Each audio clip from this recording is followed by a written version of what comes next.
Elmer Gantry. Sinclair Lewis. Introduction. 2. H. L. Mencken. With profound admiration. No character in this book is the portrait of any actual person. S.L. Chapter I. 1. Elmer Gantry was drunk. He was eloquently drunk, lovingly and pugnaciously drunk. He leaned against the bar of the Old Home Sample Room, the most gilded and urbane saloon in Cato, Missouri, and requested the bartender to join him in the good old summer time, the waltz of the day. Blowing on a glass, polishing it and glancing at Elmer through its flashing rotundity, the bartender remarked that he wasn't much of a hand at this here singing business. But he smiled. No bartender could have done other than smile on Elmer, so inspired and full of gallantry and hell-raising was he, and so dominating was his beefy grin. "All right, old socks," agreed Elmer. "Me and my roommate LL show you some singing as is singing." Meet roommate. Jim Lefferts. Best roommate in world. Wouldn't live with him if wasn't. Best quarterback in Mulvest. Meet roommate. The bartender again met Mr. Lefferts, with protestations of distinguished pleasure. Elmer and Jim Lefferts retired to a table to nourish the long, rich, chocolate strains suitable to drunken melody. Actually, they sang very well. Jim had a resolute tenor, and as to Elmer Gantry, even more than his bulk, his thick black hair, his venturesome black eyes, you remembered that arousing baritone. He was born to be a senator. He never said anything important, and he always said it sonorously. He could make good morning seem profound as cant, welcoming as a brass band, and uplifting as a cathedral organ. It was a cello, his voice, and in the enchantment of it you did not hear his slang, his boasting, his smut, and the dreadful violence which he performed on singulars and plurals. Luxuriously as a wayfarer drinking cool beer they caressed the phrases in link sweetness long drawn out. Strolling through the Shayayati lanes, with your baby mine. You hold her hand and she holds yours, and that's a very good sign. That she's your tootsie wootsie in the good old summer time. Elmer wept a little, and blubbered, "Let's go out and start a scrap." "You're lil squirt, Jim. You get somebody to pick on you, and I'll come along and knock his block off. I'll show 'em." His voice flared up. He was furious at the wrong about to be suffered. He arched his paws with longing to grasp the non-existent scoundrel. "By God, I'll knock the tar out of 'em. Nobody can touch my roommate. Know who I am? Elmer Gantry. Thash me. I'll show 'em." The bartender was shuffling toward them, amiably ready for homicide. "Shut up, hellcat. What you need is 'nother drink." "I'll get 'nother drink," soothed Jim, and Elmer slid into tears, weeping over the ancient tragic sorrows of one whom he remembered as Jim Lefferts. Instantly, by some tricky sort of magic, there were two glasses in front of him. He tasted one, and murmured foolishly, "'Scuse me." It was the chase, the water. But they couldn't fool him. The whiskey would certainly be in that other lil sawed-off glass. And it was. He was right, as always. With a smirk of self-admiration he sucked in the raw bourbon. It tickled his throat and made him feel powerful, and at peace with everyone save that fellow he could not recall who, but it was someone whom he would shortly chastise, and after that float into an Elysium of benevolence. The barroom was deliriously calming. The sour invigorating stench of beer made him feel healthy. The bar was one long shimmer of beauty, glowing mahogany, exquisite marble rail, dazzling glasses, curiously shaped bottles of unknown liqueurs, piled with a craftiness which made him very happy. The light was dim, completely soothing, coming through fantastic windows such as are found only in churches, saloons, jewelry shops, and other retreats from reality. On the brown plaster walls were sleek naked girls. He turned from them. He was empty now of desire for women. "That damn Juanita. Jews wants to get all she can out of you. That's all," he grumbled. But there was an interesting affair beside him. A piece of newspaper sprang up, apparently by itself, and slid along the floor. That was a very funny incident, and he laughed greatly. He was conscious of a voice which he had been hearing for centuries, echoing from a distant point of light and flashing through ever-widening corridors of a dream. "We'll get kicked out of here, Hellcat. Come on." He floated up. It was exquisite. His legs moved by themselves, without effort. They did a comic thing once they got twisted and the right leg leaped in front of the left when, so far as he could make out, it should have been behind. He laughed, and rested against someone's arm, an arm with no body attached to it, which had come out of the wicket to assist him. Then unknown invisible blocks, miles of them, his head clearing, and he made grave announcement to a Jim Lefferts who suddenly seemed to be with him. "I gotta lick that fellow." All right. You might as well go find a nice little fight and get it out of your system." Elmer was astonished, he was grieved. His mouth hung open and he drooled with sorrow. But still, he was to be allowed one charming fight, and he revived as he staggered industriously in search of it. Oh, he exulted, it was a great party. For the first time in weeks he was relieved from the boredom of Terwilliger College. 2. Elmer Gantry, best known to classmates as Hellcat, had, this autumn of 1902, been football captain and led the best team Terwilliger College had known in 10 years. They had won the championship of the East Middle Kansas Conference, which consisted of 10 denominational colleges, all of them with buildings and presidents and chapel services and yells and colors and a standard of scholarship equal to the best high schools. But since the last night of the football season, with the glorious bonfire in which the young gentleman had burned up 9 tar barrels, the sign of the Jew tailor, and the president's tabby cat, Elmer had been tortured by boredom. He regarded basketball and gymnasium antics as light-minded for a football gladiator. When he had come to college, he had supposed he would pick up learnings of cash value to a lawyer or doctor or insurance man. He had not known which he would become, and in his senior year, aged 22 this November, he still was doubtful. But this belief he found fallacious. What good would it be in the courtroom, or at the operating table, to understand trigonometry, or to know the date of Charlemagne? How much cash would it bring in to quote all that stuff? What the dickens was it now? All that rot about the world is too much around us, early and soon, from that old fool Wordsworth. Punk, that's what it was. Better be out in business. But still, if his mother claimed she was doing so well with her millinery business and wanted him to be a college graduate, he'd stick by it. Lot easier than pitching hay or carrying 2x4s anyway. Despite his invaluable voice, Elmer had not gone out for debating because of the irritating library grinding, nor had he taken to prayer and moral eloquence in the YMCA, for with all the force of his simple and valiant nature he detested piety and admired drunkenness and profanity.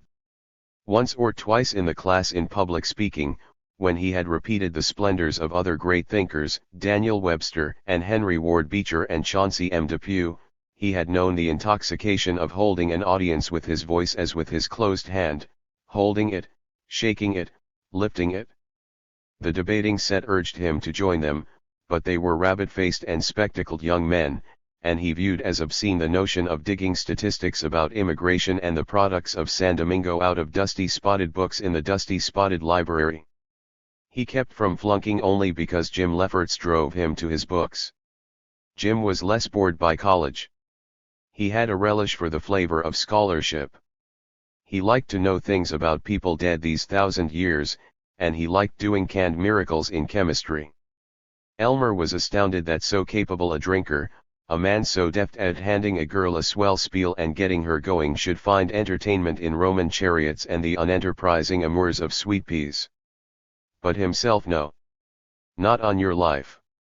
He'd get out and finish law school and never open another book, kid the juries along and hire some old coot to do the briefs. To keep him from absolutely breaking under the burden of hearing the professors squeak, he did have the joy of loafing with Jim, illegally smoking the while. He did have researches into the lovability of co-eds and the baker's daughter. he did revere becoming drunk and world-striding. But he could not afford liquor very often, and the co-eds were mostly ugly and earnest. It was lamentable to see this broad young man, who would have been so happy in the prize ring, the fish market, or the stock exchange, poking through the cobwebbed corridors of Terwilliger. 3. Terwilliger College, founded and preserved by the more zealous Baptists, is on the outskirts of Gritsmacker Springs, Kansas. It huddles on the prairie, which is storm-racked in winter, frying and dusty in summer, lovely only in the grass-rustling spring or drowsy autumn. You would not be likely to mistake Terwilliger College for an old folks' home, because on the campus is a large rock painted with class numerals. Most of the faculty are ex-ministers. There is a men's dormitory, but Elmer Gantry and Jim Lefferts lived together in the town, in a mansion once the pride of the Gritsmackers themselves, a square brick bulk with a white cupola. Their room was unchanged from the days of the original August Gritsmacker, a room heavy with a vast bed of carved black walnut, thick and perpetually dusty brocade curtains, and black walnut chairs hung with scarves that dangled gilt balls. The windows were hard to open. There was about the place the anxious propriety and all the dead hopes of a second-hand furniture shop. In this museum, Jim had a surprising and vigorous youthfulness. There was a hint of future flabbiness in Elmer's bulk, but there would never be anything flabby about Jim Lefferts. He was slim, 6 inches shorter than Elmer, but hard as ivory and as sleek. Though he came from a prairie village, Jim had fastidiousness, a natural elegance. All the items of his wardrobe, the ordinary suit, distinctly glossy at the elbows, and the dark brown best suit, were ready-made, with faltering buttons, and seams that betrayed rough ends of thread, but on him they were graceful. You felt that he would belong to any set in the world which he sufficiently admired. There was a romantic flair to his upturned overcoat collar, the darned bottoms of his trousers did not suggest poverty but a careless and amused ease, and his thoroughly commonplace ties hinted of clubs and regiments. His thin face was resolute. You saw only its youthful freshness first, then behind the brightness a taut determination, and his brown eyes were amiably scornful. Jim Lefferts was Elmer's only friend, the only authentic friend he had ever had. Though Elmer was the athletic idol of the college, though his occult passion, his heavy good looks, caused the college girls to breathe quickly, though his manly laughter was as fetching as his resonant speech, Elmer was never really liked. He was supposed to be the most popular man in college, everyone believed that everyone else adored him, and none of them wanted to be with him. They were all a bit afraid, a bit uncomfortable, and more than a bit resentful. It was not merely that he was a shouter, a pounder on backs, an overwhelming force, so that there was never any refuge of intimacy with him. It was because he was always demanding. Except with his widow mother, whom he vaguely worshipped, and with Jim Lefferts, Elmer assumed that he was the center of the universe and that the rest of the system was valuable only as it afforded him help and pleasure. He wanted everything. His first year, as the only freshman who was playing on the college football team, as a large and smiling man who was expected to become a favorite, he was elected president. In that office, he was not much beloved. At class meetings he cut speakers short, gave the floor only to pretty girls and lads who toadied to him, and roared in the midst of the weightiest debates, "Ah, come on, cut out this chewing the rag and let's get down to business." He collected the class fund by demanding subscriptions as arbitrarily as a Catholic priest assessing his parishioners for a new church.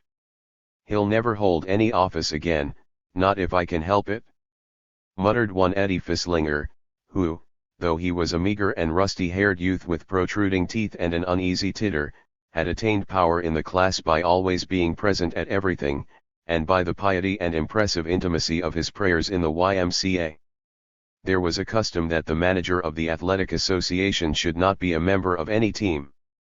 Elmer forced himself into the managership in junior year by threatening not to play football if he were not elected.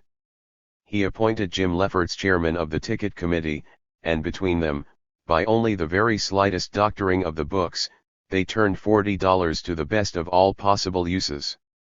At the beginning of senior year, Elmer announced that he desired to be president again. To elect anyone as class president twice was taboo. The ardent Eddie Fisslinger, now president of the YMCA and ready to bring his rare talents to the Baptist ministry, asserted after an enjoyable private prayer meeting in his room that he was going to face Elmer and forbid him to run.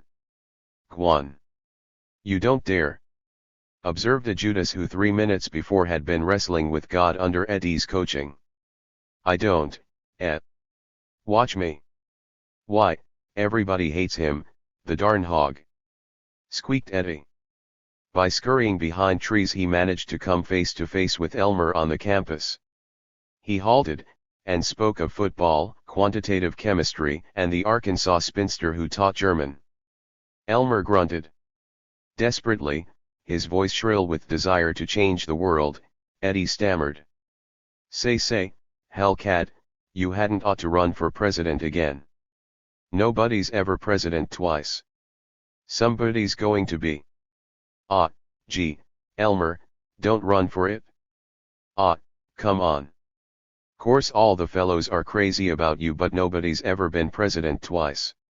They'll vote against you. Let me catch 'em at it. How can you stop it? Honest, Elm Hellcat, I am just speaking for your own good. The voting secret. You can't tell. Huh. The nominations ain't secret.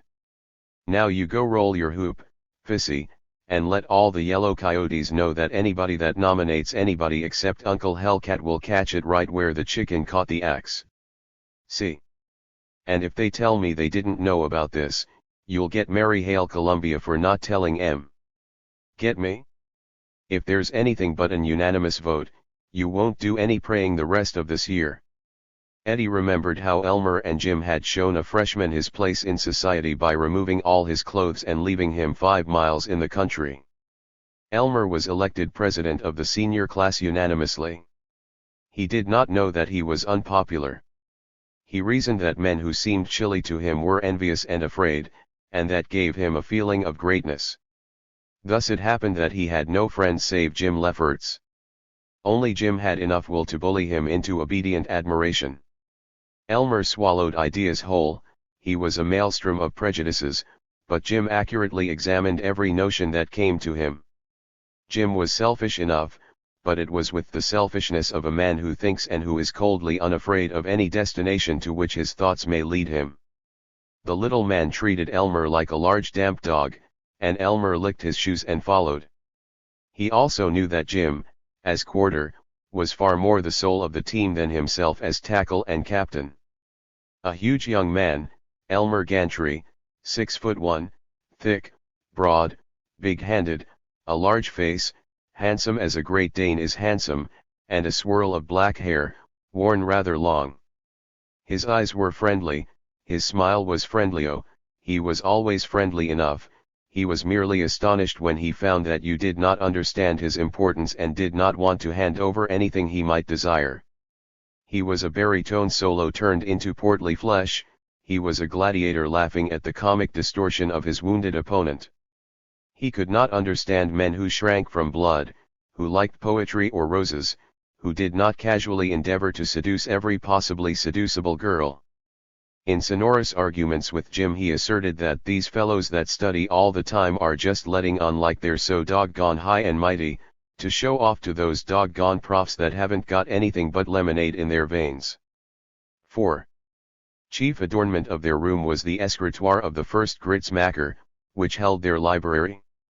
Elmer owned 2 volumes of Conan Doyle, 1 of E.P. Roe, and a priceless copy of Only a Boy. Jim had invested in an encyclopedia which explained any known subject in 10 lines, in a Pickwick Papers, and from some unknown source he had obtained a complete Swinburne, into which he was never known to have looked. But his pride was in the possession of Ingersoll's Some Mistakes of Moses, and Paine's The Age of Reason. For Jim Lefferts was the college freethinker, the only man in Terwilliger who doubted that Lot's wife had been changed into salt for once looking back at the town where, among the young married set, she had had so good a time, who doubted that Methuselah lived to 969. They whispered of Jim all through the pious dens of Terwilliger. Elmer himself was frightened, for after giving minutes and minutes to theological profundities, Elmer had concluded that there must be something to all this religious guff if all these wise old birds believe it, and sometime a fellow had ought to settle down and cut out the hell-raising. Probably Jim would have been kicked out of college by the ministerial professors if he had not had so reverent a way of asking questions when they wrestled with his infidelity that they let go of him in nervous confusion. Even the president, the Rev. Dr. Willoughby Quarles, formerly pastor of the Rock of Ages Baptist Church of Moline, than whom no man had written more about the necessity of baptism by immersion, in fact in every way a thoroughly than whom figure even when Dr. Quarles tackled Jim and demanded, "Are you getting the best out of our instruction, young man? Do you believe with us not only in the plenary inspiration of the Bible but also in its verbal inspiration, and that it is the only divine rule of faith and practice?" Then Jim looked docile and said mildly, "Oh, yes, doctor. There's just one or two little things that have been worrying me, doctor. I've taken them to the Lord in prayer, but he doesn't seem to help me much." "I'm sure you can. Now why did Joshua need to have the sun stand still? Of course it happened, it says so right in scripture. But why did he need to, when the Lord always helped those Jews, anyway, and when Joshua could knock down big walls just by having his people yell and blow trumpets? And if devils cause a lot of the diseases, and they had to cast 'em out, why is it that good Baptist doctors today don't go on diagnosing devil possession instead of TB and things like that? Do people have devils? Young man, I will give you an infallible rule. Never question the ways of the Lord. But why don't the doctors talk about having devils now? I have no time for vain arguments that lead nowhere. If you would think a little less of your wonderful powers of reasoning, if you'd go humbly to God in prayer and give him a chance, you'd understand the true spiritual significances of all these things. But how about where Cain got his wife?" Most respectfully Jim said it, but Dr. Quarles turned from him and snapped, "I have no further time to give you, young man. I've told you what to do. Good morning." That evening Mrs. Quarles breathed, "Oh, Willoughby, did you tend to that awful senior, that Lefferts that's trying to spread doubt? Did you fire him?" "No," blossomed President Quarles. "Certainly not. There was no need. I showed him how to look for spiritual guidance, and did that freshman come and mow the lawn? The idea of him wanting 15 cents an hour!" Jim was hair-hung and breeze-shaken over the abyss of hell, and apparently enjoying it very much indeed, while his wickedness fascinated Elmer Gantry and terrified him. 5. That November day of 1902, November of their senior year, was greasy of sky, and slush blotted the wooden sidewalks of Gritsmacker Springs. There was nothing to do in town, and their room was dizzying with the stench of the stove, first lighted now since spring. Jim was studying German, tilted back in an elegant position of ease, with his legs cocked up on the desk tablet of the escritoire. Elmer lay across the bed, ascertaining whether the blood would run to his head if he lowered it over the side. It did, always. "Oh, God, let's get out and do something," he groaned. "Nothing to do, useless," said Jim. "Let's go over to Cato and see the girls and get drunk." As Kansas was dry, by state prohibition, the nearest haven was at Cato, Missouri, 17 miles away. Jim scratched his head with a corner of his book and approved. "Well, that's a worthy idea. Got any money?" "On the 28th? Where the hell would I get any money before the 1st? Hellcat, you've got one of the deepest intellects I know. You'll be a knockout at the law. Aside from neither of us having any money, and me with a Dutch quiz tomorrow, it's a great project." "Oh, well," sighed ponderous Elmer, feebly as a sick kitten, and lay revolving the tremendous inquiry. It was Jim who saved them from the lard-like weariness into which they were slipping. He had gone back to his book, but he placed it, precisely and evenly, on the desk, and rose. "I would like to see Nellie," he sighed. "Oh, man, I could give her a good time. Little devil. Damn these co-eds here. The few that'll let you love 'em up, they hang around trying to catch you on the campus and make you propose to 'em. Oh, gee. And I got to see Juanita, groaned Elmer. Hey, cut out talking about 'em will you? I've got a palpitating heart right now, just thinking about Wani. Hellcat? I've got it. Go and borrow 10 off this new instructor in chemistry and physics. I've got $1.64 left, and that'll make it. But I don't know him. Sure, you poor fish. That's why I suggested him. Do the check failed to come. I'll get another hour of this Dutch while you're stealing the 10 from him.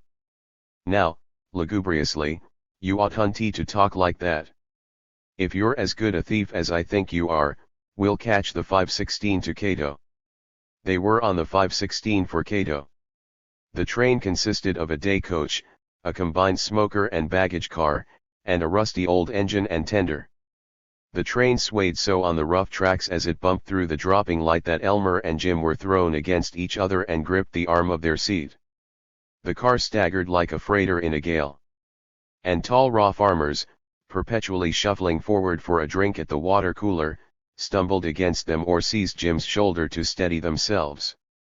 To every surface of the old smoking car, to streaked windows and rusty ironwork and mud-smeared coconut matting, clung a sickening bitterness of cheap tobacco fumes, and whenever they touched the red plush of the seat, dust whisked up and the prints of their hands remained on the plush. The car was jammed. Passengers came to sit on the arm of their seat to shout at friends across the aisle.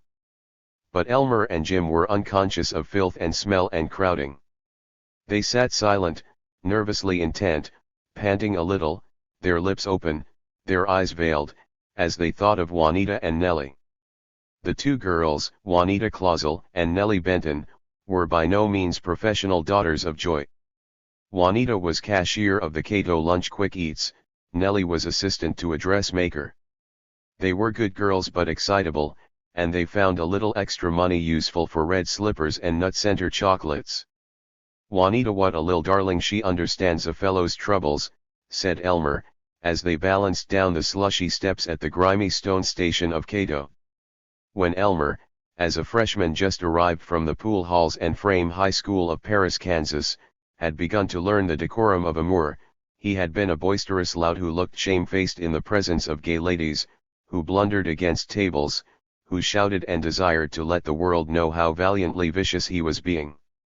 He was still rather noisy and proud of wickedness when he was in a state of liquor, but in 3¼ years of college he had learned how to approach girls. He was confident, he was easy, he was almost quiet, he could look them in the eye with fondness and amusement. Juanita and Nellie lived with Nellie's widow aunt. She was a moral lady, but she knew how to keep out of the way in 3 rooms over a corner grocery. They had just returned from work when Elmer and Jim stamped up the rickety outside wooden steps. Juanita was lounging on a divan which even a noble oriental red and yellow cover could never cause to look like anything except a disguised bed. She was curled up, pinching her ankle with one tired and nervous hand, and reading a stimulating chapter of Laura Jean Libby. Her shirt-waist was open at the throat, and down her slim stocking was a grievous run. She was so un-Juanita, like an ash blonde, pale and lovely, with an ill-restrained passion in her blue eyes. Nellie, a buxom jolly child, dark as a Jewess, was wearing a frosy dressing gown. She was making coffee and narrating her grievances against her employer, the pious dressmaker, while Juanita paid no attention whatever. The young men crept into the room without knocking. "You devil, sneaking in like this, and us not dressed!" yelped Nellie. Jim sidled up to her, dragged her plump hand away from the handle of the granite-ware coffee pot, and giggled, "But aren't you glad to see us?" "I don't know whether I am or not."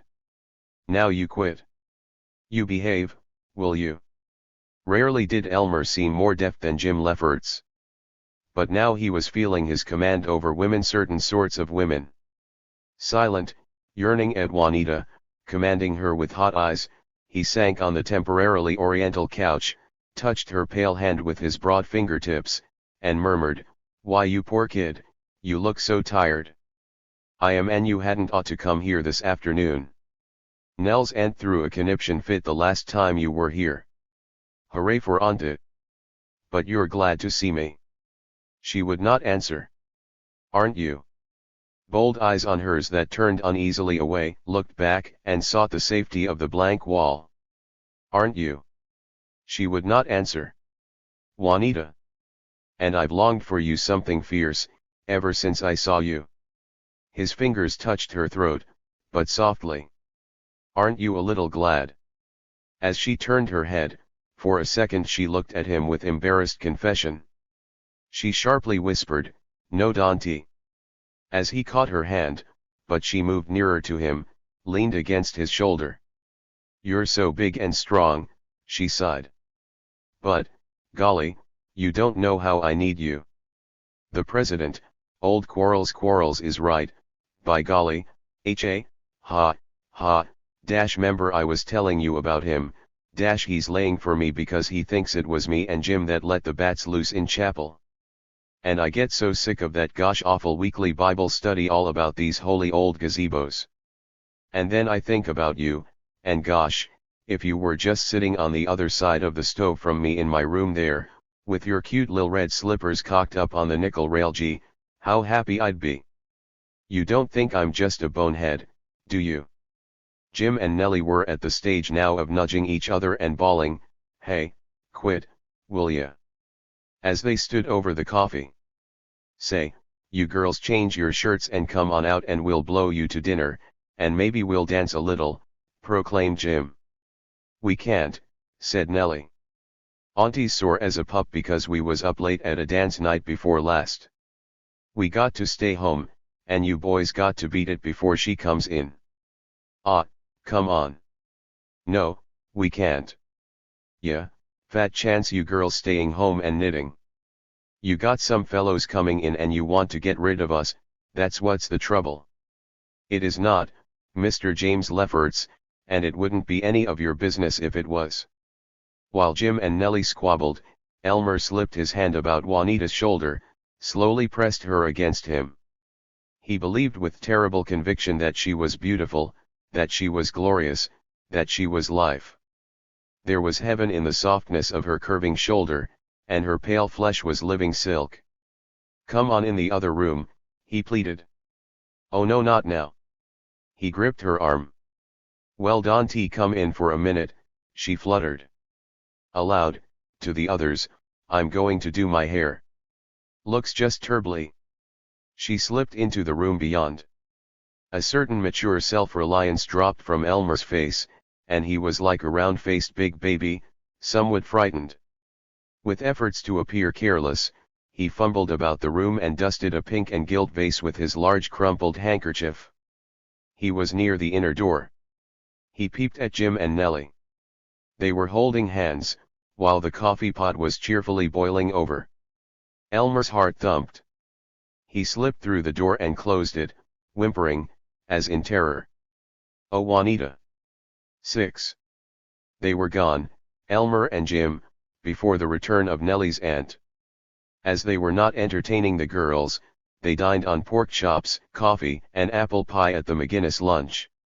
It has already been narrated that afterward, in the old home sample room, Elmer became philosophical and misogynistic as he reflected that Juanita was unworthy of his generous attention. It has been admitted that he became drunk and pugnacious. As he wavered through the sidewalk slush, on Jim's arm, as his head cleared, his rage increased against the bully who was about to be encouraged to insult his goofreen and roommate. His shoulders straightened, his fists clenched, and he began to look for the scoundrel among the evening crowd of mechanics and coal miners. They came to the chief corner of the town.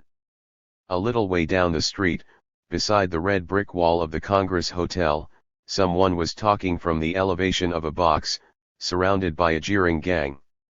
"What they picking on that fella that's talking for? They better let him alone," rejoiced Elmer, throwing off Jim's restraining hand, dashing down the side street and into the crowd.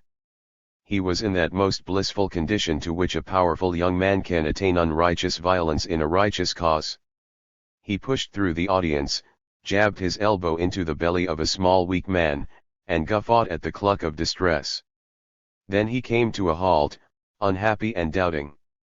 The heckled speaker was his chief detestation, Eddie Fisslinger, president of the Terwilliger College YMCA, that rusty-haired gopher who had obscenely opposed his election as president.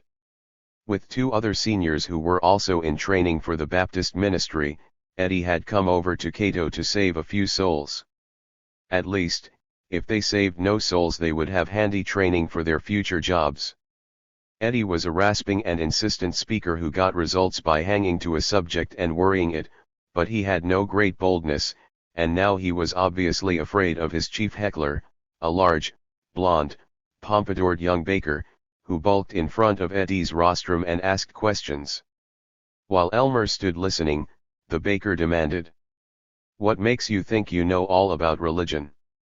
"I don't pretend to know all about religion, my friend, but I do know what a powerful influence it is for clean and noble living, and if you'll only be fair now, my friend, and give me a chance to tell these other gentlemen what my experience of answers to prayer has been." "Yeah, swell lot of experience you've had, by your looks. See here, there are others who may want to hear." Though Elmer detested Eddie's sappiness, though he might have liked to share drinks with the lively young baker heckler, there was no really good unctuous violence to be had except by turning champion of religion. The packed crowd excited him, and the pressure of rough bodies, the smell of wet overcoats, the rumble of mob voices. It was like a football lineup. "Here, you!" he roared at the baker. "Let the fellow speak. Give him a chance. WHYNT you pick on somebody your own size, you big stiff." At his elbow, Jim Lefferts begged, "Let's get out of this, hellcat. Good Lord. You ain't going to help a gospel peddler." Elmer pushed him away and thrust his chest out toward the baker, who was cackling, "Heh. I suppose you're a Christian, too." "I would be, if I was worthy." Elmer fully believed it, for that delightful moment. "These boys are classmates of mine, and they're going to have a chance to speak." Eddie Fisslinger bleated to his mates, "Oh, fellows, Elm Gantry. Saved." Even this alarming interpretation of his motives could not keep Elmer now from the holy zeal of fighting. He thrust aside the one aged man who stood between him and the baker, bashing in the aged one's derby and making him telescope like a turtle's neck, and stood with his fist working like a connecting rod by his side. "If you're looking for trouble," the baker suggested, clumsily wobbling his huge bleached fists. "Not me," observed Elmer, and struck, once, very judiciously, just at the point of the jaw. The baker shook like a skyscraper in an earthquake and caved to the earth. One of the baker's pals roared, "Come on, we'll kill them guys," and Elmer caught him on the left ear. It was a very cold ear, and the pal staggered, extremely sick. Elmer looked pleased. But he did not feel pleased. He was almost sober, and he realized that half a dozen rejoicing young workmen were about to rush him. Though he had an excellent opinion of himself, he had seen too much football, as played by denominational colleges with the Christian accompaniments of kneeing and gouging, to imagine that he could beat half a dozen workmen at once. It is doubtful whether he would ever have been led to further association with the Lord and Eddie Fisslinger had not Providence intervened in its characteristically mysterious way. The foremost of the attackers was just reaching for Elmer when the mob shouted, "Look out! The cops!" The police force of Cato, all three of them, were wedging into the crowd. They were lanky, mustached men with cold eyes. "What's all this row about?" demanded the chief. He was looking at Elmer, who was 3 inches taller than anyone else in the assembly. "Some of these fellows tried to stop a peaceable religious assembly. Why, they tried to roughhouse the Reverend here, and I was protecting him," Elmer said. "That's right, Chief. Reg'lar outrage," complained Jim. "That's true, Chief," whistled Eddie Fisslinger from his box. "Well, you fellows cut it out now. What the hell? Ought to be ashamed yourselves, bully-ragging a reverend. Go ahead, Reverend." The baker had come to, and had been lifted to his feet.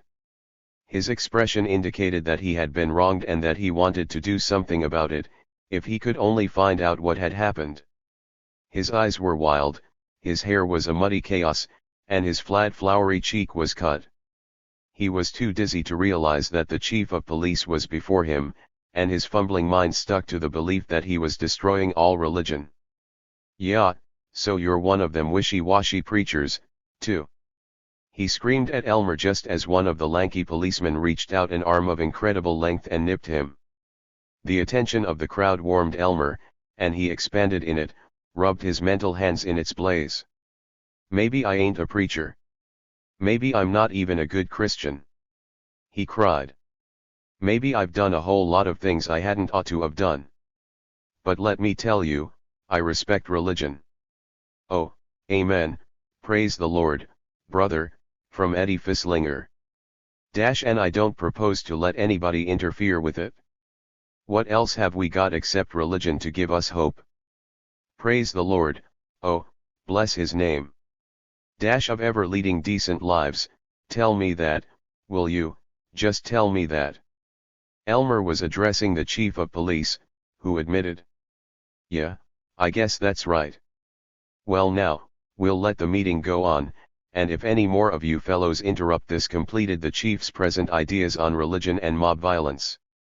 He looked sternly at everybody within reach, and stalked through the crowd, to return to the police station and resume his game of 7-Up. Eddie was soaring into enchanted eloquence. "Oh, my brethren, now you see the power of the Spirit of Christ to stir up all that is noblest and best in us. You have heard the testimony of our brother here, Brother Gantry, to the one and only way to righteousness.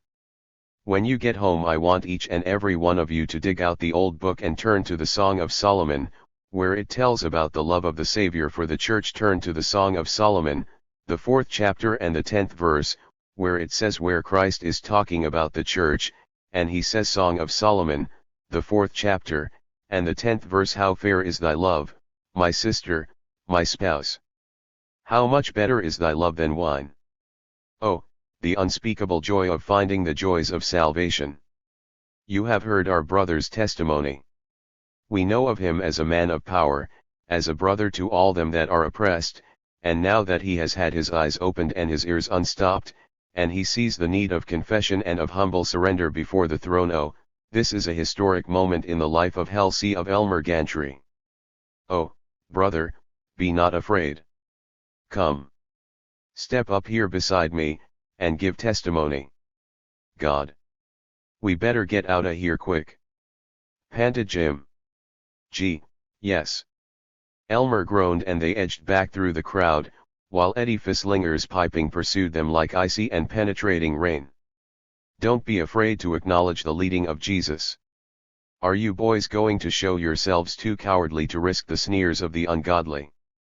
They were safely out of the crowd, walking with severe countenances and great rapidity back to the old home sample room. "That was a dirty trick of Eddie's," said Jim.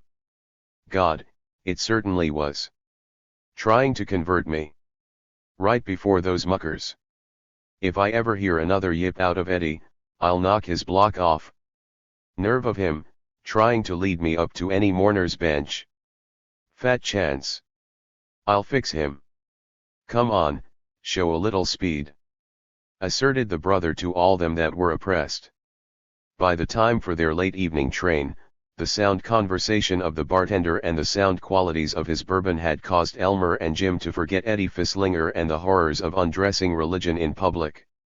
They were the more shocked, then, swaying in their seat in the smoker, to see Eddie standing by them, Bible in hand, backed by his 2 beaming partners in evangelism. Eddie bared his teeth, smiled all over his watery eyes, and caroled. "Oh, fellows, you don't know how wonderful you were tonight? But, oh, boys, now you've taken the first step, why do you put it off? Why do you hesitate? Why do you keep the Savior suffering as he waits for you, longs for you? He needs you boys, with your splendid powers and intellects that we admire so. This air," observed Jim Lefferts, "is getting too thick for me. I seem to smell a peculiar and a fish-like smell." He slipped out of the seat and marched toward the forward car. Elmer sought to follow him, but Eddie had flopped into Jim's place and was blithely squeaking on, while the other two hung over them with tender YMCA smiles very discomforting to Elmer's queasy stomach as the train bumped on. For all his brave words, Elmer had none of Jim's resolute contempt for the church. He was afraid of it. It connoted his boyhood. His mother, drained by early widowhood and drudgery, finding her only emotion in hymns and the Bible, and weeping when he failed to study his Sunday school lesson. The church, full 30 dizzy feet up to its curiously carven rafters, and the preachers, so overwhelming in their wallowing voices, so terrifying in their pictures of little boys who stole watermelons or indulged in biological experiments behind barns. The awe-oppressed moment of his second conversion, at the age of 11, when, weeping with embarrassment and the prospect of losing so much fun, surrounded by solemn and whiskered adult faces, he had signed a pledge binding him to give up, forever, the joys of profanity, alcohol, cards, dancing, and the theater. These clouds hung behind and over him, for all his boldness. Eddie Fisslinger, the human being, he despised. He considered him a grasshopper, and with satisfaction considered stepping on him. But Eddie Fisslinger, the gospeler, fortified with just such a pebble leather Bible as his Sunday school teachers had wielded when they assured him that God was always creeping about to catch small boys in their secret thoughts, this armored Eddie was an official, and Elmer listened to him uneasily, never quite certain that he might not yet find himself a dreadful person leading a pure aborsome life in a clean frock coat. And remember, Eddie was wailing, how terribly dangerous it is to put off the hour of salvation. Watch therefore, for you know not what hour your Lord doth come, it says. Suppose this train were wrecked tonight. The train ungraciously took that second to lurch on a curve. You see? Where would you spend eternity, hellcat? Do you think that any sportin' round is fun enough to burn in hell for? Oh, cut it out. I know all that stuff. There's a lot of arguments, you wait till I get Jim to tell you what Bob Ingersoll said about hell. Yes. Sure. And you remember that on his deathbed Ingersoll called his son to him and repented and begged his son to hurry and be saved and burn all his wicked writings. Well, thunder, I don't feel like talking religion tonight. Cut it out. But Eddie did feel like talking religion, very much so. He waved his Bible enthusiastically and found ever so many uncomfortable texts. Elmer listened as little as possible, but he was too feeble to make threats. It was a golden relief when the train bumped to a stop at Gritsmacker Springs. The station was a greasy wooden box, the platform was thick with slush, under the kerosene lights. But Jim was awaiting him, a refuge from confusing theological questions, and with a furious good night. To Eddie he staggered off. Why didn't you make him shut his trap? Demanded Jim. I did. What ya take a sneak for? I told him to shut up and he shut up and I snoozed all the way back and out. My head. Don't walk so fast. Chapter 2. 1. For years the state of sin in which dwelt Elmer Gantry and Jim Lefferts had produced fascinated despair in the Christian hearts of Terwilliger College. No revival but had flung its sulfur-soaked arrows at them, usually in their absence. No prayer at the YMCA meetings but had worried over their staggering folly. Elmer had been known to wince when President the Rev. Dr. Willoughby Quarles was especially gifted with messages at morning chapel, but Jim had held him firm in the faith of unfaith. Now, Eddie Fisslinger, like a prairie seraph, sped from room to room of the elect with the astounding news that Elmer had publicly professed religion, and that he had endured 39 minutes of private adjuration on the train. Instantly started a holy plotting against the miserable sacrificial lamb, and all over Gritsmacker Springs, in the studies of ministerial professors, in the rooms of students, in the small prayer meeting room behind the chapel auditorium, joyous souls conspired with the Lord against Elmer, serene and zealous sinning. Everywhere, through the snowstorm, you could hear murmurs of there is more rejoicing over one sinner who repenteth. Even collegians not particularly esteemed for their piety, suspected of playing cards and secret smoking, were stirred to ecstasy, or it may have been snickering. The football center, in unregenerate days a companion of Elmer and Jim but now engaged to marry a large and sanctified Swedish co-ed from Shanud, rose voluntarily in YMCA and promised God to help him win Elmer's favor. The spirit waxed most fervent in the abode of Eddie Fisslinger, who was now recognized as a future prophet, likely, someday, to have under his inspiration one of the larger Baptist churches in Wichita or even Kansas City. He organized an all-day and all-night prayer meeting on Elmer's behalf, and it was attended by the more ardent, even at the risk of receiving cuts and uncivil remarks from instructors. On the bare floor of Eddie's room, over Nude Haversted's paint shop, from 3 to 16 young men knelt at a time, and number 1800 Revival saw more successful wrestling with the harassed Satan. In fact, one man, suspected of holy roller sympathies, managed to have the jerks, and while they felt that this was carrying things farther than the Lord and the Baptist Association would care to see it, added excitement to praying at 3 o'clock in the morning, particularly as they were all of them extraordinarily drunk on coffee and eloquence. By morning they felt sure that they had persuaded God to attend to Elmer, and though it is true that Elmer himself had slept quite soundly all night, unaware of the prayer meeting or of divine influences, it was but an example of the patience of the heavenly powers. And immediately after those powers began to move. To Elmer's misery and Jim's stilled fury, their sacred room was invaded by hordes of men with uncombed locks on their foreheads, ecstasy in their eyes, and Bibles under their arms. Elmer was safe nowhere. No sooner had he disposed of one disciple, by the use of spirited and blasphemous arguments patiently taught to him by Jim, than another would pop out from behind a tree and fall on him. At his boarding house Mother Metzger's, over on Beach Street, a YMCA dervish crowed as he passed the bread to Elmer, "Jever study a kernel of wheat? Swonnerful. Think a wonderful intricate thing like that created itself? Somebody must have created it. Who? God. Anybody that don't recognize God in nature and acknowledge him in repentance is dumb. That's what he is." Instructors who had watched Elmer's entrance to classrooms with nervous fury now smirked on him and with tenderness heard the statement that he wasn't quite prepared to recite. The president himself stopped Elmer on the street and called him "my boy," and shook his hand with an affection which, Elmer anxiously assured himself, he certainly had done nothing to merit. He kept assuring Jim that he was in no danger, but Jim was alarmed, and Elmer himself more alarmed with each hour, each new greeting of, "We need you with us, old boy, the world needs you." Jim did well to dread. Elmer had always been in danger of giving up his favorite diversions, not exactly giving them up, perhaps, but of sweating in agony after enjoying them. But for Jim and his remarks about co-eds who prayed in public and drew their hair back rebukingly from egg-like foreheads, one of these sirens of morality might have snared the easy-going pangynistic Elmer by proximity.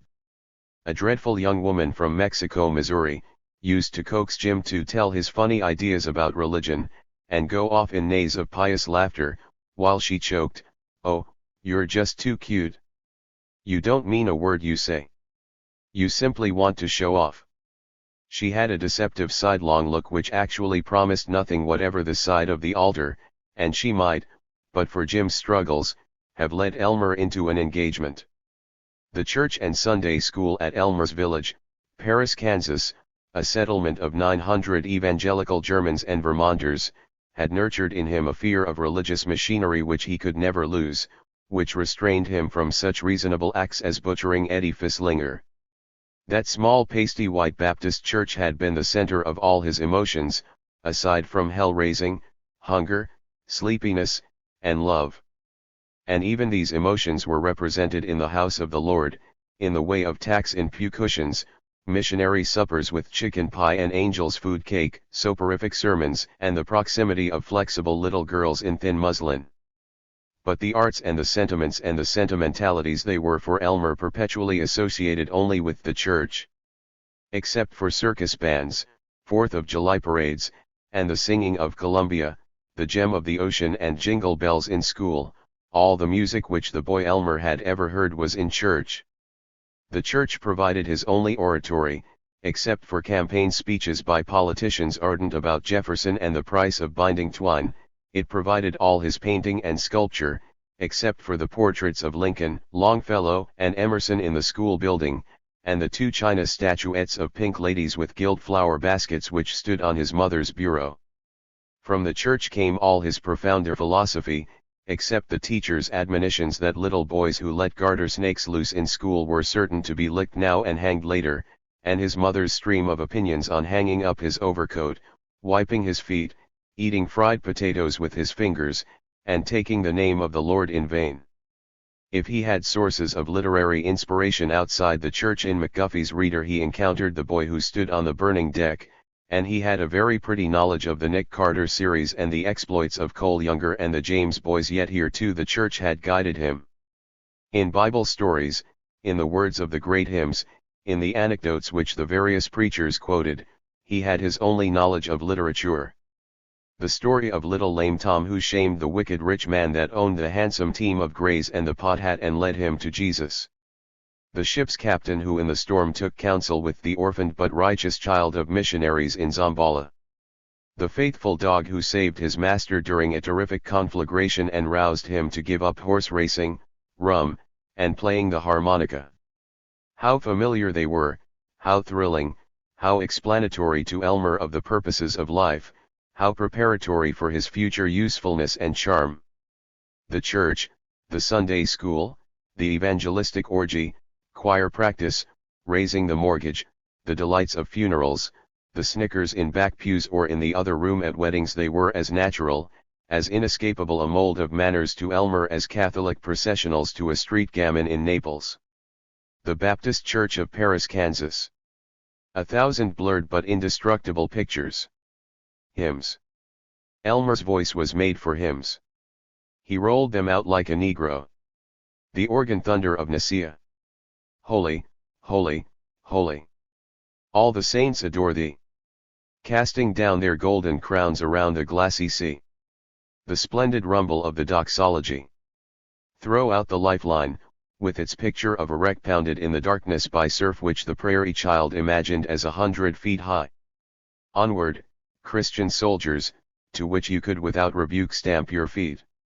Sunday school picnics. Lemonade and four-legged races and the ride on the hayrack singing "Seeing Nellie Home." Sunday school text cards. True, they were chiefly a medium of gambling, but as Elmer usually won the game he had plenty of them in his gallery, and they gave him a taste for gaudy robes, for marble columns and the purple-broidered palaces of kings, which was later to be of value in quickly habituating himself to the more decorative homes of vice. The 3 kings bearing caskets of ruby and sardonyx. King Zedekiah in gold and scarlet, kneeling on a carpet of sapphire blue, while his men-at-arms came fleeing and blood-stained, red blood on glancing steel, with tidings of the bannered host of Nebuchadnezzar, great king of Babylon.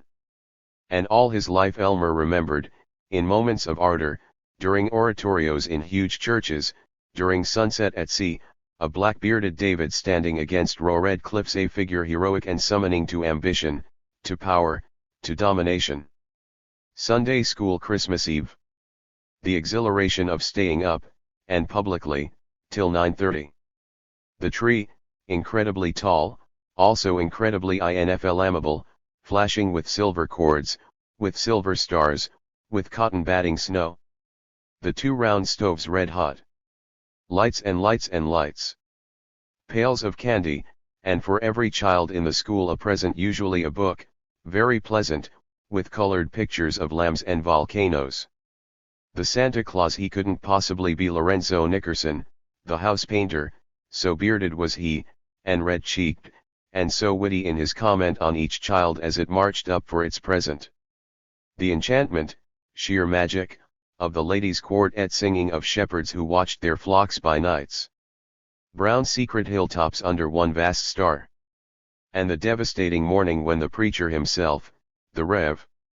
Wilson Hinckley Skaggs, caught Elmer matching for Sunday school contribution pennies on the front steps, and led him up the aisle for all to giggle at, with a sharp and not very clean ministerial thumbnail gouging his earlobe. And the other passing preachers, Brother Organdy, who got you to saw his wood free, Brother Blunt, who sneaked behind barns to catch you on Halloween, Brother Ingle, who was zealous but young and actually human, and who made whistles from willow branches for you. And the morning when Elmer concealed an alarm clock behind the organ and it went off, magnificently, just as the superintendent was whimpering, "Now let us all be particularly quiet as Sister Holbrook leads us in prayer." And always the 3 chairs that stood behind the pulpit, the intimidating stiff chairs of yellow plush and carved oak borders, which, he was uneasily sure, were waiting for the Father, the Son, and the Holy Ghost. He had, in fact, got everything from the church and Sunday school, except, perhaps, any longing whatever for decency and kindness and reason. 2. Even had Elmer not known the church by habit, he would have been led to it by his mother. Aside from his friendship for Jim Lefferts, Elmer's only authentic affection was for his mother, and she was owned by the church.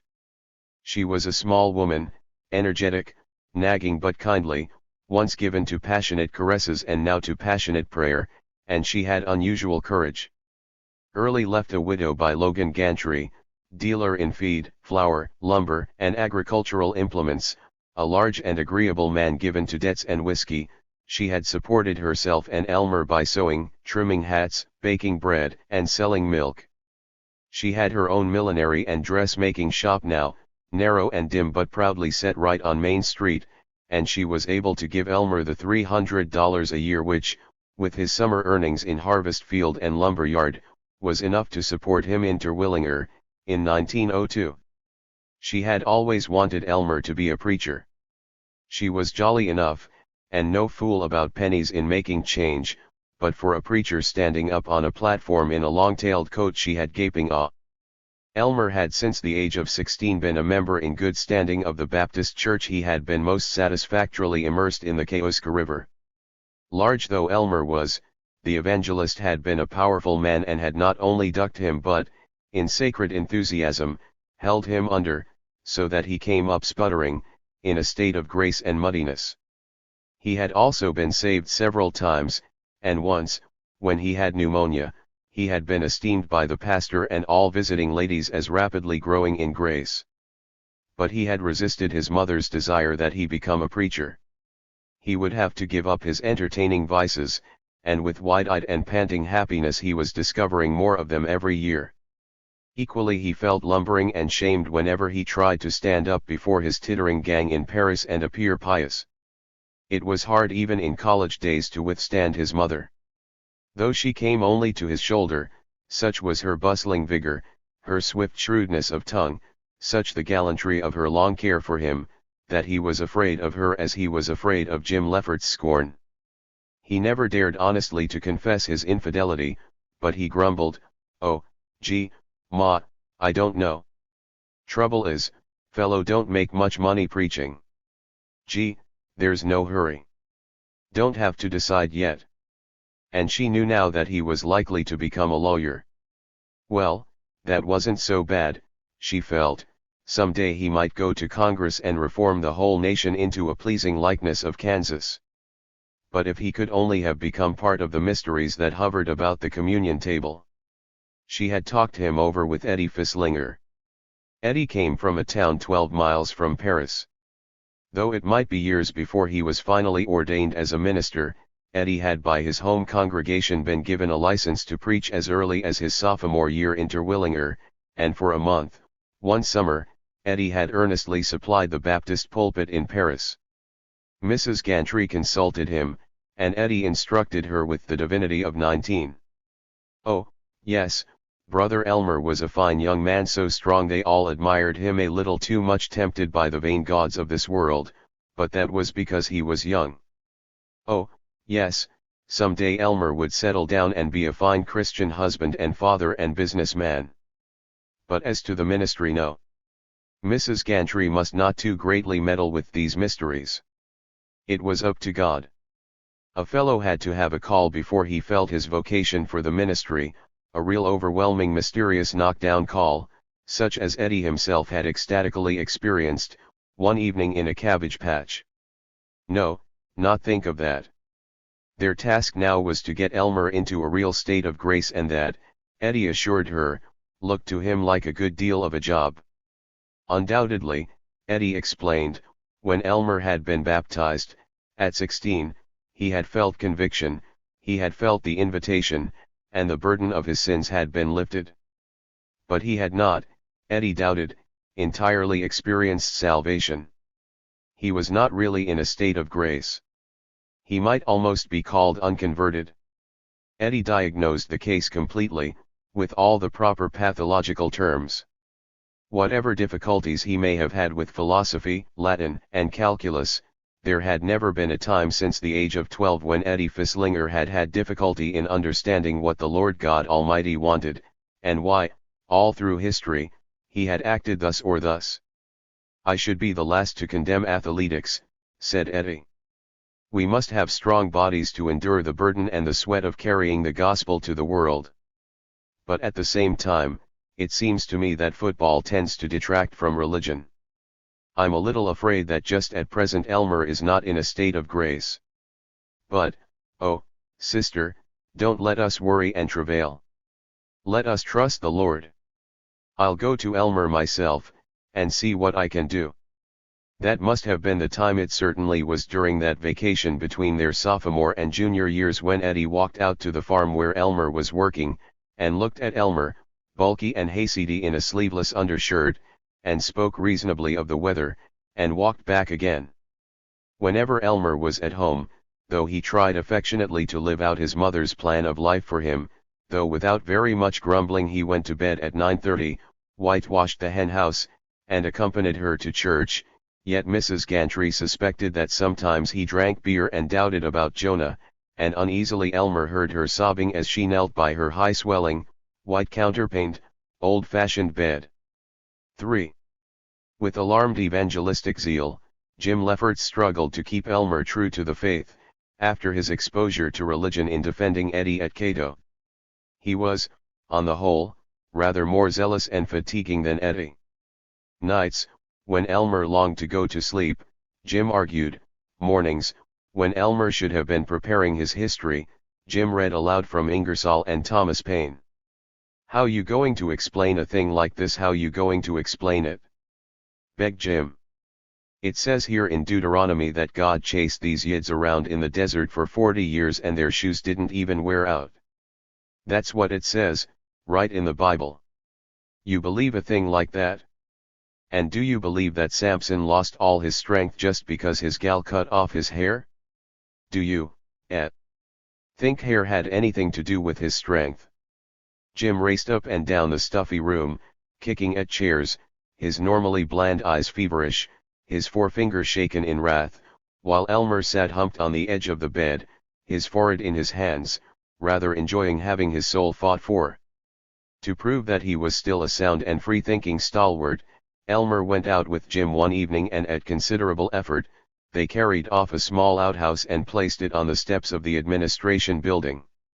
Elmer almost forgot to worry after the affair of Eddie and Dr. Lefferts. Jim's father was a medical practitioner in an adjoining village. He was a plump, bearded, bookish, merry man, very proud of his atheism. It was he who had trained Jim in the faith and in his choice of liquor. He had sent Jim to this denominational college partly because it was cheap and partly because it tickled his humor to watch his son stir up the fretful complacency of the saints. He dropped in and found Elmer and Jim agitatedly awaiting the arrival of Eddie. "Eddie said," wailed Elmer, "he said he was coming up to see me, and he'll haul out some more of these proofs that I'm going straight to hell. Gosh, doctor, I don't know what's got into me. You better examine me. I must have anemics or something." Why, one time, if Eddie Fisslinger had smiled at me, damn him, think of him daring to smile at me, dash if he'd said he was coming to my room, I'd have told him, like hell you will, and I'd have kicked him in the shins. Dr. Lefferts purred in his beard. His eyes were bright. "I'll give your friend Fisslinger a run for his money. And for the inconsequential sake of the non-existent heaven, Jim, try not to look surprised when you find your respectable father being pious." When Eddie arrived, he was introduced to a silkily cordial Dr. Lefferts, who shook his hand with that lengthiness and painfulness common to politicians, salesmen, and the godly. The doctor rejoiced. "Brother Fisslinger, my boy here and Elmer tell me that you've been trying to help them see the true Bible religion. I've been seeking to. It warms my soul to hear you say that, Brother Fisslinger. You can't know what a grief it is to an old man tottering to the grave, to one whose only solace now is prayer and Bible reading. Dr. Lefferts had sat up till 4 a.m., 3 nights ago, playing poker and discussing biology with his cronies, the probate judge and the English stock breeder. What a grief it is to him that his only son, James Blaine Lefferts, is not a believer. But perhaps you can do more than I can, Brother Fisslinger. They think I'm a fanatical old fogey. Now let me see you're a real Bible believer." "Oh, yes." Eddie looked triumphantly at Jim, who was leaning against the table, his hands in his pockets, as expressionless as wood. Elmer was curiously hunched up in the Morris chair, his hands over his mouth. The doctor said approvingly, "That's splendid. You believe every word of it, I hope, from cover to cover." "Oh, yes. What I always say is, it's better to have the whole Bible than a Bible full of holes." "Why, that's a real thought, Brother Fisslinger. I must remember that, to tell any of these alleged higher critics, if I ever meet any. Bible whole, not Bible full of holes." "Oh, that's a fine thought, and cleverly expressed. You made it up." "Well, not exactly." I see. "Well, that's splendid. Now of course you believe in the premillennial coming, I mean the real, authentic, genuine, immediate, bodily, premillennial coming of Jesus Christ." "Oh, yes, sure. And the virgin birth?" "Oh, you bet. That's splendid. Of course there are doctors who question whether the virgin birth is quite in accordance with their experience of obstetrics, but I tell those fellows, look here. How do I know it's true? Because it says so in the Bible, and if it weren't true, do you suppose it would say so in the Bible? That certainly shuts them up. They have precious little to say after that." By this time a really beautiful, bounteous fellowship was flowing between Eddie and the doctor, and they were looking with pity on the embarrassed faces of the two heretics left out in the cold. Dr. Lefferts tickled his beard and crooned, "And of course, Brother Fisslinger, you believe in infant damnation." Eddie explained, "No, that's not a Baptist doctrine."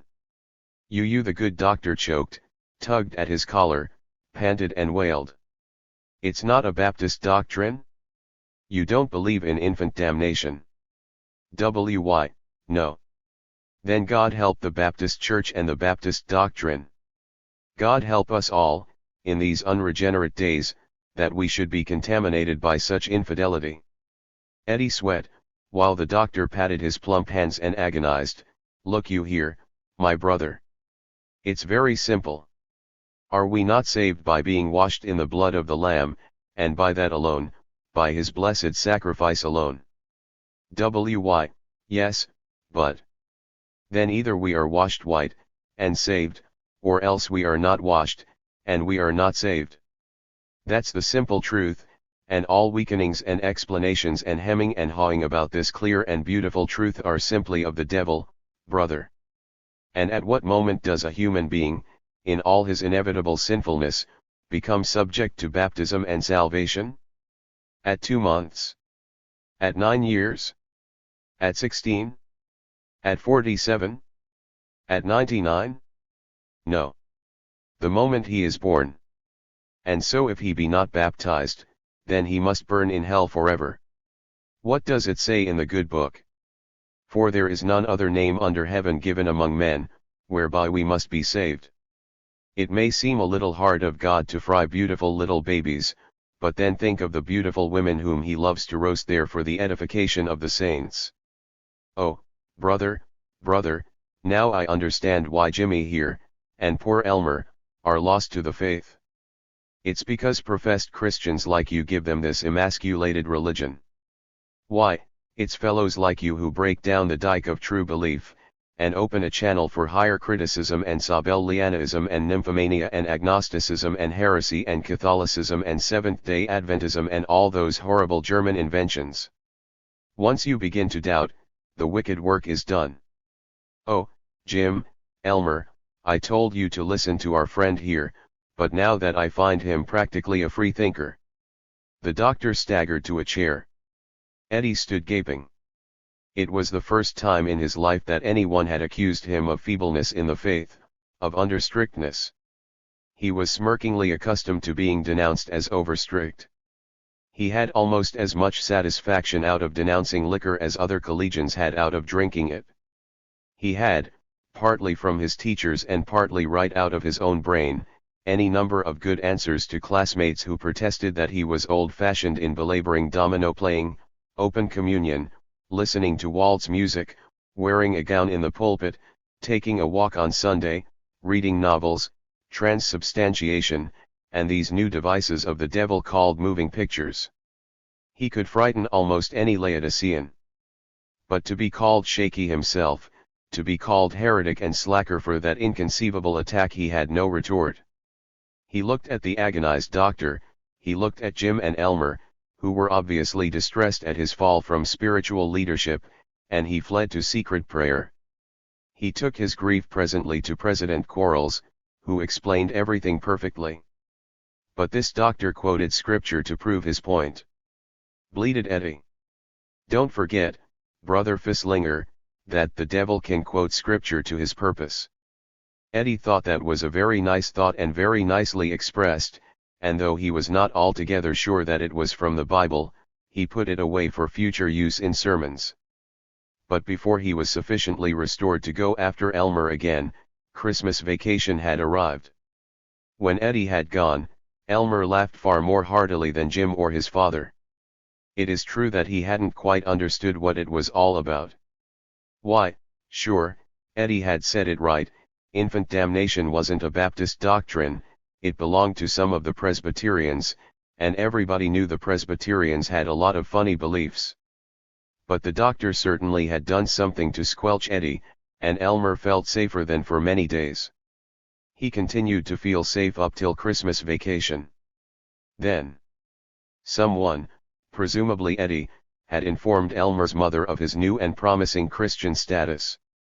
He himself had been careful to keep such compromising rumors out of his weekly letters home. Through all the vacation he was conscious that his mother was hovering closer to him than usual, that she was waiting to snatch at his soul if he showed weakening. Their home pastor, the Reverend Mr. Aker, known in Paris as Reverend Aker, shook hands with him at the church door with approval as incriminating as the affection of his instructors at Terwillinger. Unsupported by Jim, aware that at any moment Eddie might pop in from his neighboring town and be accepted as an ally by Mrs. Gantry, Elmer spent a vacation in which there was but little peace. To keep his morale up, he gave particularly earnest attention to Bottlepool and to the daughter of a nearby farmer. But he was in dread lest these be the last sad ashen days of his naturalness. It seemed menacing that Eddie should be on the same train back to college. Eddie was with another exponent of piety, and he said nothing to Elmer about the delights of hell, but he and his companion secretly giggled with a confidence more than dismaying. Jim Lefferts did not find in Elmer's face the conscious probity and steadfastness which he had expected. Chapter 3 1. Early in January was the annual college YMCA Week of Prayer. It was a countrywide event, but in Terwillinger College it was of a special power that year because they were privileged to have with them for 3 days none other than Judson Roberts, State Secretary of the YMCA, and a man great personally as well as officially. He was young, Mr. Roberts, only 34, but already known throughout the land. He had always been known. He had been a member of a star University of Chicago football team, he had played varsity baseball, he had been captain of the debating team, and at the same time he had commanded the YMCA. He had been known as the praying fullback. He still kept up his exercise. He was said to have boxed privily with Jim Jeffries, and he had mightily increased his praying. A very friendly leader he was, and helpful, hundreds of college men throughout Kansas called him Old Judd. Between prayer meetings at Terwilliger, Judson Roberts sat in the Bible history seminar room, at a long table, under a bilious map of the Holy Land, and had private conferences with the men students. A surprising number of them came edging in, trembling, with averted eyes, to ask advice about a secret practice, and old Judd seemed amazingly able to guess their trouble before they got going. "Well, now, old boy, I'll tell you. Terrible thing, all right, but I've met quite a few cases, and you just want to buck up and take it to the Lord in prayer. Remember that He is able to help unto the uttermost. Now the first thing you want to do is to get rid of I am afraid that you have some pretty nasty pictures and maybe a juicy book hidden away, now haven't you, old boy?" How could old Judd have guessed? What a corker. That's right. I've got a swell plan, old boy. Make a study of missions, and think how clean and pure and manly you'd want to be if you were going to carry the joys of Christianity to a lot of poor gazebos that are under the evil spell of Buddhism and a lot of these heathen religions. Wouldn't you want to be able to look 'em in the eye, and shame 'em? Next thing to do is to get a lot of exercise. Get out and run like hell. And then cold baths. Darn cold. There now. Rising, with ever so manly a handshake, now, skip along and remember dash with a tremendous and fetching and virile laugh just run like hell. Jim and Elmer heard old Judd in chapel. He was tremendous. He told them a jolly joke about a man who kissed a girl, yet he rose to feathered heights when he described the beatitude of real ungrudging prayer, in which a man was big enough to be as a child. He made them tearful over the gentleness with which he described the Christ child, wandering lost by his parents, yet the next moment he had them stretching with admiration as he arched his big shoulder muscles and observed that he would knock the block off any sneering, sneaking, lying, beer-bloated bully who should dare to come up to him in a meeting and try to throw a monkey wrench into the machinery by dragging out a lot of contemptible, quibbling, atheistic, smart aleck doubts. Jim was coming down with the grip. He was unable to pump up even one good sneer. He sat folded up, his chin near his knees, and Elmer was allowed to swell with hero worship. Golly! He'd thought he had some muscle, but that guy Judson Roberts Zawi, he could put Elmer on the mat 7 falls out of 5. What a football player he must have been. This Homeric worship he tried to explain to Jim, back in their room, but Jim sneezed and went to bed. The rude bard was left without audience and he was practically glad when Eddie Fisslinger scratched at the door and edged in. "Don't want to bother you fellows, but noticed you were at old Judd's meeting this afternoon and, say, you gotta come out and hear him again tomorrow evening. Big evening of the week. Say, honest, hellcat, don't you think Judd's a real humdinger? Yes, I gotta admit, he's a dandy fellow. Say, he certainly is, isn't he? He certainly is a dandy fellow, isn't he? Isn't he a peach?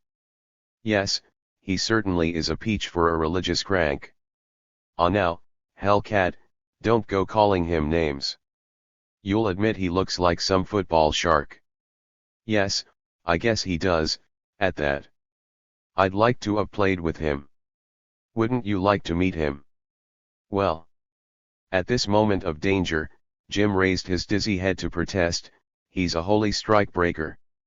One of these thick necks that was born husky and tries to make you think he made himself husky by prayer and fasting. I'd hate to take a chance on any poor little orphan nip of bourbon wandering into old Judd's presence. Yeah. Chest pounder. Why can't you 100-pound shrimps be a big manly Christian like me? Together they protested against this defilement of the hero, and Eddie admitted that he had ventured to praise Elmer to old Judd, that old Judd had seemed enthralled, that old Judd was more than likely so friendly a great man was he to run in on Elmer this afternoon. Before Elmer could decide whether to be pleased or indignant, before the enfeebled Jim could get up strength to decide for him, the door was hit a mighty and heroic wallop, and in strode Judson Roberts, big as a grizzly, jolly as a spaniel pup, radiant as 10 suns. He set upon Elmer immediately. He had 6 other doubting Thomases or suspected smokers to dispose of before 6 o'clock. He was a fair young giant with curly hair and a grin and with a voice like the bulls of Bashan whenever the strategy called for manliness. But with erring sisters, unless they were too erring, he could be as lulling as woodland violets shaken in the perfumed breeze. "Hello, Hellcat," he boomed. "Shake hands." Elmer had a playful custom of squeezing people's hands till they cracked. For the first time in his life his own paw felt limp and burning. He rubbed it and looked simple. "Been hearing a lot about you, Hellcat, and you, Jim." "Laid out, Jim." "Want me to trot out and get a doc?" Old Judd was sitting easily on the edge of Jim's bed, and in the light of that grin, even Jim Lefferts could not be very sour as he tried to sneer, "No, thanks." Roberts turned to Elmer again, and gloated. "Well, old son, I been hearing a lot about you. Gee Willikins, that must have been a great game you played against Thorvaldsen College. They tell me when you hit that line, it gave like a sponge, and when you tackled that big long Swede, he went down like he'd been hit by lightning." "Well, it was a good game. Course I read about it at the time." "Did you, honest?" "And course I wanted to hear more about it, and meet you, Hellcat, so I been asking the boys about you, and say, they certainly do give you a great hand. Wish I could have had you with me on my team at U of Chi. We needed a tackle like you." Elmer basked. "Yes, sir, the boys all been telling me what a dandy fine fellow you are, and what a corking athlete, and what an A1 gentleman. They all say there's just one trouble with you, Elmer lad." "They say you're a coward." "Huh? Who says I'm a coward?" Judson Roberts swaggered across from the bed, stood with his hand on Elmer's shoulder. "They all say it, Hellcat. You see, it takes a sure enough dyed-in-the-wool brave man to be big enough to give Jesus a shot at him, and admit he's licked when he tries to fight God. It takes a man with guts to kneel down and admit his worthlessness when all the world is jeering at him. And you haven't got that kind of courage, Elmer. Oh, you think you're such a big cuss." Old Judd swung him around. Old Judd's hand was crushing his shoulder. "You think you're too husky, too good, to associate with the poor little sniveling gospel mongers, don't you? You could knock out any of 'em, couldn't you? Well, I'm one of 'em. Want to knock me out?" With one swift jerk Roberts had his coat off, stood with a striped silk shirt revealing his hogshead torso. "You bet, Hellcat. I'm willing to fight you for the glory of God. God needs you. Can you think of anything finer for a big husky like you than to spend his life bringing poor, weak, sick, scared folks to happiness? Can't you see how the poor little skinny guys and all the kiddies would follow you and praise you and admire you, you old son of a gun? Am I a sneaking Christian? Can you lick me? Want to fight it out?" "No, gee, Mr. Roberts." "Judson, you big hunk of cheese, old Judd." "No, gee, Judson, I guess you got me trimmed. I pack a pretty good wallop, but I'm not going to take any chance on you. All right, old son. Still think that all religious folks are crabs?" "No." "And weaklings and pikers?" "No." "And liars?" "Oh, no." "All right, old boy. Going to allow me to be a friend of yours, if I don't butt in on your business?" "Oh, gee, sure. Then there's just one favor I want to ask. Will you come to our big meeting tomorrow night? You don't have to do a thing. If you think we're four flushers all right, that's your privilege. Only will you come and not decide we're all wrong beforehand, but really use that big fine incisive brain of yours and study us as we are? Will you come?" "Oh, yes, sure, you bet." "Fine, old boy. Mighty proud to have you let me come butting in here in this informal way. Remember, if you honestly feel I'm using any undue influence on the boys, you come right after me and say so, and I'll be mighty proud of your trusting me to stand the gaff." So long, old Elm. So long, Jim. God bless you. So long, Judd. He was gone, a whirlwind that whisked the inconspicuous Herb Eddie Fisslinger out after it. And then Jim Lefferts spoke. For a time after Judson Roberts' curtain, Elmer stood glowing, tasting praise. He was conscious of Jim's eyes on his back, and he turned toward the bed, defiantly. They stared, in a tug of war. Elmer gave in with a furious. Well, then, why didn't you say something while he was here? To him? Talk to a curly wolf when he smells meat? Besides, he's intelligent, that fellow. Well, say, I'm glad to hear you say that, because well, you see I'll explain how I feel. Oh, no, you won't, sweetheart. You haven't got to the miracle pulling stage yet. Sure he's intelligent. I never heard a better exhibition of bunco steering in my life. Sure. He's just crazy to have you come up and kick him in the ear and tell him you've decided you can't give your imprimatur. My what? Dash to his show, and he's to quit and go back to hod carrying. Sure. He read all about your great game with Thorvaldsen. Sent off to New York to get the review of reviews and read more about it. Eddie Fisslinger never told him a word. He read about your tackling in the London Times. You bet. Didn't he say so? And he's a saved soul, he couldn't lie. And he just couldn't stand it if he didn't become a friend of yours.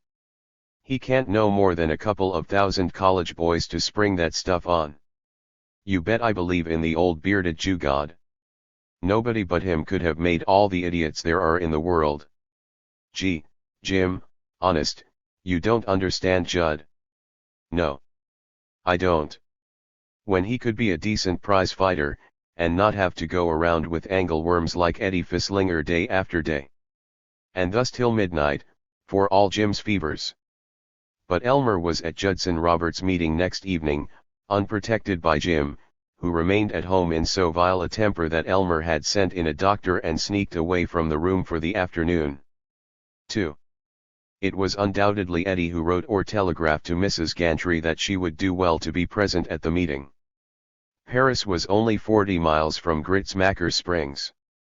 Elmer crept into his room at 6, still wistfully hoping to have Jim's sanction, still ready to insist that if he went to the meeting he would be in no danger of conversion. He had walked miles through the slush, worrying.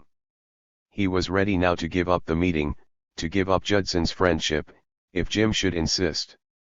As he wavered in, Mrs. Gantry stood by Jim's lightning-shot bed. Why, Ma? What you doing here? What's gone wrong? Elmer panted. It was impossible to think of her taking a journey for anything less than a funeral. Cozily, can't I run up and see my 2 boys if I want to, Elmy? I declare, I believe you'd have killed Jim, with all this nasty tobacco air, if I hadn't come in and aired the place out. I thought, Elmer Gantry, you weren't supposed to smoke in Terwillinger. By the rules of the college. I thought, young man, that you lived up to 'em. But never mind. Uneasily, for Jim had never before seen him demoted to childhood, as he always was in his mother's presence. Elmer grumbled, but honest, Ma, what did you come up for? Well, I read about what a nice week of prayer you were going to have, and I thought I'd just like to hear a real big bug preach.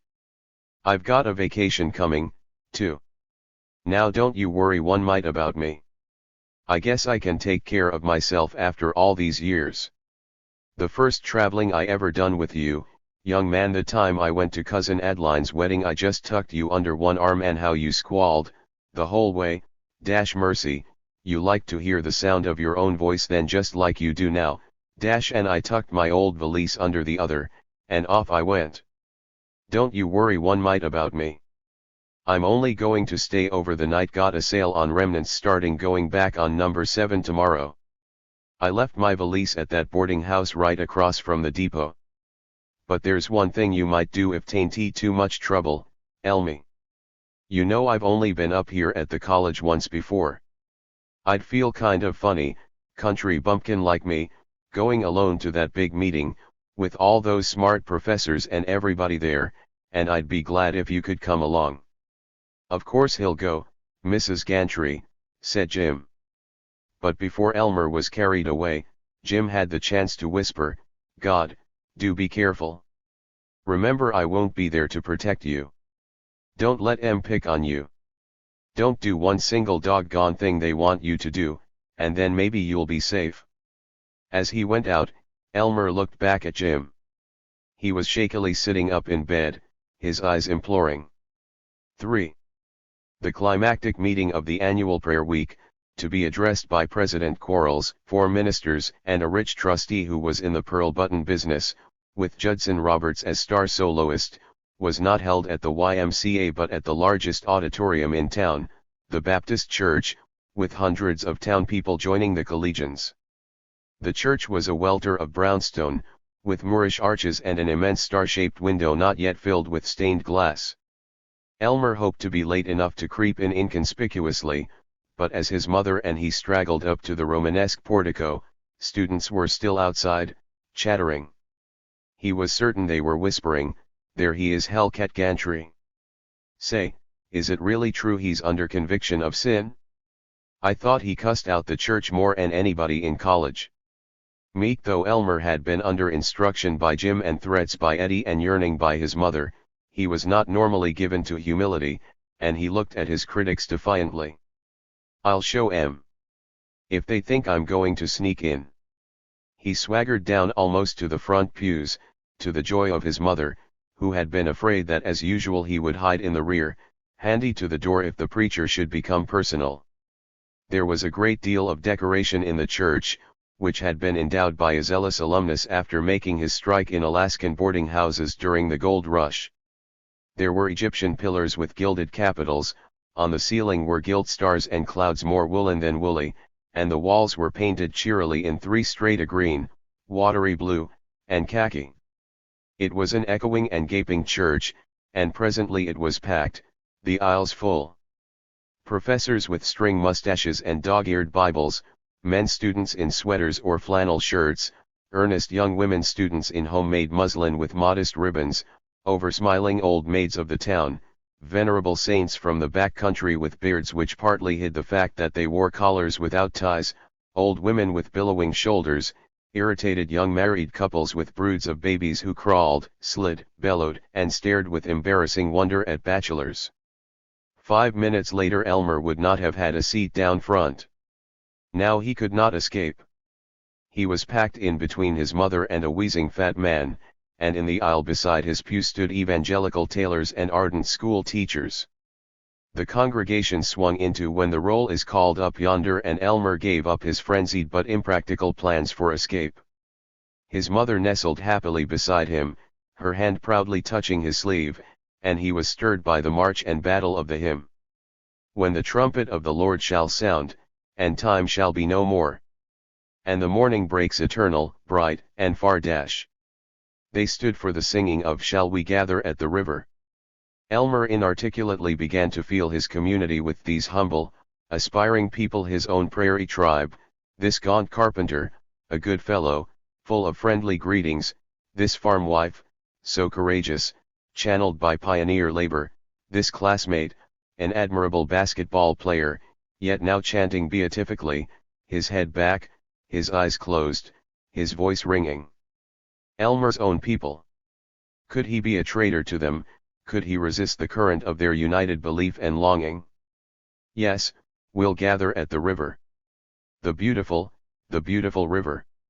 Gather with the saints at the river that flows by the throne of God." Could he endure it to be away from them, in the chill void of Jim Lefferts' rationalizing, on that day when they should be rejoicing in the warm morning sunshine by the river rolling to the imperishable throne? And his voice, he had merely muttered the words of the first hymn, boomed out ungrudgingly. "Soon our pilgrimage will cease. Soon our happy hearts will quiver with the melody of peace." His mother stroked his sleeve. He remembered that she had maintained he was the best singer she had ever heard, that Jim Lefferts had admitted, "You certainly can make that hymn dope sound as if it meant something." He noted that people nearby looked about with pleasure when they heard his big band dominate the cracked jangling. The preliminaries merely warmed up the audience for Judson Roberts. Old Judd was in form. He laughed, he shouted, he knelt and wept with real tears, he loved everybody, he raced down into the audience and patted shoulders, and for the moment everybody felt that he was closer to them than their closest friends. "Rejoiceth as a strong man to run a race," was his text. Roberts was really a competent athlete, and he really had skill in evoking pictures. He described the Chicago-Michigan game, and Elmer was lost in him. With him lived the moments of the scrimmage, the long run with the ball, the bleachers rising to him. Roberts' voice softened. He was pleading. He was not talking, he said, to weak men who needed coddling into the kingdom, but to strong men, to rejoicing men, to men brave in armor.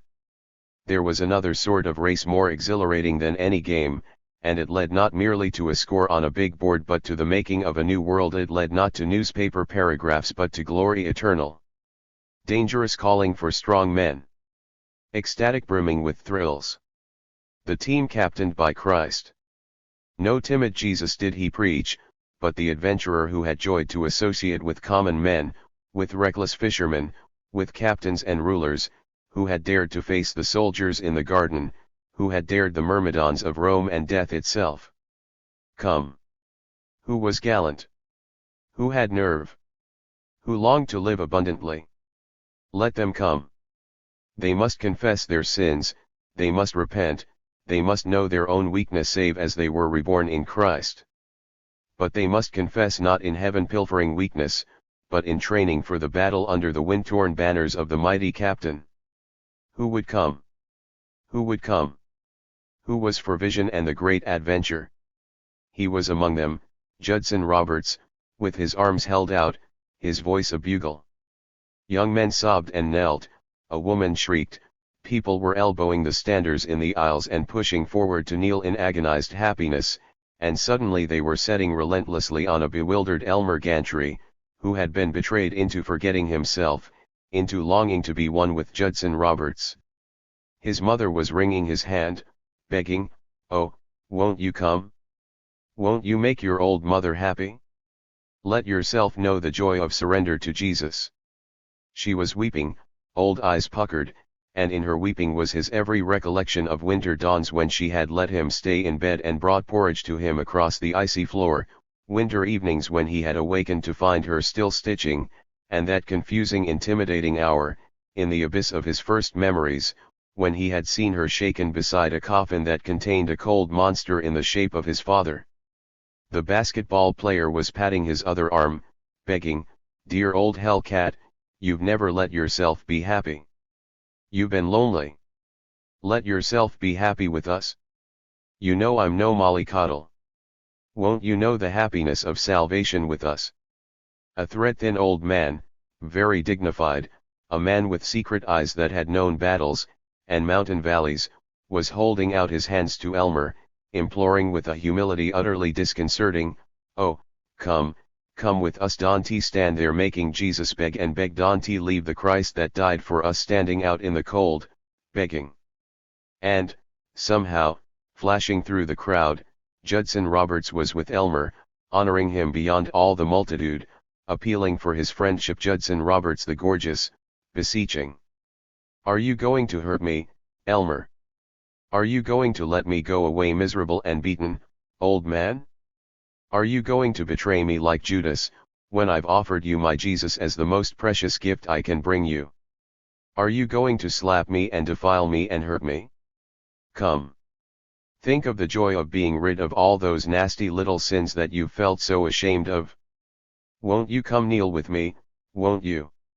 His mother shrieked, "Won't you, Elmer? With him and me? Won't you make us happy? Won't you be big enough to not be afraid? See how we're all longing for you, praying for you." Yes. From around him, from strangers, "And help me to follow you, brother, I'll go if you will." Voices woven, thick, dove-white and terrifying black of morning and lightning-colored, flung around him, binding him his mother's pleading, Judson Roberts tribute. An instant he saw Jim Lefferts, and heard him insist, "Why, sure, course they believe it. They hypnotize themselves. But don't let 'em hypnotize you." He saw Jim's eyes, that for him alone veiled their bright harshness, and became lonely, asking for comradeship. He struggled, with all the blubbering confusion of a small boy set on by his elders, frightened and overwhelmed. He longed to be honest, to be true to Jim, to be true to himself and his own good honest sins and whatsoever penalties they might carry. Then the visions were driven away by voices that closed over him like surf above an exhausted swimmer. Volitionless, marveling at the sight of himself as a puny one giant, he was being urged forward, forced forward, his mother on one arm and Judson on the other, a rhapsodic mob following. Bewildered. Miserable. False to Jim. But as he came to the row kneeling in front of the first pew, he had a thought that made everything all right. Yes. He could have both. He could keep Judson and his mother, yet retain Jim's respect. He had only to bring Jim also to Jesus, then all of them would be together in beatitude. Freed from misery by that revelation, he knelt, and suddenly his voice was noisy in confession, while the shouts of the audience, the ejaculations of Judson and his mother, exalted him to hot self-approval and made it seem splendidly right to yield to the mystic fervor. He had but little to do with what he said. The willing was not his but the mob's, the phrases were not his but those of the emotional preachers and hysterical worshippers whom he had heard since babyhood. "O God, oh, I have sinned. My sins are heavy on me. I am unworthy of compassion. O Jesus, intercede for me. Oh, let thy blood that was shed for me be my salvation. O God, I do truly repent of my great sinning, and I do long for the everlasting peace of thy bosom. Oh, praise God, from the multitude, and praise his holy name. Thank God, thank God, thank God. Oh, hallelujah, brother, thank the dear loving God." He was certain that he would never again want to guzzle, to follow loose women, to blaspheme. He knew the rapture of salvation, yes, and of being the center of interest in the crowd. Others about him were beating their foreheads, others were shrieking, "Lord, be merciful," and one woman, he remembered her as a strange, repressed, mad-eyed special student who was not known to have any friends, was stretched out, oblivious of the crowd, jerking, her limbs twitching, her hands clenched, panting rhythmically. But it was Elmer, tallest of the converts, tall as Judson Roberts, whom all the students and most of the town people found important, who found himself important. His mother was crying, "Oh, this is the happiest hour of my life, dear. This makes up for everything. To be able to give her such delight." Judson was clawing Elmer's hand, whooping, "Like to had you on the team at Chicago, but I'm a lot gladder to have you with me on Christ's team. If you knew how proud I am to be thus linked forever with Judson." Elmer's embarrassment was gliding into a robust self-satisfaction. Then the others were crowding on him, shaking his hand, congratulating him, the football center, the Latin professor, the town grocer. President Quarles, his chin whisker vibrant and his shaven upper lip wiggling from side to side, was insisting, "Come, brother Elmer, stand up on the platform and say a few words to us. You must, we all need it. We're thrilled by your splendid example." Elmer was not quite sure how he got through the converts, up the steps to the platform. He suspected afterward that Judson Roberts had done a good deal of trained pushing. He looked down, something of his panic returning. But they were sobbing with affection for him. The Elmer Gantry who had for years pretended that he relished defying the whole college had for those same years desired popularity. He had it now, popularity, almost love, almost reverence, and he felt overpoweringly his role as leading man. He was stirred to more flamboyant confession. "Oh, for the first time I know the peace of God. Nothing I have ever done has been right, because it didn't lead to the way and the truth. Here I thought I was a good church member, but all the time I hadn't seen the real light. I'd never been willing to kneel down and confess myself a miserable sinner. But I'm kneeling now, and, oh, the blessedness of humility.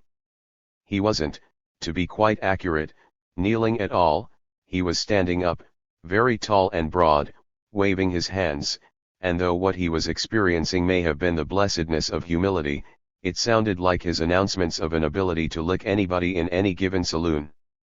But he was greeted with flaming hallelujahs, and he shouted until he was rapturous and very sweaty. Come. Come to him now? Oh, it's funny that I who've been so great a sinner could dare to give you his invitation, but he's almighty and shall prevail, and he giveth his sweet tidings through the mouths of babes and sucklings and the most unworthy, and lo, the strong shall be confounded and the weak exalted in his sight. It was all, the Mithraic phrasing, as familiar as good morning or how are you. To the audience, yet he must have put new violence into it, for instead of smiling at the recency of his ardor they looked at him gravely, and suddenly a miracle was beheld. 10 minutes after his own experience, Elmer made his first conversion. A pimply youth, long known as a pool room tout, leaped up, his greasy face working, shrieked, "Oh God, forgive me!" Butted in frenzy through the crowd, ran to the mourner's bench, lay with his mouth frothing in convulsion. Then the hallelujahs rose till they drowned Elmer's accelerated pleading, then Judson Roberts stood with his arm about Elmer's shoulder, then Elmer's mother knelt with the light of paradise on her face, and they closed the meeting in a maniac pealing of "Draw me nearer, blessed Lord, to thy precious bleeding side." Elmer felt himself victorious over life and king of righteousness. But it had been only the devoted, the people who had come early and taken front seats, of whom he had been conscious in his transports. The students who had remained at the back of the church now loitered outside the door in murmurous knots, and as Elmer and his mother passed them, they stared, they even chuckled, and he was suddenly cold. It was hard to give heed to his mother's wails of joy all the way to her boarding house. "Now don't you dare think of getting up early to see me off on the train," she insisted. "All I have to do is just to carry my little valise across the street. You'll need your sleep, after all this stirrin' up you've had tonight. I was so proud I've never known anybody to really wrestle with the Lord like you did. Oh, Elmy, you'll stay true? You've made your old mother so happy. All my life I've sorrowed, I've waited, I've prayed, and now I shan't ever sorrow again. Oh, you will stay true." He threw the last of his emotional reserve into a ringing, "You bet I will, Ma," and kissed her good night. He had no emotion left with which to face walking alone, in a cold and realistic night, down a street not of shining columns but of cottages dumpy amid the bleak snow and unfriendly under the bitter stars. His plan of saving Jim Lefferts, his vision of Jim with reverent and beatific eyes, turned into a vision of Jim with extremely irate eyes and a lot to say. With that vanishment his own glory vanished. Was I, he wondered, just a plain damn fool? Jim warned me they'd nab me if I lost my head. Now I suppose I can't ever even smoke again without going to hell. But he wanted a smoke. Right now. He had a smoke. It comforted him but little as he fretted on. There wasn't any fake about it.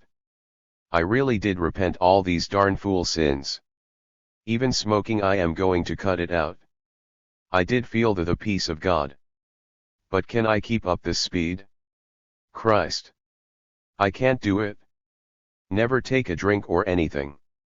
I wonder if the Holy Ghost really was there and getting after me? I did feel different. I did. Or was it just because Judson and Ma and all those Christus were there hooping it up? Judd Roberts kidded me into it. With all his big brother stuff. Probably pulls it everywhere he goes. Jim'll claim I owe, damn Jim, too. I got some rights. None of his business if I come out and do the fair square thing. And they did look up to me when I gave them the invitation. It went off fine and dandy. And that kid coming right up and getting saved. Mighty few fellows ever pulled off a conversion as soon after their own conversion as I did. Moody or none of 'em. I'll bet it busts the records. Yes, sir, maybe they're right. Maybe the Lord has got some great use for me, even if I ain't always been all I might have been. Some ways. But I was never mean or tough or anything like that. Just had a good time. Jim, what rights he got telling me where I head in? Trouble with him is, he thinks he knows it all. I guess these wise old coots that ve written all these books about the Bible, I guess they know more and one smart aleck Kansas agnostic. Yes, sir. The whole crowd turned to me like I was an all-American preacher. Wouldn't be so bad to be a preacher if you had a big church, and lot easier than digging out law cases and having to put it over a jury and another lawyer maybe smarter and you are. The crowd have to swallow what you tell 'em in a pulpit, and no backtalk or cross-examination allowed. For a second he snickered, but not nice to talk that way. Even if a fellow don't do what's right himself, no excuse for his sneering at fellows that do, like preachers. There's where Jim makes his mistake. Not worthy to be a preacher. But if Jim Lefferts thinks for one single solitary second that I'm afraid to be a preacher because he pulls a lot of gaff, I guess I know how I felt when I stood up and had all them folks hollering and rejoicing. I guess I know whether I experienced salvation or not. And I don't require any James Blaine Lefferts to tell me, neither. Thus for an hour of dizzy tramping, now colder with doubt than with the prairie wind, now winning back some of the exaltation of his spiritual adventure, but always knowing that he had to confess to an inexorable Jim. 4. It was after 1. Surely Jim would be asleep, and by next day there might be a miracle. Morning always promises miracles. He eased the door open, holding it with a restraining hand. There was a light on the washstand beside Jim's bed, but it was a small kerosene lamp turned low. He tiptoed in, his tremendous feet squeaking. Jim suddenly sat up, turned up the wick. He was red-nosed, red-eyed, and coughing. He stared, and unmoving, by the table, Elmer stared back. Jim spoke abruptly. "You son of a sea cook. You've gone and done it. You've been saved. You've let them hornswoggle you into being a Baptist witch doctor. I'm through. You can go to heaven." "Ah, say now, Jim, listen. I've listened enough. I've got nothing more to say. And now you listen to me," said Jim, and he spoke with tongues for 3 minutes straight. Most of the night they struggled for the freedom of Elmer's soul, with Jim not quite losing yet never winning. As Jim's face had hovered at the gospel meeting between him and the evangelist, blotting out the vision of the cross, so now the faces of his mother and Judson hung sorrowful and misty before him, a veil across Jim's pleading. Elmer slept 4 hours and went out, staggering with weariness, to bring cinnamon buns, a weenie sandwich, and a tin pail of coffee for Jim's breakfast. They were laboring windily into new arguments, Jim a little more stubborn, Elmer ever more irritable, when no less a dignitary than President the Rev. Dr. Willoughby Quarles, chin whisker, glacial shirt, bulbous waistcoat, and all, plunged under the fat soft wing of the landlady. The president shook hands a number of times with everybody, he eyebrowed the landlady out of the room, and boomed in his throaty pulpit voice, with belly rumblings and long-drawn R's and L's, a voice very deep and owlish, most holy and fitting to the temple which he created merely by his presence, rebuking to flippancy and chuckles and the puerile cynicisms of the Jim Lefferts a noise somewhere between the evening bells and the morning jackass. "Oh, brother Elmer, that was a brave thing you did. I have never seen a braver. For a great strong man of your gladiatorial powers to not be afraid to humble himself. And your example will do a great deal of good, a great deal of good. And we must catch and hold it. You are to speak at the YMCA tonight special meeting to reinforce the results of our wonderful prayer week." "Oh, gee, President, I can't." Elmer groaned. "Oh, yes, brother, you must. You must. It's already announced. If you'll go out within the next hour, you'll be gratified to see posters announcing it all over town. But I can't make a speech. The Lord will give the words if you give the good will." I myself shall call for you at 6:45. God bless you. He was gone. Elmer was completely frightened, completely unwilling, and swollen with delight that after long dark hours when Jim, an undergraduate, had used him dirtily and thrown clods at his intellect, the president of Terwilliger College should have welcomed him to that starched bosom as a fellow apostle. While Elmer was making up his mind to do what he had made up his mind to do, Jim crawled into bed and addressed the Lord in a low poisonous tone. Elmer went out to see the posters. His name was in lovely large letters. For an hour, late that afternoon, after various classes in which everyone looked at him respectfully, Elmer tried to prepare his address for the YMCA and affiliated lady worshippers. Jim was sleeping, with a snore like the snarl of a leopard.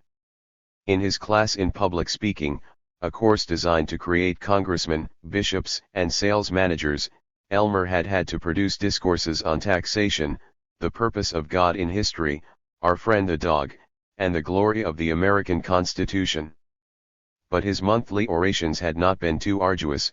No one had grieved if he stole all his ideas and most of his phrasing from the encyclopedia. The most important part of preparation had been the lubrication of his polished mahogany voice with throat lozenges after rather steady and totally forbidden smoking. He had learned nothing except the placing of his voice. It had never seemed momentous to impress the 19 students of oratory and the instructor, an unordained licensed preacher who had formerly been a tax assessor in Oklahoma. He had, in public speaking, never been a failure nor ever for 1 second interesting. Now, sweating very much, he perceived that he was expected to think, to articulate the curious desires whereby Elmer Gantry was slightly different from any other human being, and to rivet together opinions which would not be floated on any tide of hallelujahs. He tried to remember the sermons he had heard. But the preachers had been so easily convinced of their authority as prelates, so freighted with ponderous messages, while himself, he was not at the moment certain whether he was a missionary who had to pass his surprising new light on to the multitude, or just a sinner who. Just a sinner. For keeps. Nothing else. Damned if he'd Welsh on old Jim. No, sir. Or Welsh on Juanita, who'd stood for him and merely kidded him, no matter how soused and rough and mouthy he might be. Her hug. The way she'd get rid of that Butinsky aunt of Nell's, just wink at him and give on to some song and dance or other and send her out for chow. God! If Juanita were only here. She'd give him the real dope. She'd advise him whether he ought to tell Prexy and the YM to go to hell or grab this chance to show Eddie Fisslinger and all those YM highbrows that he wasn't such a bonehead. No. Here Prexy had said he was the whole cheese, gotten up a big meeting for him. Prexy Quarles and Juanita. Abernet. Never get them two together. And Prexy had called on him.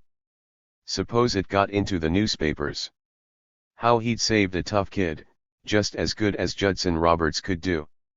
Juanita finds skirts like her any place, but where could they find a guy that could start in and save souls right off the bat? Chuck all these fool thoughts, now that Jim was asleep, and figure out this spiel.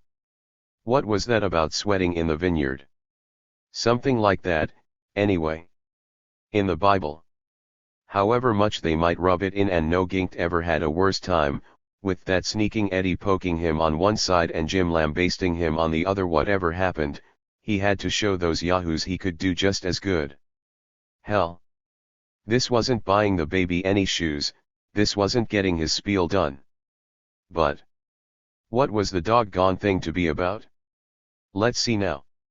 Gee, there was a bully thought. Tell em about how a strong husky guy, the huskier he was the more he could afford to admit that the power of the Holy Ghost had just laid him out cold. No. Hell. That was what old Judd had said. Must have something new kinda new, anyway. He shouldn't say hell. Cut it out.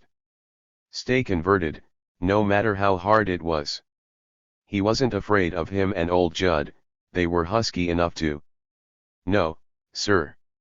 It wasn't old Judd, it was his mother.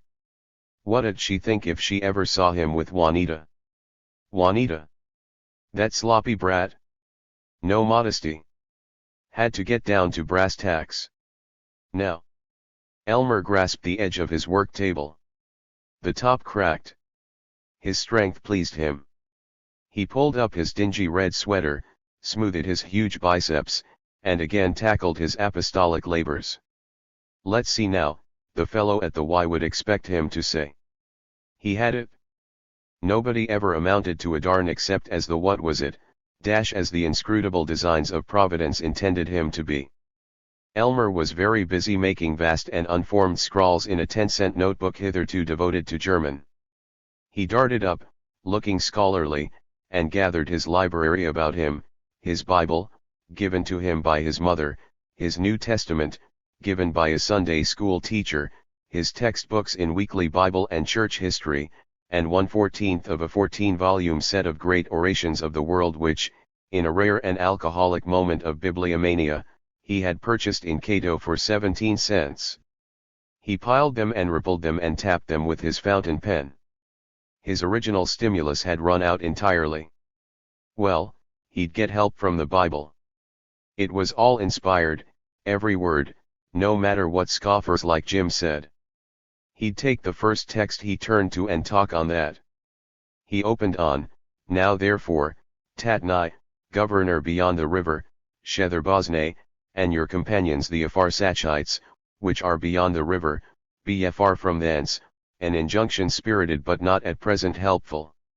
He returned to pulling his luxuriant hair and scratching. Golly!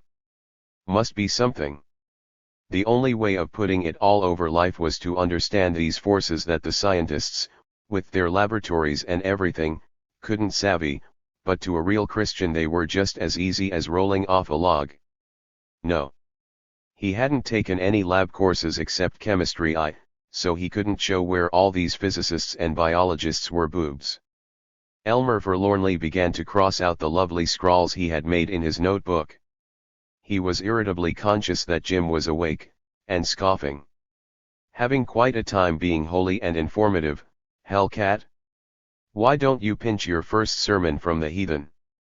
You won't be the first up-and-coming young messiah to do it. Jim shied a thin book at him, and sank again into infidel sleep. Elmer picked up the book. It was a selection from the writings of Robert G. Ingersoll. Elmer was indignant. Take his speech from Ingersoll, that rotten old atheist that said well, anyway, he criticized the Bible and everything. Fellow that couldn't believe the Bible, least he could do was not to disturb the faith of others. Darn rotten thing to do. Fat nerve of Jim to suggest his pinching anything from Ingersoll. He'd throw the book in the fire. But anything was better than going on straining his brains. He forgot his woes by drugging himself with heedless reading. He drowsed through page on page of Ingersoll's rhetoric and jesting. Suddenly he sat up, looked suspiciously over at the silenced Jim, looked suspiciously at heaven.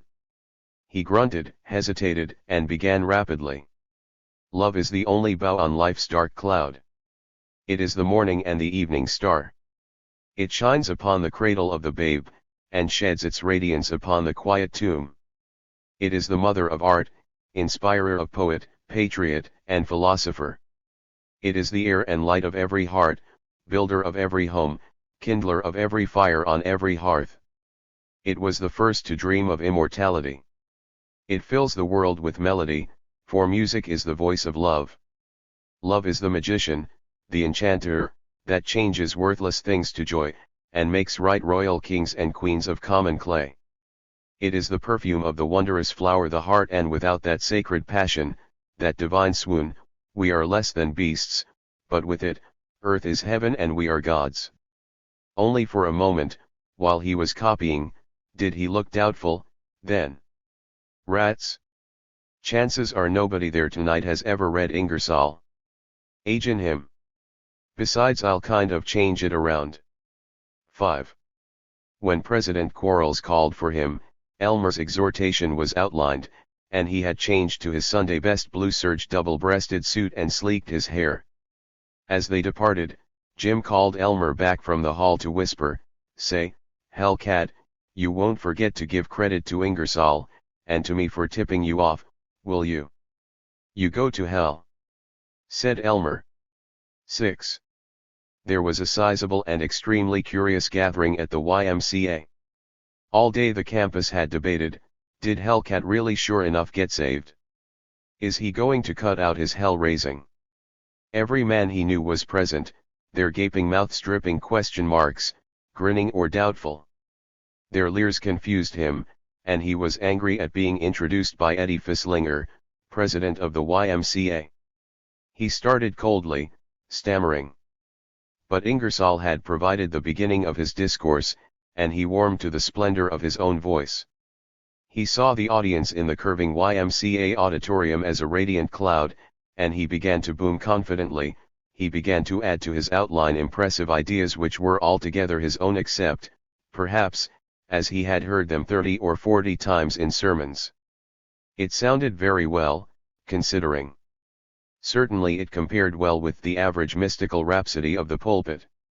For all his slang, his cursing, his mauled plurals and singulars, Elmer had been compelled in college to read certain books, to hear certain lectures, all filled with flushed, florid polysyllables, with juicy sentiments about God, sunsets, the moral improvement inherent in a daily view of mountain scenery, angels, fishing for souls, fishing for fish, ideals, patriotism, democracy, purity, the error of providence in creating the female leg, courage, humility, justice, the agricultural methods of Palestine circa 4 AD, the beauty of domesticity, and preachers' salaries. These blossoming words, these organ-like phrases, these profound notions had been rammed home till they stuck in his brain, ready for use.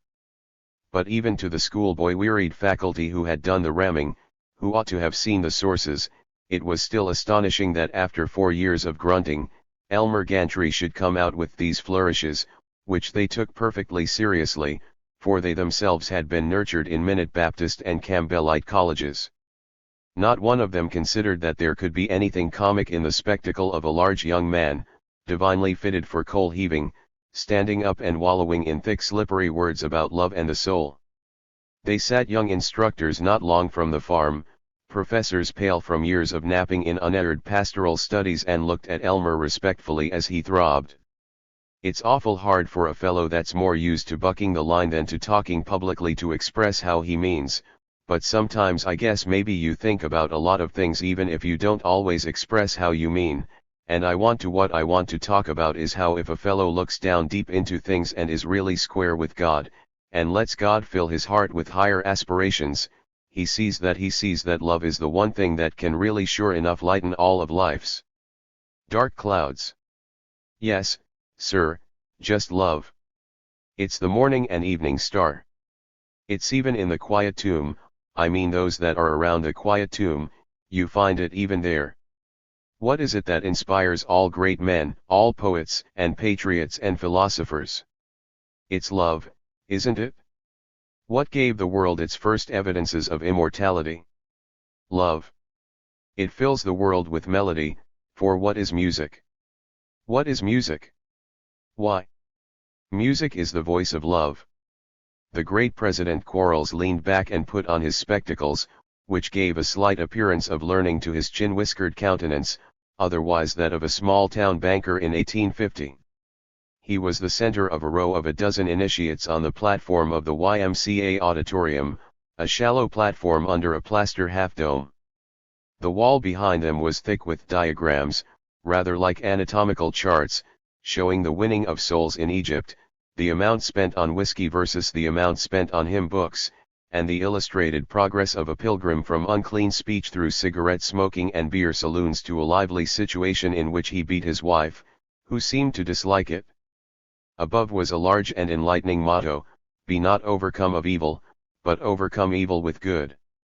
The whole place had that damp straw odor characteristic of places of worship, but President Quarles did not, seemingly, suffer in it.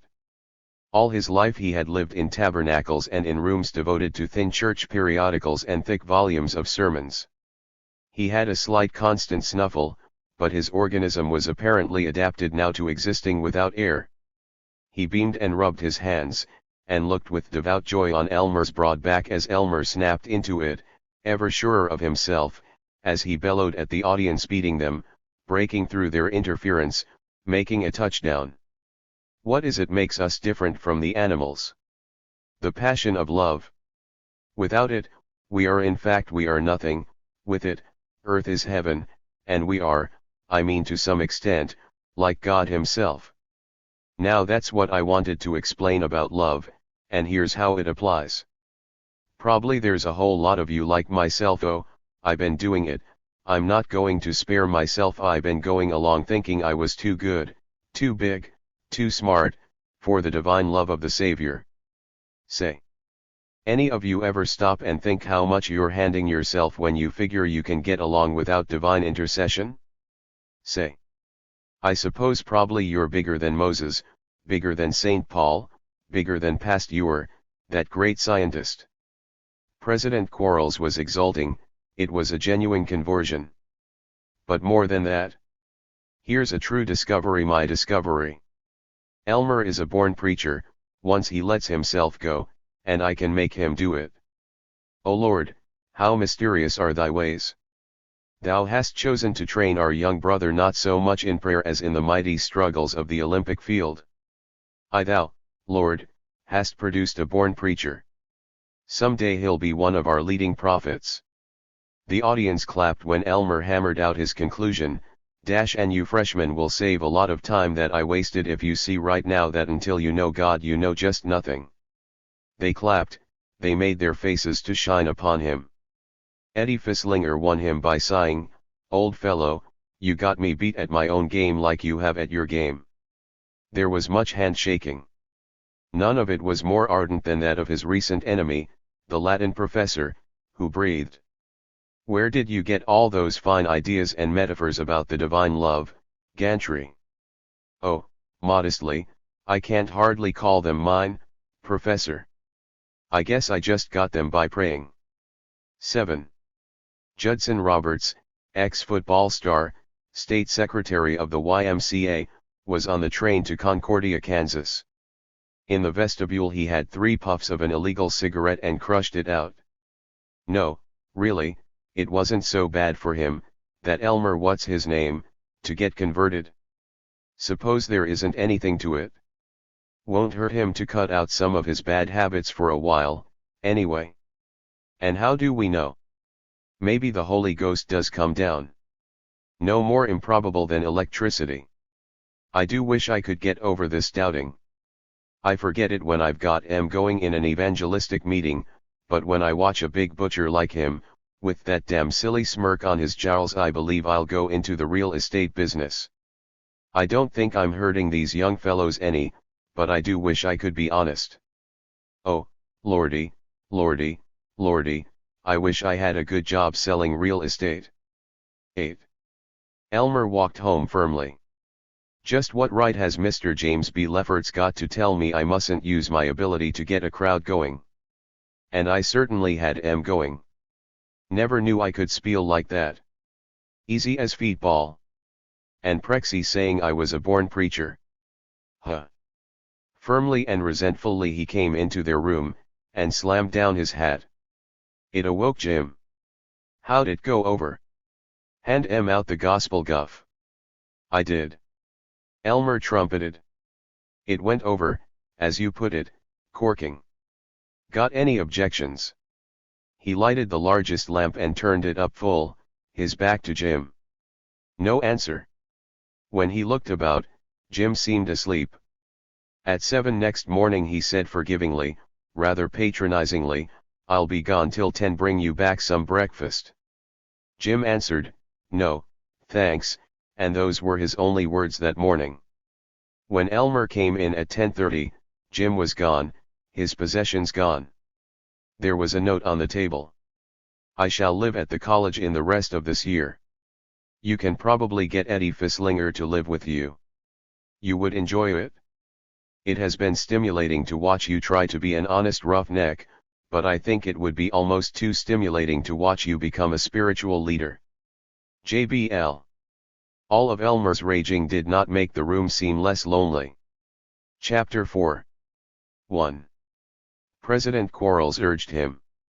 Elmer would, perhaps, affect the whole world if he became a minister. What glory for old Terwilliger and all the shrines of Gritsmacher Springs. Eddie Fisslinger urged him. Jiminy! You'd go way beyond me. I can see you president of the Baptist Convention. Elmer still did not like Eddie, but he was making much now of ignoring Jim Lefferts, and he had to have someone to play valet to his virtues. The ex-minister dean of the college urged him. Where could Elmer find a profession with a better social position than the ministry? Thousands listening to him, invited to banquets and everything. So much easier than, well, not exactly easier. All ministers worked arduously, great sacrifices, constant demands on their sympathy, heroic struggle against vice, but same time, elegant and superior work, surrounded by books, high thoughts, and the finest ladies in the city or country as the case might be. And cheaper professional training than law. With scholarships and outside preaching, Elmer could get through the 3 years of Mizpah Theological Seminary on almost nothing a year. What other plans had he for a career? Nothing definite. Why, looked like divine intervention, certainly did, let's call it settled. Perhaps he could get Elmer a scholarship the very first year. His mother urged him. She wrote, daily, that she was longing, praying, sobbing. Elmer urged himself. He had no prospects except the chance of reading law in the dingy office of a cousin in Toluca, Kansas. The only things he had against the ministry, now that he was delivered from Jim, were the low salaries and the fact that if ministers were caught drinking or flirting, it was often very hard on them. The salaries weren't so bad, he'd go to the top, of course, and maybe make 8 or 10,000. But the diversions, he thought about it so much that he made a hasty trip to Cato, and came back temporarily cured forever of any desire for wickedness. The greatest urge was his memory of holding his audience, playing on them. To move people, golly. He wanted to be addressing somebody on something right now, and being applauded. By this time he was so rehearsed in his role of candidate for righteousness that it didn't bother him to use the most embarrassing theological and moral terms in the presence of Eddie or the president, and without one grin he rolled out dramatic speeches about the duty of every man to lead every other man to Christ, and the historic position of the Baptists as the one true scriptural church, practicing immersion, as taught by Christ himself. He was persuaded. He saw himself as a white-browed and star-eyed young evangel, wearing a new frock coat, standing up in a pulpit and causing hundreds of beautiful women to weep with conviction and rush down to clasp his hand. But there was one barrier, extremely serious. They all informed him that, select though he was as sacred material, before he decided he must have a mystic experience known as a call. God himself must appear and call him to service, and conscious though Elmer was now of his own powers and the excellence of the church, he saw no more of God about the place than in his worst days of unregeneracy. He asked the president and the dean if they had had a call. Oh, yes, certainly, but they were vague about practical tips as to how to invite a call and recognize it when it came. He was reluctant to ask Eddie. Eddie would be only too profuse with tips, and want to kneel down and pray with him, and generally be rather damp and excitable and messy. The call did not come, not for weeks, with Easter past and no decision as to what he was going to do next year. 2. Spring on the prairie, high spring. Lilacs masked the speckled brick and stucco of the college buildings, spirea made a flashing wall, and from the Kansas fields came soft airs and the whistle of meadow larks. Students loafed at their windows, calling down to friends. They played catch on the campus, they went bareheaded and wrote a great deal of poetry, and the Terwilliger baseball team defeated Fogelquist College. Still Elmer did not receive his divine call. By day, playing catch, kicking up his heels, belaboring his acquaintances, singing the happiest days that ever were, we knew at old Terwilliger on a fence fondly believed to resemble the Yale fence, or tramping by himself through the minute forest of cottonwood and willow by Tunker Creek, he expanded with the expanding year and new happiness. The nights were unadulterated hell. He felt guilty that he had no call, and he went to the president about it in mid-May. Dr. Quarles was thoughtful, and announced, "Brother Elmer, the last thing I'd ever want to do, in fairness to the spirit of the ministry, would be to create an illusion of a call when there was none present. That would be like the pagan hallucinations worked on the poor suffering followers of Roman Catholicism. Whatever else he may be, a Baptist preacher must be free from illusions. He must found his work on good hard scientific facts, the proven facts of the Bible, and substitutionary atonement, which even pragmatically we know to be true, because it works. No, no. But at the same time I feel sure the voice of God is calling you, if you can but hear it, and I want to help you lift the veil of worldliness which still, no doubt, deafens your inner ear. Will you come to my house tomorrow evening? We'll take the matter to the Lord in prayer." It was all rather dreadful. That kindly spring evening, with a breeze fresh in the branches of the sycamores, President Quarles had shut the windows and drawn the blinds in his living room, an apartment filled with crayon portraits of Baptist worthies, red plush chairs, and leaded glass unit bookcases containing the lay writings of the more poetic clergy. The president had gathered as assistants in prayer the more aged and fundamentalist ex-pastors on the faculty and the more milky and elocutionary of the YMCA leaders, headed by Eddie Fisslinger. When Elmer entered, they were on their knees, their arms on the seats of reversed chairs, their heads bowed, all praying aloud and together. They looked up at him like old women surveying the bride. He wanted to bolt. Then the president nabbed him, and had him down on his knees, suffering and embarrassed and wondering what the devil to pray about. They took turns at telling God what he ought to do in the case of our so ardently and earnestly seeking brother. "Now will you lift your voice in prayer, Brother Elmer? Just let yourself go. Remember we're all with you, all loving and helping you," grated the president. They crowded near him. The president put his stiff old arm about Elmer's shoulder. It felt like a dry bone, and the president smelled of kerosene. Eddie crowded up on the other side and nuzzled against him. The others crept in, patting him. It was horribly hot in that room, and they were so close he felt as if he were tied down in a hospital ward. He looked up and saw the long shaven face, the thin tight lips, of a minister, whom he was now to emulate. He prickled with horror, but he tried to pray. He wailed, "Oh blessed Lord, help me to." He had an enormous idea. He sprang up. He cried, "Say, I think the Spirit is beginning to work, and maybe if I just went out and took a short walk and kinda prayed by myself, while you stayed here and prayed for me, it might help." "I don't think that would be the way," began the president, but the most aged faculty member suggested, "Maybe it's the Lord's guidance." "We hadn't ought to interfere with the Lord's guidance, Brother Quarles." That's so," the president announced. "You have your walk, Brother Elmer, and pray hard, and we'll stay here and besiege the throne of grace for you." Elmer blundered out into the fresh clean air. Whatever happened, he was never going back. How he hated their soft, crawly, wet hands. He had notions of catching the last train to Cato and getting solacingly drunk. No. He'd lose his degree, just a month off now, and be cramped later in appearing as a real, high-class, college-educated lawyer. Lose it, then. Anything but go back to their crawling creepy hands, their aged breathing by his ear. He'd get hold of somebody and say he felt sick and send him back to tell Prexy and sneak off to bed. Cinch. He just wouldn't get his call, just pass it up, by Jiminy, and not have to go into the ministry. But to lose the chance to stand before thousands and stir them by telling about divine love and the evening and morning star, if he could just stand it till he got through theological seminary and was on the job then, if any Eddie Fisslinger tried to come into his study and breathe down his neck, throw him out, by golly. He was conscious that he was leaning against a tree, tearing down twigs, and that facing him under a street lamp was Jim Lefferts. "You look sick, hellcat," said Jim. Elmer strove for dignity, then broke, with a moaning, "Oh, I am.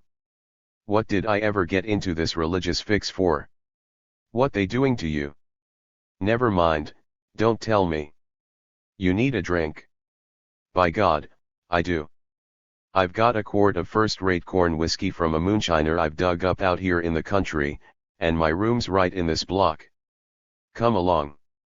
Through his first drink, Elmer was quiet, bewildered, vaguely leaning on the Jim who would guide him away from this horror. But he was out of practice in drinking, and the whiskey took hold with speed. By the middle of the second glass he was boasting of his ecclesiastical eloquence. He was permitting Jim to know that never in Terwilliger College had there appeared so promising an orator, that right now they were there praying for him, waiting for him, the president and the whole outfit. But, with a slight return of apology, I suppose probably you think maybe I hadn't ought to go back to M. Jim was standing by the open window, saying slowly, no. I think now you'd better go back. I've got some peppermints. They'll fix your breath, more or less. Goodbye, Hellcat. He had won even over old Jim. He was master of the world, and only a very little bit drunk. He stepped out high and happy. Everything was extremely beautiful. How high the trees were. What a wonderful drugstore window, with all those glossy new magazine covers. That distant piano magic. What exquisite young women the co-eds. What lovable and sturdy men the students. He was at peace with everything. What a really good fellow he was. He'd lost all his meannesses. How kind he'd been to that poor lonely sinner, Jim Lefferts. Others might despair of Jim's soul, he never would. Poor old Jim. His room had looked terrible, that narrow little room with a cot, all in disorder, a pair of shoes and a corncob pipe lying on a pile of books. Poor Jim. He'd forgive him. Go around and clean up the room for him. Gee, what a lovely spring night. How corking those old boys were, Prexy and everybody, to give up an evening and pray for him. Why was it he felt so fine? Of course. The call had come. God had come to him, though just spiritually, not corporeally, so far as he remembered. It had come. He could go ahead and rule the world. He dashed into the president's house, he shouted from the door, erect, while they knelt and looked up at him mousily, it's come. I feel it in everything. God just opened my eyes and made me feel what a wonderful old world it is, and it was just like I could hear his voice saying, don't you want to love everybody and help them to be happy? Do you want to just go along being selfish, or have you got a longing to help everybody? He stopped. They had listened silently, with interested grunts of amen, brother. Honest, it was awful impressive. Somehow, something has made me feel so much better than when I went away from here. I'm sure it was a real call. Don't you think so, President? Oh, I'm sure of it. The president ejaculated, getting up hastily and rubbing his knees. I feel that all is right with our brother, that he has now, this sacred moment, heard the voice of God, and is entering upon the highest calling in the sight of God, the president observed to the dean. Don't you feel so? God be praised, said the dean, and looked at his watch. 3. On their way home, they two alone, the oldest faculty member said to the dean, yes, it was a fine gratifying moment. And harumph, slightly surprising. I'd hardly thought that young Gantry would go on being content with the mild blisses of salvation. Harumph. Curious smell of peppermint he had about him. I suppose he stopped at the drugstore during his walk and had a soft drink of some kind. Don't know, brother, said the dean, that I approve of these soft drinks. Innocent in themselves, but they might lead to carelessness in beverages. A man who drinks ginger ale, how are you going to impress on him the terrible danger of drinking ale? Yes, yes, said the oldest faculty member. Say, brother, how do you feel about young Gantry? About his entering the ministry? I know you did well in the pulpit before you came here, as I more or less did myself, but if you were a boy of 21 or 2, do you think you'd become a preacher now, way things are? Why, brother? Grieved the dean. Certainly I would. What a question. What would become of all our work at Terwilliger, all our ideals in opposition to the heathenish large universities, if the ministry weren't the highest ideal? I know. I know. I just wonder sometimes all the new vocations that are coming up. Medicine. Advertising. World just going it. I tell you, Dean, in another 40 years, by 1943, men will be up in the air in flying machines, going maybe 100 miles an hour. My dear fellow, if the Lord had meant men to fly, he'd have given us wings. But there are prophecies in the book. Those refer purely to spiritual and symbolic flying. No, no. Never does to oppose the clear purpose of the Bible, and I could dig you out 100 texts that show unquestionably that the Lord intends us to stay right here on earth till that day when we shall be upraised in the body with him. Harumph. Maybe. Well, here's my corner. Good night, brother. The dean came into his house. It was a small house. How'd it go? Asked his wife. Splendid. Young Gantry seemed to feel an unmistakable divine call. Something struck him that just uplifted him. He's got a lot of power. Only. The dean irritably sat down in a cane-seated rocker, jerked off his shoes, grunted, drew on his slippers. Only, hang it, I simply can't get myself to like him. Emma, tell me, if I were his age now, do you think I'd go into the ministry, as things are today? Why, Henry. What in the world ever makes you say a thing like that? Of course you would.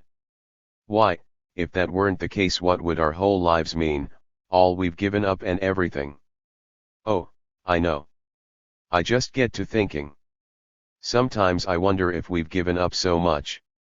Don't hurt even a preacher to face himself. After all, those 2 years when I was in the carpet business, before I went to the seminary, I didn't do very well. Maybe I wouldn't have made any more than I do now. But if I could, suppose I could have been a great chemist? Wouldn't that conceivably be better than year after year of students with the same confounded problems over and over again, and always so pleased and surprised and important about them, or year after year again of standing in the pulpit and knowing your congregation don't remember what you've said 7 minutes after you've said it? Why, Henry, I don't know what's gotten into you. I think you better do a little praying yourself instead of picking on this poor young Gantry. Neither you nor I could ever have been happy except in a Baptist church or a real cover-to-cover Baptist college. The dean's wife finished darning the towels and went up to say good night to her parents. They had lived with her since her father's retirement, at 75, from his country pastorate. He had been a missionary in Missouri before the Civil War. Her lips had been moving, her eyebrows working, as she darned the towels.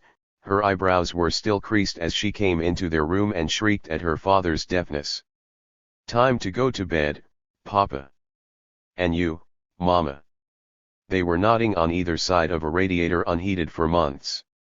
"All right, Emmy," piped the ancient. "Say, Papa, tell me, I've been thinking, if you were just a young man today, would you go into the ministry?" "Course I would." "What an idea. Most glorious vocation young man could have." "Idea. Good night, Emmy." But as his ancient wife sighingly removed her corsets, she complained, "Don't know as you would or not if I was married to you, which ain't any too certain, a second time, and if I had anything to say about it." "Which is certain." "Don't be foolish." "Course I would." "I don't know. 50 years I had of it, and I never did get so I want just mad clear through when the ladies of the church came poking around, criticizing me for every little tidy I put on the chairs, and talking something terrible if I had a bonnet or a shawl that was the least mite tasty. TWANT suitable for a minister's wife. Drat 'em. And I always did like a bonnet with some nice bright colors. Oh, I've done a right smart of thinking about it. You always were a powerful preacher, but's I've told you." "You have." I never could make out how, if when you were in the pulpit you really knew so much about all these high and mighty and mysterious things, how it was when you got home you never knew enough, and you never could learn enough, to find the hammer or make a nice piece of cornbread or add up a column of figures twice alike or find Oberammergau on the map of Austria. Germany, woman. I'm sleepy. And all these years of having to pretend to be so good when we were just common folks all the time. Ain't you glad you can just be simple folks now? Maybe it is restful. But that's not saying I wouldn't do it over again. The old man ruminated a long while. I think I would. Anyway, no use discouraging these young people from entering the ministry. Somebody got to preach the gospel truth, ain't they? I suppose so. Oh, dear. 50 years since I married a preacher. And if I could still only be sure about the virgin birth. Now don't you go explaining. Laws, the number of times you've explained. I know it's true, it's in the Bible. If I could only believe it. But I would have liked to had you try your hand at politics. If I could have been, just once, to a senator's house, to a banquet or something, just once, in a nice bright red dress with gold slippers, I'd have been willing to go back to alpaca and scrubbing floors, and listening to you rehearsing your sermons, out in the stable, to that old mare we had for so many years. Oh, laws, how long is it she's been dead now? Must be, yes, it's 27 years. Why is that? It's only in religion that the things you got to believe are age in all experience. Now drat it, don't you go and quote that I believe because it is impossible thing at me again. Believe because it's impossible. Huh. Just like a minister. Oh, dear, I hope I don't live long enough to lose my faith. Seems like the older I get, the less I'm excited over all these preachers that talk about hell only they never saw it. 27 years. And we had that old hoss so long before that. My, how she could kick busted that buggy. They were both asleep. Chapter V. 1. In the cottonwood grove by the Muddy River, 3 miles west of Paris, Kansas, the godly were gathered with lunch baskets, linen dusters, and moist unhappy babies for the all-day celebration. Brothers Elmer Gantry and Edward Fisslinger had been licensed to preach before, but now they were to be ordained as full-fledged preachers, as Baptist ministers. They had come home from distant Mizpah Theological Seminary for ordination by their own council of churches, the Kioska River Baptist Association. Both of them had another year to go out of the 3-year seminary course, but by the more devout and rural brethren it is considered well to ordain the clerics early, so that even before they attain infallible wisdom they may fill backwoods pulpits and during weekends do good works with divine authority. His vacation after college Elmer had spent on a farm. During vacation after his first year in seminary he had been supervisor in a boys' camp.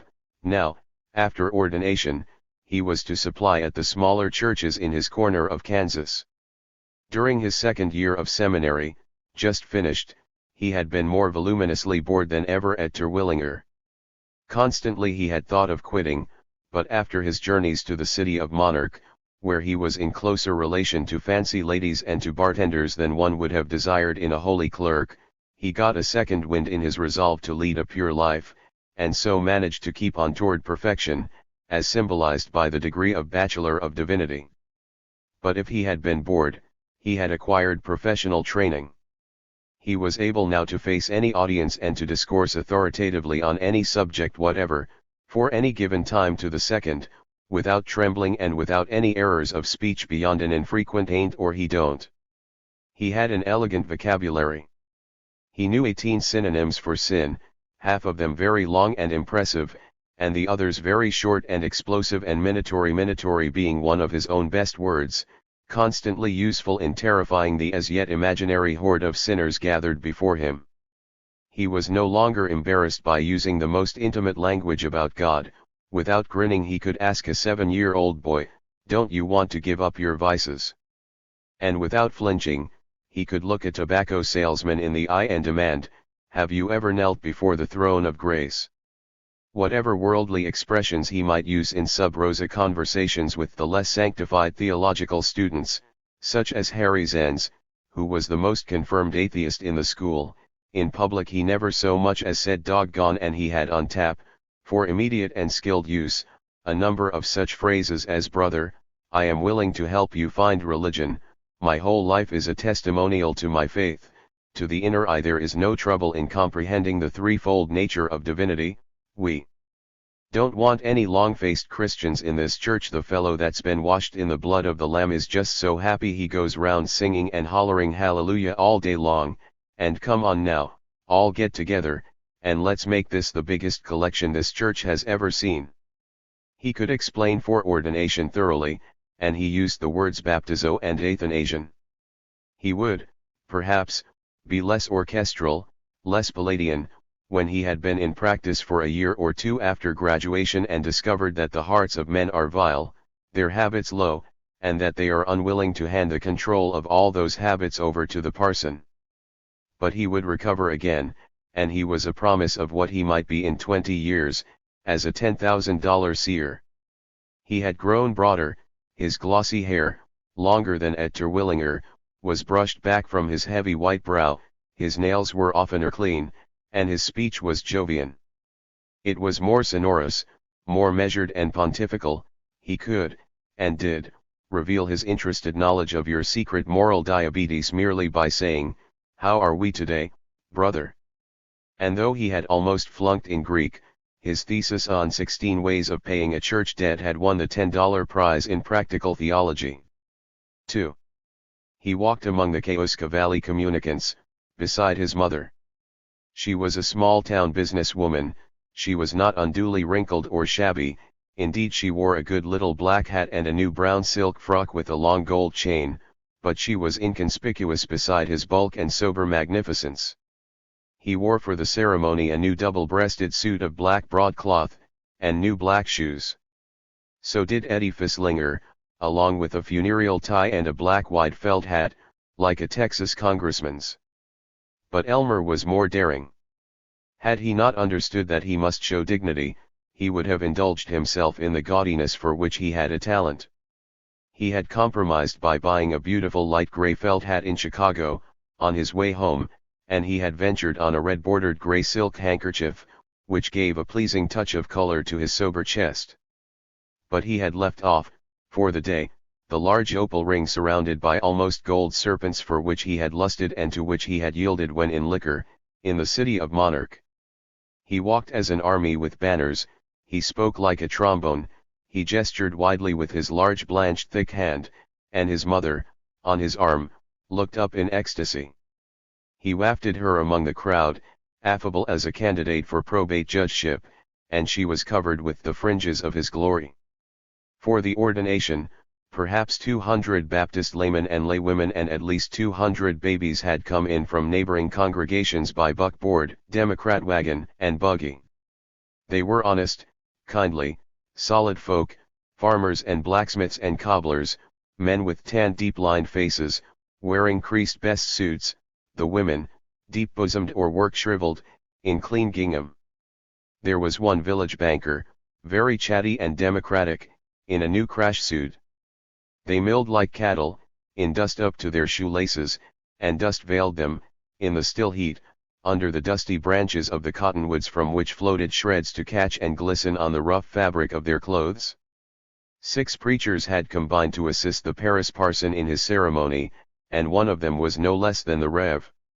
Dr. Engel, come all the way from St. Joe, where he was said to have a Sunday school of 600. As a young man very thin and eloquent in a frock coat, Dr. Engel had for 6 months preached in Paris, and Mrs. Gantry remembered him as her favorite minister.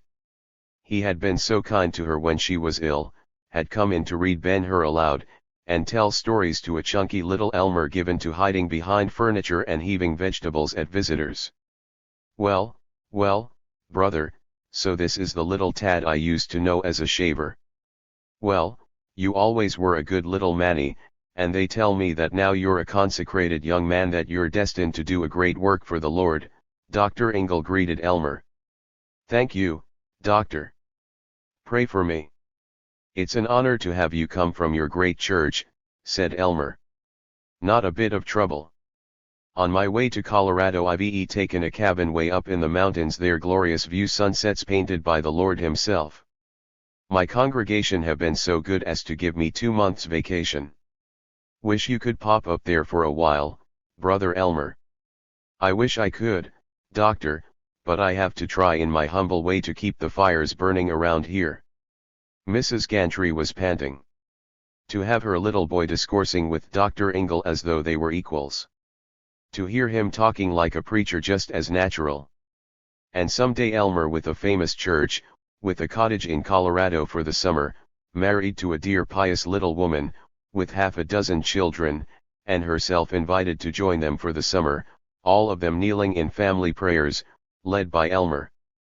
Though it was true Elmer declined to hold family prayers just now, said he'd had too much of it in seminary all year. Too bad, but she'd keep on coaxing. And if he just would stop smoking, as she had begged and besought him to do. Well, perhaps if he didn't have a few naughtinesses left, he wouldn't hardly be her little boy anymore. How she'd had to scold once upon a time to get him to wash his hands and put on the nice red woolen wristlets she'd knitted for him. No less satisfying to her was the way in which Elmer impressed all their neighbors. Charlie Whatley, the house painter, commander of the Ezra P. Nickerson post of the GAR of Paris, who had always pulled his white mustache and grunted when she had tried to explain Elmer's hidden powers of holiness, took her aside to admit, "You were right, sister, he makes a fine upstanding young man of God." They encountered that town problem, Hank McViddle, the druggist. Elmer and he had been mates, together they had stolen sugar corn, drunk hard cider, and indulged in Haymow venery. Hank was a small red man, with a lascivious and knowing eye. It was certain that he had come today only to laugh at Elmer. They met face on, and Hank observed, "Morning, Mrs. Gantry." "Well, Elmy, going to be a preacher, eh?" "I am, Hank." "Like it?" Hank was grinning and scratching his cheek with a freckled hand, other unsanctified Parisians were listening. Elmer boomed, "I do, Hank. I love it. I love the ways of the Lord, and I don't ever propose to put my foot into any others. Because I've tasted the fruit of evil, Hank, you know that. And there's nothing to it. What fun we had, Hank, was nothing to the peace and joy I feel now. I'm kind of sorry for you, my boy." He loomed over Hank, dropped his paw heavily on his shoulder. "Why don't you try to get right with God? Or maybe you're smarter than he is." "Never claimed to be anything of the sort," snapped Hank, and in that testiness Elmer triumphed, his mother exulted. She was sorry to see how few were congratulating Eddie Fisslinger, who was also milling, but motherless, inconspicuous, meek to the presiding clergy. Old Jukins, humble, gentle old farmer, inched up to murmur, "Like to shake your hand, Brother Elmer. Mighty fine to see you chosen thus and put aside for the work of the Lord. Jiggity. Think I remember you as knee-high to a grasshopper. I suppose you study a lot of awful learned books now. They make us work good and hard, Brother Jukins. They give us pretty deep stuff, hermeneutics, chrestomathy, pericopes, exegesis, homiletics, liturgies, isagogics, Greek and Hebrew and Aramaic, hymnology, apologetics, a good deal." "Well, I should say so," worshipped old Jukins, while Mrs. Gantry marveled to find Elmer even more profound than she had thought, and Elmer reflected proudly that he really did know what all but a couple of the words meant. "My!" sighed his mother. "You're getting so educated, I declare to goodness pretty soon I won't hardly dare to talk to you." "Oh, no. There'll never come a time when you and I won't be the best of pals, or when I won't need the inspiration of your prayers," said Elmer Gantry melodiously, with refined but manly laughter. 3. They were assembling on benches, wagon seats, and boxes for the ceremony of ordination. The pulpit was a wooden table with a huge Bible and a pitcher of lemonade. Behind it were 7 rocking chairs for the clergy, and just in front, 2 hard wooden chairs for the candidates. The present local pastor, Brother Dinger, was a meager man, slow of speech and given to long prayers. He rapped on the table. We will now begin. Elmer, looking handsome on a kitchen chair in front of the rows of flushed hot faces. He stopped fretting that his shiny new black shoes were dust gray. His heart pounded. He was in for it. No escape. He was going to be a pastor. Last chance for Jim Lefferts, and Lord knew where Jim was. He couldn't. His shoulder muscles were rigid. Then they relaxed wearily, as though he had struggled to satiety, while Brother Dinger went on. Well, we'll start with the usual, examination of our young brothers, and the brethren have, they been good enough, to let me, in whose charge one of these fine young brothers has always lived and made his home to let me ask the questions. Now, Brother Gantry, do you believe fully and wholeheartedly in baptism by immersion? Elmer was thinking, what a rotten pulpit voice the poor duck has, but aloud he was rumbling. I believe, brother, and I been taught, that possibly a man might be saved if he'd just been baptized by sprinkling or pouring, but only if he were ignorant of the truth.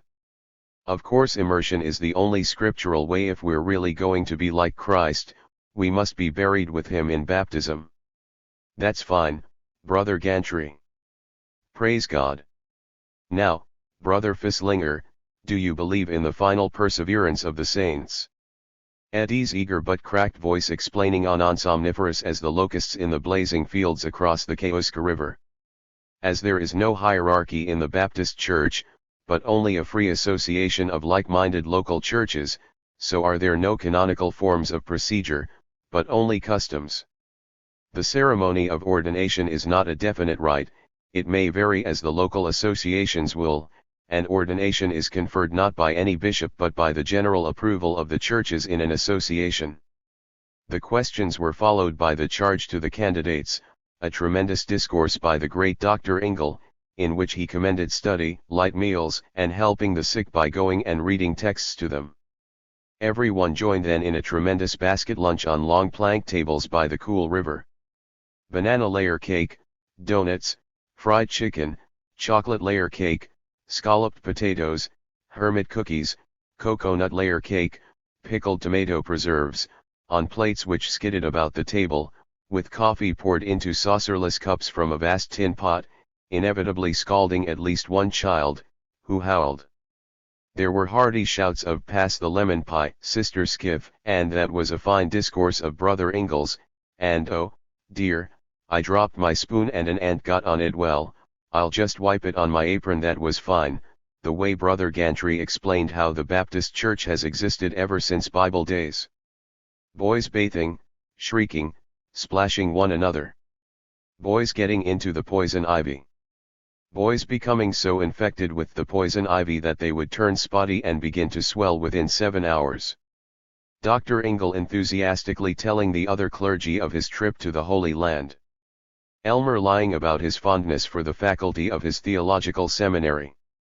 Reassembled after lunch, Brother Tusker, minister of the largest congregation in the association, gave the charge to the churches. This was always the juiciest and most scandalous and delightful part of the ordination ceremony. In it the clergy had a chance to get back at the parishioners who, as large contributors, as guaranteed saints, had all year been nagging them. Here were these fine young men going into the ministry, said Brother Tusker. Well, it was up to them to help. Brother Gantry and Brother Fislinger were leaping with the joy of sacrifice and learning. Then let the churches give 'em a chance, and not make 'em spend all the time hot-footing it around, as some older preachers had to do, raising their own salaries. Let folks quit criticizing, let 'em appreciate godly lives and the quickening word once in a while, instead of hammering their preachers all day long. And certain of the parties who criticized the preachers' wives for idleness, funny the way some of them seemed to have so much time to gad around and notice things and spread scandal.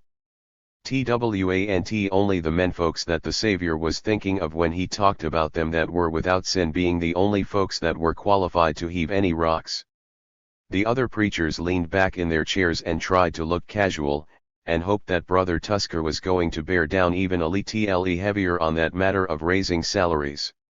In his sermon and the concluding ordination prayer, Brother Knoblaugh summed up, for the benefit of Elmer Gantry, Eddie Fisslinger, and God, the history of the Baptists, the importance of missions, and the peril of not reading the Bible before breakfast daily. Through this long prayer, the visiting pastors stood with their hands on the heads of Elmer and Eddie. There was a grotesque hitch at first. Most of the ministers were little men who could no more than reach up to Elmer's head. They stood strained and awkward and unecclesiastical, these shabby good men, before the restless audience.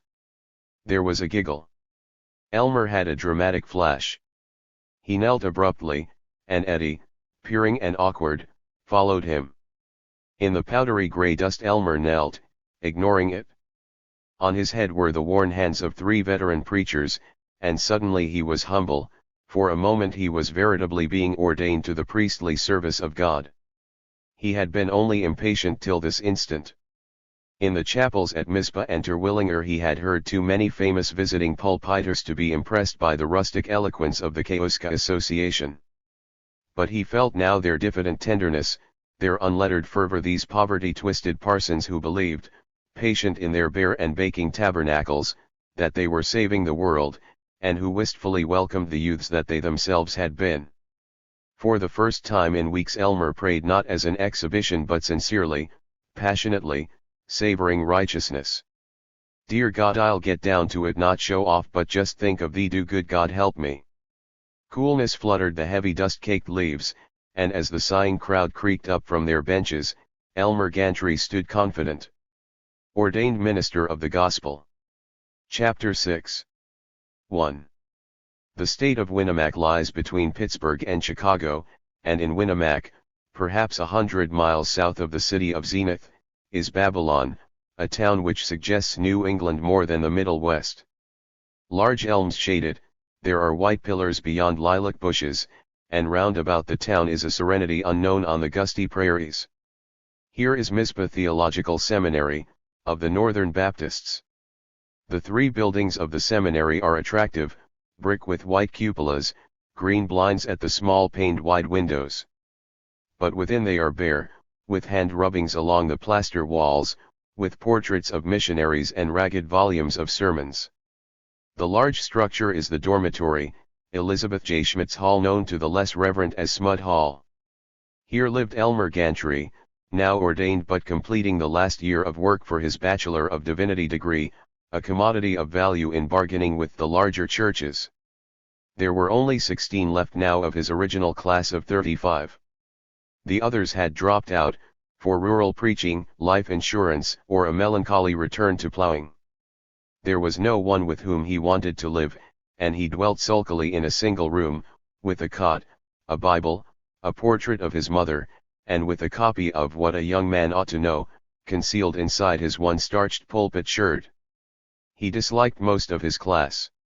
They were too rustic or too pious, too inquisitive about his monthly trips to the city of Monarch, or simply too dull. Elmer liked the company of what he regarded as intellectual people. He never understood what they were saying, but to hear them saying it made him feel superior. The group which he most frequented gathered in the room of Frank Shullard and Don Pickens, the large corner room on the 2nd floor of Smud Hall. It was not an aesthetic room. Though Frank Shullard might have come to admire pictures, great music, civilized furniture, he had been trained to regard them as worldly, and to content himself with art which presented a message, to regard Les Miserables as superior because the bishop was a kind man, and The Scarlet Letter as a poor book because the heroine was sinful and the author didn't mind.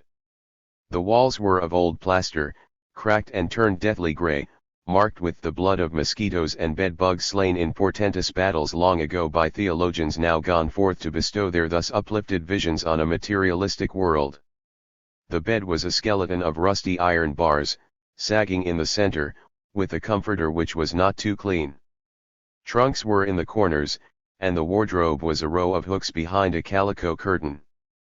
The grass matting was slowly dividing into separate strands, and under the study table it had been scuffed through to the cheap pine flooring. The only pictures were Frank's steel engraving of Roger Williams, his framed and pansy-painted copy of Pippa Passes, and Don Pickens' favorite, A Country Church by Winter Moonlight, with tinsel snow, which sparkled delightfully. The only untheological books were Frank's poets, Wordsworth, Longfellow, Tennyson, Browning, in standard volumes, fine-printed and dismal, and one really dangerous papist document, his Imitation of Christ, about which there was argument at least once a week. In his room, squatting on straight chairs, the trunks, and the bed, on a November evening in 1905, were 5 young men besides Elmer and Eddie Fisslinger. Eddie did not really belong to the group, but he persisted in following Elmer, feeling that not even yet was everything quite right with the brother. A preacher has got to be just as husky and pack just as good a wallop as a prize fighter. He ought to be able to throw out any roughneck that tries to interrupt his meetings, and still more, strength makes such a hit with the women in his congregation. Of course I don't mean it any wrong way, said Wallace Umstead. Wallace was a student instructor, head of the Minot Seminary Gymnasium and director of physical culture, a young man who had a military mustache and who did brisk things on horizontal bars. He was a state university BA and graduate of a physical training school. He was going into YMCA work when he should have a divinity degree, and he was fond of saying, "Oh, I'm still one of the boys, you know, even if I am a professor." "That's right," agreed Elmer Gantry. "Say, I was holding a meeting at Groton, Kansas, last summer, and there was a big boob that kept interrupting, so I just jumped down from the platform and went up to him, and he says, 'Say, parson,' he says, 'can you tell us what the Almighty wants us to do about prohibition, considering he told Paul to take some wine for his stomach's sake?' 'I don't know as I can,' I says, 'but you want to remember he also commanded us to cast out devils,' and I yanked that yahoo out of his seat and threw him out on his ear, and say, the whole crowd, well, there weren't so awfully many there, but they certainly did give him the ha-ha. You bet. And to be husky makes a hit with the whole congregation, men's well as women. But there's more 'n one high-toned preacher that got his pulpit because the deacons felt he could lick 'em. Of course praying and all that is all okay, but you got to be practical. We're here to do good, but first you have to cinch a job that you can do good in. You're commercial," protested Eddie Fisslinger, and Frank Shullard. "Good heavens, Gantry, is that all your religion means to you?" "Besides," said Horace Carp, "you have the wrong angle. It isn't mere brute force that appeals to women to congregations. It's a beautiful voice. I don't envy you your bulk, Elmer. Besides, you're going to get fat. I am like hell. But what I could do with that voice of yours. I'd have 'em all weeping. I'd read 'em poetry from the pulpit." Horace Carp was the one high churchman in the seminary.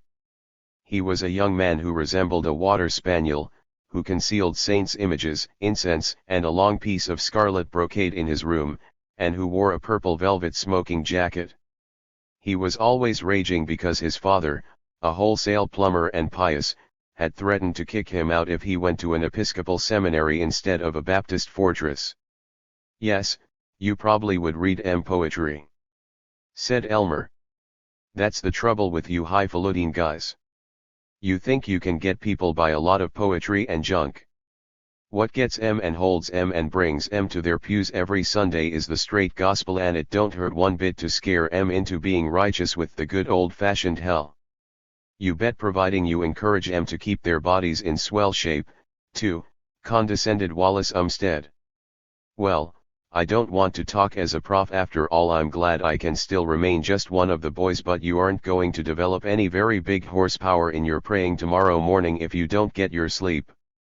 And me to my little Downy. Good night." At the closing of the door, Harry Zenz, the seminary iconoclast, yawned. "Wallace is probably the finest slice of tripe in my wide clerical experience.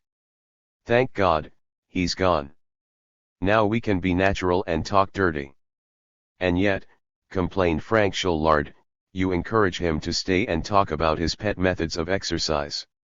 Don't you ever tell the truth, Harry? Never carelessly. Why, you idiot, I want Wallace to run and let the dean know what an earnest worker in the vineyard I am. Frank, you're a poor innocent. I suspect you actually believe some of the dope they teach us here. And yet you're a man of some reading.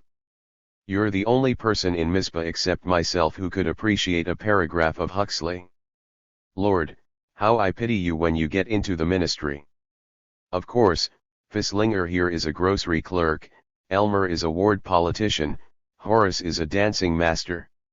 He was drowned beneath a surf of protests, not too jocose and friendly. Harry Zenz was older than the others, 32 at least. He was plump, almost completely bald, and fond of sitting still, and he could look profoundly stupid. He was a man of ill-assorted but astonishing knowledge, and in the church 10 miles from Mizpah, which he had regularly supplied for 2 years, he was considered a man of humorless learning and bloodless piety. He was a complete and cheerful atheist, but he admitted it only to Elmer Gantry and Horace Carp. Elmer regarded him as a sort of Jim Lefferts, but he was as different from Jim as pork fat from a crystal. He hid his giggling atheism, Jim flourished his. He despised women, Jim had a disillusioned pity for the Juanita Clausels of the world. He had an intellect, Jim had only cynical guesses. Zenz interrupted their protests. So you're a bunch of Erasmuses. You ought to know. And there's no hypocrisy in what we teach and preach. We're a specially selected group of Parsifals, beautiful to the eye and stirring to the ear and overflowing with knowledge of what God said to the Holy Ghost in camera at 9:16 last Wednesday morning. We're all just rarin' to go out and preach the precious Baptist doctrine of get ducked or duck. We're wonders. We admit it. And people actually sit and listen to us, and don't choke. I suppose they're overwhelmed by our nerve. And we have to have nerve, or we'd never dare to stand in a pulpit again. We'd quit, and pray God to forgive us for having stood up there and pretended that we represent God, and that we can explain what we ourselves say are the unexplainable mysteries. But I still claim that there are preachers who haven't our holiness. Why is it that the clergy are so given to sex crimes? That's not true. From Eddie Fisslinger. Don't talk that way. Don Pickens begged. Don was Frank's roommate, a slight youth, so gentle, so affectionate, that even that raging lion of righteousness, Dean Trosper, was moved to spare him. Harry Zenz patted his arm. Oh, you, Don, you'll always be a monk. But if you don't believe it, Fisslinger, look at the statistics of the 5,000-odd crimes committed by clergymen, that is those who got caught since the 80s, and note the percentage of sex offenses: rape, incest, bigamy, enticing young girls. Oh, a lovely record. Elmer was yawning. Oh, God, I do get so sick of you fellows yammering and arguing and discussing. All perfectly simple. Maybe we preachers aren't perfect, don't pretend to be, but we do a lot of good. That's right, said Eddie. But maybe it is true that the snares of sex are so dreadful that even ministers of the gospel get trapped. And the perfectly simple solution is continence. Just take it out in prayer and good hard exercise. Oh, sure, Eddie, you bet. What a help you're going to be to the young men in your church, purred Harry Zenz. Frank Shullard was meditating unhappily. Just why are we going to be preachers, anyway? Why are you, Harry, if you think we're all such liars? Oh, not liars, Frank, just practical, as Elmer put it. Me, it's easy. I'm not ambitious. I don't want money enough to hustle for it. I like to sit and read. I like intellectual acrobatics and no work. And you can have all that in the ministry unless you're one of these chumps that get up big institutional outfits and work themselves to death for publicity. You certainly have a fine high view of the ministry, growled Elmer. Well, all right, what's your fine high purpose in becoming a man of God, Brother Gantry? Well, rats, it's perfectly clear. preacher can do a lot of good, give help and explain religion. I wish you'd explain it to me. Especially I want to know to what extent are Christian symbols descended from indecent barbaric symbols. Oh, you make me tired. Horace Carp fluttered. Of course none of you consecrated windjammers ever think of the one raison d'etre of the church, which is to add beauty to the barren lives of the common people. Yeah. It certainly must make the common people feel awfully common to hear Brother Gantry spiel about the errors of supralapsarian. I never preach about any such a doggone thing. Elmer protested. I just give em a good helpful sermon, with some jokes sprinkled in to make it interesting and some stuff about the theater or something that'll startle em a little and wake em up, and help em to lead better and fuller daily lives. Oh, do you, dearie? Said Zenz. My error. I thought you probably gave em a lot of helpful hints about the innascibilitas attribute and the residential sacramenti. Well, Frank, why did you become a theologue? I can't tell you when you put it sneeringly. I believe there are mystic experiences which you can follow only if you are truly set apart. Well, I know why I came here, said Don Pickens. My dad sent me. So did mine. Complained Horace Carp. But what I can't understand is, why are any of us in an old Baptist school? Horrible denomination, all these moldy barns of churches, and people coughing illiterate hymns, and long-winded preachers always springing a bright new idea like all the world needs to solve its problems is to get back to the gospel of Jesus Christ. The only church is the Episcopal. Music. Vestments. Stately prayers. Lovely architecture. Dignity. Authority. Believe me, as soon as I can make the break, I'm going to switch over to the Episcopalians. And then I'll have a social position, and be able to marry a nice rich girl. No, you're wrong, said Zenz. The Baptist Church is the only denomination worthwhile, except possibly the Methodist. I'm glad to hear you say that, marveled Eddie. Because the Baptists and the Methodists have all the numbskulls except those that belong to the Catholic Church and the henhouse sects, and so even you, Horace, can get away with being a prophet. There are some intelligent people in the Episcopal and Congregational churches, and a few of the Campbellite flocks, and they check up on you. Of course all Presbyterians are half-wits, too, but they have a standard doctrine, and they can trap you into a heresy trial. But in the Baptist and Methodist churches, man, there's the birth for philosophers like me and hoot owls like you, Eddie. All you have to do with Baptists and Methodists, as Father Carp suggests. If you agree with me about anything, I withdraw it, said Horace. All you have to do, said Zenz, is to get some sound and perfectly meaningless doctrine and keep repeating it. You won't bore the layman. In fact, the only thing they resent is something that is new, so they have to work their brains. Oh, no, Father Carp, the Episcopal pulpit for actors that aren't good enough to get on the stage, but the good old Baptist fold for realists. You make me tired, Harry, complained Eddie. You just want to show off, that's all.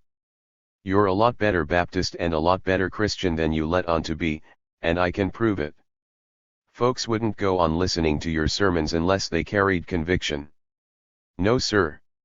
You can fool folks once or twice with a lot of swell-sounding words, but in the long run it's sincerity they look for. And one thing that makes me know you're on the right side is that you don't practice open communion. Golly, I feel that everything we Baptists stand for is threatened by those darn so-called liberals that are beginning to practice open communion. Rats! Grumbled Harry. Of all the fool Baptist egotisms, close communion is the worst. Nobody but people we consider saved to be allowed to take communion with us. Nobody can meet God unless we introduce them. Self-appointed guardians of the blood and body of Jesus Christ. Whew. Absolutely, from Horace Carp. And there is absolutely no scriptural basis for close communion. There certainly is. Shrieked Eddie. Frank, where's your Bible? Gee, I left it in OTE. Where's yours, Don? Well, I'll be switched. I had the darn thing here just this evening, lamented Don Pickens, after a search. Oh, I remember. I was killing a cockroach with it. It's on top of your wardrobe, said Elmer. Gee, honest, you hadn't ought to kill cockroaches with a Bible, mourned Eddie Fisslinger. Now here's the Bible, good and straight, for close communion, Harry. It says in 1 Corinthians 11:27 and 29, whoever shall eat this bread and drink this cup of the Lord unworthily shall be guilty of the body and the blood of the Lord. For he that eateth and drinketh unworthily eateth and drinketh damnation to himself. And how can there be a worthy Christian unless he's been baptized by immersion? I do wonder sometimes, mused Frank Shullard, if we aren't rather impious, we Baptists, to set ourselves up as the keepers of the gates of God, deciding just who is righteous, who is worthy to commune. But there's nothing else we can do, explained Eddie. The Baptist Church, being the only pure scriptural church, is the one real church of God, and we're not setting ourselves up weary just following God's ordinances. Horace Carp had also been reveling in the popular Mizpah sport of looking up biblical texts to prove a preconceived opinion. I don't find anything here about Baptists, he said. Nor about your doggoned old Episcopalians, either darn snobs, and the preachers wearing night shirts. From Eddie. You bet your life you find something it talks about bishops, and that means Episcopal bishops. The Papes and the Methodists are uncanonical bishops, rejoiced Horace. I'll bet you $2.67 I wind up as an Episcopal bishop, and, believe me, I'll be high church as hell all the candles I can get on the altar. Harry Zenz was speculating, I suppose it's unscientific to believe that because I happen to be a Baptist practitioner myself and see what word splitting, text twisting, applause hungry, job hunting, medieval-minded second-raters even the biggest Baptist leaders are, therefore the Baptist Church is the worst of the lot. I don't suppose it's really any worse than the Presbyterian or the Congregational or Disciples or Lutheran or any other.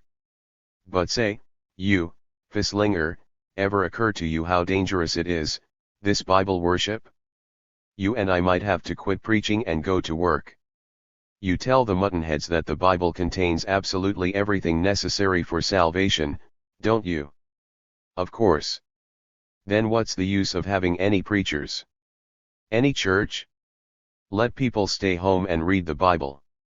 Well, it says. The door was dashed open, and Brother Carcass entered. Brother Carcass was no youthful student. He was 43, heavy-handed and big-footed, and his voice was the voice of a Great Dane. Born to the farm, he had been ordained a Baptist preacher, for 20 years now, and up and down through the Dakotas, Nebraska, Arkansas, he had bellowed in Up Creek tabernacles. His only formal education had been in country schools, and of all books save the Bible, revivalistic hymnals, a concordance handy for finding sermon texts, and a manual of poultry keeping, he was soundly ignorant. He had never met a woman of the world, never drunk a glass of wine, never heard a bar of great music, and his neck was not free from the dust of cornfields. But it would have been a waste of pity to sigh over Brother Carcass as a plucky poor student. He had no longing for further knowledge, he was certain that he already had it all. He despised the faculty as book-adulterated wobblers in the faith he could outpray and out-holler and out-save the whole lot of 'em. He desired a Mizpah degree only because it would get him a better paid job or, as he put it, with the 1,850 vocabulary which he found adequate for 1905, because it would lead him into a wider field of usefulness. Say, don't you fellers ever do anything but sit around and argue and discuss and bellyache? He shouted. My lands, I can hear your racket way down the hall. Be a lot better for you young fellers if you'd forget your smart aleck argon and spend the evening on your knees in prayer.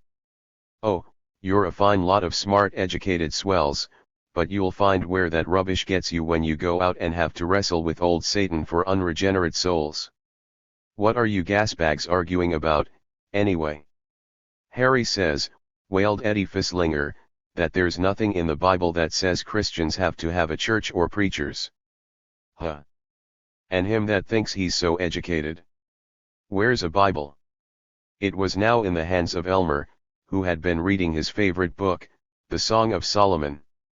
Well, Brother Gantry, glad see there's one galoot here that's got sense enough to stick by the old book and get himself right with God, 'stead of shooting off his face like some pedo-baptist.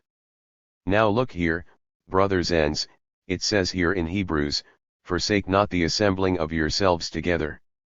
There, I guess that'll hold you. My dear brother in the Lord, said Harry, the only thing suggested there is an assembly like the Plymouth Brotherhood, with no regular paid preachers. As I was explaining to Brother Fisslinger, personally, I'm so ardent an admirer of the Bible that I'm thinking of starting a sect where we all just sing a hymn together, then sit and read our Bibles all day long, and not have any preachers getting between us and the all-sufficient Word of God. I expect you to join, Brother Carcass, unless you're one of these dirty higher critics that want to break down the Bible. Oh, you make me tired, said Eddie. You make me tired always twisting the plain commands of Scripture, said Brother Carcass, shutting the door weightily, and from the outside. You all make me tired. My God, how you fellows can argue, said Elmer, chewing his Pittsburgh stogie. The room was thick now with tobacco fumes. Though in Mizpah Seminary smoking was frowned on, practically forbidden by custom, all of the consecrated company save Eddie Fisslinger were at it. He rasped, this air is something terrible. Why you fellows touch that vile weed? Worms and men are the only animals who indulge in tobacco. I'm going to get out of here. There was strangely little complaint. Rid of Eddie, the others turned to their invariable topic, what they called sex. Frank Shullard and Don Pickens were virgins, timid and fascinated, respectful and urgent. Horace Carp had had one fumbling little green-sick experience, and all three listened with nervous eagerness to the experiences of Elmer and Harry Zenz. Tonight Elmer's mind reeked with it, and he who had been almost silent during the ecclesiastical wrangling was voluble now. The youngsters panted as he chronicled his meetings with a willing choir singer, this summer past. Tell me, fretted Don. Do girls, oh nice girls, do they really ever go with a preacher? And aren't you ashamed to face them afterwards, in church? Huh. Observed Zenz, and ashamed. They worship you, declared Elmer. They stand by you the way no wife ever would as long as they do fall for you. Why, this girl, oh, well, she sang something elegant. He finished vaguely, reminiscently. Suddenly he was bored at treading the mysteries of sex with these mooncalves. He lunged up. Going, said Frank. Elmer posed at the door, smirking, his hands on his hips. Oh, no. Not at all. He looked at his watch. I merely have a date with a girl, that's all. He was lying, but he had been roused by his own stories, and he would have given a year of life if his boast were true. He returned to his solitary room in a fever. God, if Juanita were only here, or Agatha, or even that little chambermaid at Solomon Junction, what the dickens was her name now? He longed. He sat motionless on the edge of his bed. He clenched his fists. He groaned and gripped his knees. He sprang up, to race about the room, to return and sit dolorously entranced. Oh, God, I can't stand it. He moaned. He was inconceivably lonely. He had no friends. He had never had a friend since Jim Lefferts. Harry Zenz despised his brains, Frank Shullard despised his manners, and the rest of them he himself despised. He was bored by the droning seminary professors all day, the schoolboyish arguing all evening, and in the rash of prayer meetings and chapel meetings and special praise meetings he was bored by hearing the same enthusiasts gamble in the same scriptural rejoicings. Oh, yes, I want to go on and preach. Couldn't go back to just business or the farm. Miss the hymns, the being boss. But I can't do it. God, I am so lonely. If Juanita was just here. Chapter 7. 1. The Reverend Jacob Trosper, D.D., Ph.D., LL.D., Dean and Chief Executive of Mizpah Theological Seminary, and Professor of Practical Theology and Homiletics, was a hard-faced active man with a large active voice.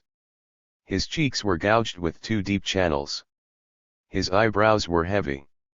His hair, now gray and bristly, must once have been rusty, like Eddie Fislinger's. He would have made an excellent top sergeant. He looked through the students and let them understand that he knew their sins and idlenesses before they confessed them. Elmer was afraid of Dean Trosper. When he was summoned to the dean's office, the morning after the spiritual conference in Frank Schillard's room, he was uneasy. He found Frank with the dean. "God. Frank's been tattling about my doings with women." "Brother Gantry," said the dean. "Yes, sir. I have an appointment which should give you experience and a little extra money. It's a country church down at Schernheim, 11 miles from here, on the spur line of the Ontario, Omaha, and Pittsburgh. You will hold regular Sunday morning services and Sunday school. If you are able to work up afternoon or evening services and prayer meeting, so much the better. The pay will be $10 a Sunday. If there's to be anything extra for extra work, that's up to you and your flock. I'd suggest that you go down there on a handcar. I'm sure you can get the section gang boss here to lend you one, as it's for the Lord's work, and the boss brother does a lot of gardening here. I'm going to send Brother Schillard with you to conduct the Sunday school and get some experience. He has a particularly earnest spirit which it wouldn't entirely hurt you to emulate, Brother Gantry, but he's somewhat shy in contact with sin-hardened common people. Now, boys, this is just a small church, but never forget that it's priceless souls that I'm entrusting to your keeping, and who knows but that you may kindle there such a fire as may someday illumine all the world. Providing, Brother Gantry, you eliminate the worldly things I suspect you of indulging in." Elmer was delighted. It was his first real appointment. In Kansas, this summer, he had merely filled other people's pulpits for 2 or 3 weeks at a time. He'd show some of these fellows that thought he was just a mouth artist. Show how he could build up a church membership, build up the collections, get all going with his eloquence and, of course, carry the message of salvation into darkened hearts. It would be mighty handy to have the extra 10 a week and maybe more if he could kid the Schernheim deacons properly. His first church. His own. And Frank had to take his orders. 2. In the virginal days of 1905, section gangs went out to work on the railway line not by gasoline power but on a handcar, a platform with 2 horizontal bars worked up and down like pump handles. On a handcar Elmer and Frank Schillard set out for their first charge. They did not look particularly clerical as they sawed at the handles. It was a chilly November Sunday morning, and they wore shabby greatcoats. Elmer had a moth-eaten plush cap over his ears, Frank exhibited absurd earmuffs under a more absurd derby, and both had borrowed red flannel mittens from the section gang. The morning was icily brilliant. Apple orchards glistened in the frost, and among the rattling weed stalks by the worm fences quail were whistling. Elmer felt his lungs free of library dust as he pumped. He broadened his shoulders, rejoiced in sweating, felt that his ministry among real men and living life was begun. He pitied the pale Frank a little, and pumped the harder. And made Frank pump the harder. Up and down, up and down, up and down. It was agony to the small of his back and shoulders, now growing soft, to labor on the upgrade, where the shining rails toiled round the curves through gravel cuts. But downhill, swooping toward frosty meadows and the sound of cowbells in the morning sun, he whooped with exhilaration, and struck up a boisterous. There is power, power, wonder-working power, in the blood of the Lamb. The Schernheim church was a dingy brown box with a toy steeple, in a settlement consisting of the church, the station, a blacksmith shop, 2 stores, and half a dozen houses. But at least 30 buggies were gathered along the ruddy street or in the carriage sheds behind the church, at least 70 people had come to inspect their new pastor, and they stood in gaping circles, staring between frosty damp mufflers and visored fur caps. "I'm scared to death," murmured Frank, as they strode up the one street from the station, but Elmer felt healthy, proud, expansive. His own church, small but somehow different from these ordinary country meeting houses, quite a nice shaped steeple, not one of those shacks with no steeple at all. And his people, waiting for him, their attention flowing into him and swelling him.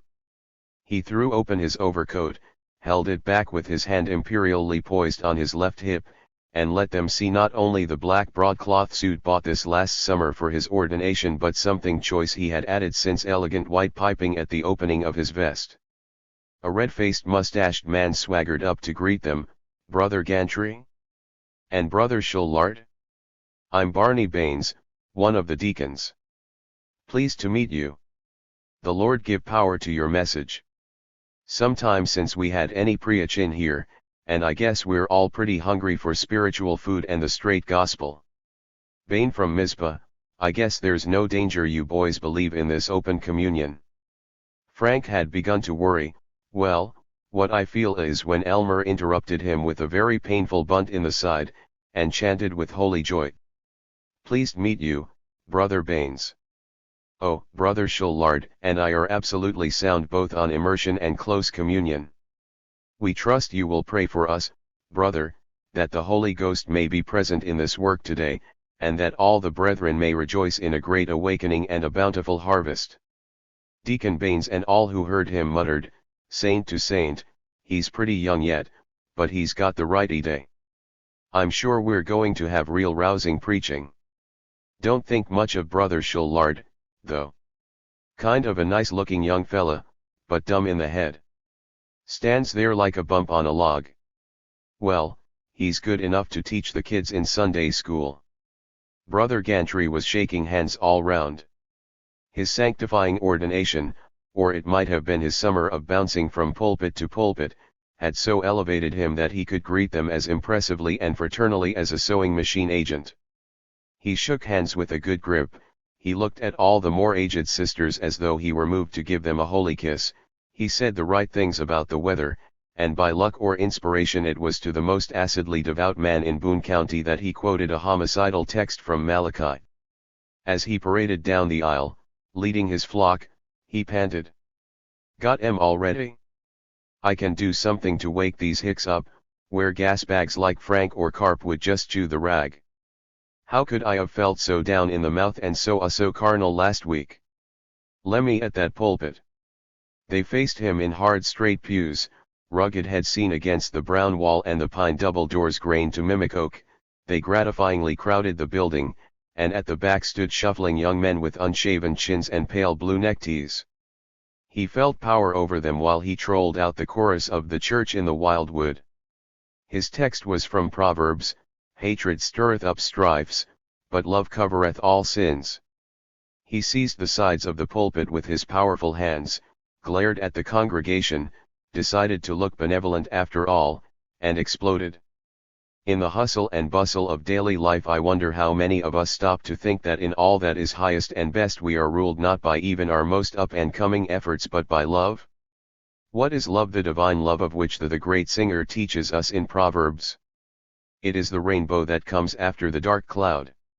It is the morning star and it is also the evening star, those being, as you all so well know, the brightest stars we know. It shines upon the cradle of the little one, and when life has, alas, departed, to come no more, you find it still around the quiet tomb. What is it inspires all great men, be they preachers or patriots or great businessmen? What is it, my brethren, but love? Ah, it fills the world with melody, with such sacred melodies as we have just indulged in together, for what is music? What, my friends, is music? Ah, what indeed is music but the voice of love? He explained that hatred was low. However, for the benefit of the more leathery and zealous deacons down front, he permitted them to hate all Catholics, all persons who failed to believe in hell and immersion, and all rich mortgage holders, wantoning in the betraying smiles of scarlet women, each of whom wore silk and in her bejeweled hand held a ruby glass of perfidious wine. He closed by lowering his voice to a maternal whisper and relating a totally imaginary but most improving experience with a sinful old gentleman who on his bed of pain had admitted, to Elmer's urging, that he ought to repent immediately, but who put it off too long, died amid his virtuous and grief-stricken daughters, and presumably went straight to the devil. When Elmer had galloped down to the door to shake hands with such as did not remain for Sabbath school, several auditors said in effect, "Brother, that was a most helpful sermon and elegantly expressed," and he wrung their hands with a boyish gratitude beautiful to see. Deacon Baines patted his shoulder. "I've never heard so young a preacher hand out such fine doctrine, brother. Meet my daughter Lulu." And she was there, the girl for whom he had been looking ever since he had come to Mizpah. Lulu Baines was a gray and white kitten with a pink ribbon. She had sat at the back of the church, behind the stove, and he had not seen her. He looked down at her thirstily. His excitement at having played his sermon to such applause was nothing beside his excitement over the fact that he would have her near him in his future clerical labors. Life was a promising and glowing thing as he held her hand and tried not to sound too insistently affectionate. "Such a pleasure to meet you, Sister Lulu." Lulu was 19 or 20. She had a diminutive class of 12-year-old boys in the Sunday school. Elmer had intended to sneak out during Sunday school, leaving Frank Schullard responsible, and find a place where he could safely smoke a Pittsburgh stogie, but in view of this new spiritual revelation he hung about, beaming with holy approbation of the good work and being manly and fraternal with the little boys in Lulu's class. "If you want to grow up and be big fellows, regular sure enough huskies, you just listen to what Miss Baines has to tell you about how Solomon built that wonderful big old temple," he crooned at them, and if they twisted and giggled in shyness, at least Lulu smiled at him. Gray and white kitten with sweet kitten eyes.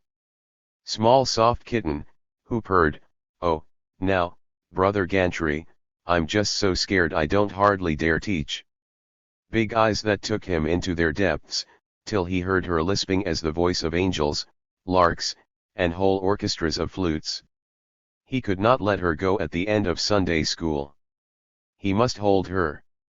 "Oh, Sister Lulu, come see the handcar Frank and I Brother Schullard and I came down on.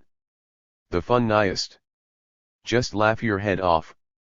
As the section gang passed through Schernheim at least 10 times a week, handcars could have been no astounding novelty to Lulu, but she trotted beside him, and stared prettily, and caroled, "Oh, honest. Did you come down on that?" "Well, I never." She shook hands cheerfully with both of them. He thought jealously that she was as cordial to Frank as to himself. "He better watch out and not go fooling round my girl," Elmer reflected, as they pumped back toward Babylon. He did not congratulate Frank on having overcome his dread of stolid country audiences or on having made Solomon's temple not merely a depressing object composed of a substance called cubits but an actual shrine in which dwelt an active and terrifying God. 3.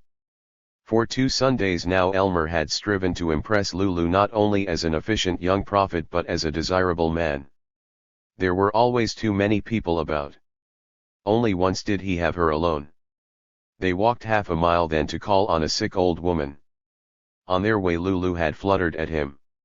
"I suppose you're just bored to death by my sermons," he fished. "Oh, no. I think they're just wonderful." "Do you, honest?" "Honest, I do." He looked down at her childish face till he had caught her eyes, then, jocularly, "My, but this wind is making the little cheeks and the cute lips awful red. Or I guess maybe some fellow must have been kissing 'em before church." "Oh, no." She looked distressed, almost frightened. "Woe up," he counseled himself. "You've got the wrong track. Golly, I don't believe she's as much of a fusser as I thought she was. Really is kinda innocent. Poor kid, shame to get her all excited.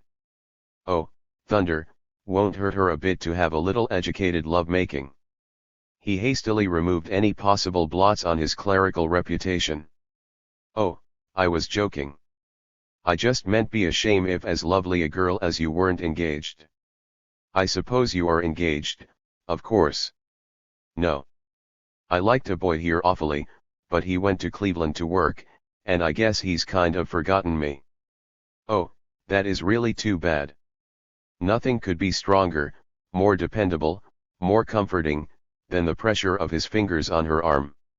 She looked grateful, and when she came to the sick room and heard Brother Gantry pray, long, fervently, and with the choicest words about death not really mattering nor really hurting, then Lulu also looked worshipful. On their way back he made his final probe.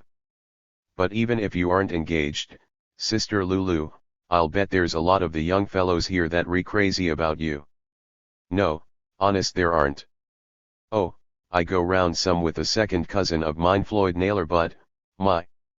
He's so slow, he's no fun. The Rev. Mr. Gantry planned to provide fun. 4. Elmer and Frank had gone down on Saturday afternoon to decorate the church for the Thanksgiving service. To save the trip to Babylon and back, they were to spend Saturday night in the broad farmhouse of Deacon Baines, and Lulu Baines and her spinster cousin, Miss Baldwin, were assisting in the decoration, in other words doing it. They were stringing pine boughs across the back of the hall, and arranging a harvest feast of pumpkins, yellow corn, and velvety sumac in front of the pulpit. I want your advice, Lulu, Sister Lulu. Don't you think in my sermon tomorrow it might be helpful to explain that all these riches of the harvest, priceless though they are in themselves and necessary for grub for the festal board, yet they are but symbols and indications of the do sit down, Lulu, you look a little tired of the deeper spiritual blessings which he also showers on us, and not just at harvest time, and this is a very important point. A very important point indeed. All the year round we receive those greater inner blessings, and it is for them more than for any material gains that we should lift our voices in thanksgiving. Don't you think it might be valuable to all of us if I brought that out? Oh, yes. Indeed I do. I think that's a lovely thought. Frank and Miss Baldwin had sat down, and they were in an intolerably long discussion as to what ought to be done about that terrible little Cutler boy who said that he didn't believe that the ravens brought any bread and meat to Elijah, not if he knew anything about these old crows. Frank explained that he did not wish to rebuke honest doubt, but when this boy went and made a regular business of cutting up and asking foolish questions. Lulu. Elmer urged. Skip back in the other room with me a second. There's something about the church work I want to ask you, and I don't want them to hear. There were 2 rooms in the Schernheim church, the auditorium and a large closet for the storage of hymn books, mops, brooms, folding chairs, communion cups. It was lighted by a dusty window. Sister Baines and I are going to look over the Sunday school lesson charts, Elmer called largely and brightly. The fact that she did not deny it bound them together in secrecy. He sat on an upturned bucket, she perched on a step ladder. It was pleasant to be small in her presence and look up to her. What the something about church work which he was going to ask her was, he had no notion, but Elmer was a very ready talker in the presence of young women. He launched out. I need your advice. I've never met anybody that combined common sense and spiritual values like what you do. Oh, my, you're just flattering me, Brother Gantry. No, I'm not. Honest, I ain't. You don't appreciate yourself. That's because you've always lived in this little burg, but if you were in Chicago or some place like that, believe me, they'd appreciate your, that wonderful sense of spiritual values and everything. Oh, Chicago. My. I'd be scared to death. Well, I'll have to take you there someday and show you the town. Guess folks would talk about their bad old preacher then. They both laughed heartily. But seriously, Lulu, what I want to know is what I wanted to ask you, do you think I ought to come down here and hold Wednesday prayer meetings? Why, I think that'd be awfully nice. But you see, I'd have to come down on that old handcar. That's so. And you can't know how hard I got to study every evening at the seminary. Oh, yes, I can imagine. They both sighed in sympathy, and he laid his hand on hers, and they sighed again, and he removed his hand almost prudishly. But of course I wouldn't want to spare myself in any way. It's a pastor's privilege to spend himself for his congregation. Yes, that's so. But on the other hand, with the roads the way they are here, especially in winter and all, and most of the congregation living way out on farms and all hard for 'em to get in, that's so. The roads do get bad. Yes, I think you're right, Brother Gantry. Oh. Lulu. And here I been calling you by your first name. You're going to make me feel I been acting terrible if you rebuke me that way and don't call me Elmer. But then you're the preacher, and I'm just nobody. Oh, yes, you are. Oh, no, I'm not. They laughed very much. Listen, Lulu, honey. Remember I'm really still a kid, just 25 this month, only about 5 or 6 years older and you are. Now try calling me Elmer, and see how it sounds. Oh, my. I wouldn't dare. Well, try it. Oh, I couldn't. Imagine. Fraid cat. I am not so. Yes, you are. No, I'm not. I dare you. Well, Elmer then. So there now. They laughed intimately, and in the stress of their merriment he picked up her hand, squeezed it, rubbed it against his arm. He did not release it, but it was only with the friendliest and least emphatic pressure that he held it while he crooned. You aren't really scared of poor old Elmer? Yes, I am, a tiny bit. But why? Oh, you're big and strong and dignified, like you were lots older, and you have such a boom voice. I love to listen to it, but it scares me. I feel like you'd turn on me and say, you bad little girl, and then I'd have to fess. My. And then you're so terribly educated, you know such long words, and you can explain all these things about the Bible that I never can understand. And of course you are a real ordained Baptist clergyman. But does that keep me from being a man, too? Yes, it does. Sort of. Then there was no playfulness, but a grim urgency in his voice.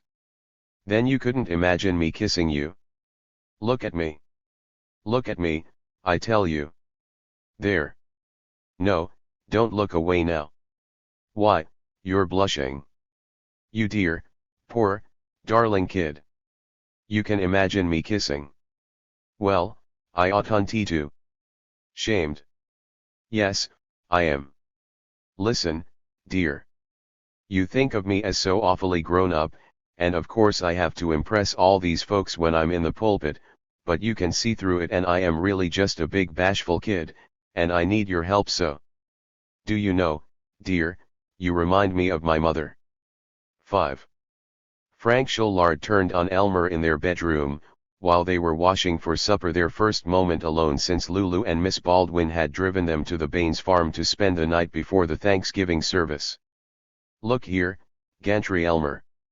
I don't think it looked well, the way you took Miss Baines in the back room at the church and kept her there. Must have been half an hour, and when I came in you two jumped and looked guilty. So our little friend Frankie is a real rubbernecking old woman. It was a spacious dusky cavern under the eaves, the room where they were to stay the night. The pitcher on the black walnut washstand was stippled in gold, riotous with nameless buds. Elmer stood glaring, his big forearms bare and dripping, shaking his fingers over the carpet before he reached for the towel. I am not a rubberneck, and you know it, Gantry. But you're the preacher here, and it's our duty, for the effect on others, to avoid even the appearance of evil. Evil to him that evil thinks. Maybe you've heard that, too. Oh, yes, Elmer, I think perhaps I have. Suspicious, dirty-minded Puritan, that's what you are, seeing evil where there ain't any meant. People don't hate Puritans because they suspect unjustly, but because they suspect only too darn justly. Look here now, Elmer. I don't want to be disagreeable. Well, you are. Dash but Miss Baines she looks sort of cuddlesome and flirtatious, but I'm dead certain she's straight as can be, and I'm not going to stand back and watch you try to make love to her. Well, smarty, suppose I wanted to marry her.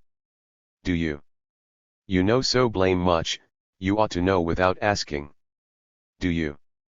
I haven't said I didn't. Your rhetoric is too complicated for me. I'll take it that you do mean to. That's fine. I'll announce your intentions to Deacon Baines.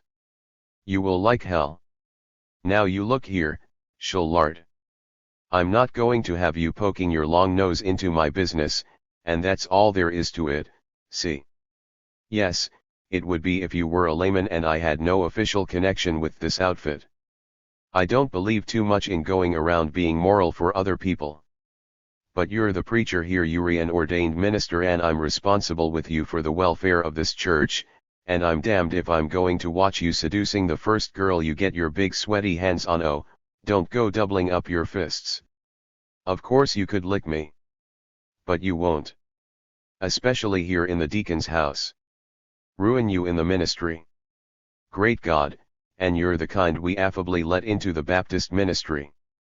I was saying, I don't propose to see you trying to seduce. Now, by God, if you think I'm going to stand, let me tell you right now, you've got the filthiest mind I ever heard of, Shullard.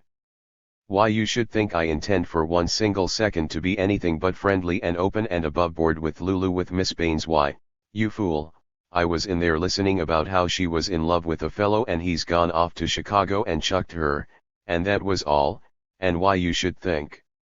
Oh, don't be so fat-headed, Gantry.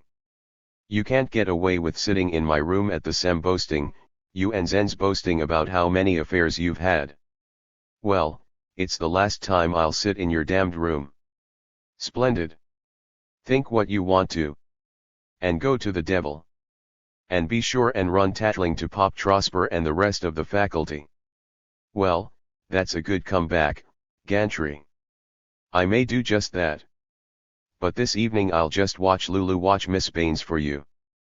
Poor sweet kid that she is. Nice eyes. Young Shullard, so you've been smelling around, too. My God, Gantry, what a perfect specimen you are. 6.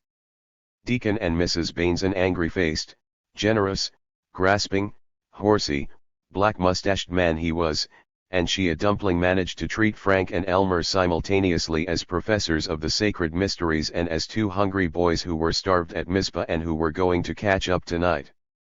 Fried chicken, creamed chipped beef, homemade sausages, pickles and mince pie, in which Elmer suspected, and gratefully suspected, the presence of unrighteous brandy, were only part of the stout trencher work required of the young prophets. Mr. Baines roared every 3 minutes at the swollen and suffering Frank, "Nonsense, nonsense, brother, you haven't begun to eat yet. What's the matter with you? Pass up your plate for another helpin'." Miss Baldwin, the spinster, 2 other deacons and their wives, and a young man from a nearby farm, one Floyd Naylor, were present, and the clergy were also expected to be instructive. The theories were that they cared to talk of nothing save theology and the church, and, second, that such talk was somehow beneficial in the tricky business of enjoying your sleep and buggy riding and victuals, and still getting into heaven. "Say, Brother Gantry," said Mr. Baines, "what Baptist paper do you like best for home reading?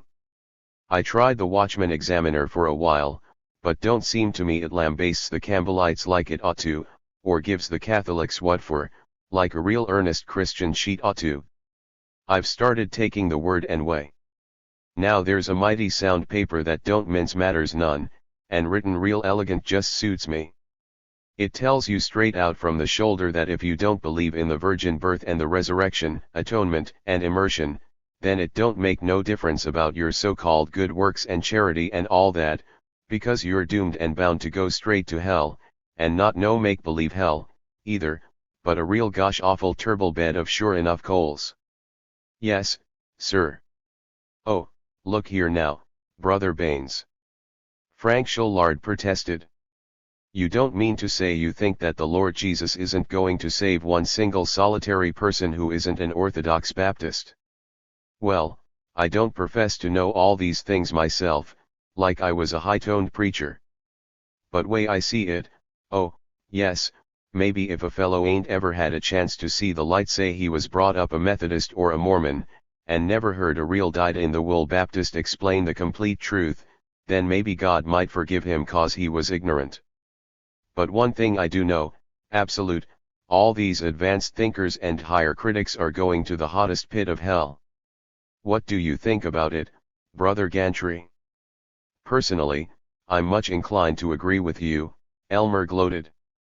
But, anyway, we can safely leave it to the mercy of God to take care of wobblers and cowards and gasbags like these alleged advanced thinkers. When they treacherously weaken our efforts at soul saving out here in the field, and go in for a lot of cussing and discussing and fussing around with a lot of fool speculation that don't do anybody any practical good in the great work of bringing poor suffering souls to peace, why then I'm too busy to waste my time on 'em, that's all, and I wouldn't care one bit if they heard me and knew it. Fact, that's the only trouble with Brother Shullard here. I know he has the grace of God in his heart, but he will waste time worrying over a lot of doctrines when everything's set down in Baptist tradition, and that's all you need to know. I want you to think about that, Frank. Elmer had recovered. He enjoyed defying lightning, provided it was lightning no more dynamic than Frank was likely to furnish. He looked at Frank squarely. It was perhaps half an hour since their talk in the bedroom. Frank opened his mouth twice, and closed it. Then it was too late. Deacon Baines was already overwhelming him with regeneration and mince pie. 7. Lulu was at the other end of the table from Elmer. He was rather relieved. He despised Frank's weakness, but he was never, as with Eddie Fisslinger, sure what Frank would do or say, and he determined to be cautious. Once or twice he glanced at Lulu intimately, but he kept all his conversation for Mr. Baines and the other deacons. There. He reflected. Now Shullard, the damned fool, ought to see that I'm not trying to grab off the kid. If he makes any breaks about what are my intentions to her, I'll just be astonished, and get Mr. Frank Shullard in bed, curse him and his dirty sneaking suspicions. But, God, I've got to have her, said all the tumultuous smoky beings in the lowest layer of his mind, and he answered them only with an apprehensive, watch out. Be careful. Dean Trosper would bust you. Old Baines would grab his shotgun. Be careful. Wait. Not till an hour after supper, when the others were bending over the corn popper, did he have the chance to whisper to her. Don't trust Shullard. Pretends to be a friend of mine, couldn't he trust him with a plugged nickel? Got to tell you about him.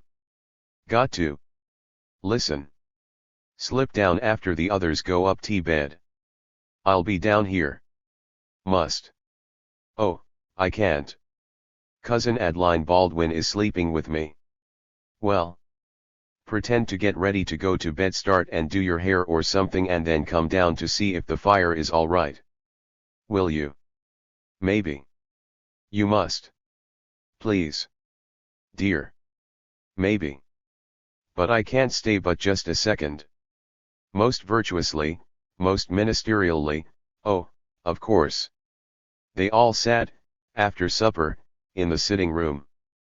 The Baineses prided themselves on having advanced so far socially that they did not spend their evenings in the kitchen dining room always. The sitting room had the homeliness of a New England farmhouse, with hectically striped rag carpet, an amazing patent rocker with Corinthian knobs and brass dragon's feet, crayon enlargements, a table piled with farm and fireside and modern Priscilla, and the enormous volume of pictures of the Chicago World's Fair. There was no fireplace, but the stove was a cheery monster of nickel and mica, with a jolly brass crown more golden than gold, and around the glaring belly a chain of glass sapphires, glass emeralds, and hot glass rubies. Beside the stove's gorgeous cheerfulness, Elmer turned on his spiritual faucet and worked at being charming. Now don't you folks dare say one word about church affairs this evening.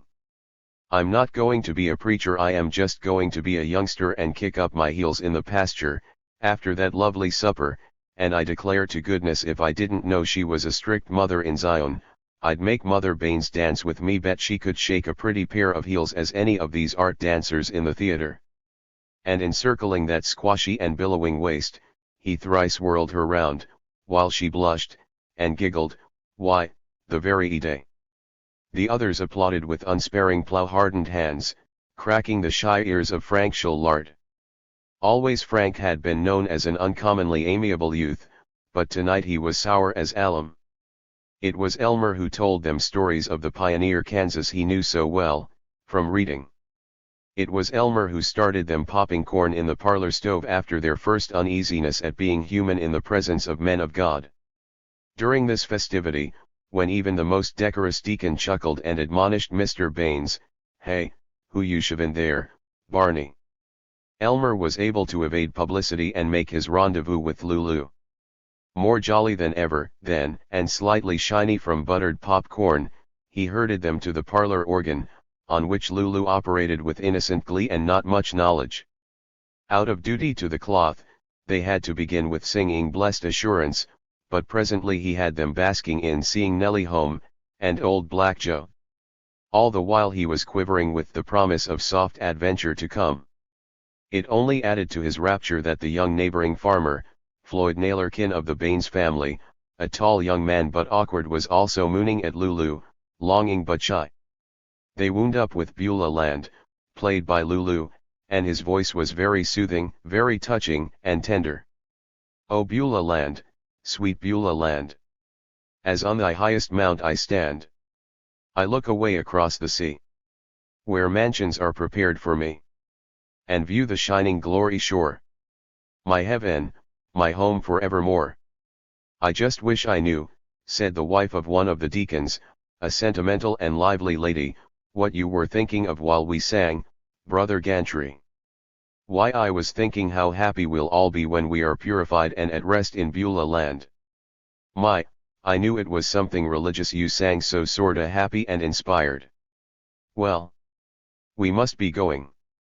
It's been such a lovely evening, Sister Baines. We just don't know how to thank you and Brother Baines, yes, and Brother Gantry, too, for such a fine time. Oh, and Brother Schullard, of course. Come, Charlie." Charlie, as well as the other deacons, had vanished into the kitchen after Brother Baines. There was a hollow noise, as of a jug mouth, while the ladies and the clergy talked loudly and looked tolerant. The men appeared at the door wiping their mouths with the hairy backs of their paws. 8. After the tremendous leave-taking, to a yawning host Elmer suggested, "If it won't bother you and Sister Baines, I'm going to stay down here by the fire a few minutes and complete my notes for my sermon tomorrow. And then I won't keep Brother Schullard awake." "Fine, fine, excuse me, so sleepy. The house is yours, my boy brother. Good night." "Good night. Good night, Brother Baines." "Good night, Sister Baines." "Good night, Sister Lulu." "Night, Frank." The room was far more boisterous when he was left alone in it. It reeled and clamored. He paced, nervously smiting the palm of his left hand, stopping in fever to listen. Time crawling forever. She would not come. Creep mouse rustle on the stairs, reluctant tiptoe in the hall. His whole torso swelled with longing. He threw back his arms, fists down by his side, chin up, like the statue of Nathan Hale. But when she edged in he was enacting the kindly burly pastor, an elbow on the corner of the parlor organ, 2 fingers playing with his massy watch chain, his expression benevolent and amused. She was not in a dressing gown, she wore her blue frock unaltered. But she had let down her hair and its pale silkiness shone round her throat. She looked at him beseechingly. Instantly he changed his pose and dashed at her with a little boyish cry. "Oh, Lou! I can't tell you how Frank hurt me." "What? What?" Very naturally, as with unquestioning intimacy, he put his arm about her shoulder, and his fingertips rejoiced in her hair. "It's terrible. Frank ought to know me, but what do you think he said?" "Oh, he didn't dare come right out and say it not to me, but he hinted around and insinuated and suggested that you and I were misbehaving there in the church when we were talking. And you remember what we were talking about my moth and how beautiful and lovely she used to be and how much you're like her. Don't you think that's rotten of him?" "Oh, I do. I think it's just dreadful. I never did like him." In her sympathy she had neglected to slip out from under his arm. "Come sit down beside me on the couch, dear." "Oh, I mustn't." Moving with him toward the couch. "I've got to go right back upstairs. Cousin Adeline, she's suspicious. We'll both go up, right away. But this thing upset me so. Wouldn't think a big clumsy like me could be such a sensitive chump, would you?" He drew her close. She snuggled beside him, unstruggling, sighing. "Oh, I do understand, Elmer, and I think it's dandy.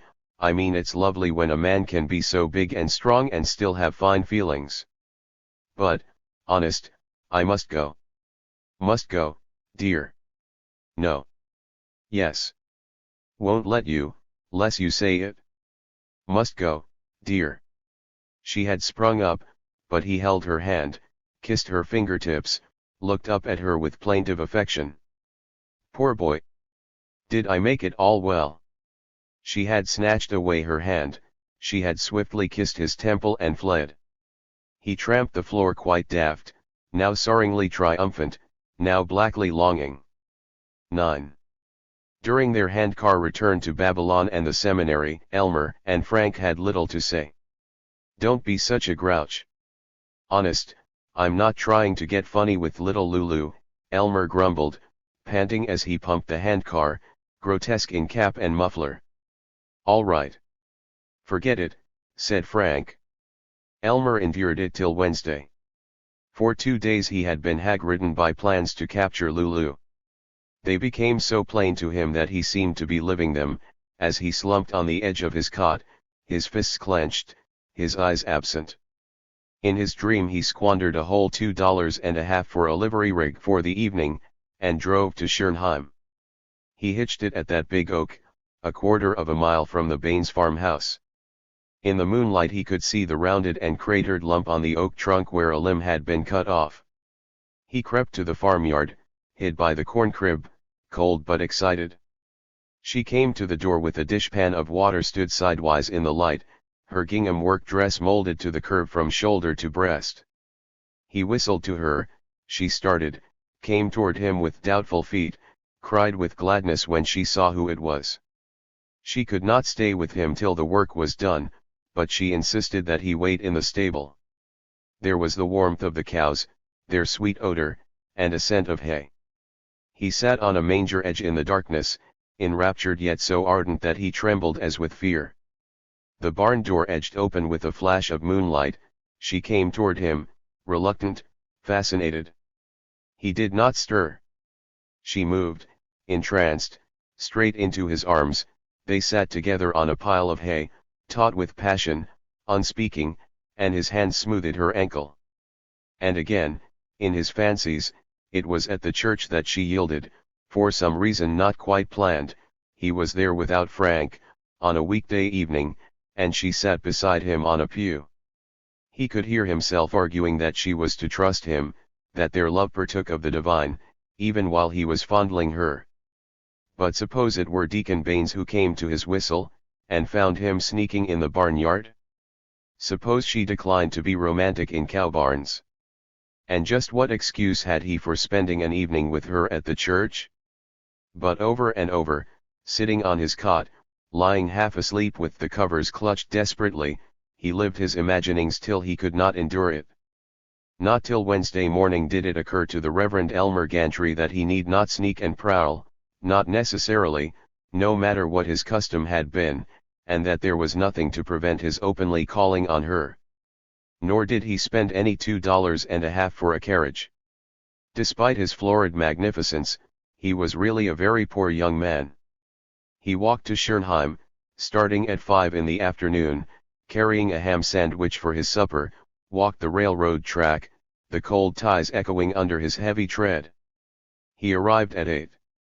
He was certain that, coming so very late, her parents would not stay up to annoy him for more than an hour. They were likely to ask him to remain for the night, and there would be no snooping cousin Adeline Baldwin about. Mr. Baines opened to his knock.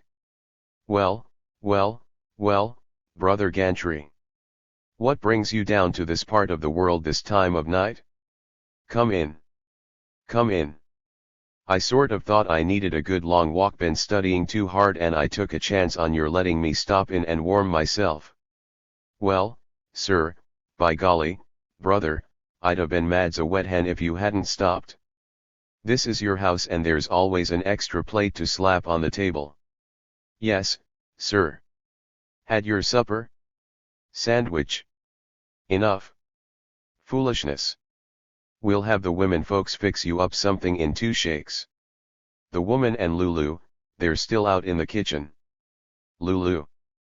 Oh, I mustn't stop so terribly far back to town, and so late shouldn't he have walked so far?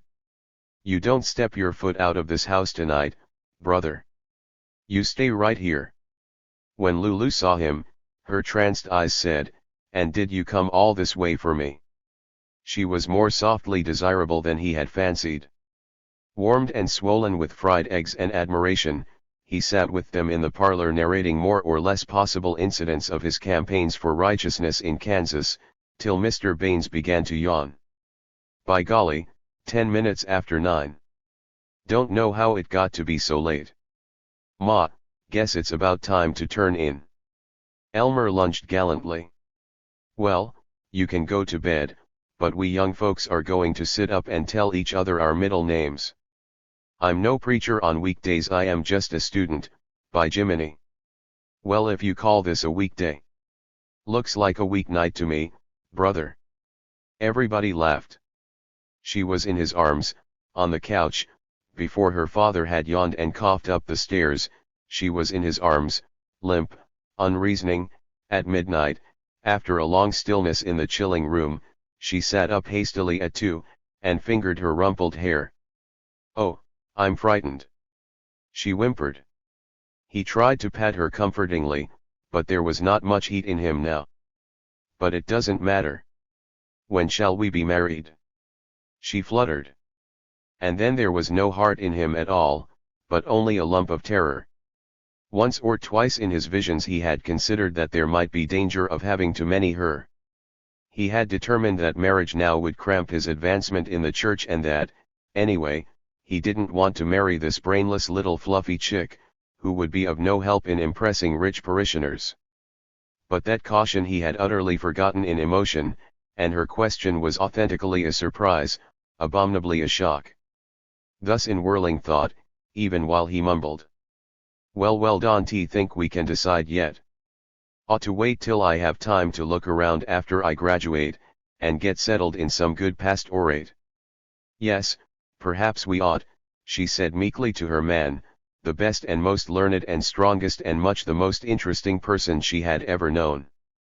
"So you mustn't mention it to anybody, Lou. Not ever to your folks. They might not understand, like you do, how hard it is for a preacher to get his first real church." "Yes, dear. Oh, kiss me."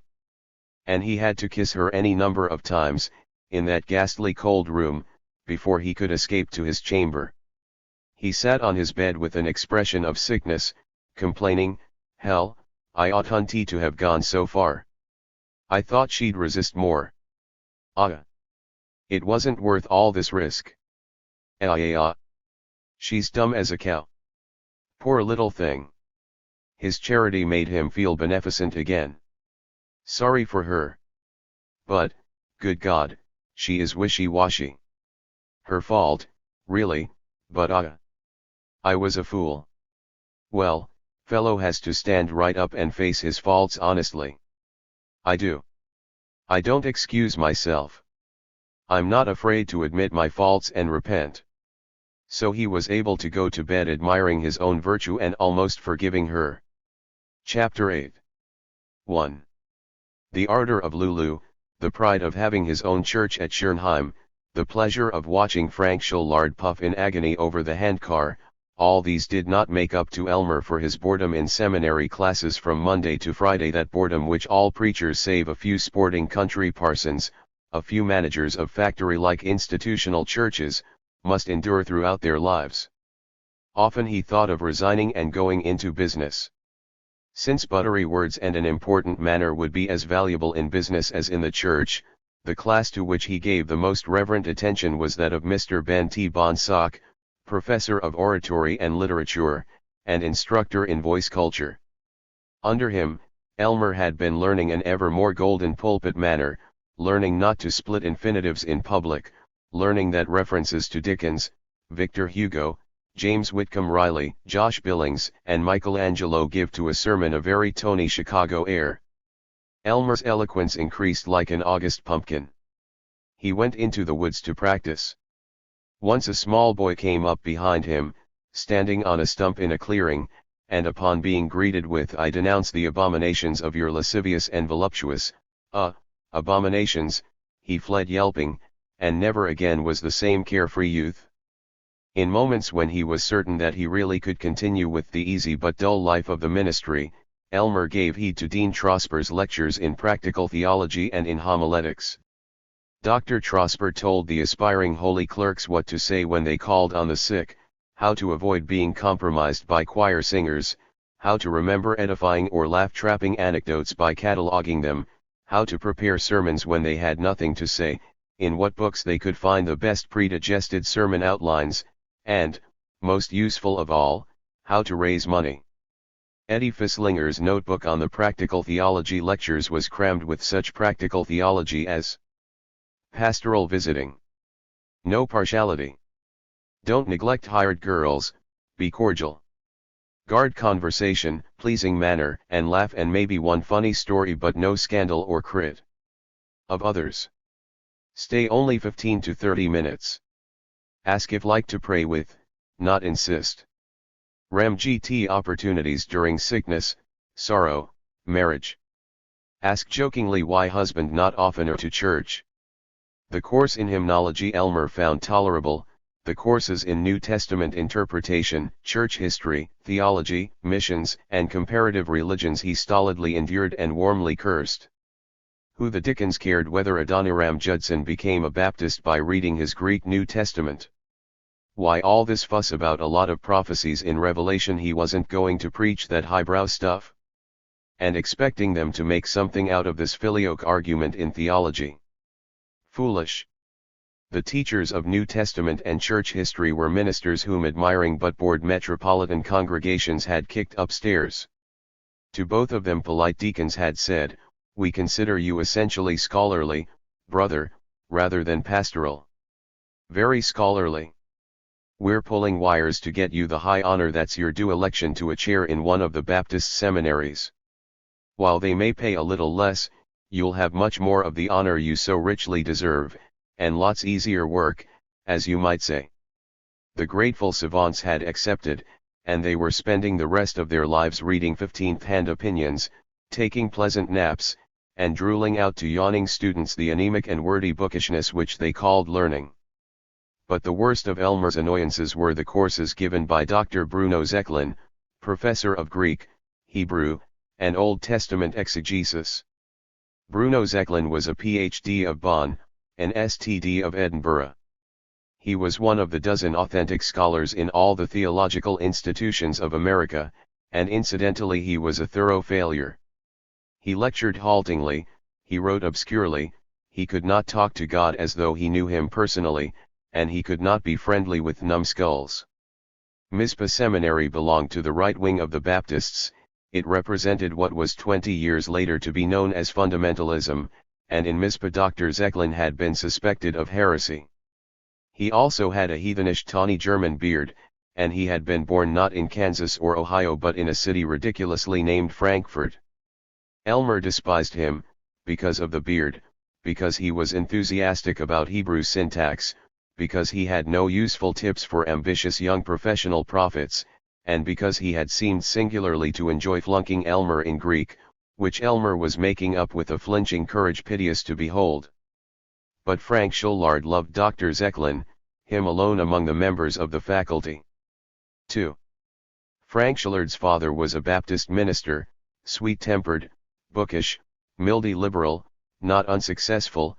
His mother was of a mainline family, slightly run to seed. He was born in Harrisburg and reared in Pittsburgh, always under the shadow of the spires in his case, a kindly shadow and serene, though his father did labor long at family prayers and instruct his young to avoid all worldly pollution, which included dancing, the theater, and the libidinous works of Balzac. There was talk of sending Frank to Brown University or Pennsylvania, but when he was 15 his father had a call to a large church in Cleveland, and it was the faculty of Oberlin College, in Ohio, who interpreted and enriched for Frank the Christian testimony to be found in Plautus, Homer, calculus, basketball, and the history of the French Revolution. There was a good deal of the natural poet in him and, as is not too rarely the case with poets, something of the reasoning and scientific mind. But both imagination and reason had been submerged in a religion in which doubt was not only sinful but, much worse, in bad taste. The flare which might have turned to roses and singing, or to banners and bravado, or to pity of hopeless toilers, had been absorbed in the terrible majesty of the Jew Jehovah, the brooding mercy of our Lord, the tales of his birth-jeweled kings and the shepherd's campfire, the looming star and the babe in the manger, myths bright as enamel buds, and he was bemused by the mysteries of Revelation, an Alice in Wonderland wearing a dragon mask. Not only had he been swathed in theology, but all his experience had been in books instead of the speech of toiling men. He had been a solitary in college, generous but fastidious, jarred by his classmates' belching and sudden laughter. His reasoning had been introverted, turned from an examination of men as mammals and devoted to a sorrow that sinful and aching souls should not more readily seek the security of a mystic process known as conviction, repentance, and salvation, which, he was assured by the noblest and most literate men he had ever known, was guaranteed to cure all woe. His own experience did not absolutely confirm this. Even after he had been quite ecstatically saved, he found himself falling into deep, still furies at the familiarities of hobbledehoys, still peeping at the arching bodies of girls. But that, he assured himself, was merely because he hadn't gone on to perfection. There were doubts. The Old Testament God's habit of desiring the reeking slaughter of everyone who did not flatter him seemed rather antisocial, and he wondered whether all the wantoning in the Song of Solomon did really refer to the loyalty between Christ and the Church. It seemed unlike the sessions of Oberlin Chapel and the Miller Avenue Baptist Church of Cleveland, Ohio. Could Solomon just possibly refer to relations between beings more mundane and frisky? Such qualities of reason as he had, Frank devoted not to examining and banishing the doubt itself. He had it as an axiom that doubt was wicked, and he was able to enjoy considerable ingenuity in exorcising it. He had a good deal of self-esteem and pleasure among the purple-broidered ambiguities of religion. That he should become a minister had always been assumed. He had no such definite and ecstatic call as came to Elmer Gantry, but he had always known that he would go on nibbling at theories about the Eucharist, and pointing men the way to uncharted plateaus called righteousness, idealism, honesty, sacrifice, beauty, salvation.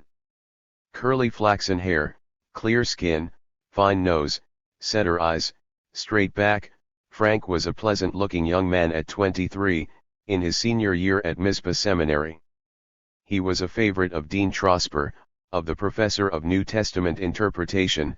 His marks were high, his manner was respectful, and his attendance was perfect. But his master among the faculty was the stammering and stumbling Bruno Zeklin, that bearded advocate of Hebrew syntax, that suspected victim of German beer and German rationalism, and Frank was the only student of his generation whom Dr. Zeklin chose as confidant. During Frank's first year in Mizpah, Zeklin and he were merely polite to each other, they watched each other and respected each other and remained aloof. Frank was diffident before Dr. Zeklin's learning, and in the end it was Zeklin who offered friendship. He was a lonely man. He was a bachelor and he despised all of his colleagues whom he did not fear. Particularly did he dislike being called Brother Zeklin by active long-legged braying preachers from the bush. At the beginning of Frank's second year in Mizpah he worried once in Old Testament exegesis class, "Professor Zeklin, I wish you'd explain an apparent biblical inconsistency to me. It says in John someplace in the first chapter I think it is that no man hath seen God at any time, and then in Timothy it states definitely, about God, whom no man hath seen nor can see, and yet in Exodus XXIV, Moses and more than 70 others did see him, with pavement under his feet, and Isaiah and Amos say they saw him, and God especially arranged for Moses to see part of him. And there too God told Moses that nobody could stand seeing his face and live, but Jacob actually wrestled with God and saw him face to face and did live. Honestly, Professor, I'm not trying to raise doubts, but there does seem to be an inconsistency there, and I wish I could find the proper explanation." Dr. Zeklin looked at him with a curious fuzzy brightness. "What do you mean by a proper explanation, Shullard? So we can explain these things to young people that might be bothered by them." "Well, it's rather complicated. If you'll come to my rooms after supper tonight, I'll try to make it clear." But when Frank shyly came calling, he did not at all try to make it clear. He hinted about to discover Frank's opinion of smoking, and gave him a cigar. He encased himself in a musty armchair and queried, "Do you ever feel a little doubt about the literal interpretation of our Old Testament, Shullard?" He sounded kind, very understanding. "I don't know. Yes, I guess I do. I don't like to call them doubts." "Why not call them doubts? Doubting is a very healthy sign, especially in the young. Don't you see that otherwise you'd simply be swallowing instruction whole, and no fallible human instructor can always be right, do you think?" It began a talk, always cautious, increasingly frank, which lasted till midnight. Dr. Zeklin lent him Renan's Jesus, and Coe's The Religion of a Mature Mind. Frank came again to his room, and they strolled together through sweet apple orchards, unconscious even of Indian summer pastures in their concentration on the destiny of man and the grasping gods. Not for 3 months did Zeklin admit that he was an agnostic, and not for another month that atheist would perhaps be a sounder name for him than agnostic. Before ever he had taken his theological doctorate, Zeklin had felt that it was as impossible to take literally the myths of Christianity as to take literally the myths of Buddhism. But for many years he had rationalized his heresies.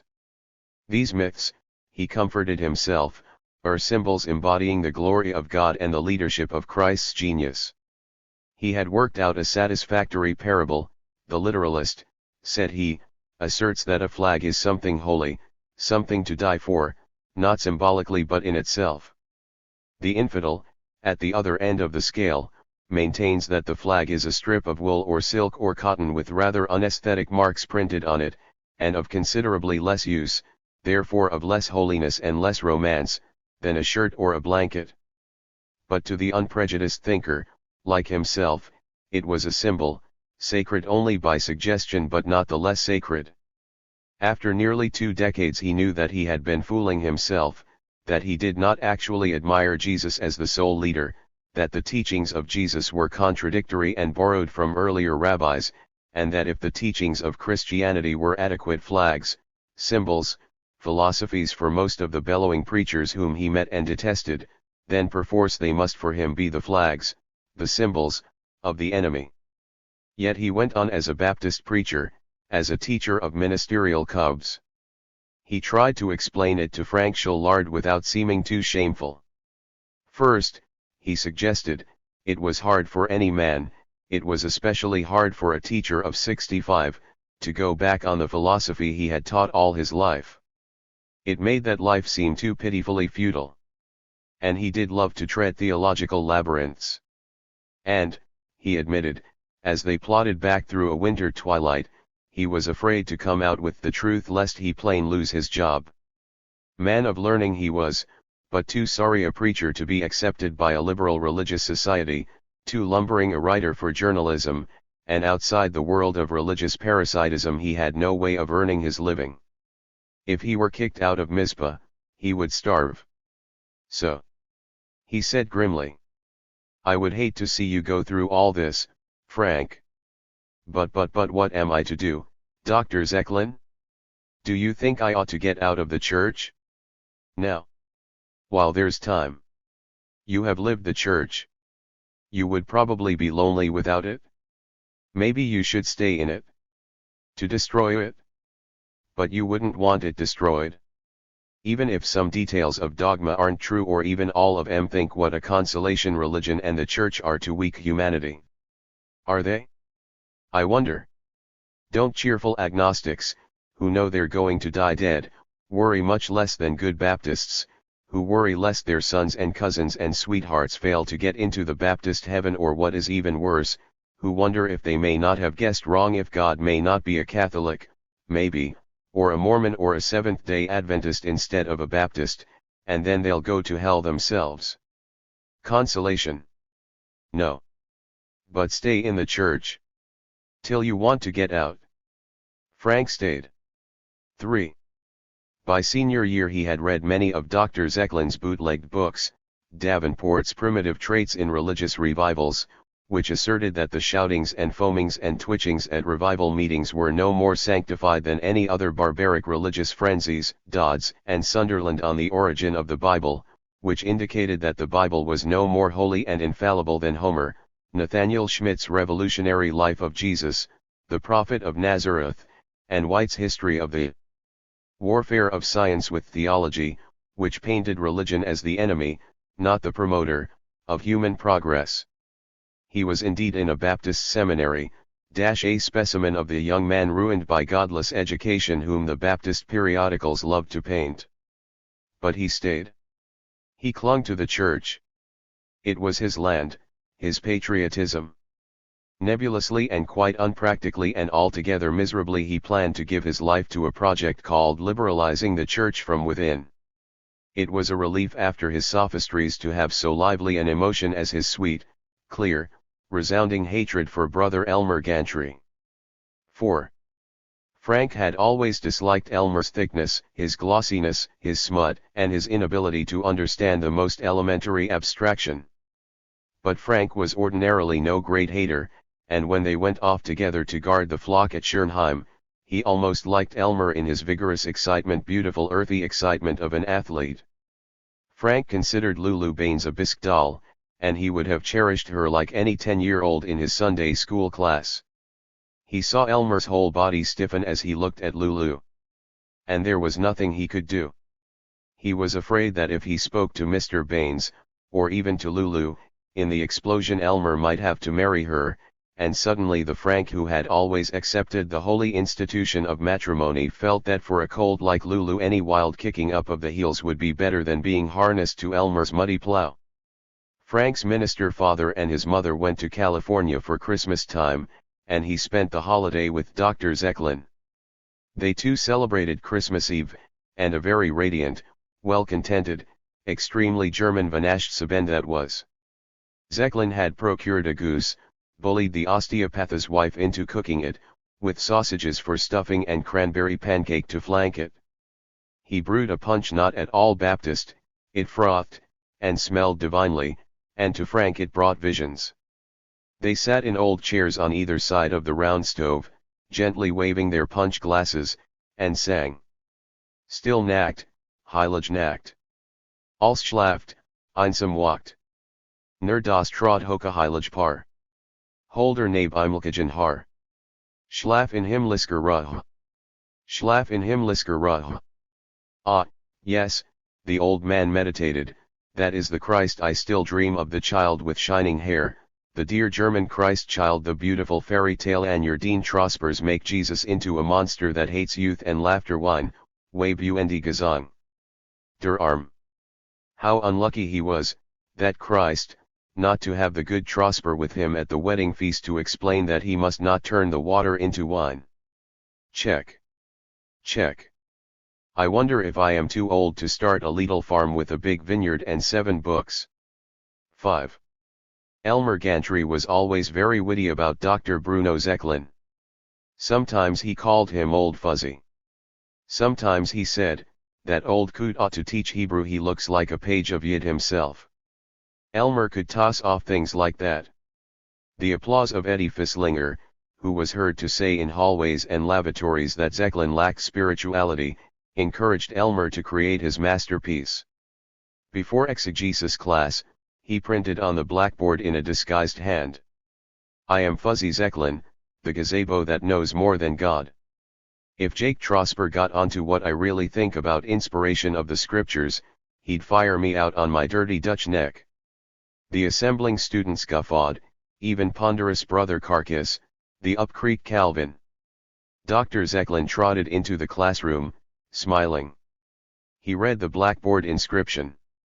He looked incredulous, then frightened, and peered at his class like an old dog stoned by hoodlums. He turned and walked out, to the laughter of Brother Gantry and Brother Carcass. It is not recorded how the incident came to Dean Trosper. He summoned Elmer. "I suspect it was you who wrote that on the blackboard." Elmer considered lying, then blurted, "Yes, I did, Dean.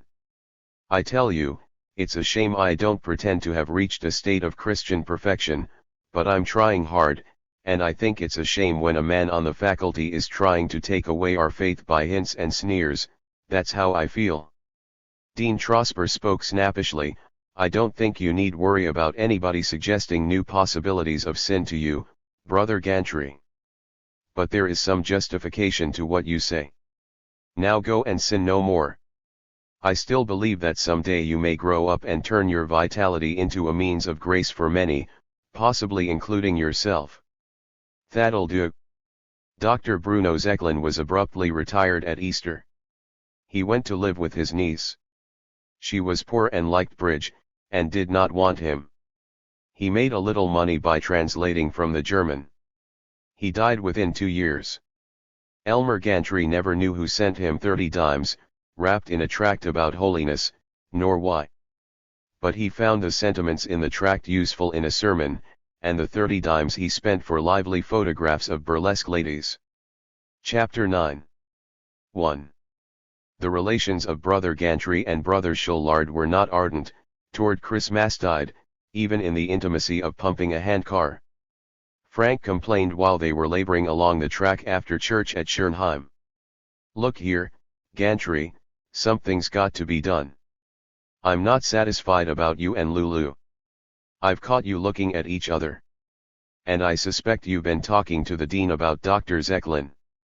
I'm afraid I've got to go to the dean myself. You're not fit to have a pastorate."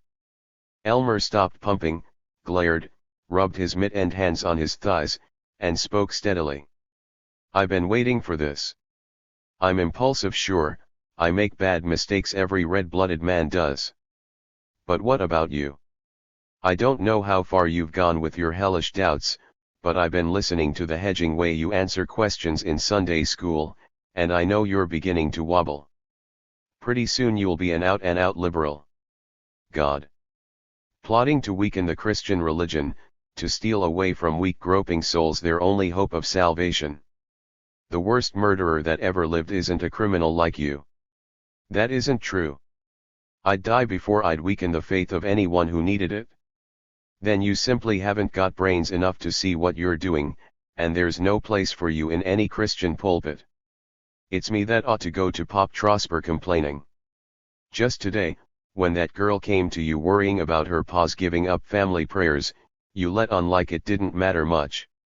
You may have started that poor young lady on the doubt-paved road that leads to everlasting hell. And all the way to Mizpah Frank worried and explained. And at Mizpah Elmer graciously permitted him to resign his place at Schernheim, and advised him to repent and seek the direction of the Holy Spirit before he should ever attempt another pastorate. Elmer sat in his rooms flaming with his evangelistic triumph. He was so sincere about it that not for minutes did he reflect that Frank would no longer be an obstacle to his relations with Lulu Baines. 2. A score of times before March, in her own house, in an abandoned log barn, at the church, Elmer contrived to have meetings with Lulu. But he wearied of her trusting babble.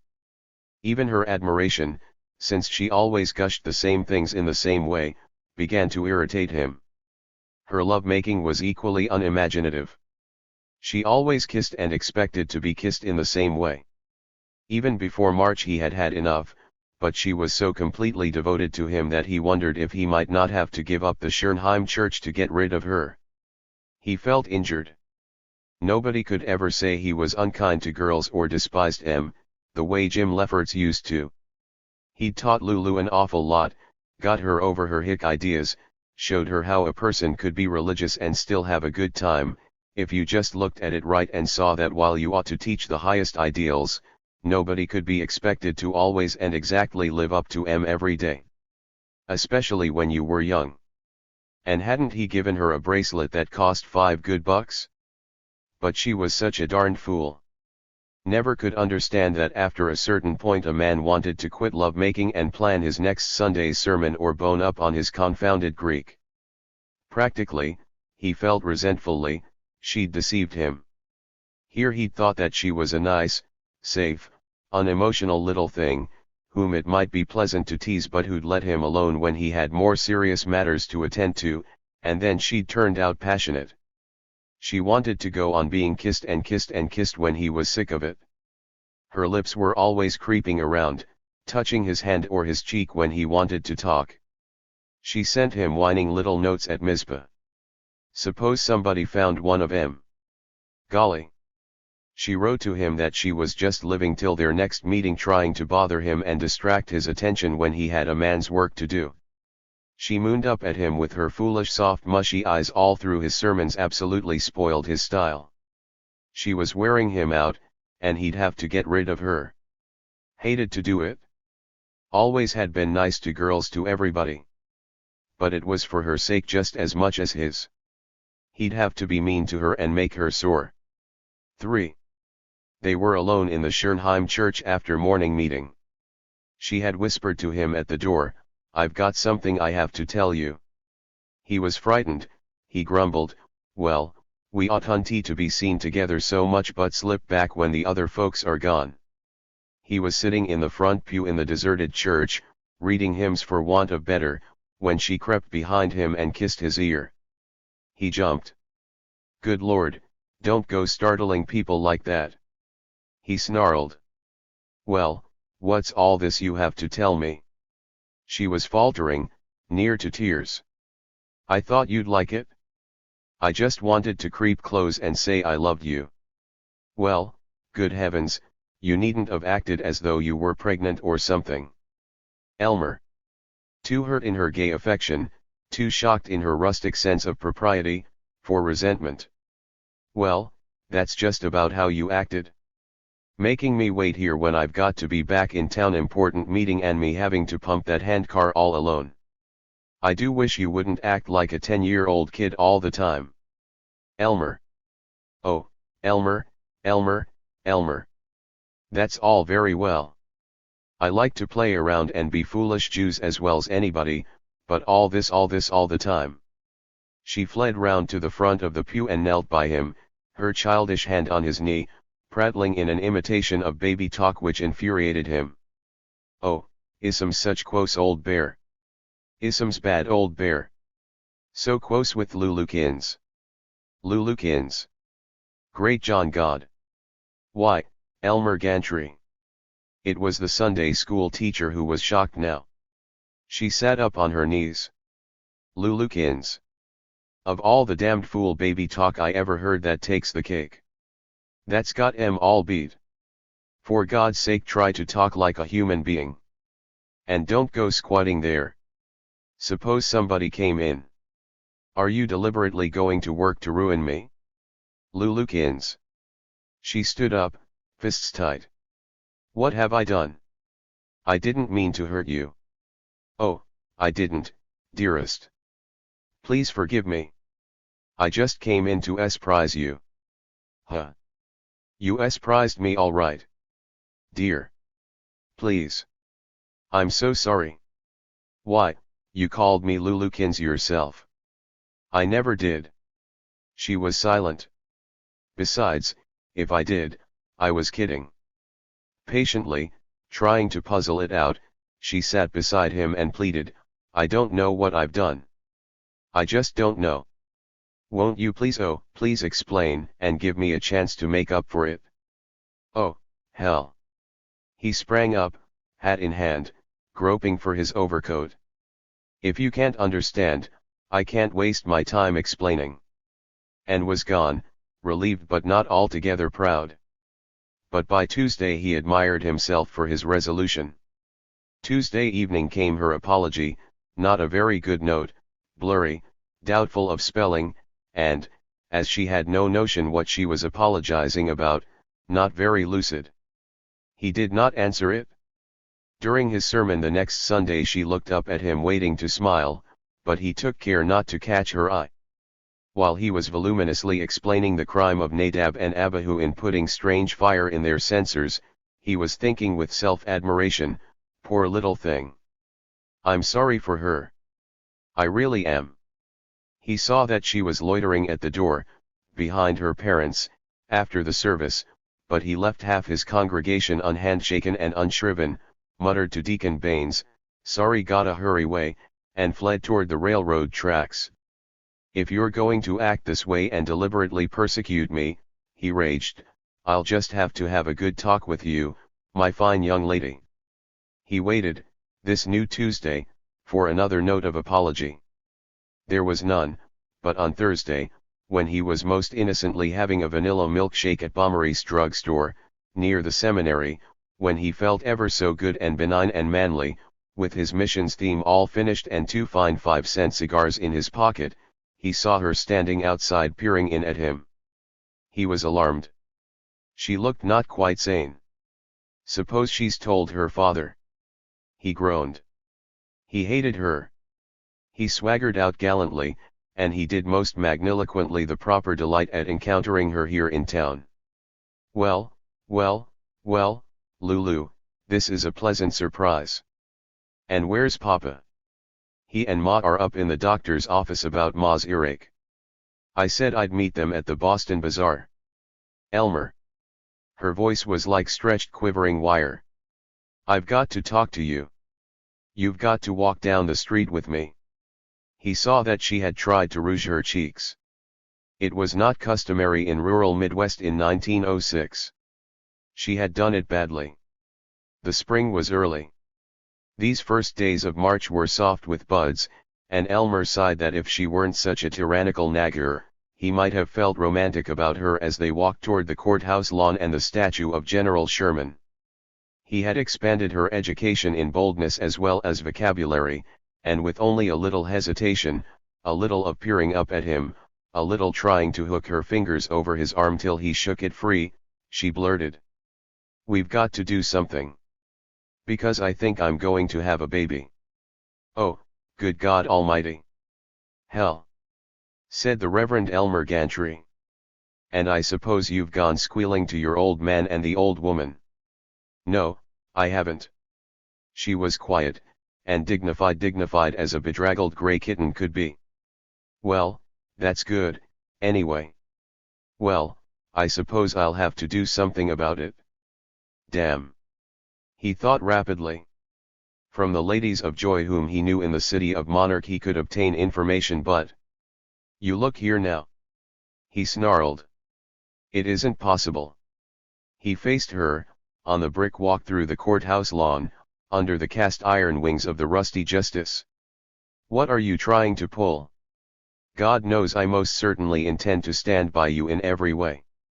But I don't intend to be bamboozled, not by anybody. What makes you think you're pregnant? Please, dear. Don't use that word. Huh. Say, that's pretty good, that is. Come across now. What makes you think so? She could not look at him, she looked only at the ground, and his virtuous indignation swooped down on her as she stammered her reasons.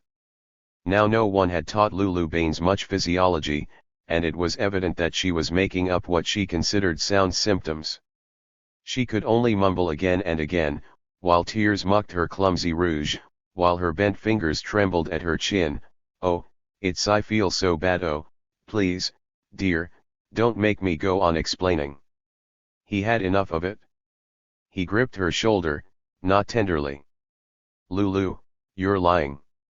You have a dirty, lying, deceitful heart. I wondered what it was about you that bothered me and kept me from marrying you. Now I know. Thank God I found out in time. You're lying. Oh, dear, I'm not. Oh, please. Look here. I'm going to take you to a doctor's. Right now. We'll get the truth. Oh, no, no, no. Please, no. I can't. Why can't you? Oh, please. Uh-huh. And that's all you've got to say for yourself. Come here. Look up at me. They must have hurt, his meaty fingers digging into her shoulder, but then, he felt righteous, he felt like the Old Testament prophets whom his sect admired. And he had found something about which he really could quarrel with her. She did not look at him, for all his pinching.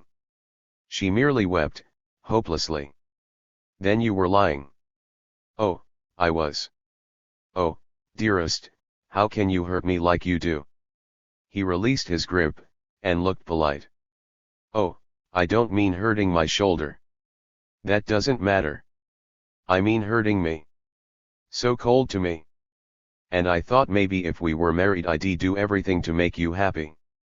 I'd go wherever you did. I wouldn't mind if we had the tiniest little small house.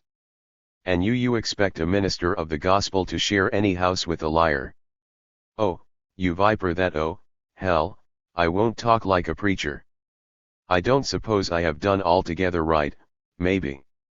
Though I noticed you were glad enough to sneak out and meet me places. But when a woman, a Christian, deliberately lies and tries to deceive a man in his deepest feelings, that's too much no matter what I did. Don't you ever dare to speak to me again.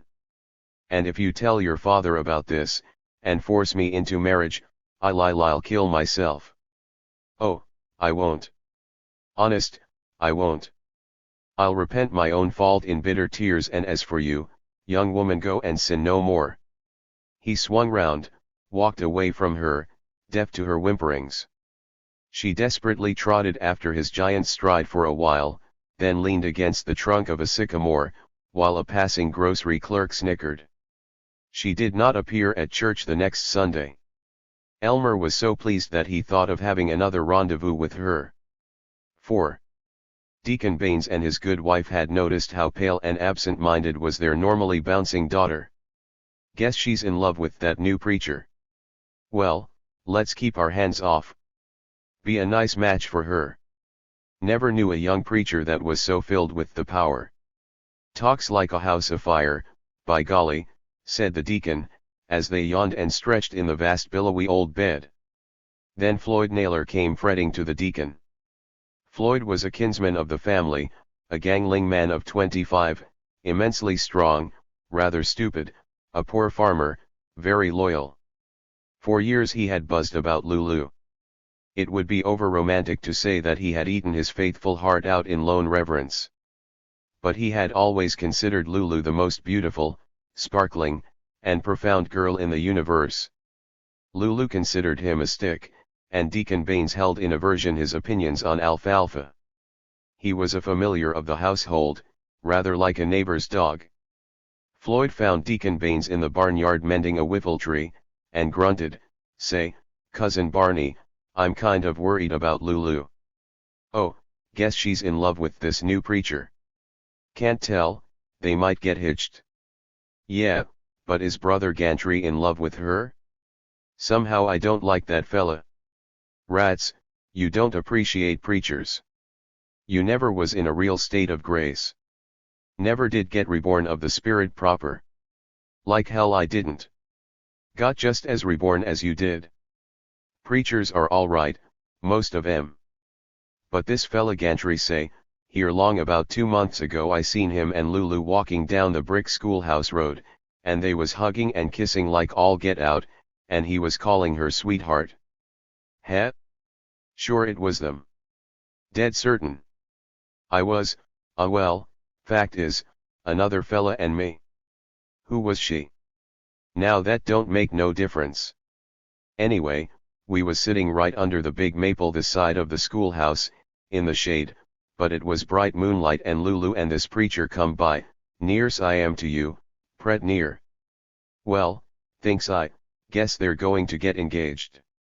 Then I hung around the church, once twice after meeting, and one time I kinda peeked in the window and I seen 'em right there in the front pew, hugging like they sure ought to get married whether or no. I didn't say anything, wanted to wait and see if he'd marry her. Now it ain't any of my business, Barney, but you know I always liked Lulu, and strikes me we ought to know if this Bible walloper is going to play straight with her. Guess maybe that's right. I'll have a talk with her. Baines had never been very observant of his daughter, but Floyd Naylor was not a liar, and it was with sharpened eyes that the deacon stumped into the house and found her standing by the churn, her arms hanging limp. Say, Lou, how's things going with you and brother Gantry? Why, what do you mean? You two engaged? Going to be engaged? He going to marry you? Of course not. Been making love to you, ain't he? Oh, never. Never hugged you or kissed you? Never. How far'd he go? Oh, he didn't. Why you been looking so kind of peaked lately? Oh, I just don't feel very well. Oh, I feel fine. It's just the spring coming on. I guess she dropped to the floor and, with her head against the churn, her thin fingers beating an hysterical tattoo on the floor, she choked with weeping. There, Lou. Your dad'll do something about it? Floyd was waiting in the farmyard. There were, in those parts and those days, not infrequent ceremonies known as shotgun weddings. 5. The Reverend Elmer Gantry was reading an illustrated pink periodical devoted to prize fighters and chorus girls in his room at Elizabeth J. Schmidt's Hall late of an afternoon when two large men walked in without knocking. Why, good evening, Brother Baines, Brother Naylor. This is a pleasant surprise. I was, did you ever see this horrible rag? About actor Esses. An invention of the devil himself. I was thinking of denouncing it next Sunday. I hope you never read it. One you sit down, gentlemen, take this chair. I hope you never read it, Brother Floyd, because the footsteps of Gantry, exploded Deacon Baines, I want you to take your footsteps right now and turn 'em toward my house. You've been fooling with my daughter, and either you're going to marry her, or Floyd and me are going to take it out of your hide, and way I feel just now, don't much care which it is. You mean to say that Lulu has been pretending? Nah, Lulu ain't said nothing. God, I wonder if I ought to let the girl marry a fellow like you? But I got to protect her good name, and guess Floyd and me can see to it you give her a square deal after the marriage. Now I've sent out word to invite all the neighbors to the house tonight for a little sociable to tell 'em Lulu and you are engaged, and you're going to put on your Sunday go-to-meeting suit and come with us, right now. You can't bully me into anything. Take that side of him, Floyd, but I get the first lick. You get what's left. They ranged up beside him. They were shorter, less broad, but their faces were like tanned hard leather, their eyes were hard. You're a big cuss, Brother Gantry, but guess you don't get enough exercise no more. Pretty soft, considered Deacon Baines. His fist was dropping down to his knee, his shoulder sloped down, his fist was coming up and Floyd had suddenly peeny-woned Elmer's arms. I'll do it. All right. All right. Elmer shrieked. He'd find a way to break the engagement. Already he was recovering his poise. Now you fellows listen to me. I'm in love with Lulu, and I intended to ask her the moment I finish here less than 3 months now and get my first church. And then you two butt in and try to spoil this romance. Yes, I guess so, Baines droned, inexpressible contempt in his dragging voice. You save all them pretty words for Lulu. You're going to be married the middle of May. That'll give time enough after the engagement so's the neighbors won't think there's anything wrong. Now into them clothes. Buggy waiting outside. We'll treat you right. If you use Lulu like you ought to, and honey her up and make her feel happy again, maybe Floyd and me won't kill you the night of your wedding. We'll see. And we'll always treat you fine in public, won't even laugh when we hear you preaching. Now get, hear me. While he dressed, Elmer was able to keep his face turned from them, able to compose himself, so that he could suddenly whirl on them with his handsomest, his most manly and winning smile. Brother Baines, I want to thank Cousin Floyd and you. You're dead wrong about thinking I wouldn't have done right by Lulu. But I rejoice, sir, rejoice, that she is blessed by having such loyal relatives. That puzzled rather than captured them, but he fetched them complete with a jovial, and such husky ones. I'm pretty strong myself, keep up my exercise lot more and you think, but I guess I wouldn't be 1 2 3 with you folks. Good thing for ol' Elmer you never let loose that darn mule kick of yours, Brother Baines. And you're right. No sense putting off the wedding. May 15th will be fine. Now I want to ask one thing, let me have 10 minutes alone with Lou before you make the announcement. I want to console her, make her happy. Oh, you can tell if I keep faith, the eagle eye of a father will know. Well, my father's eagle eye ain't been working none too good lately, but I guess it'll be alright for you to see her. Now, will you shake hands? Please. He was so big, so radiant, so confident. They looked sheepish, grinned like farmers flattered by a politician, and shook hands. There was a multitude at the Baineses, also fried chicken and watermelon pickles. The deacon brought Lulu to Elmer in the spare room and left her. Elmer was at ease on the sofa, she stood before him, trembling, red-eyed. Come, you poor child, he condescended. She approached, sobbing, honestly, dear, I didn't tell Pa anything, I didn't ask him to do it, oh, I don't want to if you don't. There, child. It's all right. I'm sure you'll make a fine wife. Sit down. And he permitted her to kiss his hand, so that she became very happy and wept tremendously, and went out to her father rejoicing. He considered, meanwhile, that ought to hold you, damn you. Now I'll figure out some way of getting out of this mess. At the announcement of Lulu's engagement to a man of God, the crowd gave hoarse and holy cheers. Elmer made quite a long speech into which he brought all that Holy Writ had to say about the relations of the sexes, that is, all that he remembered and that could be quoted in mixed company. Go on, brother. Kiss her. They clamored. He did, heartily, so heartily that he felt curious stirrings. He spent the night there, and was so full of holy affection that when the family was asleep, he crept into Lulu's bedroom. She stirred on the pillow and whispered, "Oh, my darling. And you forgave me. Oh, I do love you so." As he kissed her fragrant hair. 6. It was usual for the students of Mizpah to let Dean Trosper know if they should become engaged. The dean recommended them for ministerial appointments, and the status of marriage made a difference. Bachelors were more likely to become assistants in large city churches.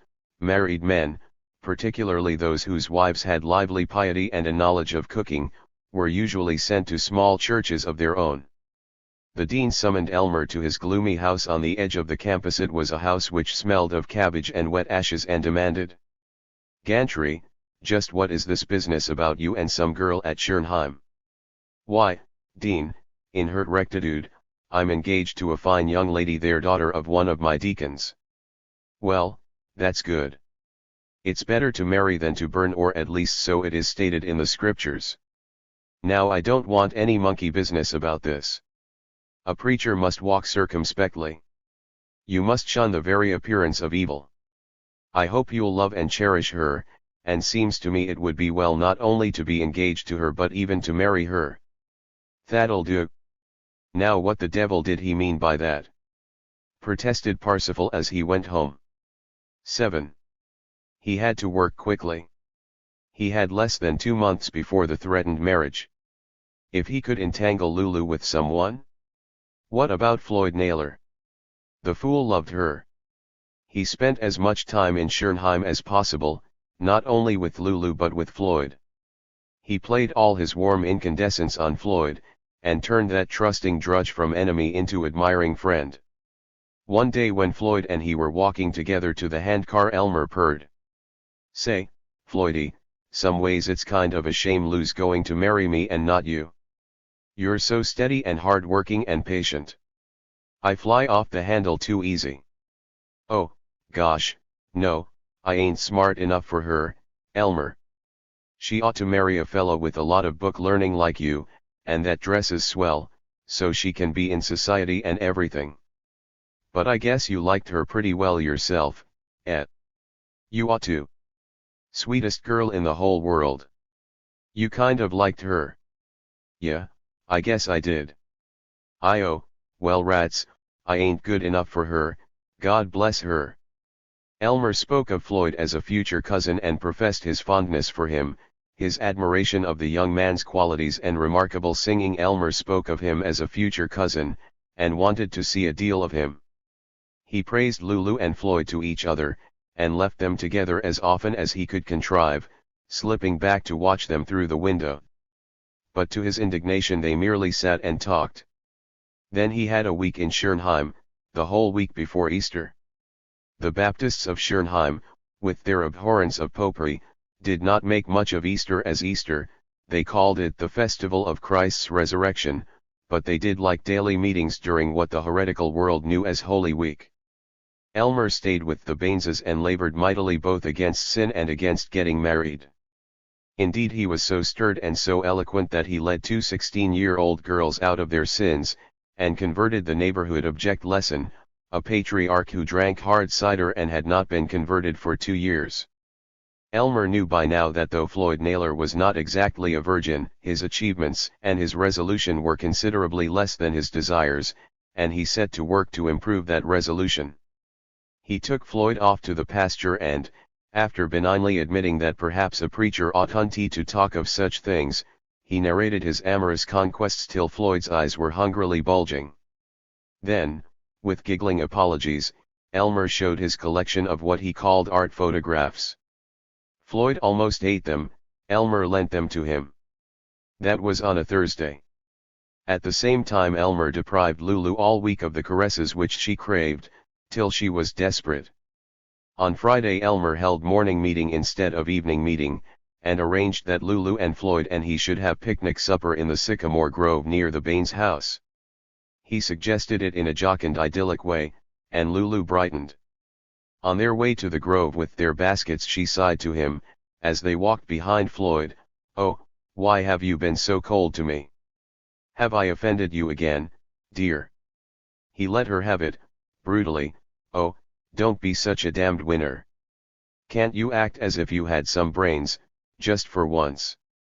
When they spread the picnic supper, she was barely keeping hold of her sobs. They finished supper in the dusk. They sat quietly, Floyd looking at her, wondering at her distress, peeping nervously at her pretty ankles. "Say, I've got to go in and make some notes for my sermon tomorrow." "No, you two wait for me here. Nicer out in the fresh air." "Be back in about half an hour," said Elmer. He made much of noisily swaggering away through the brush. He crept back softly, stood behind a sycamore near them. He was proud of himself. It was working. Already Lulu was sobbing openly, while Floyd comforted her with, "What is it, pretty? What is it, dear? Tell me." Floyd had moved nearer to her and she rested her head on his cousinly shoulder. Presently Floyd was kissing her tears away, and she seemed to be snuggling close to him. Elmer heard her muffled, "Oh, you oughtn't to kiss me." Elmer said, "I should think of you as a sister, and I could kiss you. Oh, my God, Lulu, I do love you so terrible." "Oh, we oughtn't." Then silence. Elmer fled into the barnyard, found Deacon Baines, and demanded harshly, "Come here. I want you to see what Floyd and Lulu are doing. Put that lantern down. I've got one of these electric dinguses here." He had bought it for this purpose. He also had a revolver in his pocket. When Elmer and the bewildered Mr. Baines burst upon them, saw them in the circle from the electric flashlight, Lulu and Floyd were deep in a devastating kiss. "There!" bellowed the outraged Elmer. "Now you see why I hesitated to be engaged to that woman. I've suspected it all along. Oh, abomination, abomination, and she that committeth it shall be cut off." Floyd sprang up, a fighting hound. Elmer could doubtless have handled him, but it was Deacon Baines who with one maniac blow knocked Floyd down. The deacon turned to Elmer then, with the first tears he had known since boyhood. "Forgive me and mine, brother. We have sinned against you.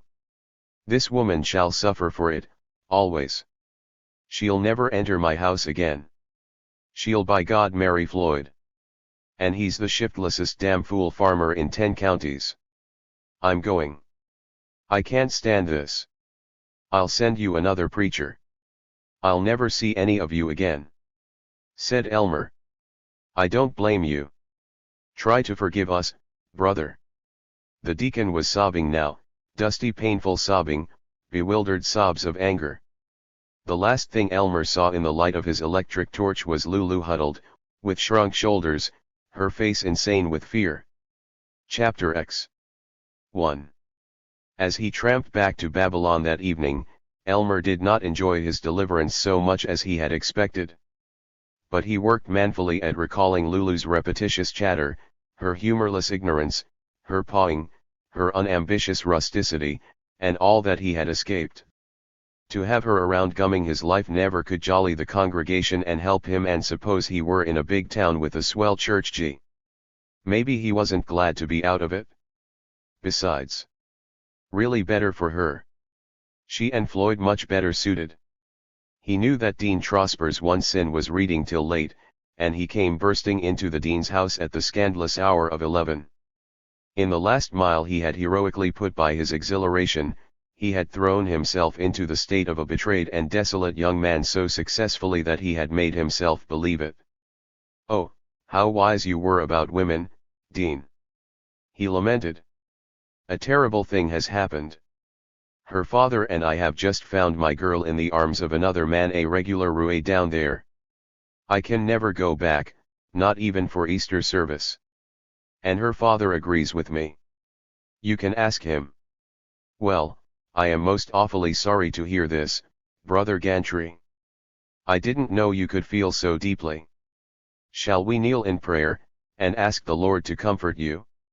I'll send Brother Shullard down there for the Easter service, he knows the field." On his knees, Elmer told the Lord that he had been dealt with as no man before or since. The dean approved his agonies very much. There, my boy. The Lord will lighten your burden in his own good time. Perhaps this will be a blessing in disguise. You're lucky to get rid of such a woman, and this will give you that humility, that deeper thirsting after righteousness, which I've always felt you lacked, despite your splendid pulpit voice. Now I've got something to take your mind off your sorrows. There's quite a nice little chapel on the edge of Monarch where they're lacking an incumbent. I'd intended to send Brother Hudkins, you know him, he's that old retired preacher that lives out by the brickyard, comes into classes now and then. I'd intended to send him down for the Easter service. But I'll send you instead, and in fact, if you see the committee, I imagine you can fix it to have this as a regular charge, at least till graduation. They pay $15 a Sunday and your fare. And being there in a city like Monarch, you can go to the Ministerial Association and so on, stay over till Monday noon every week and make fine contacts, and maybe you'll be in line for assistant in one of the big churches next summer. There's a morning train to Monarch 10:21, isn't it? You take that train tomorrow morning, and go look up a lawyer named Eversley. He's got an office. Where's his letter? His office is in the Royal Trust Company building. He's a deacon. I'll wire him to be there tomorrow afternoon, or anyway leave word, and you can make your own arrangements. The Flowerdale Baptist Church, that's the name, and it's a real nice little modern plant, with lovely folks. Now you go to your room and pray, and I'm sure you'll feel better. 2. It was an hilarious Elmer Gantry who took the 10:21 train to Monarch, a city of perhaps 300,000.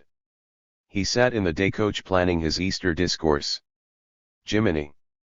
His first sermon in a real city. Might lead to anything. Better give em something red hot and startling. Let's see, he'd get away from this Christ is risen stuff. Mention it of course, just bring it in, but have some other theme. Let's see, faith. Hope. Repentance. No, better go slow on that repentance idea. This Deacon Eversley, the lawyer, might be pretty well to do and get sore if you suggested he had anything to repent of. Let's see, courage. Chastity. Love. That was it, love. And he was making notes rapidly, right out of his own head, on the back of an envelope. Love. A rainbow. AM and PM star. From cradle to tomb. Inspires art etc. Music. Voice of love. Slam atheists etc. who not appreciate love. Guess you must be a newspaper man, brother, a voice assailed him. Elmer looked at his seatmate, a little man with a whiskey nose and asterisks of laughter wrinkles round his eyes, a rather sportingly dressed little man with the red tie which in 1906 was still thought rather the thing for socialists and drinkers. He could have a good time with such a little man, Elmer considered. A drummer. Would it be more fun to be natural with him, or to ask him if he was saved, and watch him squirm? Hell, he'd have enough holy business in Monarch. So he turned on his best good fellow smile, and answered. Well, not exactly. Pretty warm for so early, eh? Yeah, it certainly is. Been in Babylon long? No, not very long. Fine town. Lots of business. You betcha. And some nice little dames there, too. The little man snickered. There are, eh? Well, say, you better give me some addresses. I make that town once a month and, by golly, I ain't picked me out a skirt yet. But it's a good town. Lots of money there. Yes sir, that's a fact. Good hustling town. Quick turnover there all right. Lots of money in Babylon. Though they do tell me, said the little man, there's one of these preacher factories there. Is that a fact? Yump. Say, brother, this'll make you laugh. Ja know what I thought when I seen you first wearing that black suit and writing things down? I thought maybe you was a preacher yourself. Well. God, he couldn't stand it. Having to be so righteous every Sunday at Sker and Haim Deacon Baines everlastingly asking these fool questions about predestination or some doggone thing. Sir NLY had a vacation coming. And a sport like this fellow, he'd look down on you if you said you were a preacher. The train was noisy. If any neighboring cock crowed 3 times, Elmer did not hear it as he rumbled. Well, for the love of Mike. Though in his most austere manner, this black suit happens to be mourning for one very dear to me. Oh, say, brother, now you gotta excuse me. I'm always shooting my mouth off. Oh, that's all right. Well, let's shake, and I'll know you don't hold it against me. You bet. From the little man came an odor of whiskey which stirred Elmer powerfully. So long since he'd had a drink. Nothing for 2 months except a few nips of hard cider which Lulu had dutifully stolen for him from her father's cask. Well, what is your line, brother? Said the little man. I'm in the shoe game. Well, that's a fine game.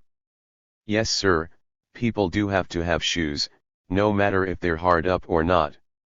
My name's Ad Locust Jesus, think of it, the folks named me Adney. Can you beat that? Auntie, that one hell of a name for a fellow that likes to get out with the boys and have a good time.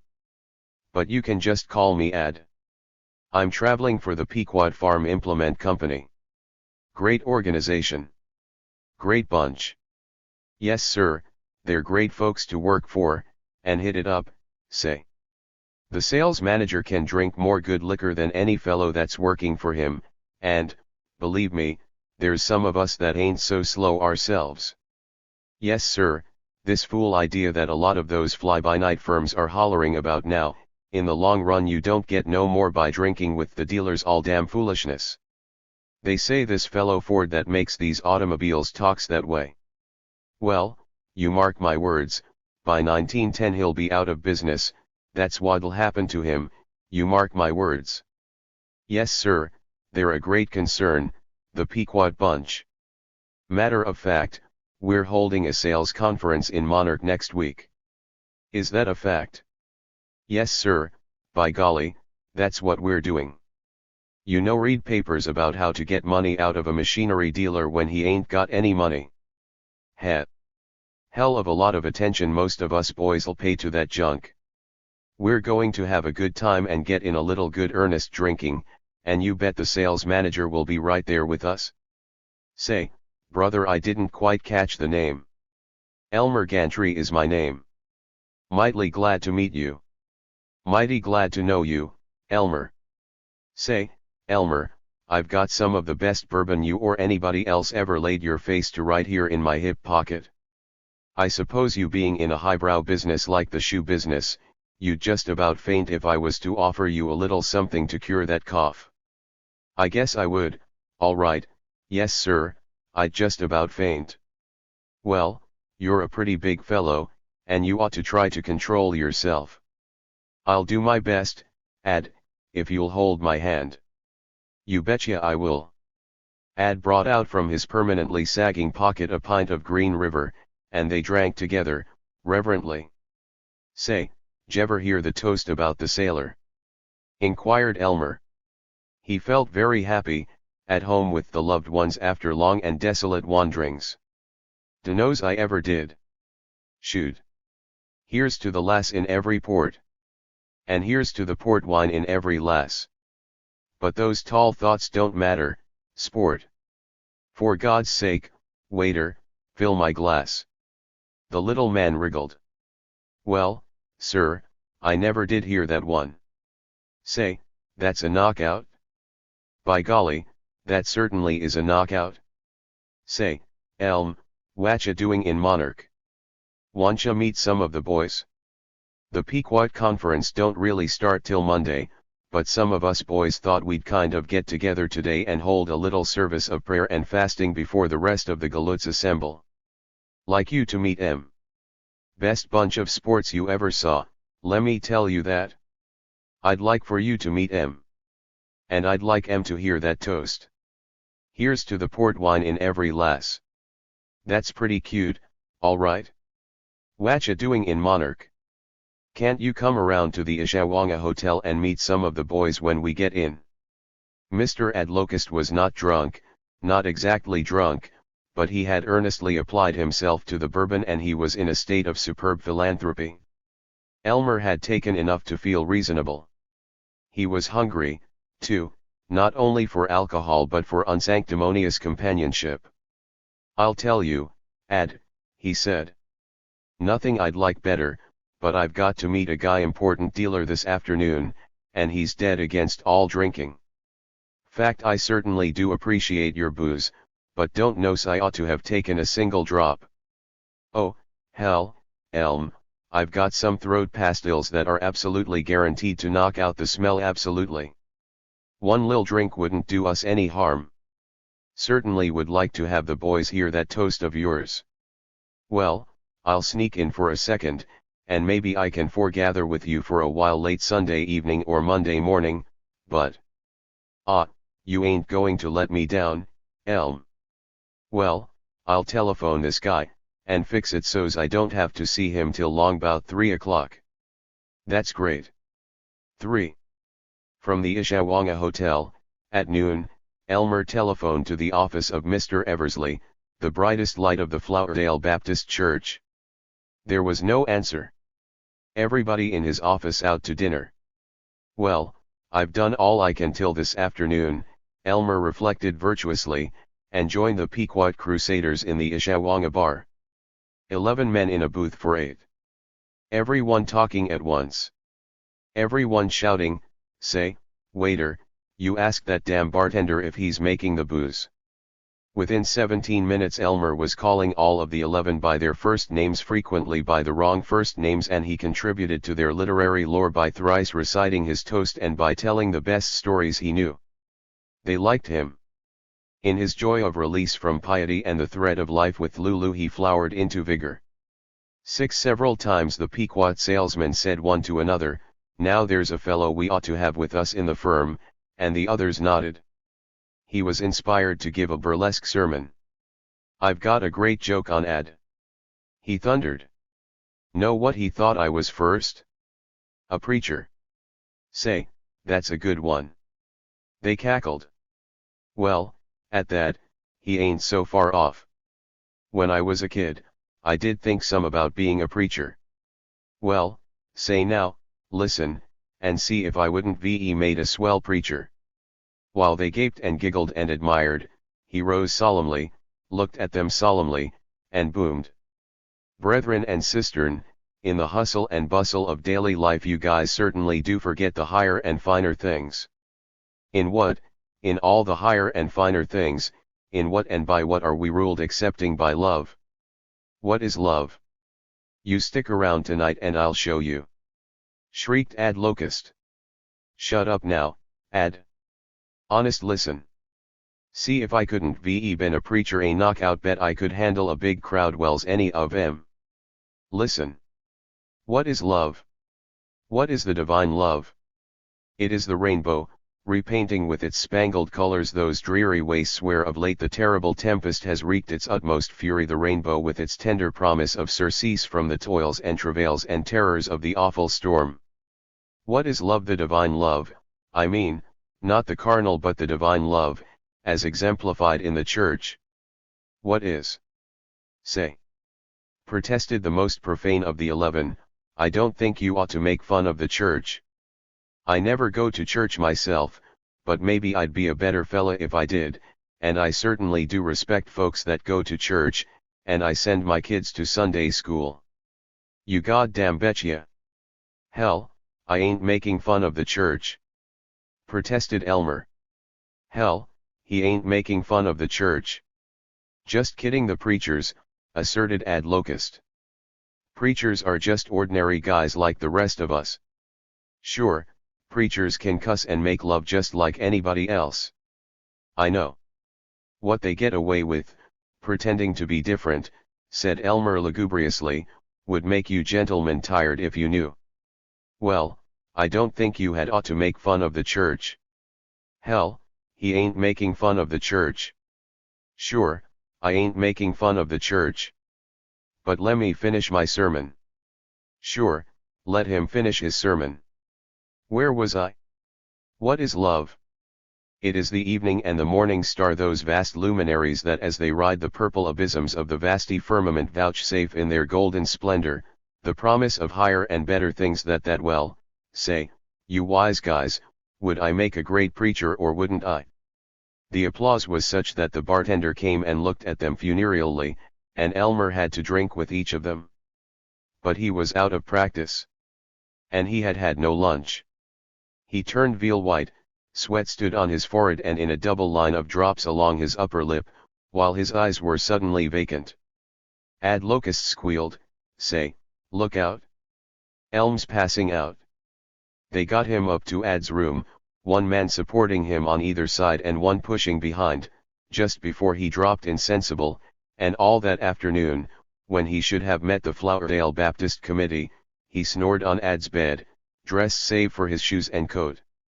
He came to at 6, with Ad bending over him, solicitous. "God, I feel awful." Elmer groaned. "Here. What you need's a drink."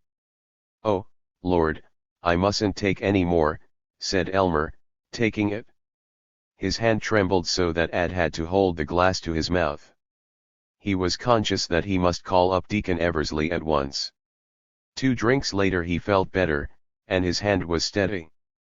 The Pequot bunch began to come in, with a view to dinner. He postponed his telephone call to Eversley till after dinner, he kept postponing it, and he found himself, at 10 on Easter morning, with a perfectly strange young woman in a perfectly strange flat, and heard Ad Locust, in the next room, singing "How Dry I Am." Elmer did a good deal of repenting and groaning before his first drink of the morning, after which he comforted himself, "Golly, I never will get to that church now. Well, I'll tell the committee I was taken sick. Hey, Ad. How'd we ever get here? Can we get any breakfast in this dump?" He had 2 bottles of beer, spoke graciously to the young lady in the kimono and red slippers, and felt himself altogether a fine fellow. With Ad and such of the 11 as were still alive, and a scattering of shrieking young ladies, he drove out to a dance hall on the lake, Easter Sunday afternoon, and they returned to Monarch for lobster and jocundity. But this ends it.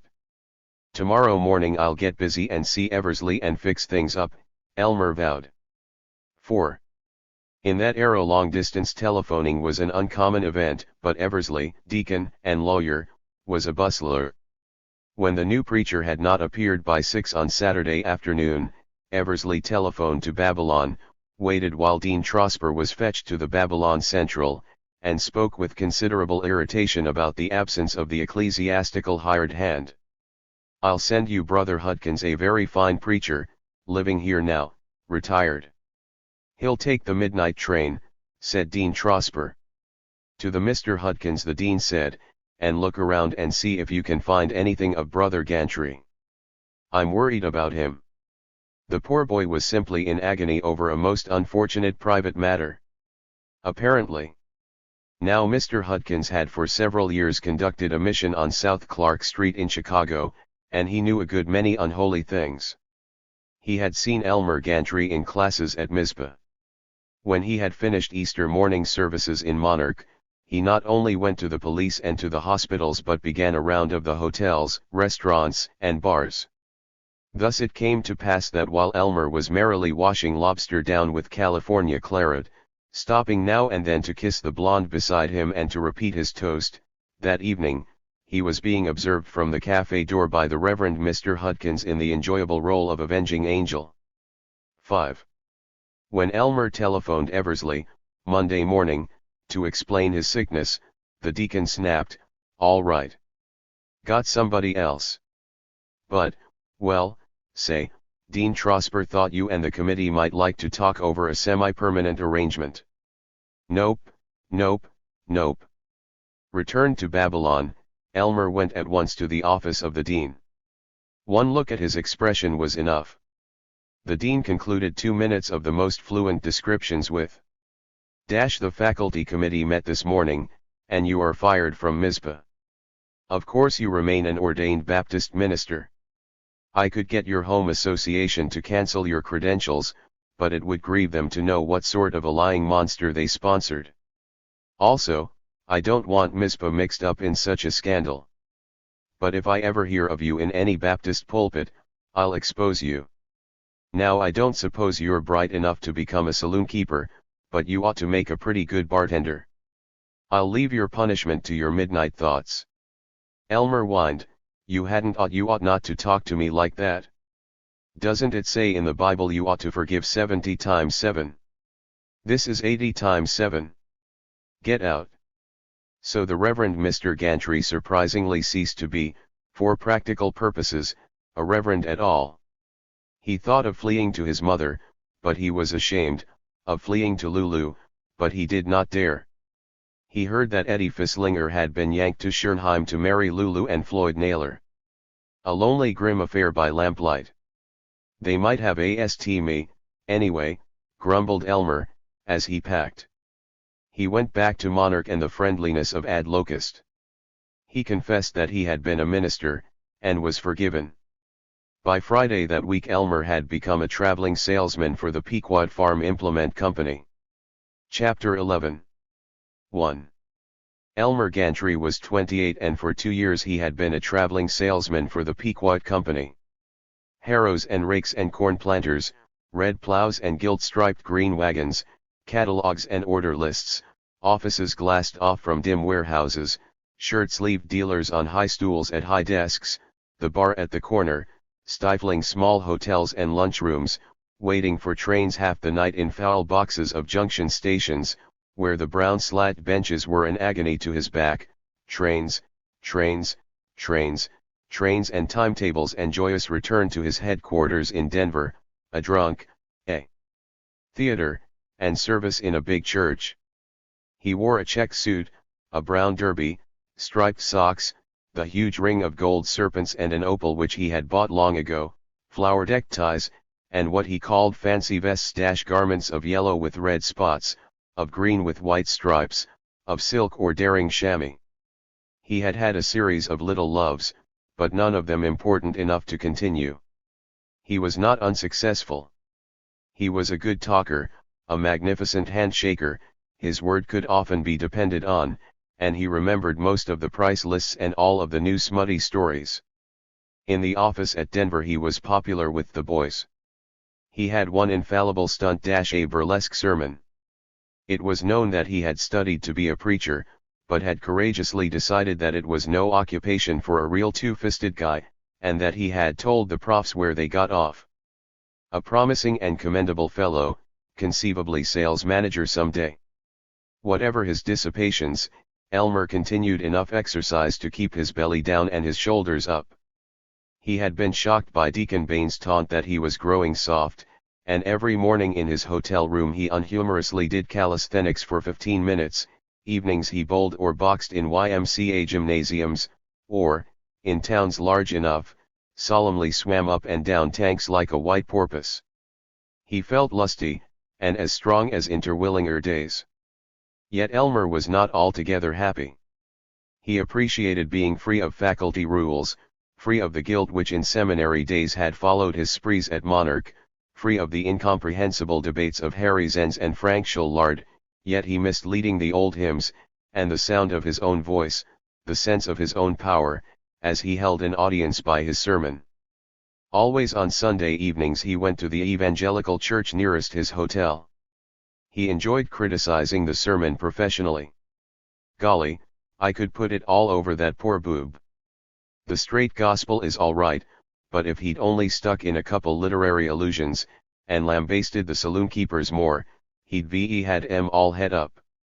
He sang so powerfully that despite a certain tobacco and whiskey odor the parsons always shook hands with extra warmth, and said they were glad to see you with us this evening, brother.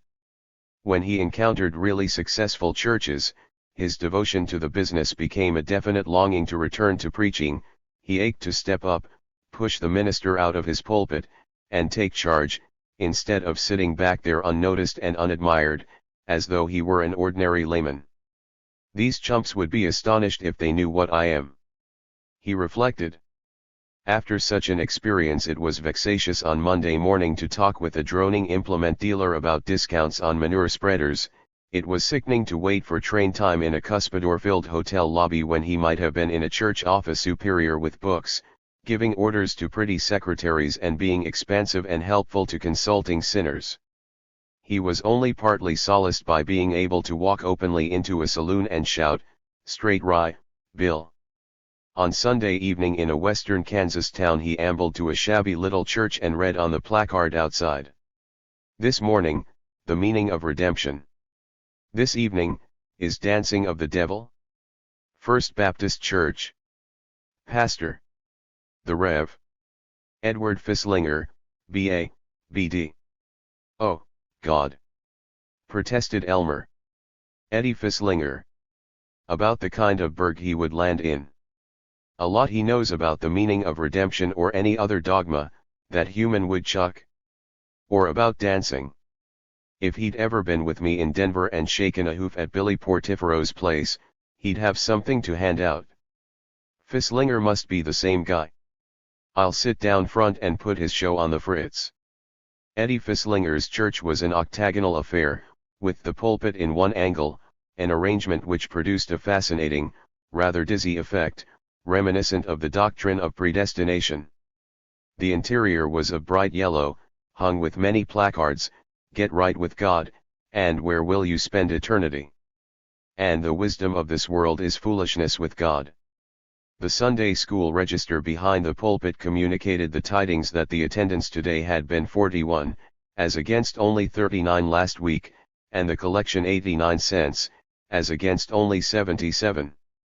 The usher, a bricklayer in a clean collar, was impressed by Elmer's check suit and starched red speckled shirt and took him to the front row.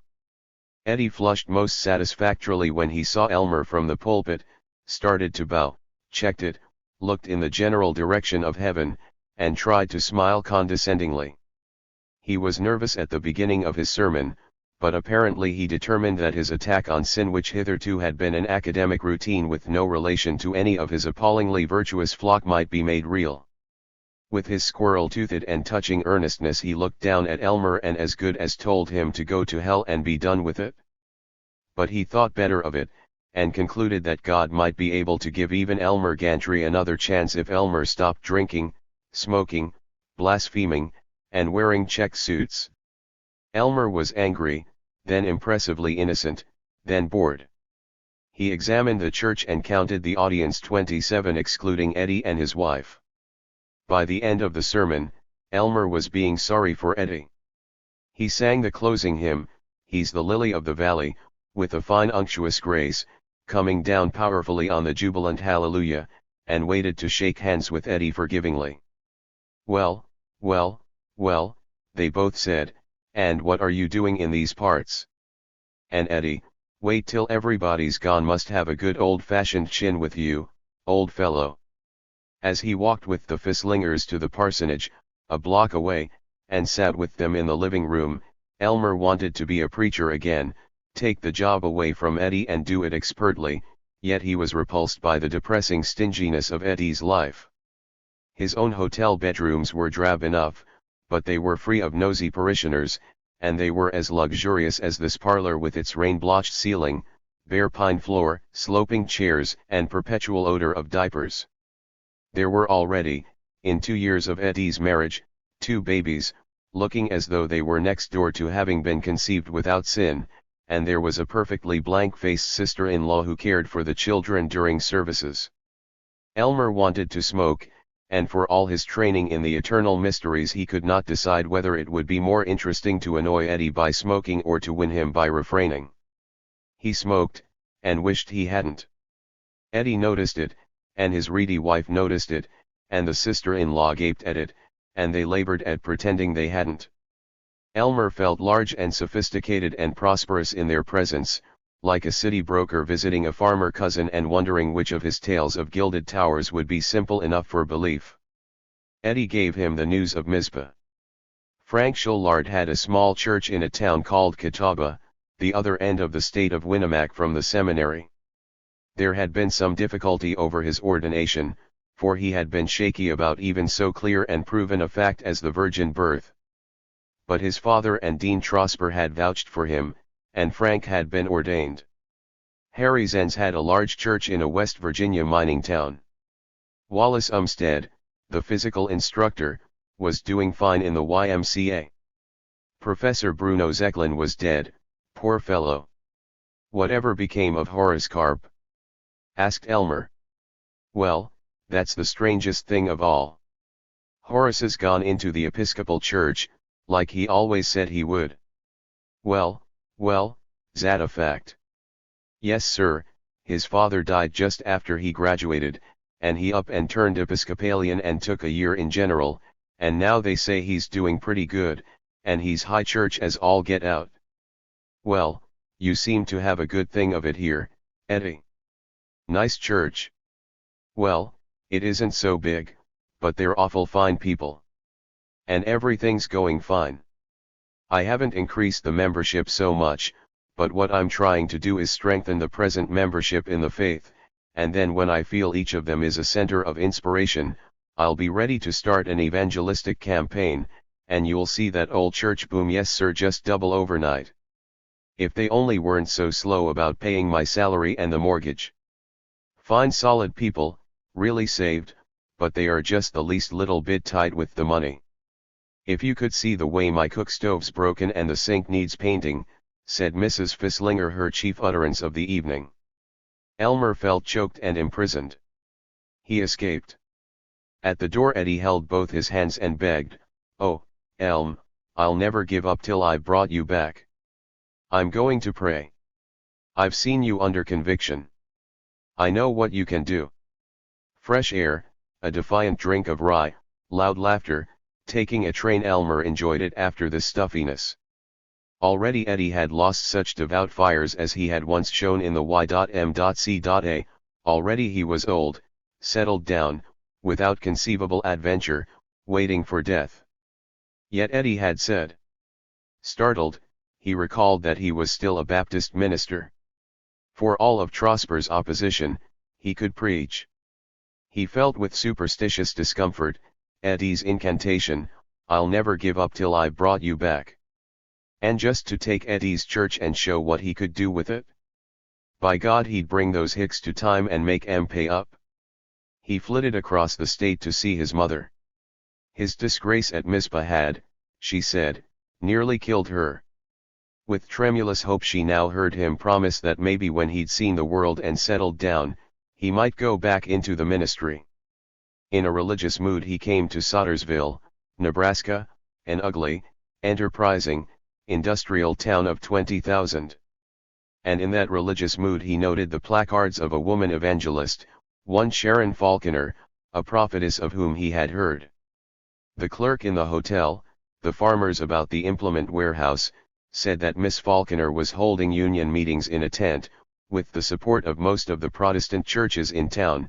They asserted that she was beautiful and eloquent, that she took a number of assistants with her, that she was the biggest thing that ever hit this burg, that she was comparable to Moody, to Gypsy Smith, to Sam Jones, to J. Wilbur Chapman, to this new baseball evangelist, Billy Sunday.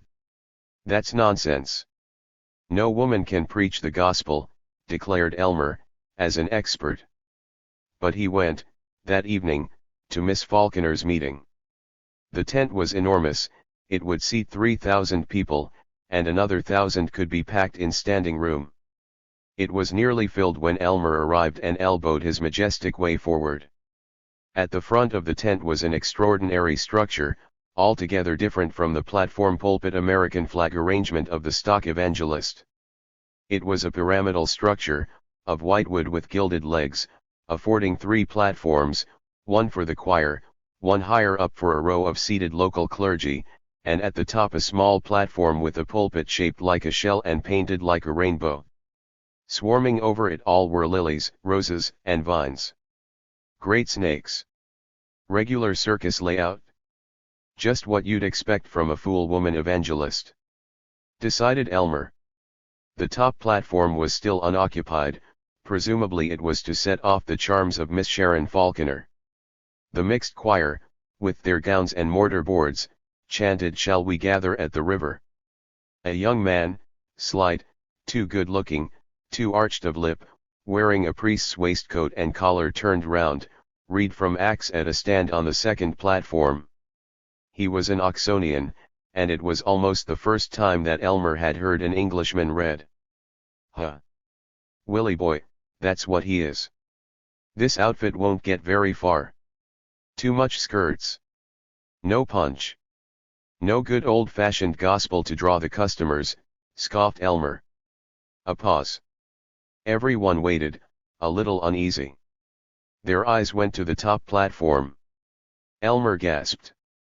Coming from some refuge behind the platform, coming slowly, her beautiful arms outstretched to them, appeared a saint. She was young, Sharon Falconer, surely not 30, stately, slender and tall, and in her long slim face, her black eyes, her splendor of black hair was rapture or boiling passion. The sleeves of her straight white robe, with its ruby girdle, were slashed, and fell away from her arms as she drew everyone to her. God! Prayed Elmer Gantry, and that instant his planless life took on plan and resolute purpose. He was going to have Sharon Falconer. Her voice was warm, a little husky, desperately alive. Oh, my dear people, I am not going to preach tonight. We are all so weary of nagging sermons about being nice and good. I am not going to tell that you're sinners, for which of us is not a sinner?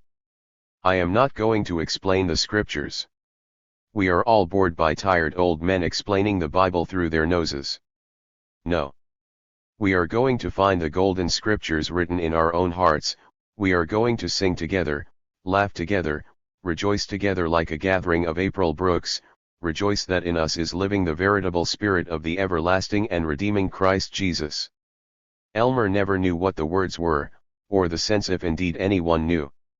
It was all caressing music to him, and at the end, when she ran down curving flower-wreathed stairs to the lowest platform and held out her arms, pleading with them to find peace in salvation, he was aroused to go forward with the converts, to kneel in the writhing row under the blessing of her extended hands.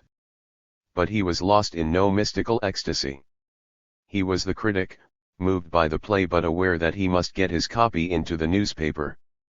This is the outfit I've been looking for. Here's where I could go over great. I could beat that English preacher both ways from the ace. And Sharon, oh, the darling. She was coming along the line of converts and near converts, laying her shining hands on their heads. His shoulders quivered with consciousness of her nearness. When she reached him and invited him, in that thrilling voice, "Brother, won't you find happiness in Jesus?" He did not bow lower, like the others, he did not sob, but looked straight up at her jauntily, seeking to hold her eyes, while he crowed, "It's happiness just to have had your wondrous message, Sister Falconer." She glanced at him sharply, she turned blank, and instantly passed on. He felt slapped.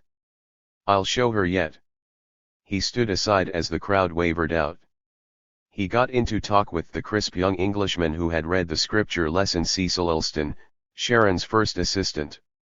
"Mighty pleased to be here tonight, brother," bumbled Elmer. "I happen to be a Baptist preacher myself." "Bountiful meeting. And you read the lesson most inspiringly." Cecil Elston rapidly took in Elmer's check suit, his fancy vest, and oh, really? Splendid. So good of you, I'm sure. If you will excuse me. Nor did it increase Elmer's affection to have Elston leave him for one of the humblest of the adherents, an old woman in a broken and flapping straw hat. Elmer disposed of Cecil Elston, to hell with him. There's a fellow we'll get rid of. A man like me, he gives me the icy mitt, and then he goes to the other extreme and slops all over some old dame that's probably saved already, that you, by golly, couldn't unsave with a carload of gin. That'll do you, my young friend. And you don't like my check suit, either. Well, I certainly do buy my clothes just to please you, all right." He waited, hoping for a chance at Sharon Falconer. And others were waiting. She waved her hand at all of them, waved her flaunting smile, rubbed her eyes, and begged, "Will you forgive me? I'm blind tired. I must rest." She vanished into the mysteries behind the gaudy gold and white pyramid. Even in her staggering weariness, her voice was not drab, it was filled with that twilight passion which had captured Elmer more than her beauty. Never did see a lady just like her, he reflected, as he plowed back to his hotel. Face kinda thin. Usually I like 'em plumper. And yet golly, I could fall for her as I never have for anybody in my life. So this darn Englishman didn't like my clothes. Looked as if he thought they were too sporty. Well, he can stick 'em in his ear. Anybody got any objection to my clothes?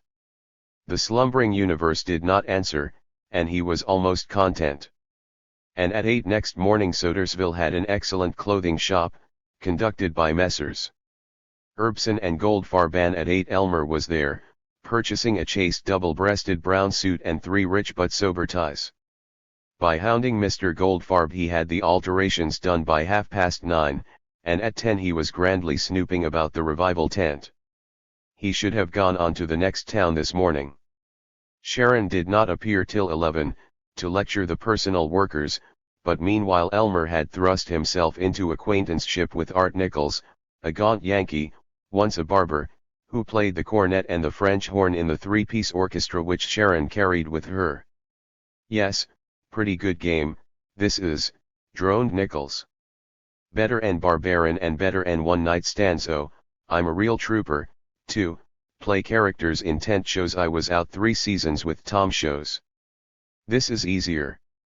No street parades, and I guess probably we do a lot of good, saving souls and so on. Only these religious folks do seem to scrap amongst themselves more and the professionals. Where do you go from here? We close in 5 days, then we grab the collection and pull out of here and make a jump to Lincoln, Nebraska, open there in 3 days. Regular troopers jump, too. Don't even get a Pullman, leave here on the day coach at 11 p.m. and get into Lincoln at 1. Sunday night you leave, at. That's funny. I'll be on that train. Going to Lincoln myself. Well, you can come hear us there. I always do Jerusalem the Golden on the cornet, first meeting. Knocks 'em cold. They say it's all this gab that gets 'em going and drags in the sinners, but don't you believe it, it's the music. Say, I can get more damn sinners weeping on a E-flat cornet than 9 gospel artists all shooting off their faces at once. I'll bet you can, Art. Say, Art, of course I'm a preacher myself, just in business temporarily, making arrangements for a new appointment. Art looked like one who was about to not lend money. But I don't believe all this bull about never having a good time, and of course Paul said to take a little wine for your stomach's sake, and this town is dry, but I'm going to a wet one between now and Saturday, and if I were to have a pint of rye in my jeans hat. Well, I'm awful fond of my stomach, like to do something for its sake. What kind of a fellow is this Englishman? Seems to be Miss Falconer's right-hand man. Oh, he's a pretty bright fellow, but he don't seem to get along with us boys. She like him? What does he call himself? Cecil Elston, his name is. Oh, Sharon liked him first rate for a while, but wouldn't wonder if she was tired of his highbrow stuff now, and the way he never gets chummy. Well, I got to go speak to Miss Falconer a second. Glad met you, Art. See you on the train Sunday evening. They had been talking at one of the dozen entrances of the gospel tent. Elmer had been watching Sharon Falconer as she came briskly into the tent. She was no high priestess now in Grecian robe, but a businesswoman, in straw hat, gray suit, white shirt-waist, linen cuffs and collar. Only her blue bow and the jeweled cross on her watch fob distinguished her from the women in offices. But Elmer, collecting every detail of her as a miner scoops up nuggets, knew now that she was not flat-breasted, as in the loose robe she might have been. She spoke to the personal workers, the young women who volunteered to hold cottage prayer meetings and to go from house to house stirring up spiritual prospects. My dear friends, I'm very glad you're all praying, but there comes a time when you've got to add a little shoe leather. While you're longing for the kingdom, the devil does his longing nights, and daytimes he hustles around seeing people, talking to 'em. Are you ashamed to go right in and ask folks to come to Christ, to come to our meetings, anyway? I'm not at all pleased. Not at all, my dear young friends. My charts show that in the Southeast District only 1 house in 3 has been visited. This won't do. You've got to get over the idea that the service of the Lord is a nice game, like putting Easter lilies on the altar. Here there's only 5 days left, and you haven't yet waked up and got busy. And let's not have any silly nonsense about hesitating to hit people for money pledges, and hitting 'em hard. We can't pay rent for this lot, and pay for lights and transportation and the wages of all this big crew I carry, on hot air. Now you pretty girl there with the red hair, I wish I had such hair. What have you done? Sure enough done, this past week. In 10 minutes she had them all crying, all aching to dash out and bring in souls and dollars. She was leaving the tent when Elmer pounced on her, swaggering, his hand out. Sister Falconer, I want to congratulate you on your wonderful meetings. I'm a Baptist preacher, the Reverend Gantry. Yes. Sharply. Where is your church? Why, just at present I haven't exactly got a church. She inspected his ruddiness, his glossiness, the odor of tobacco, her brilliant eyes had played all over him, and she demanded. What's the trouble this time? Booze or women? Why, that's absolutely untrue. I'm surprised you should speak like that, Sister Falconer. I'm in perfectly good standing. It's just I am taking a little time off to engage in business, in order to understand the working of the lay mind, before going on with my ministry. That's splendid. Well, you have my blessing, brother. Now if you will excuse me, I must go and meet the committee. She tossed him an unsmiling smile and raced away. He felt soggy, lumbering, unspeakably stupid, but he swore, "Damn you, I'll catch you when you aren't all wrapped up in business and your own darn fool self-importance, and then I'll make you wake up, my girl." 2. He had to do 9 days' work, to visit 9 towns, in 5 days, but he was back in Soddersville on Sunday evening and he was on the 11 o'clock train for Lincoln in the new brown suit. His fancy for Sharon Falconer had grown into a trembling passion, the first authentic passion of his life. It was too late in the evening for a great farewell, but at least 100 of the brethren and sisters were at the station, singing "God be with you till we meet again" and shaking hands with Sharon Falconer.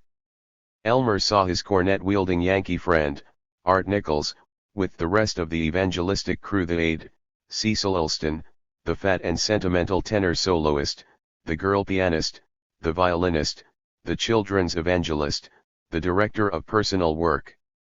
They looked like a sleepy theatrical troupe as they sat on their suitcases waiting for the train to come in, and like troopers, they were dismayingly different from their stage roles. The anemically pretty pianist, who for public uses dressed in seraphic silver robes, was now merely a small-town girl in wrinkled blue serge. The director of personal work, who had been nun-like in linen, was bold in black trimmed red, and more attentive to the amorous looks of the German violinist than to the farewell hymns. The Reverend Cecil Elston gave orders to the hotel buggageman regarding their trunks more like a quartermaster sergeant than like an Oxonian mystic. Sharon herself was imperial in white, and the magnet for all of them. A fat Presbyterian pastor, with whiskers, buzzed about her, holding her arm with more than pious zeal. She smiled on him, she smiled equally on the long thin disciples of Christ preacher, she shook hands fervently, and she was tender to each shout of "Praise God, sister." But her eyes were weary, and Elmer saw that when she turned from her worshippers, her mouth drooped. Young she seemed then, tired and defenseless. Poor kid, thought Elmer. The train flared and shrieked its way in, and the troop bustled with suitcases. "Goodbye, God bless you, God speed the work," shouted everyone. Everyone save the congregational minister, who stood sulkily at the edge of the crowd explaining to a parishioner, "And so she goes away with enough cash for herself, after 6 weeks' work, to have run our whole church for 2 years. Elmer ranged up beside his musical friend, Art Nichols, and as they humped up the steps of a day coach he muttered, Art, got your stomach medicine here? Great. Say. Look. Fix it so you sit with Sharon. Then pretty soon go out for a smoke. She don't like smoking. You don't need to tell her what for. Go out so I can sit down and talk to her for a while. Important business. Here, stick this in your pocket. And I'll dig up more for you at Lincoln. Now hustle and get in with her." "Well, I'll try." So, in the dark malodorous car, hot with late spring, filled with women whose corsets creaked to their doleful breathing, with farmers who snored in shirt sleeves, Elmer stood behind the seat in which a blur marked the shoulders of Art Nichols and a radiance showed the white presence of Sharon Falconer. To Elmer she seemed to kindle the universe. She was so precious, every inch of her. He had not known that a human being could be precious like this and magical. To be near her was ecstasy enough. Almost enough. She was silent. He heard only Art Nichols twanging, "What do you think about us using some of these nigger songs hand Emma Jolt?" And her drowsy, "Oh, let's not talk about it tonight." Presently, from Art, "Guess I'll skip out on the platform and get a breath of air," and the sacred haunt beside her was free to the exalted Elmer. He slipped in, very nervous. She was slumped low in the seat, but she sat up, peered at him in the dimness, and said, with a grave courtesy which shut him out more than any rudeness, "I'm so sorry, but this place is taken." "Yes, I know, Sister Falconer. But the car's crowded, and I'll just sit down and rest myself while Brother Nichols is away, that is, if you'll let me. Don't know if you remember me. I met you at the tent in Sottersville. Reverend Gantry." "Oh," indifferently. Then quickly, "Oh, yes, you're the Presbyterian preacher who was fired for drinking." "That's absolutely." He saw that she was watching him, and he realized that she was not being her saintly self nor her efficient self but a quite new, private, mocking self. Delightedly he went on, "Absolutely incorrect. I'm the Christian Scientist that was fired for kissing the choir leader on Saturday." "Oh, that was careless of you. So you're really human." "Me? Good heavens, yes. Too human. And you get tired of it?" "Of what?" "Of being the great Miss Falconer, of not being able to go into a drugstore to buy a toothbrush without having the clerk holler, 'Praise God, we have some dandy 2-bit brushes, hallelujah.'" Sharon giggled. "Tired," and his voice was lulling now, "of never daring to be tired, which same is what you are tonight, and of never having anybody to lean on. I suppose, my dear reverend brother, that this is a generous offer to let me lean on you." "No. I wouldn't have the nerve. I'm scared to death of you. You haven't only got your beauty, no. Please let me tell you how a fellow preacher looks at you and your wonderful platform presence, but I kind of guess you've got brains." "No, I haven't. Not a brain. All emotion. That's the trouble with me." She sounded awake now, and friendly. "But think of all the souls you've brought to repentance. That makes up for everything, doesn't it?" "Oh, yes, I suppose it, oh, of course it does. It's the only thing that counts. Only tell me, what really did happen to you? Why did you get out of the church?" Gravely, "I was a senior in Mizpah Theological Seminary, but I had a church of my own. I fell for a girl. I won't say she lured me on. After all, a man ought to face the consequences of his own foolishness. But she certainly did. Oh, it amused her to see a young preacher go mad over her.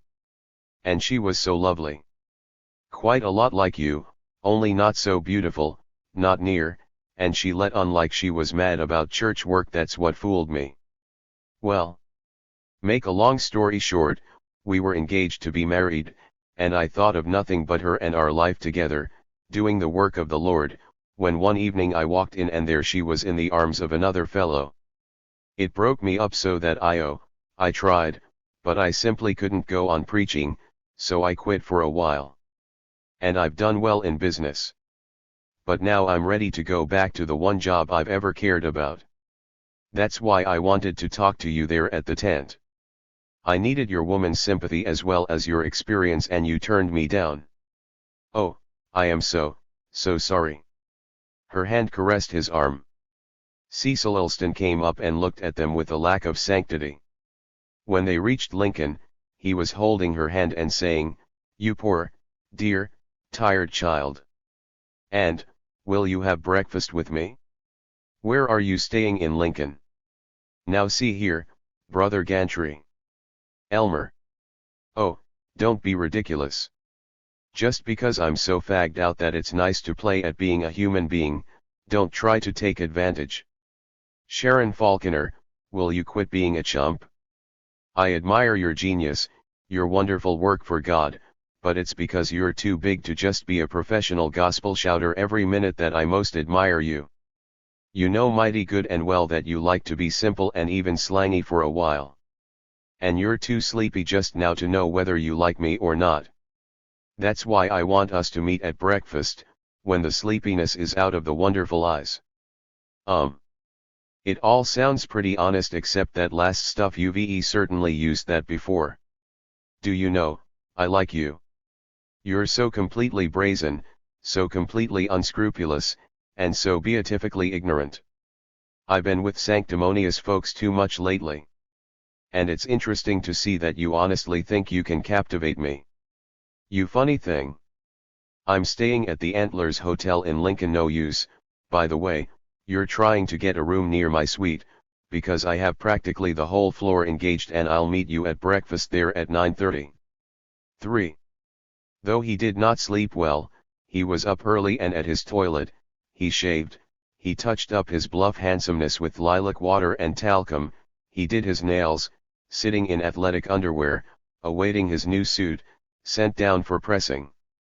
The new purpose in a life recently so dispirited gave vitality to his bold eyes and spring to his thick muscles as he strode through the gold and marble lobby of the Antlers Hotel and awaited Sharon at the restaurant door. She came down fresh in white crash bordered with blue. As they met they laughed, admitting comradeship in folly. He took her arm gaily, led her through a flutter of waitresses excited over the coming of the celebrated Lady of God, and ordered competently. "I've got a great idea," said he. "I've got to beat it this afternoon, but I'll be back in Lincoln on Friday, and how'd it be if you billed me to address your meeting as a saved businessman?" And I talked for half an hour or so on Friday evening about the good, hard, practical, dollars and cents value of Christ in commerce. Are you a good talker? I'm the crack salesman of the Pequot Farm Implement Company, Sharon, and if you don't believe it. Oh, I do. I'm sure you tell the truth often.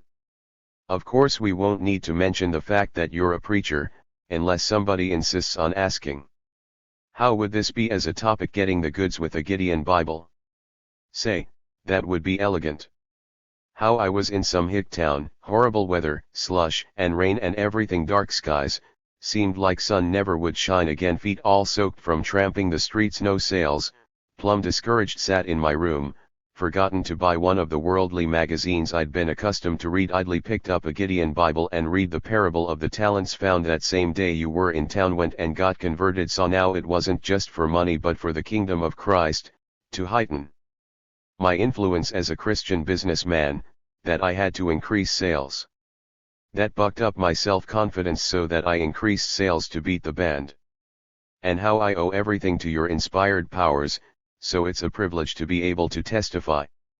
And about how it isn't the weak skinny failure that's the fellow to get saved, but takes a really strong man to not be ashamed to surrender all for Jesus. Why, I think that's fine, Brother Elmer, I really do. And dwell a lot on being in your hotel room there. You took off your shoes and threw yourself down on the bed, feeling completely beaten, but you were so restless you got up and poked around the room and picked up the Gideon Bible. I'll feature it big.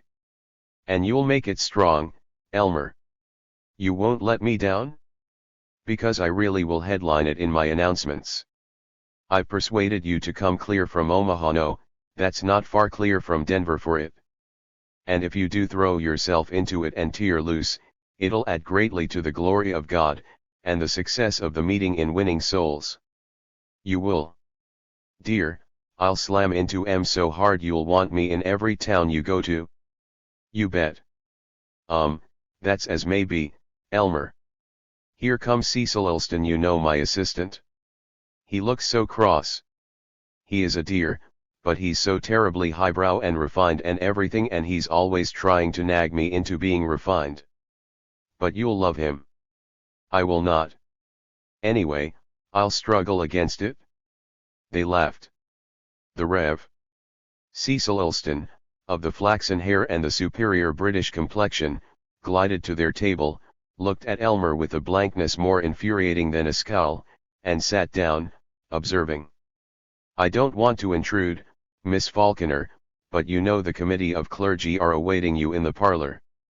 "Oh, dear," sighed Sharon. "Are they as terrible as usual here? Can't you go up and get the kneeling and praying done while I finish my scrambled eggs? Have you told them they've got to double the amount of the pledges before this week is over, or the souls in Lincoln can go right on being damned?" Cecil was indicating Elmer with an alarmed jerk of his head. "Oh, don't worry about Elmer.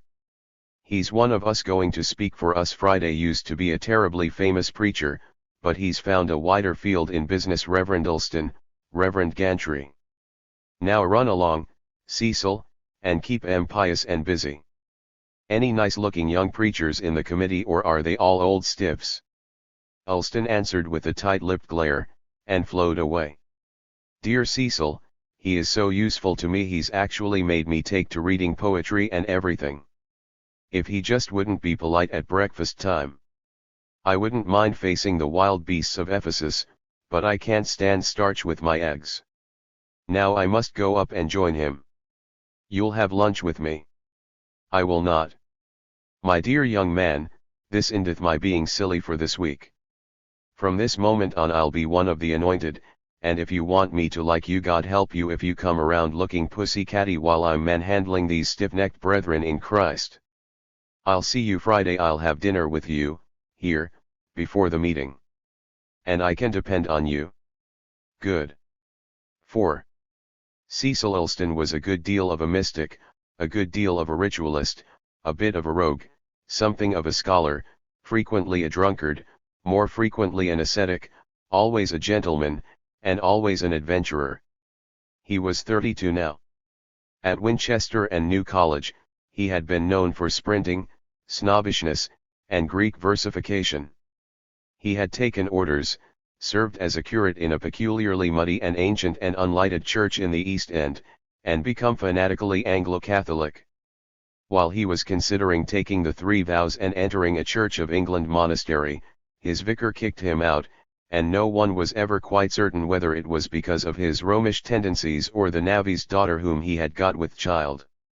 He was ordered down to a bleak, square, stone church in Cornwall, but he resigned and joined the Plymouth Brethren, among whom, in resounding galvanized iron chapels in the Black Country, he had renown for denunciation of all the pleasant sins. He came to Liverpool for a series of meetings.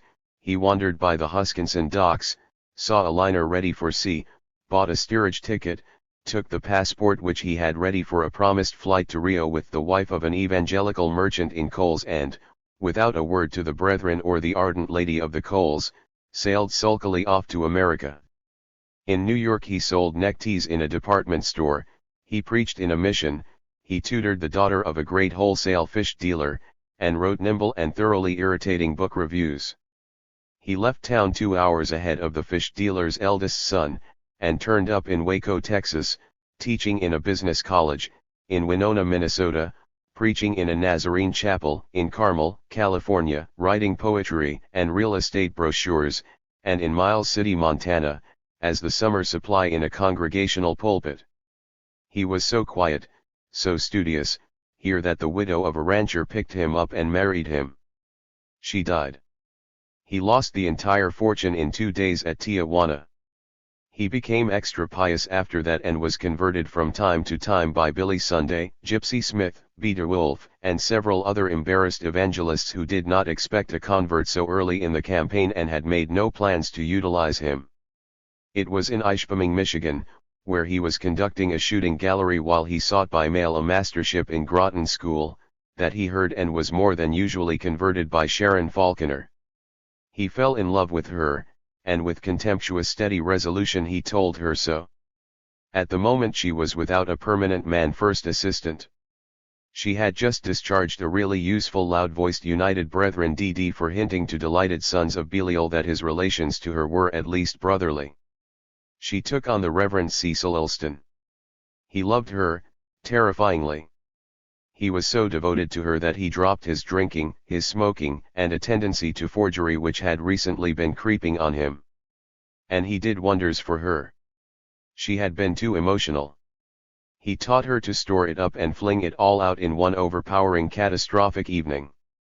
She had been careless of grammar, and given to vulgar barnyard illustrations. He taught her to endure sitting still and reading Swinburne and Jowett, Pater and Jonathan Edwards, Newman and Sir Thomas Browne. He taught her to use her voice, to use her eyes, and in more private relations, to use her soul. She had been puzzled by him, annoyed by him, led meekly by him, and now she was weary of his supercilious devotion. He was more devoted to her than to life, and for her he refused the really desirable widow who could have got him back into the episcopal fold and acquired for him the dim rich sort of church for which he longed after these months of sawdust and sweaty converts. 5. When Elmer descended from the train in Lincoln Friday afternoon, he stopped before a red and black poster announcing that Elmer Gantry was a power in the machinery world, that he was an eloquent and entertaining speaker, and that his address increasing sales with God and the Gideons would be a revelation of the new world of better business. Jiminy! Said the power in the machinery world. I'd rather see a sermon of mine advertised like that than sell 16 million plows. He had a vision of Sharon Falconer in her suite in late afternoon, lonely and clinging in the faded golden light, clinging to him. But when he reached her room by telephone she was curt. No, sorry, can't see you s'afternoon, see you at dinner, 5:45. He was so chastened that he was restrained and uncommenting when she came swooping into the dining room, a knot-browed, efficient, raging Sharon, and when he found that she had brought Cecil Ulston. Good evening, sister brother Ulston, he boomed sedately. Evening. Ready to speak? Absolutely. She lighted a little. That's good. Everything else has gone wrong, and these preachers here think I can travel an evangelistic crew on air. Give 'em fits about tightwad Christian businessmen, will you, Elmer? How they hate to loosen up. Cecil. Kindly don't look as if I'd bitten somebody. I haven't. Not yet. Ulston ignored her, and the two men watched each other like a panther and a buffalo. Brother Ulston, said Elmer, I noticed in the account of last evening's meeting that you spoke of Mary and the anointing with spikenard, and you quoted these Idylls of the King, by Tennyson. Or that's what the newspaper said. That's right. But do you think that's good stuff for evangelism? All right for a regular church, especially with a high-class rich congregation, but in a soul-saving campaign. My dear Mr. Gantry, Miss Falconer and I have decided that even in the most aggressive campaign there is no need of vulgarizing our followers. Well, that isn't what I'd give 'em. And what, pray, would you give them? The good old-fashioned hell, that's what. Elmer peeped at Sharon and felt that she was smiling with encouragement. Yes sir, like the hymn says, the hell of our fathers is good enough for me. Quite so. I'm afraid it isn't good enough for me, and I don't know that Jesus fancied it particularly. Well, you can be dead sure of one thing, when he stayed with Mary and Martha and Lazarus, he didn't loaf around drinking tea with them. Why not, my dear man? Don't you know that tea was first imported by caravan train from Ceylon to Syria in 627 BC? No, didn't know just when. Why, of course. You've merely forgotten it. You must have read in your university days of the great Epicurean expedition of Thultazar when he took the 1100 camels. Saltazar. You remember? Oh, yes, I remember his expedition, but I didn't know he brought in tea. Why, naturally. Rather. Miss Falconer, the impetuous Mr. Shoup wants to sing just as I am for his solo tonight. Is there any way of preventing it? Adalbert is a good saved soul, but just as he is too fat. Won't you speak to him? Oh, I don't know. Let him sing it. He's brought in lots of souls on that, yawned Sharon. Mangy little souls. Oh, stop being so supercilious. When you get to heaven, Cecil, you'll complain of the way the seraphims do shut up, I know it's seraphim, my tongue just slipped. You'll complain of the kind of corsets they wear. I'm not at all sure but that you really do picture that sort of heaven, with corseted angels and yourself with a golden mansion on the celestial park lane. Cecil Ulston, don't you quarrel with me tonight? I feel vulgar. That's your favorite word. I do wish I could save some of the members of my own crew. Elmer, do you think God went to Oxford? Sure. And you did, of course. I did not, by golly. I went to a hick college in Kansas. And I was born in a hick town in Kansas. Me too, practically. Oh, I did come from a frightfully old Virginia family, and I was born in what they called a mansion, but still, we were so poor that our pride was ridiculous. Tell me, did you split wood and pull mustard when you were a boy? Did I? Say. You bet I did. They sat with their elbows on the table, swapping boasts of provincial poverty, proclaiming kinship, while Cecil looked frosty. 6. Elmer's speech at the evangelistic meeting was a cloudburst. It had structure as well as baritone melody, choice words, fascinating anecdotes, select sentiment, chaste point of view, and resolute piety. Elmer was later to explain to admirers of his public utterances that nothing was more important than structure. What, he put it to them, would they think of an architect who was fancy about paint and clapboards but didn't plan the house? And tonight's euphuisms were full of structure. In part 1 he admitted that despite his commercial success he had fallen into sin before the hour when, restless in his hotel room, he had idly fingered o'er a Gideon Bible and been struck by the parable of the talents. In part 2 he revealed by stimulating examples from his own experience the cash value of Christianity. He pointed out that merchants often preferred a dependable man to a known crook. Hitherto he had, perhaps, been a shade too realistic. He felt that Sharon would never take him on in place of Cecil Ulston unless she perceived the poetry with which his soul was gushing. So in part 3 he explained that what made Christianity no mere dream and ideal, but a practical human solvent, was love. He spoke very nicely of love. He said that love was the morning star, the evening star, the radiance upon the quiet tomb, the inspirer equally of patriots and bank presidents, and as for music, what was it but the very voice of love? He had elevated his audience to a height of idealism from which he made them swoop now like eagles to a pool of tears. For, oh, my brothers and sisters, important though it is to be prudent in this world's affairs, it is the world to come that is alone important, and this reminds me, in closing, of a very sad incident which I recently witnessed. In business affairs I had often had to deal with a very prominent man named Jim Leffingwell. I can give his name now because he has passed to his eternal reward. Old Jim was the best of good fellows, but he had fatal defects. He drank liquor, he smoked tobacco, he gambled, and I'm sorry to say that he did not always keep his tongue clean. He took the name of God in vain. But Jim was very fond of his family, particularly of his little daughter. Well, she took sick. Oh, what a sad time that was to that household. How the stricken mother tiptoed into and out of the sick room, how the worried doctors came and went, speeding to aid her. As for the father, poor old Jim, he was bowed with anguish as he leaned over that pathetic little bed, and his hair turned grey in a single night. There came the great crisis, and before the very eyes of the weeping father that little form was stilled, and that sweet, pure young soul passed to its Maker. He came to me sobbing, and I put my arms round him as I would round a little child. Oh, God, he sobbed, that I should have spent my life in wicked vices, and that the little one should have passed away knowing her dad was a sinner. Thinking to comfort him, I said, old man, it was God's will that she be taken. You have done all that mortal man could do. The best of medical attention. The best of care. I shall never forget how scornfully he turned upon me. And you call yourself a Christian, he cried. Yes, she had medical attention, but one thing was lacking, the one thing that would have saved her. I could not pray.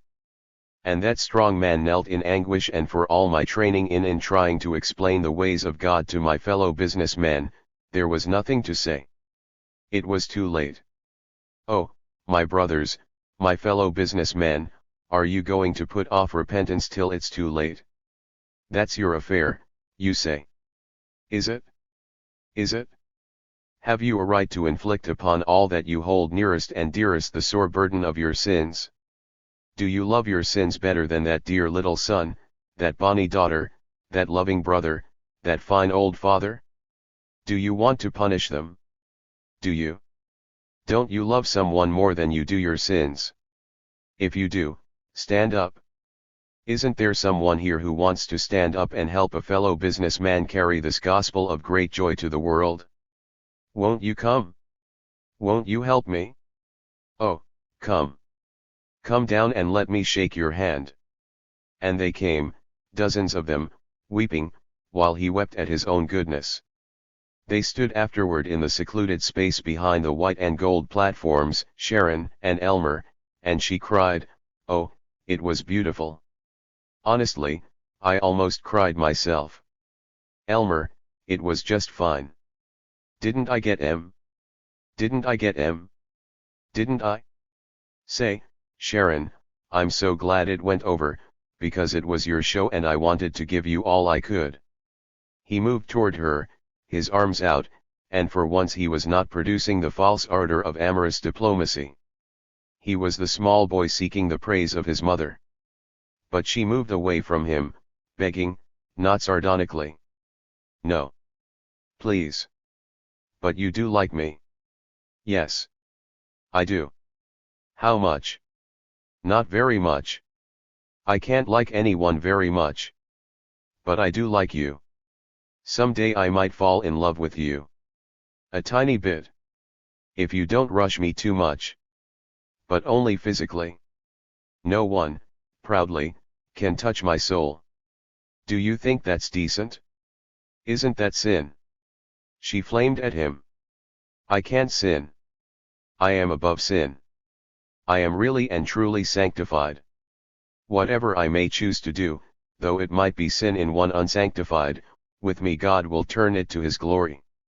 I can kiss you like this." Quickly she touched his cheek, "yes, or passionately, terribly passionately, and it would only symbolize my complete union with Jesus. I have told you a mystery. You can never understand. But you can serve me. Would you like to?" "Yes, I would. And I've never served anybody yet. Can I?" "Oh, kick out this tea-drinking mollycoddle, Cecil, and let me work with you. Don't you need arms like these about you, just now and then, defending you?" "Perhaps. But I'm not to be hurried. I am I. It is I who choose." "Yes. I guess probably it is, Sharon. I think you've plumb hypnotized me or something." "No, but perhaps I shall if I ever care to. I can do anything I want to. God chose me to do his work. I am the reincarnation of Joan of Arc, of Catherine of Siena. I have visions. God talks to me. I told you once that I hadn't the brains to rival the men evangelists. Lies. False modesty. They are God's message, but I am God's right hand." She chanted it with her head back, her eyes closed, and even while he quaked, "My God, she's crazy." He did not care. He would give up all to follow her. Mumblingly he told her so, but she sent him away, and he crept off in a humility he had never known. Chapter 12. 1. 2 more series of meetings Sharon Falconer held that summer, and at each of them the power in the machinery world appeared and chronicled his conversion by the Gideon Bible and the eloquence of Sister Falconer. Sometimes he seemed very near her, the next time she would regard him with bleak china eyes. Once she turned on him with, "You smoke, don't you?" "Why, yes. I smelled it. I hate it." "Will you stop it?" "Entirely." "And drinking?" "Yes. I will." And he did. It was an agony of restlessness and craving, but he never touched alcohol or tobacco again, and he really regretted that in evenings thus made vacuous he could not keep from an interest in waitresses. It was late in August, in a small Colorado city, after the second of his appearances as a saved financial titan, that he implored Sharon as they entered the hotel together, "Oh, let me come up to your room. Please. I never have a chance to just sit and talk to you." "Very well.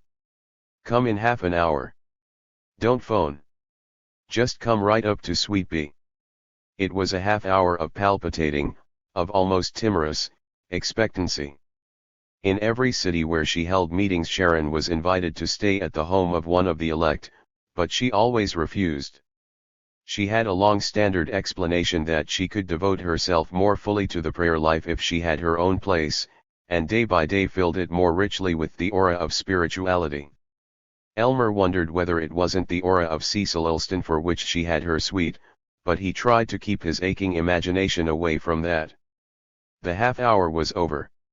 He swayed upstairs to Suite B and knocked. A distant "come in." She was in the bedroom beyond. He inched into the stale hotel parlor wallpaper with 2-foot roses, a table with an atrocious knobby gilt vase, 2 stiff chairs and a grudging settee ranged round the wall. The lilies which her disciples had sent her were decaying in boxes, in a wash bowl, in a heap in the corner. Round a china cuspidor lay faint rose petals. He sat awkwardly on the edge of one of the chairs. He dared not venture beyond the dusty brocade curtains which separated the 2 rooms, but his fancy ventured fast enough. She threw open the curtains and stood there, a flame blasting the faded apartment. She had discarded her white robe for a dressing gown of scarlet with sleeves of cloth of gold and scarlet, riotous black hair, long, pale, white face. She slipped over to the settee, and summoned him, "Come." He diffidently dropped his arm about her, and her head was on his shoulder. His arm drew tighter. "But, oh, don't make love to me," she sighed, not moving. "You'll know it all right when I want you to. Just be nice and comforting tonight." "But I can't always." "I know. Perhaps you won't always have to." "Perhaps." "Oh, what I need tonight is some salve for my vanity. Have I ever said that I was a reincarnated Joan of Arc? I really do half believe that sometimes. Of course it's just insanity. Actually I'm a very ignorant young woman with a lot of misdirected energy and some tiny idealism. I preach elegant sermons for 6 weeks, but if I stayed in a town 6 weeks and 1 day, I'd have to start the music box over again. I can talk my sermons beautifully. But Cecil wrote most of 'em for me, and the rest I cheerfully stole. Do you like Cecil?" "Oh, is a nice, jealous, big, fat man." She who that evening had been a disturbing organ note was lisping baby talk now. "Damn it, Sharon, don't try to be a baby when I'm serious." "Damn it, Elmer, don't say damn it." "Oh, I hate the little vices: smoking, swearing, scandal, drinking just enough to be silly. I love the big ones: murder, lust, cruelty, ambition." "And Cecil? Is he one of the big vices that you love?" "Oh, he's a dear boy. So sweet, the way he takes himself seriously.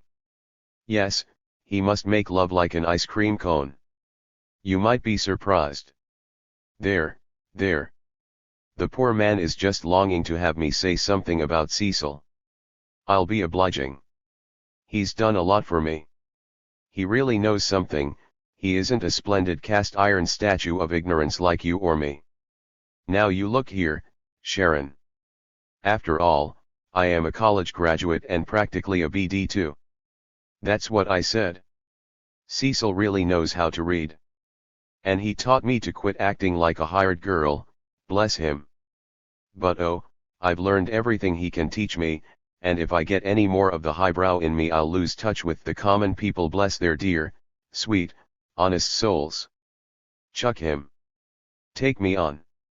Oh, it isn't the money. You must know that, dear. In 10 years, at 38, I can be sales manager of the Pequot, probably 10,000 a year, and maybe someday the president. At 30 though. I'm not looking for a job. But oh, I'm crazy about you. Except for my mother, you're the only person I've ever adored. I love you. Hear me? Damn it, yes, damn it, I said I worship you. Oh, Sharon, Sharon, Sharon. It wasn't really bunk when I told em all tonight how you'd converted me, because you did convert me. Will you let me serve you? And will you maybe marry me? No. I don't think I'll ever marry exactly. Perhaps I'll chuck Cecil, poor sweet lad, and take you on. I'll see. Anyhow, let me think. She shook off his encircling arm and sat brooding, chin on hand. He sat at her feet spiritually as well as physically. She beatified him with, "In September I'll have only 4 weeks of meetings, at Vincennes. I'm going to take off all October, before my winter work, and I'm going down to our home, the old Falconer family place, in Virginia. Pappy and Mam are dead now, and I own it. Old plantation. Would you like to come down there with me, just us two, for a fortnight in October?" "Would I? My God. Could you get away? If it cost me my job. Then I'll wire you when to come after I get there, Hanning Hall, Broughton, Virginia. Now I think I'd better go to bed, dear. Sweet dreams. Can't I tuck you into bed?" "No, dear. I might forget to be Sister Falconer. Good night." Her kiss was like a swallow's flight, and he went out obediently, marveling that Elmer Gantry could for once love so much that he did not insist on loving. 2. In New York he had bought a suit of Irish homespun and a heather cap. He looked bulky but pleasantly pastoral as he gaped romantically from the Pullman window at the fields of Virginia. Old Virginie," he hummed happily. Worm fences, Negro cabins, gallant horses in rocky pastures, a longing to see the gentry who rode such horses, and ever the blue hills. It was an older world than his baking Kansas, older than Mizpah Seminary, and he felt a desire to be part of this traditional age to which Sharon belonged. Then, as the miles which still separated him from the town of Broughton crept back of him, he forgot the warm-tinted land in anticipation of her. He was recalling that she was the aristocrat, the more formidable here in the company of FFV friends. He was more than usually timid, and more than usually proud of his conquest. For a moment, at the station, he thought that she had not come to meet him. Then he saw a girl standing by an old country buggy. She was young, veritably a girl, in midday blouse deep cut at the throat, pleated white skirt, white shoes. Her red tam o' shanter was rakish, her smile was a country grin as she waved to him. And the girl was Sister Falconer. "God, you're adorable," he murmured to her, as he plumped down his suitcase, and she was fragrant and soft in his arms as he kissed her. "No more," she whispered. "You're supposed to be my cousin, and even very nice cousins don't kiss quite so intelligently."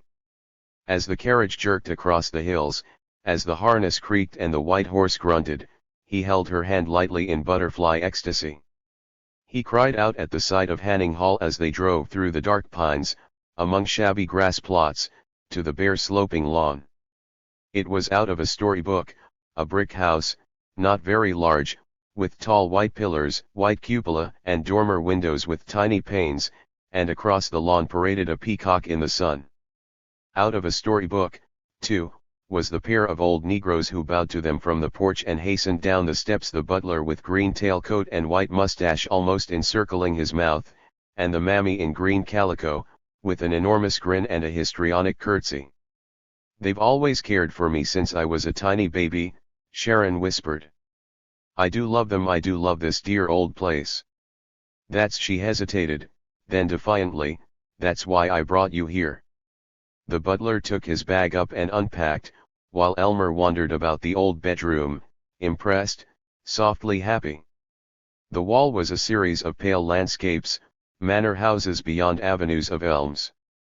The bed was a four-poster, the fireplace of white enameled posts and mantel, and on the broad oak boards of the floor, polished by generations of forgotten feet, were hooked rugs of the days of crinoline. "Golly, I'm so happy. I've come home," sighed Elmer. When the butler was gone, Elmer drifted to the window, and "Golly," he said again. He had not realized that in the buggy they had climbed so high. Beyond rolling pasture and woods was the Shenandoah glowing with afternoon. "Shenandoah," he crooned. Suddenly he was kneeling at the window, and for the first time since he had forsaken Jim Lefferts and football and joyous ribaldry, his soul was free of all the wickedness which had dogged it: oratorical ambitions, emotional orgasm, dead sayings of dull seers, dogmas, and piety. The golden winding river drew him, the sky uplifted him, and with outflung arms he prayed for deliverance from prayer. I've found her. Sharon.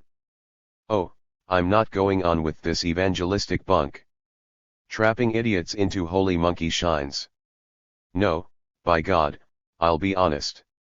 I'll tuck her under my arms and go out and fight. Business. Put it over. Build something big.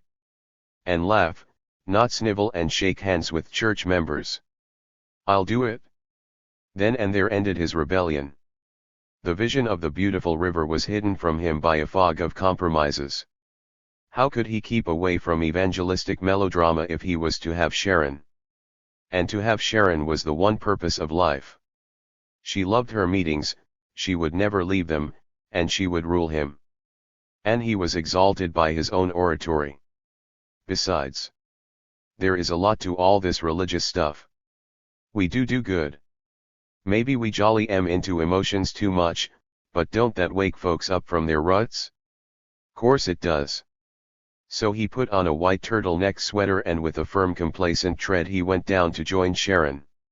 She was waiting in the hall, so light and young in her midday blouse and red tam. Let's not talk seriously.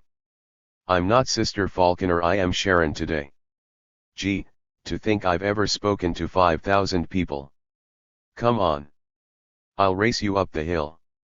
The wide lower hall, traditionally hung with steel engravings and a Chickamauga sword, led from the front door, under the balcony of the staircase, to the garden at the back, still bold with purple asters and golden zinnias. Through the hall she fled, through the garden, past the stone sundial, and over the long rough grass to the orchard on the sunny hill, no ceremonious Juno now but a nymph, and he followed, heavy, graceless, but pounding on inescapable, thinking less of her fleeting slenderness than of the fact that since he had stopped smoking his wind Sir Nly was a lot better Sir Nly was. You can run, she said, as she stopped, panting, by a walled garden with espalier pears. You bet I can. And I'm a grand footballer, a bearcat at tackling my young friend. He picked her up, while she kicked and grudgingly admired, you're terribly strong. But the day of halcyon October sun was too serene even for his coltishness, and sedately they tramped up the hill, swinging their joined hands. Sedately they talked of the world-menacing perils of higher criticism and the genius of EOXL as a composer of sacred but snappy melodies. 3. While he dressed, that is, while he put on the brown suit and a superior new tie, Elmer worried. This shore intimacy was too perfect. Sharon had spoken vaguely of brothers, of high-nosed aunts and cousins, of a cloud of Falconer witnesses, and the house was large enough to secrete along its corridors a horde of relatives. Would he, at dinner, have to meet hostile relics who would stare at him and make him talk and put him down as a piece of Terwilliger provinciality? He could see the implications in their level faded eyes, he could see Sharon swayed by their scorn and delivered from such uncertain fascination as his lustiness and boldness had cast over her. Damn, he said. I'm just as good as they are. He came reluctantly downstairs to the shabby, endearing drawing room, with its whatnot of curios, a Chinese slipper, a stag carved of black walnut, a shell from Madagascar with its jar of dried cattails, its escritoire and gate-legged table, and a friendly old couch before the white fireplace. The room, the whole spreading house was full of whispers and creakings and dead suspicious eyes. There had been no whispers and no memories in the cottage at Paris, Kansas. Elmer stood wistful, a little beaten boy, his runaway hour with the daughter of the manor house ended, too worshipping to resent losing the one thing he wanted. Then she was at the door, extremely unevangelistic, pleasantly worldly in an evening frock of black satin and gold lace. He had not known people who wore evening frocks. She held out her hand gaily to him, but it was not gaily that he went to her meekly, rather, resolved that he would not disgrace her before the suspicious family. They came hand in hand into the dining room and he saw that the table was set for two only. He almost giggled, thought maybe there'd be a lot of folks, but he was saved, and he did not bustle about her chair. He said grace, at length. Candles and mahogany, silver and old lace, roses and wedgwood, canvasback and the butler in bottle green. He sank into a stilled happiness as she told riotous stories of evangelism of her tenor soloist, the plump Adalbertschoup, who loved cream de cocoa, of the Swedish farmer's wife, who got her husband prayed out of the drinking, cursing, and snuff habits, then tried to get him prayed out of playing checkers, whereupon he went out and got marvelously pickled on raw alcohol. "I've never seen you so quiet before," she said. "You really can be nice." Happy. Terribly. The roof of the front porch had been turned into an outdoor terrace, and here, wrapped up against the cool evening, they had their coffee and peppermints in long deck chairs. They were above the tree tops, and as their eyes widened in the darkness they could see the river by starlight. The hoot of a wandering owl, then the kind air, the whispering air, crept round them. "Oh, my God, it is so sweet, so sweet." He sighed, as he fumbled for her hand and felt it slip confidently into his. Suddenly he was ruthless, tearing it all down. "Too darn sweet for me, I guess. Sharon, I'm a bum. I'm not so bad as a preacher, or I wouldn't be if I had the chance, but me, I am no good. I have cut out the booze and tobacco for you, I really have. But I used to drink like a fish, and till I met you I never thought any woman except my mother was any good. I'm just a second-rate traveling man. I came from Paris, Kansas, and I'm not even up to that Hickburg, because they are hard-working and decent there, and I'm not even that. And you're not only a prophetess, which you sure are, the real big thing, but you're a falconer. Family. Old servants. This old house. Oh, it's no use. You're too big for me. Just because I do love you. Terribly. Because I can't lie to you." He had put away her slim hand, but it came creeping back over his, her fingers tracing the valleys between his knuckles while she murmured, "You will be big. I'll make you. And perhaps I'm a prophetess, a little bit, but I'm also a good liar. You see, I'm not a falconer. There ain't any. My name is Katie Jonas. I was born in Utica. My dad worked on a brickyard. I picked out the name Sharon Falconer while I was a stenographer. I never saw this house till 2 years ago. I never saw these old family servants till then. They worked for the folks that owned the place, and even they weren't falconers, they had the aristocratic name of Sprugg. Incidentally, this place isn't a quarter paid for. And yet I'm not a liar. I'm not. I am Sharon Falconer now. I've made her by prayer and by having a right to be her. And you're going to stop being poor Elmer Gantry of Paris, Kansas. You're going to be the Reverend Dr. Gantry, the great captain of souls. Oh, I'm glad you don't come from anywhere in particular. Cecil Elstano, I guess he does love me, but I always feel he's laughing at me. Hang him, he notices the infinitives I split and not the souls I save. But you will serve me one TU. Forever. And there was little said then. Even the agreement that she was to get rid of Cecil, to make Elmer her permanent assistant, was reached in a few casual assents. He was certain that the steely film of her dominance was withdrawn. Yet when they went in, she said gaily that they must be early abed, up early tomorrow, and that she would take £10 off him at tennis. When he whispered, "Where is your room, sweet?" she laughed with a chilling impersonality, "You'll never know, poor lamb." Elmer the bold, Elmer the enterprising, went clumping off to his room, and solemnly he undressed. Wistfully he stood by the window, his soul riding out on the darkness to incomprehensible destinations. He humped into bed and dropped toward sleep, too weary with fighting her resistance to lie thinking of possible tomorrows. He heard a tiny scratching noise. It seemed to him that it was the doorknob turning. He sat up, throbbing. The sound was frightened away, but began again, a faint grating, and the bottom of the door swished slowly on the carpet. The fan of pale light from the hall widened and, craning, he could see her, but only as a ghost, a white film. He held out his arms, desperately, and presently she stumbled against them. "No. Please." Hers was the voice of a sleepwalker. "I just came in to say good night and tuck you into bed." Such a bothered, unhappy child. Into bed. "I'll kiss you good night and run." His head burrowed into the pillow.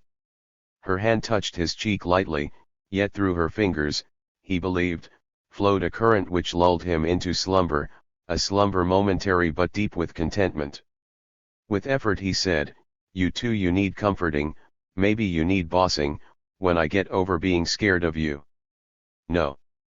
I must take my loneliness alone. I'm different, whether it's cursed or blessed. But lonely, yes, lonely." He was sharply awake as her fingers slipped up his cheek, across his temple, into his swart hair. "Your hair is so thick," she said drowsily. "Your heart beats so. Dear Sharon." Suddenly, clutching his arm, she cried, "Come. It is the call."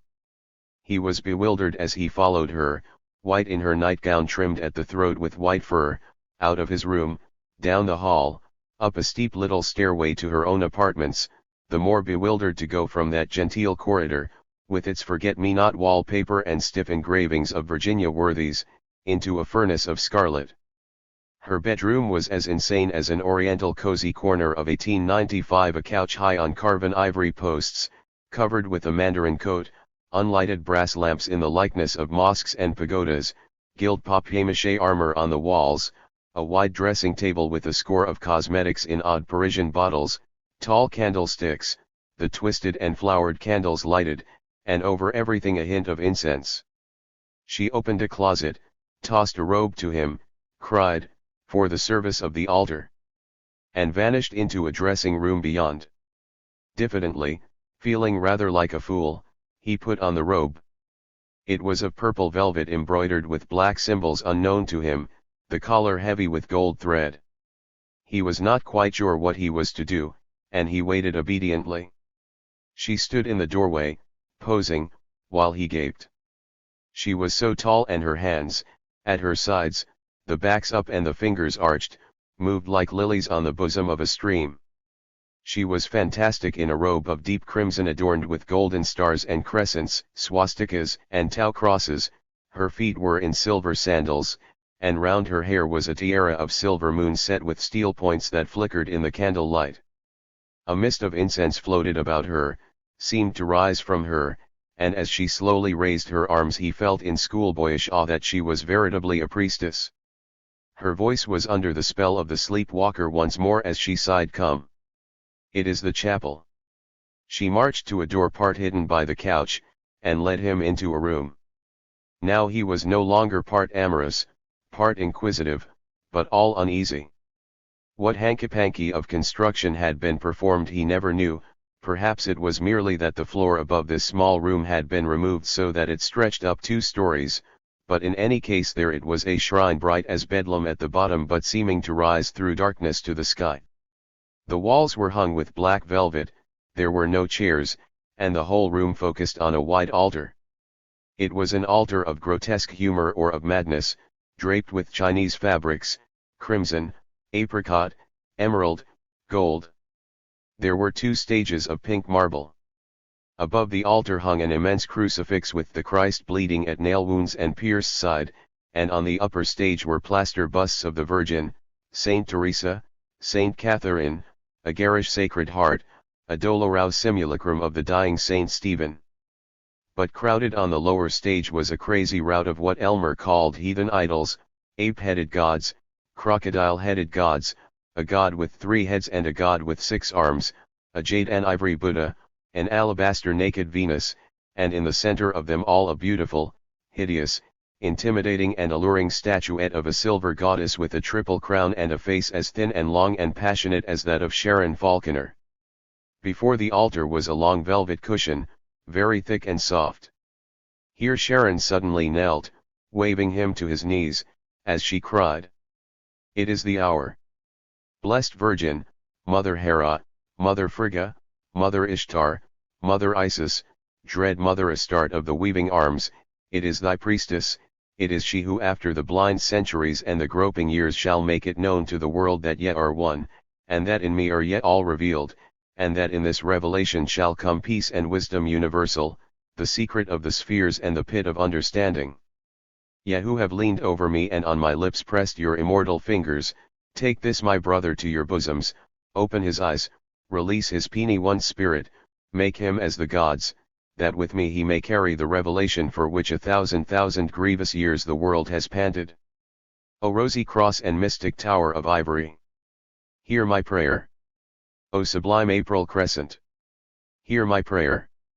O sword of undaunted steel most excellent, hear thou my prayer. O serpent with unfathomable eyes, hear my prayer.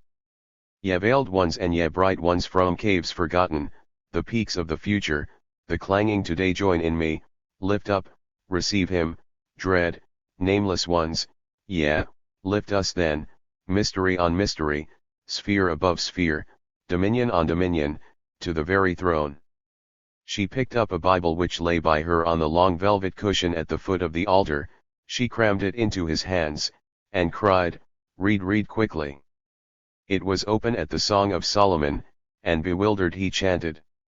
How beautiful are thy feet with shoes, O prince's daughter! The joints of thy thighs are like jewels, the work of the hands of a cunning workman. Thy two breasts are like two young roes.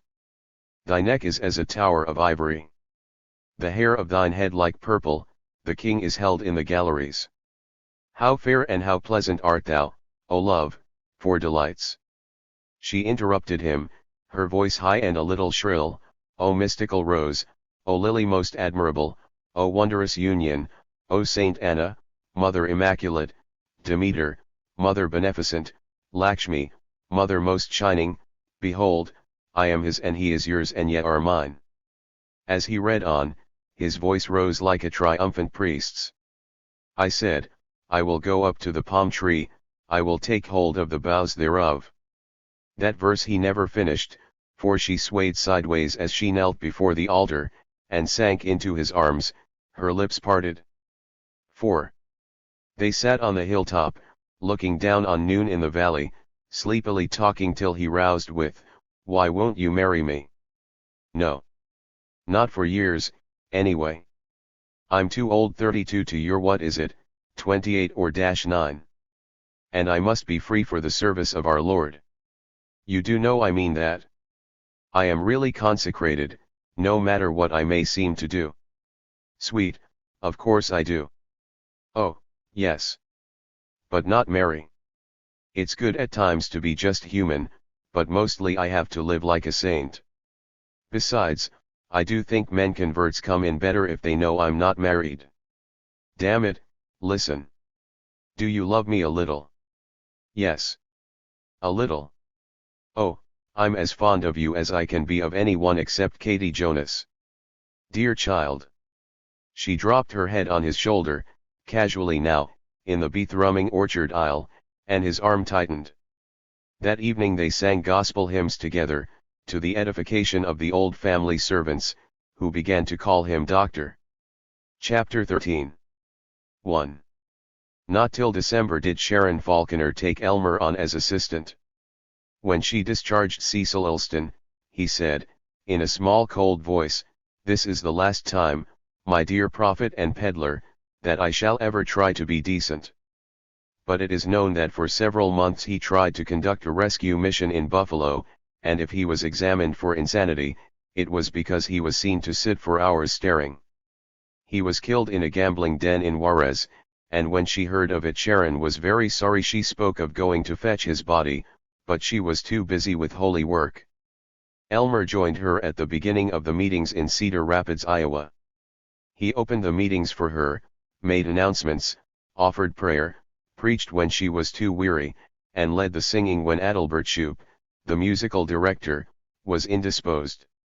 He developed a dozen sound sermons out of encyclopedias of exegesis, handbooks for evangelists, and manuals of sermon outlines. He had a powerful discourse, used in the for men only service, on the strength and joy of complete chastity. he told how Jim Leffingwell saw the folly of pleasure at the deathbed of his daughter, and he had an uplifting address, suitable to all occasions, on love as the morning and the evening star. He helped Sharon where Cecil had held her back, or so she said. While she kept her vocabulary of poetic terms, Elmer managed her in just the soapbox denunciation of sin which had made Cecil shudder. Also he spoke of Cecil as Osric, which she found very funny indeed, and as Percy, and Algernon. He urged her to tackle the biggest towns, the most polite or rowdy audiences, and to advertise herself not in the wet kitten high church phrases approved by Cecil but in a manner befitting a circus, an Elks convention, or a new Messiah. Under Elmer's urging she ventured for the first time into the larger cities. She descended on Minneapolis and, with the support only of such sects as the Full Gospel Assembly, the Nazarenes, the Church of God, and the Wesleyan Methodists, she risked her savings in hiring an armory and inserting 2-column 6-inch advertisements of herself. Minneapolis was quite as enlivened as smaller places by Sharon's voice and eyes, by her Grecian robes, by her gold and white pyramidal altar, and the profits were gratifying. Thereafter she sandwiched Indianapolis, Rochester, Atlanta, Seattle, the 2 Portlands, Pittsburgh, in between smaller cities. For 2 years life was a whirlwind to Elmer Gantry. It was so frantic that he could never remember which town was which. Everything was a blur of hot sermons, writhing converts, appeals for contributions, trains, denunciation of lazy personal workers, denunciations of Adalbertshoup for getting drunk, firing of Adalbertshoup, taking back of Adalbertshoup when no other tenor so unctuously pious was to be found. Of one duty he was never weary, of standing around and being impressive and very male for the benefit of lady seekers. How tenderly he would take their hands and moan, "Won't you hear the dear Saviour's voice calling, sister?" And all of them, spinsters with pathetic dried girlishness, misunderstood wives, held fast to his hand and were added to the carefully kept total of saved souls.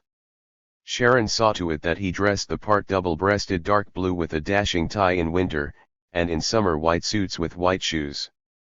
But however loudly the skirts rustled about him, so great was Sharon's intimidating charm that he was true to her. If he was a dervish figure those 2 years, she was a shooting star, inspired in her preaching, passionate with him, then a naughty child who laughed and refused to be serious even at the sermon hour, gallantly generous, then a tight-fisted virago squabbling over 10 cents for stamps. Always, in every high-colored mood, she was his religion and his reason for being. 2.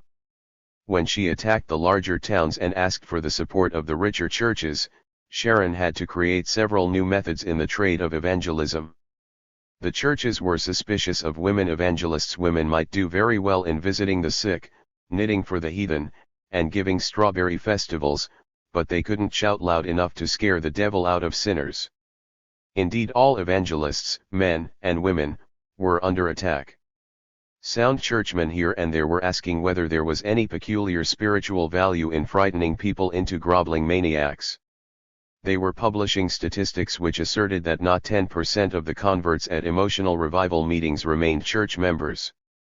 They were even so commercial as to inquire why a pastor with a salary of $2,000 a year when he got it should agonize over helping an evangelist to make $10,000, $40,000. All these doubters had to be answered. Elmer persuaded Sharon to discharge her former advance agent. He had been a minister and contributor to the religious press, till the unfortunate affair of the oil stock, and hire a real press agent, trained in newspaper work, circus advertising, and real estate promoting. It was Elmer and the press agent who worked up the new technique of risky but impressive defiance. Where the former advance man had begged the ministers and wealthy laymen of a town to which Sharon wanted to be invited to appreciate her spirituality, and had sat nervously about hotels, the new salesman of salvation was brusque. "I can't waste my time and the Lord's time waiting for you people to make up your minds. Sister Falconer is especially interested in the city because she has been informed that there is a subterranean quickening here such as would simply jam your churches, with a grand new outpouring of the Spirit, provided some real expert like her came to set the fuse alight. but there are so many other towns begging for her services that if you can't make up your minds immediately, we'll have to accept their appeals and pass you up. Sorry. Can only wait till midnight. Tonight. Reserved my Pullman already. There were ever so many ecclesiastical bodies who answered that they didn't see why he waited even till midnight, but if they were thus intimidated into signing the contract, they were the more prepared to give spiritual and financial support to Sharon's labors when she did arrive. The new press agent was finally so impressed by the beauties of evangelism, as contrasted with his former circuses and real estate, that he was himself converted, and sometimes when he was in town with the troupe, he sang in the choir and spoke to YMCA classes in journalism.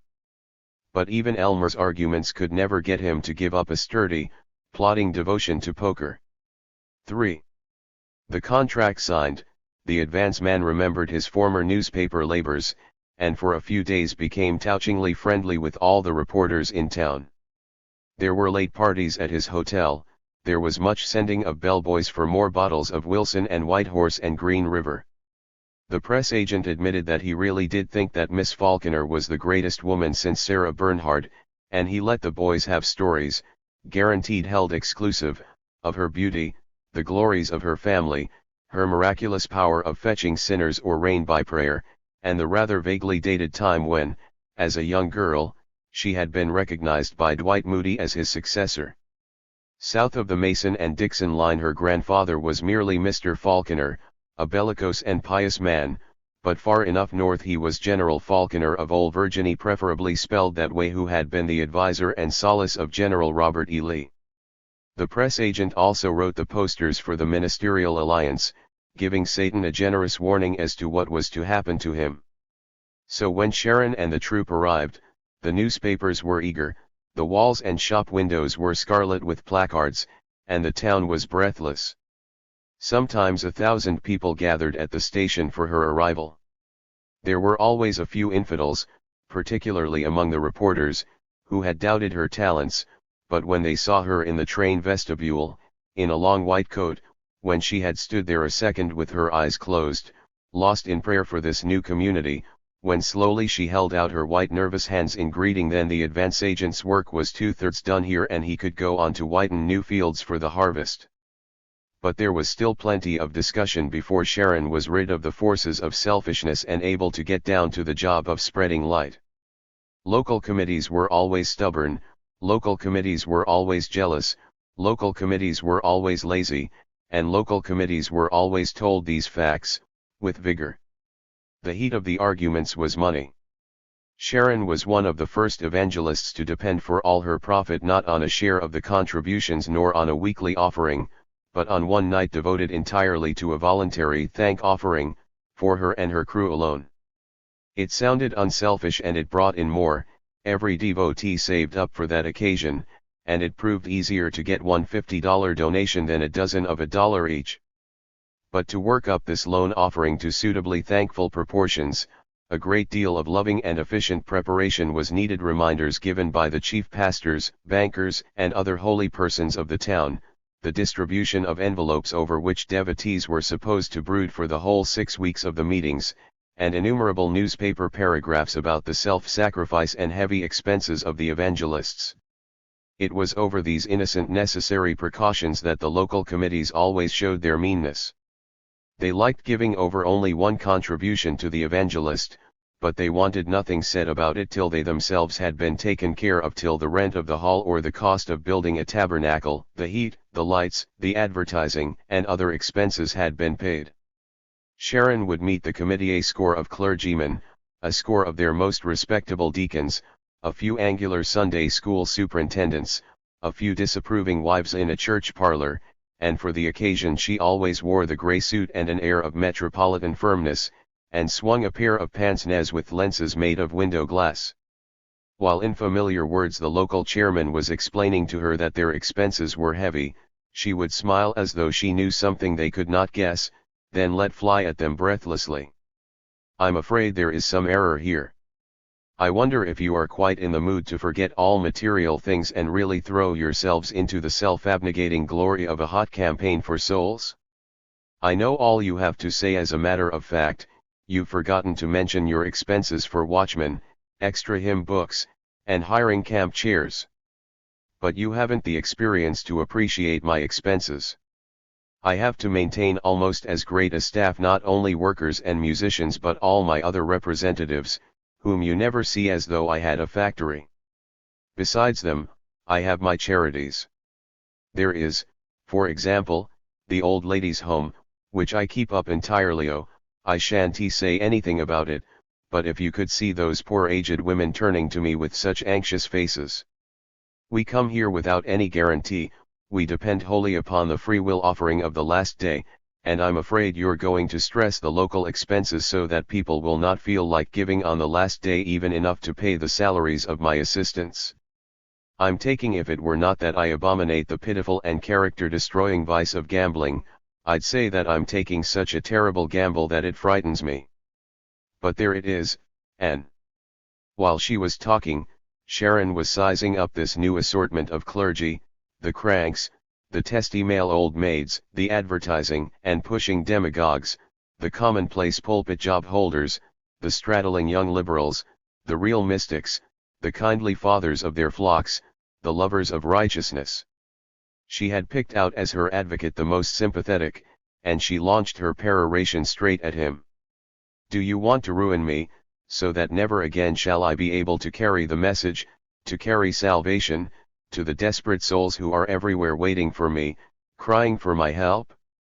Is that your purpose, you, the elect, the people chosen to help me in the service of the dear Lord Jesus himself? Is that your purpose? Is it? Is it? She began sobbing, which was Elmer's cue to jump up and have a wonderful idea. He knew, did Elmer, that the dear brethren and sisters had no such purpose. They just wanted to be practical. Well, why wouldn't it be a good notion for the committee to go to the well-to-do church members and explain the unparalleled situation, tell them that this was the Lord's work, and that aside from the unquestioned spiritual benefits, the revival would do so much good that crime would cease, and taxes thus be lessened, that workmen would turn from agitation to higher things, and work more loyally at the same wages. If they got enough pledges from the rich for current expenses, those expenses would not have to be stressed at the meetings, and people could properly be coaxed to save up for the final thank offering, not have to be nagged to give more than small coins at the nightly collections. There were other annoyances to discuss with the local committee. Why, Elmer would demand, hadn't they provided enough dressing rooms in the tabernacle? Sister Falconer needed privacy. Sometimes just before the meeting she and he had to have important conferences. Why hadn't they provided more volunteer ushers?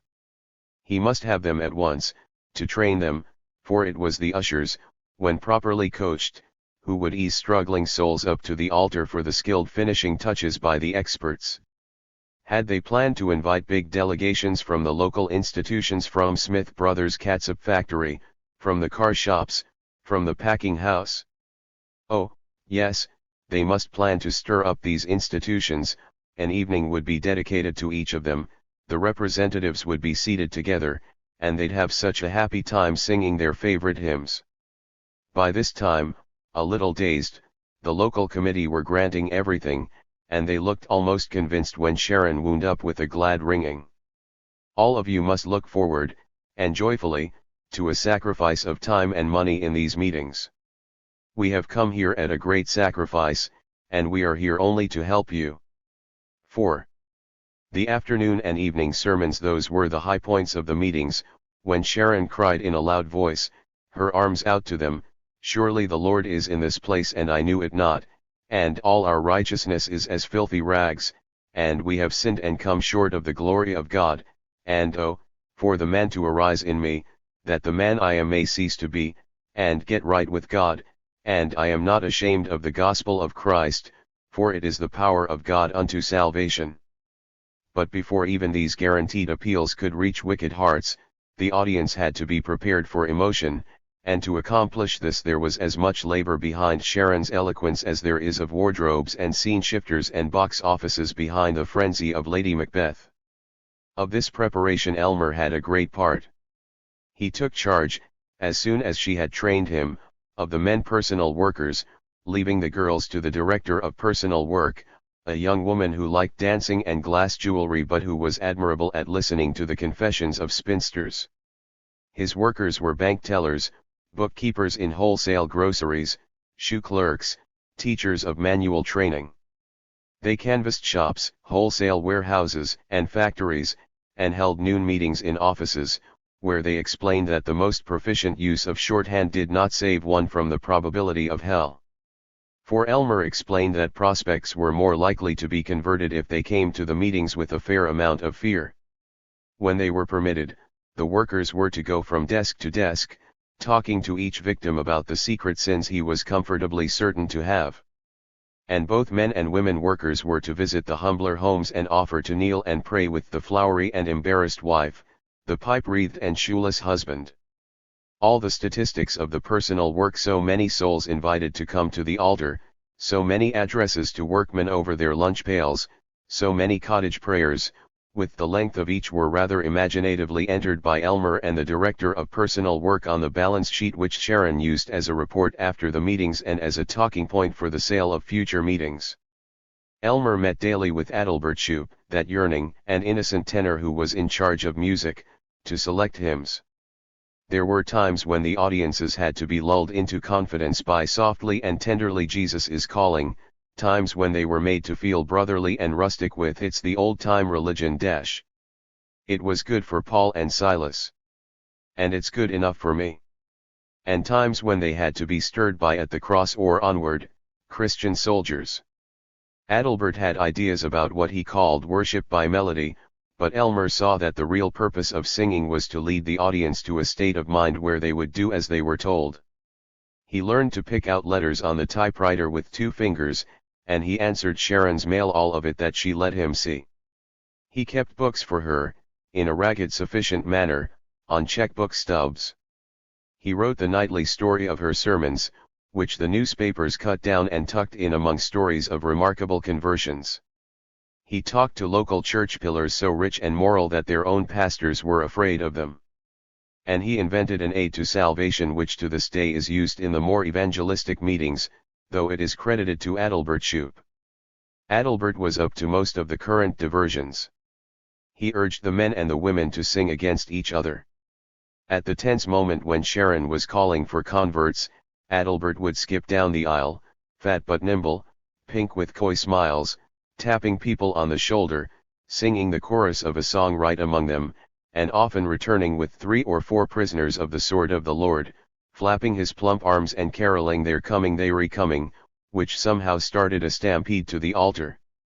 Adalbert was, in his girlish enthusiasm, almost as good as Sharon or Elmer at announcing, "Tonight, you are all of you to be evangelists. Every one of you now. Shake hands with the person to your right and ask 'em if they're saved." He gloated over their embarrassment. He really was a man of parts. Nevertheless, it was Elmer, not Adalbert, who invented the hallelujah yell. Remembering his college cheers, remembering how greatly it had encouraged him in kneeing the opposing tackle or jabbing the rival center's knee, Elmer observed to himself, "Why shouldn't we have yells in this game, too?" He himself wrote the first one known in history. Hallelujah, praise God, hal, hal, hal. Hallelujah, praise God, hal, hal, hal. All together, I feel better, hal, hal, hal. For salvation of the nation, amen.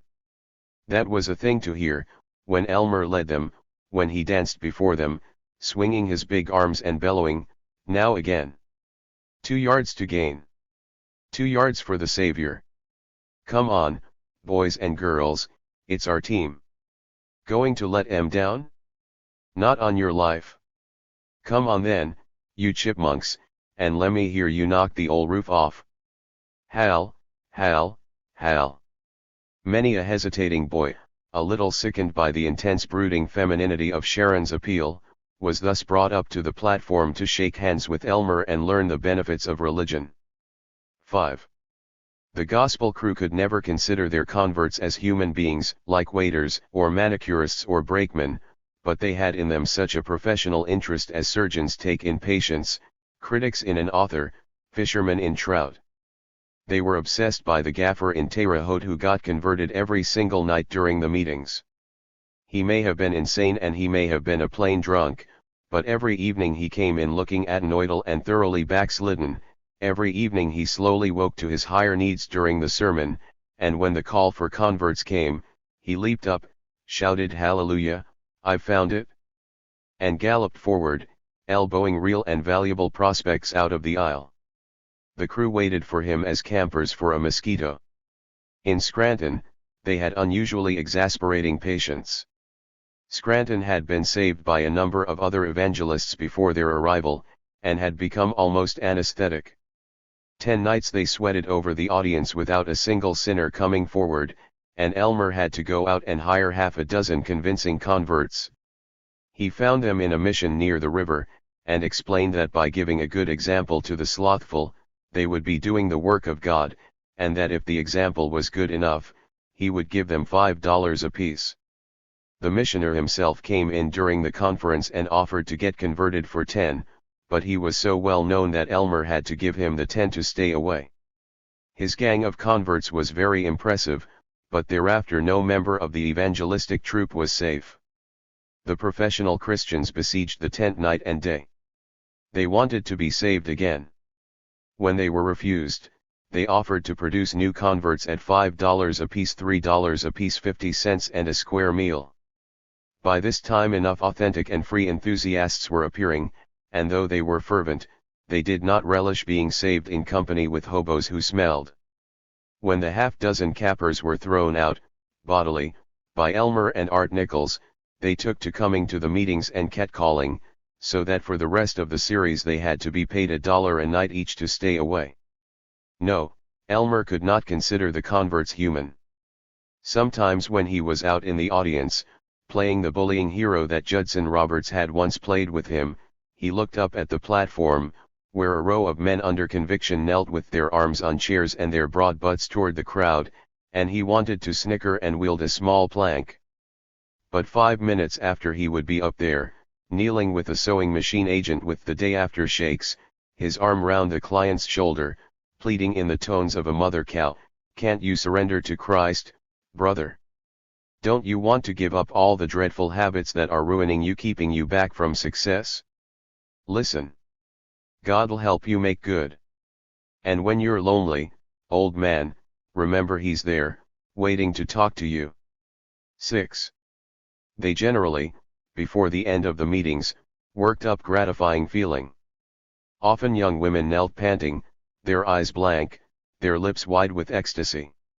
Sometimes, when Sharon was particularly fired, they actually had the phenomena of the great revivals of 1800. People twitched and jumped with the holy jerks, old people under Pentecostal inspiration spoke in unknown tongues completely unknown, women stretched out senseless, their tongues dripping, and once occurred what connoisseurs regard as the highest example of religious inspiration. 4 men and 2 women crawled about a pillar, barking like dogs, barking the devil out of the tree. Sharon relished these miracles. They showed her talent, they were sound manifestations of divine power. But sometimes they got the meetings a bad name, and cynics prostrate her by talking of holy rollers. Because of this maliciousness and because of the excitement which she found in meetings so favored by the Holy Ghost, Elmer had particularly to comfort her after them. 7. All the members of the evangelistic crew planned effects to throw a brighter limelight on Sharon. There was feverish discussions of her costumes. Adalbert had planned a girdled white robe in which she appeared as priestess, and he wanted her to wear it always. "You are so queenly," he whimpered. But Elmer insisted on changes, on keeping the robe for crucial meetings, and Sharon went out for embroidered golden velvet frocks, and, at meetings for business women, smart white flannel suits. They assisted her also in the preparation of new sermons. Her message was delivered under a hypnotism of emotion, without connection with her actual life. Now Portia, now Ophelia, now Francesca, she drew men to her, did with them as she would. Or again she saw herself as veritably the scourge of God. But however richly she could pour out passion, however flamingly she used the most exotic words and the most complex sentiments when someone had taught them to her, it was impossible for her to originate any sentiment more profound than "I'm unhappy." She read nothing, after Cecil Elston's going, but the Bible and the advertisements of rival evangelists in the bulletin of the Moody Bible Institute. Lacking Cecil, it was a desperate and cooperative affair to furnish Sharon with fresh sermons as she grew tired of acting the old ones. Adalbert Shoup provided the poetry. He was fond of poetry. He read Ella Wheeler Wilcox, James Whitcomb Riley, and Thomas More. He was also a student of philosophy. He could understand Ralph Waldo Trine perfectly, and he furnished for Sharon's sermons both the couplets about home and little ones, and the philosophical points about willpower, thoughts are things, and love is beauty, beauty is love, love is all. The lady director of personal work had unexpected talent in making up anecdotes about the deathbeds of drunkards and agnostics. Lily Anderson, the pretty though anemic pianist, had once been a school teacher and had read a couple of books about scientists, so she was able to furnish data with which Sharon absolutely confused the rising fad of evolution, and Art Nichols, the cornetist, provided rude but moral Maine humor, stories about horse trading, cabbages, and hard cider, very handy for cajoling skeptical businessmen. But Elmer, being trained theologically, had to weave all the elements dogma, poetry to the effect that God's palette held the sunsets or ever the world began, confessions of the dismally damned, and stories of Maine barn dances into one ringing whole. And meanwhile, besides the Reverend Sister Falconer and the Reverend Mr. Gantry, thus cooperative, there were Sharon and Elmer and a crew of quite human people with grievances, traveling together, living together, not always in a state of happy innocence. Chapter 14. 1. Sedate as a long-married couple, intimate and secure, were Elmer and Sharon on most days, and always he was devoted. It was Sharon who was incalculable. Sometimes she was a priestess and a looming disaster, sometimes she was intimidating in grasping passion, sometimes she was thin and writhing and anguished with chagrined doubt of herself, sometimes she was pale and nun-like and still, sometimes she was a chilly business woman, and sometimes she was a little girl. In the last, quite authentic role, Elmer loved her fondly except when she assumed it just as she was due to go out and hypnotize 3,000 people. He would beg her, "Oh, come on now, Shara, please be good. Please stop pouting, and go out and lambaste em." She would stamp her foot, while her face changed to a round childishness. "No. Don't want to evangel. Want to be bad. Bad. Want to throw things. Want to go out and spank a bald man on the head. Tired of souls. Want to tell em all to go to hell. Oh, gee, please, Shara. Gosh, all fishhooks. They're waiting for you." Adalbert has sung that verse twice now. I don't care. Sing it again. Sing songs, losh songs. Going to be bad. Going out and drop mice down Adalbert's fat neck fat holy neck. But suddenly, I wish I could. I wish they'd let me be bad. Oh, I get so tired all of them reaching for me, sucking my blood, wanting me to give them the courage they're too flabby to get for themselves. And a minute later she was standing before the audience, rejoicing, "Oh, my beloved, the dear Lord has a message for you tonight." And in 2 hours, as they rode in a taxi to the hotel, she was sobbing on his breast, "Hold me close. I'm so lonely and afraid and cold." 2. Among his various relations to her, Elmer was Sharon's employee. And he resented the fact that she was making 5 times more than he of that money for which he had a reverent admiration. When they had first made plans, she had suggested, "Dear, if it all works out properly, in 3 or 4 years I want you to share the offerings with me. But first I must save a lot. I've got some vague plans to build a big center for our work, maybe with a magazine and a training school for evangelists. When that's paid for, you and I can make an agreement. But just now, how much have you been making as a traveling man? Oh, about 300 a month, about 3,500 a year. He was really fond of her, he was lying to the extent of only 500. Then I'll start you in at 3,800, and in 4 or 5 years I hope it'll be 10,000, and maybe twice as much. And she never, month after month, discussed salary again. It irritated him. He knew that she was making more than 20,000 a year, and that before long she would probably make 50,000. But he loved her so completely that he scarce thought of it oftener than 3 or 4 times a month. 3. Sharon continued to house her troupe in hotels, for independence. But an unfortunate misunderstanding came up. Elmer had stayed late in her room, engaged in a business conference, so late that he accidentally fell asleep across the foot of her bed. So tired were they both that neither of them awoke till 9 in the morning, when they were aroused by Adalbert Shoup knocking and innocently skipping in. Sharon raised her head, to see Adalbert giggling. "How dare you come into my room without knocking, you sausage?" she raged. "Have you no sense of modesty or decency? Beat it." Potato. When Adalbert had gone simpering out, cheeping, "Honest, I won't say anything," then Elmer fretted, "Golly, do you think he'll blackmail us?" "Oh, no, Adalbert adores me. Us girls must stick together. But it does bother me. Suppose it'd been some other guest of the hotel. People misunderstand and criticize so. Tell you what let's do. Hereafter, in each town, let's hire a big house, furnished, for the whole crew. Still be independent, but nobody around to talk about us. And probably we can get a dandy house quite cheap from some church member. That would be lovely. When we get sick of working so hard all the time, we could have a party just for ourselves, and have a dance. I love to dance. Oh, of course I roast dancing in my sermons, but I mean when it's with people like us, that understand, it's not like with worldly people, where it would lead to evil. A party. Though Art Nichols would get drunk. Oh, let him. He works so hard. Now you skip. Wait. Aren't you going to kiss me good morning? They made sure of Adalbert's loyalty by flattering him, and the press agent had orders to find a spacious furnished house in the city to which they were going next. 4.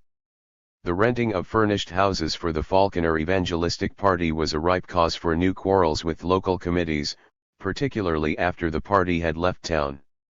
There were protests by the infuriated owners that the sacred workers must have been, as one deacon undertaker put it, simply raising the very devil. He asserted that the furniture had been burned with cigarette stubs, that whiskey had been spilled on rugs, that chairs had been broken.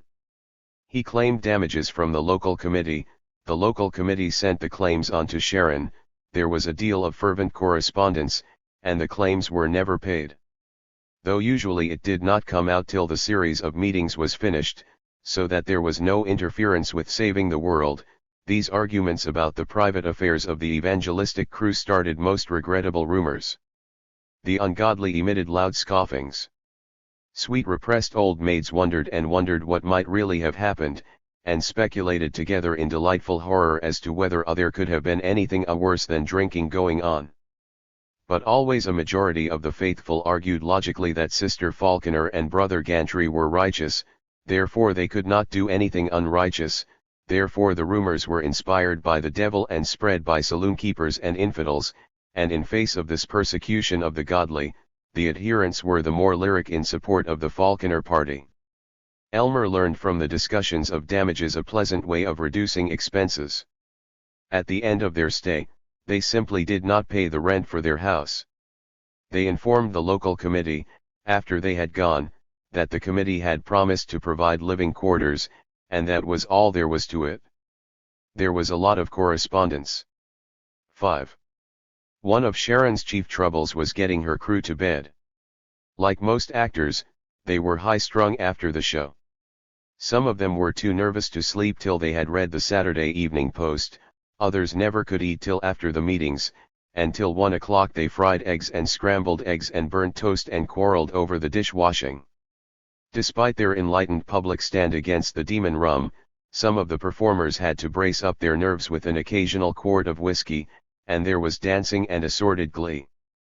Though sometimes she exploded all over them, usually Sharon was amiably blind, and she had too many conferences with Elmer to give much heed to the parties.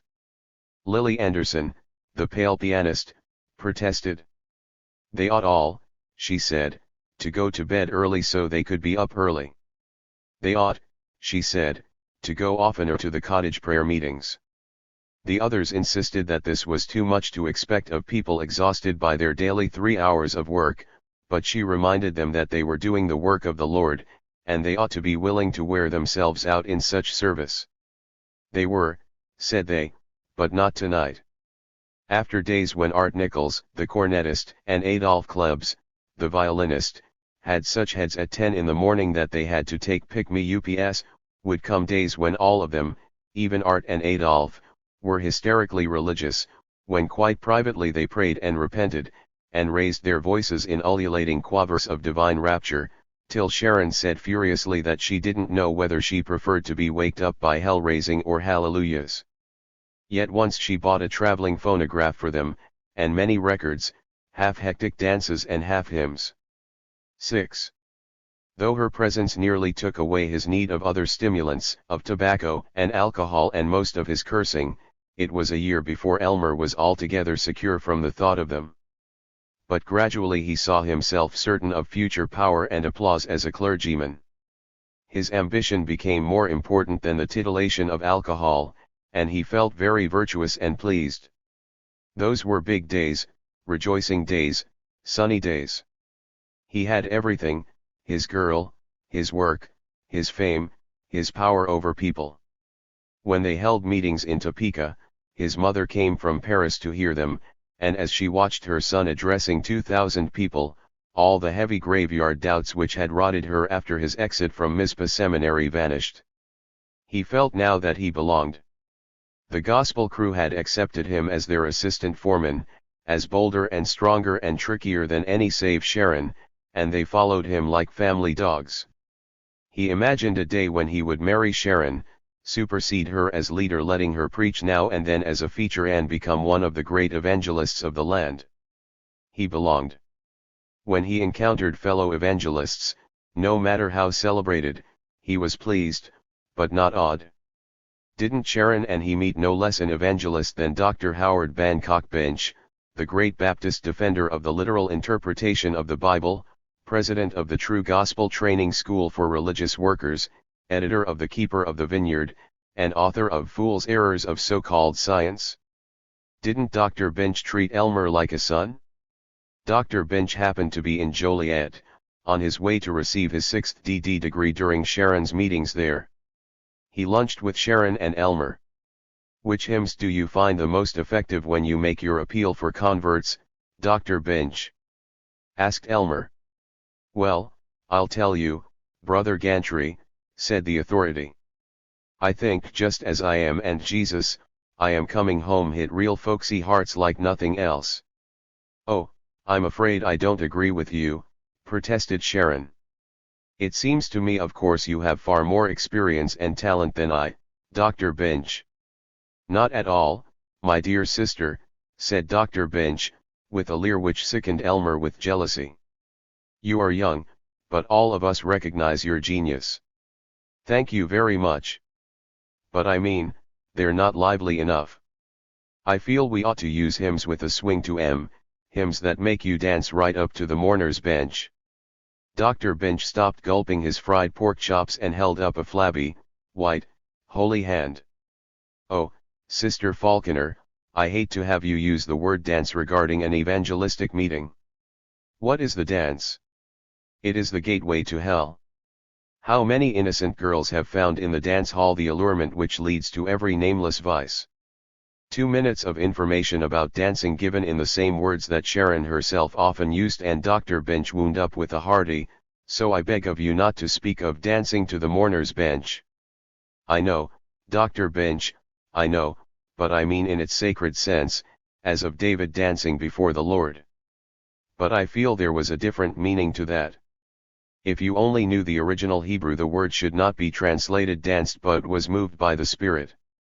Really? I didn't know that. I'll use that. They all looked learned. What methods, Dr. Bench, asked Elmer, do you find the most successful in forcing people to come to the altar when they resist the Holy Ghost? I always begin by asking those interested in being prayed for to hold up their hands. Oh, I believe in having them stand up if they want prayer. Once you get a fellow to his feet, it's so much easier to coax him out into the aisle and down to the front. If he just holds up his hand, he may pull it down before you can spot him. We've trained our ushers to jump right in the minute anybody gets up, and say, "Now brother, won't you come down front and shake hands with Sister Falconer and make your stand for Jesus?" "No," said Dr. Bench, "my experience is that there are many timid people who have to be led gradually. To ask them to stand up is too big a step." But actually, we're probably both right. My motto as a soul saver, if I may venture to apply such a lofty title to myself, is that one should use every method that, in the vernacular, will sell the goods. "I guess that's right," said Elmer. "Say, tell me, Dr. Bench, what do you do with converts after they come to the altar?" "I always try to have a separate room for 'em. That gives you a real chance to deepen and richen their new experience. They can't escape, if you close the door. And there's no crowd to stare and embarrass them." "I can't see that," said Sharon. "I believe that if the people who come forward are making a stand for Christ, they ought to be willing to face the crowd. And it makes such an impression on the whole bunch of the unsaved to see a lot of seekers at the mourner's bench. You must admit, Brother Bench Dr. Bench, I should say that lots of people who just come to a revival for a good time are moved to conviction epidemically, by seeing others shaken." "No, I can't agree that that's so important as making a deeper impression on each convert, so that each goes out as an agent for you, as it were. But everyone to his own methods. I mean, so long as the Lord is with us and behind us." "Say, Dr. Bench," said Elmer, "how do you count your converts? Some of the preachers in this last town accused us of lying about the number. On what basis do you count them?" "Why, I count everyone that comes down to the front and shakes hands with me. What if some of them are merely old church members warmed over? Isn't it worth just as much to give new spiritual life to those who've had it and lost it?" "Of course it is. That's what we think. And then we got criticized there in that fool town. We tried, that is, Sister Falconer here tried a stunt that was new for us. We opened up on some of the worst dives and blind tigers by name. We even gave street numbers. The attack created a howling sensation, people just jammed in, hoping we'd attack other places. I believe that's a good policy. We're going to try it here next week. It puts the fear of God into the wicked, and slams over the revival." "There's danger in that sort of thing, though," said Dr. Bench. "I don't advise it. Trouble is, in such an attack you're liable to offend some of the leading church members, the very folks that contribute the most cash to a revival. They're often the owners of buildings that get used by unscrupulous persons for immoral purposes, and while they of course regret such unfortunate use of their property, if you attack such places by name, you're likely to lose their support. Why, you might lose thousands of dollars. It seems to me wiser and more Christian to just attack vice in general." "How much orchestra do you use, Dr. Bench?" asked Sharon. "All I can get hold of.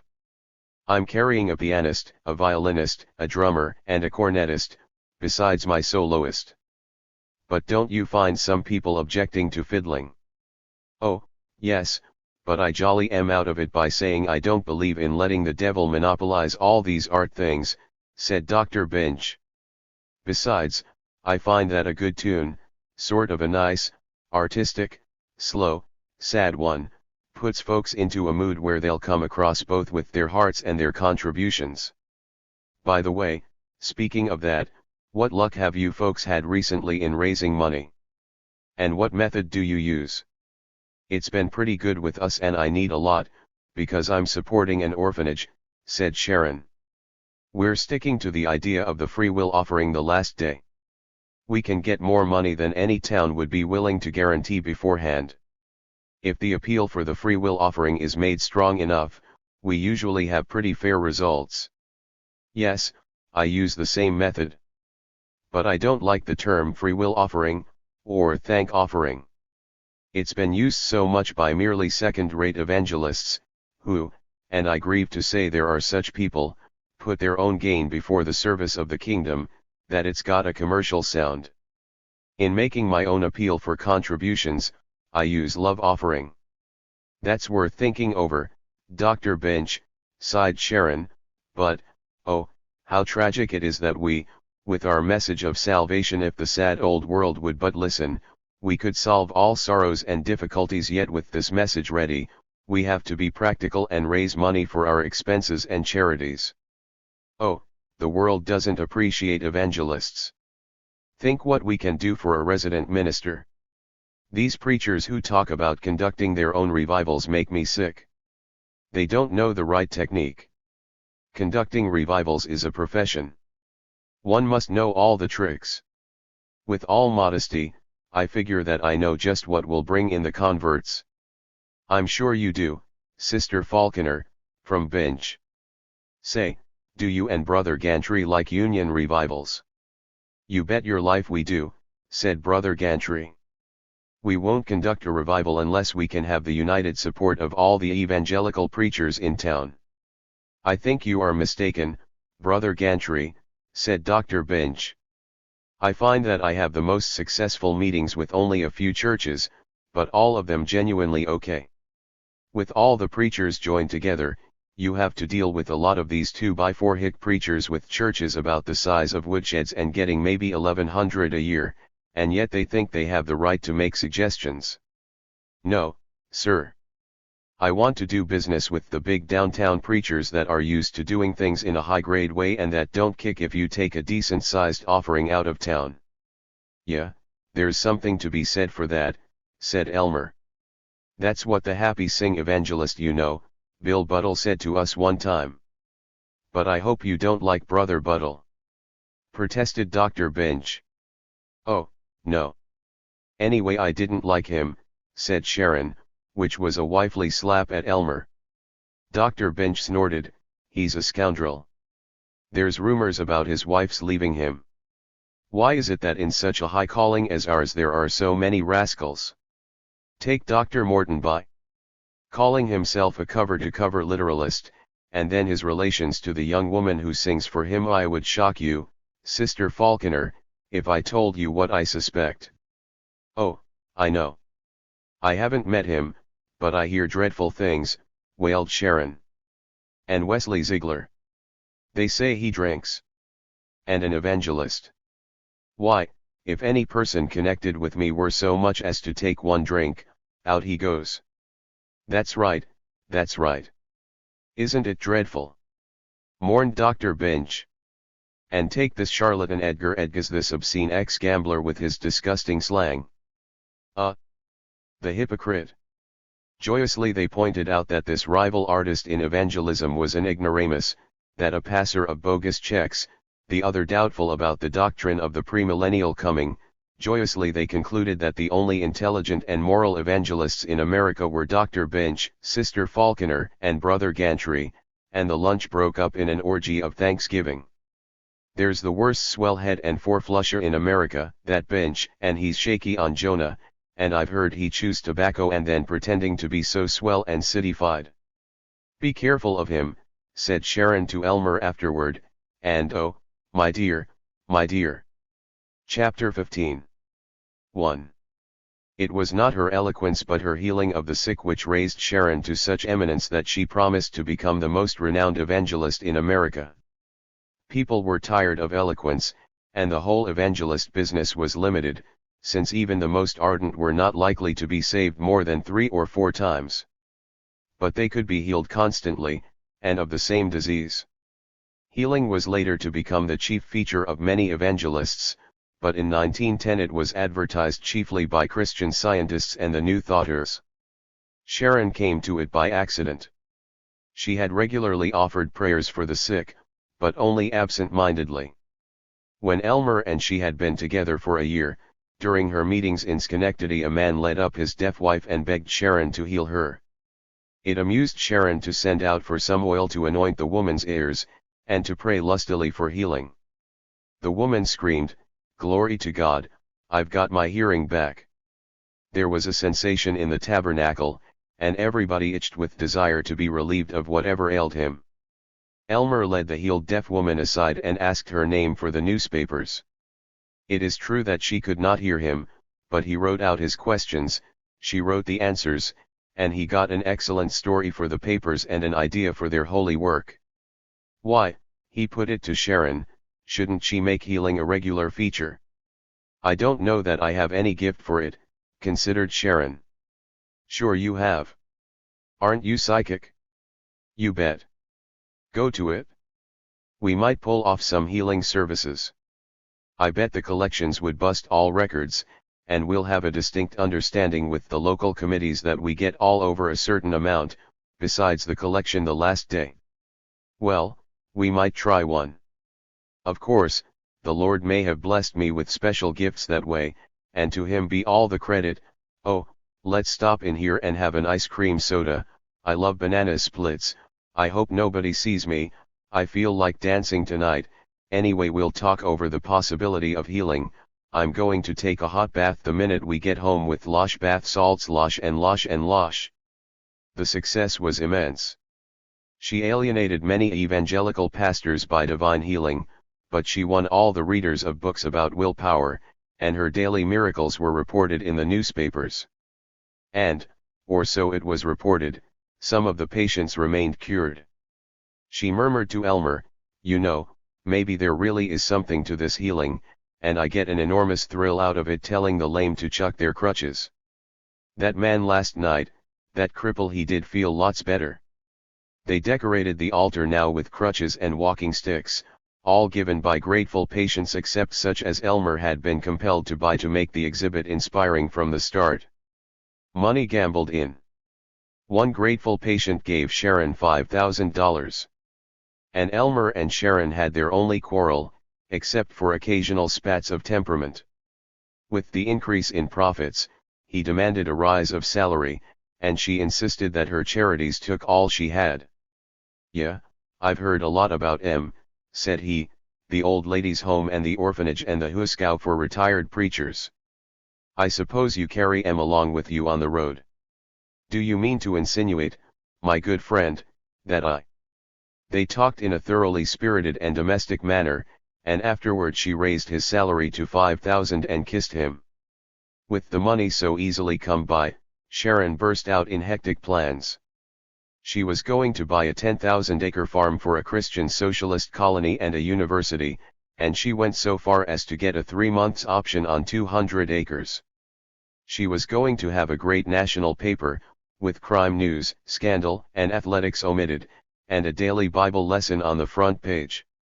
She was going to organize a new Crusadan army of 10 million which would march through heathen countries and convert the entire world to Christianity in this generation.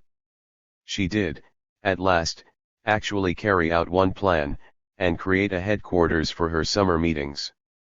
At Glantar, a resort on the New Jersey coast, she bought the pier on which Benno Hackenschmidt used to give grand opera. Though the investment was so large that even for the initial payment it took almost every penny she had saved, she calculated that she would make money because she would be the absolute owner and not have to share contributions with local churches. And, remaining in one spot, she would build up more prestige than by moving from place to place and having to advertise her virtues anew in every town. In a gay frenzy she planned that if she was successful, she would keep the Clontar Pier for summer and build an all-winter tabernacle in New York or Chicago. She saw herself another Mary Baker Eddy, an Annie Besant, a Catherine Tingley. Elmer Gantry was shocked when she hinted that, who knows, the next Messiah might be a woman, and that woman might now be on earth, just realizing her divinity. The pier was an immense structure, built of cheap knotty pine, painted a hectic red with gold stripes. It was pleasant, however, on hot evenings. Round it ran a promenade out over the water, where once lovers had strolled between acts of the opera, and giving on the promenade were many barn-like doors.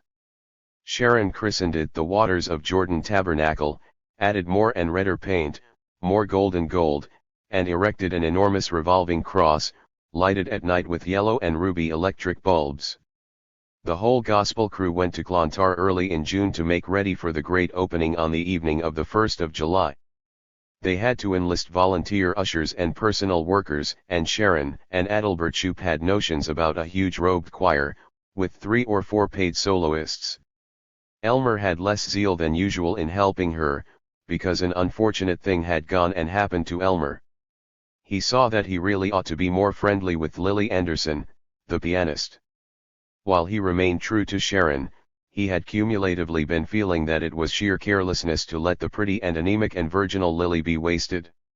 He had been driven to notice her through indignation at Art Nichols, the cornetist, for having the same idea.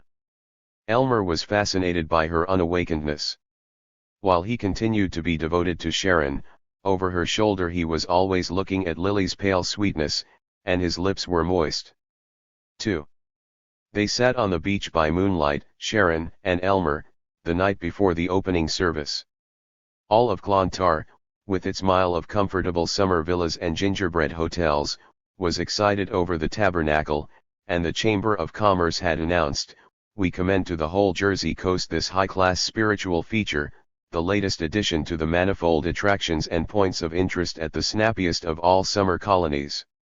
A choir of 200 had been coaxed in, and some of them had been persuaded to buy their own robes and mortar boards.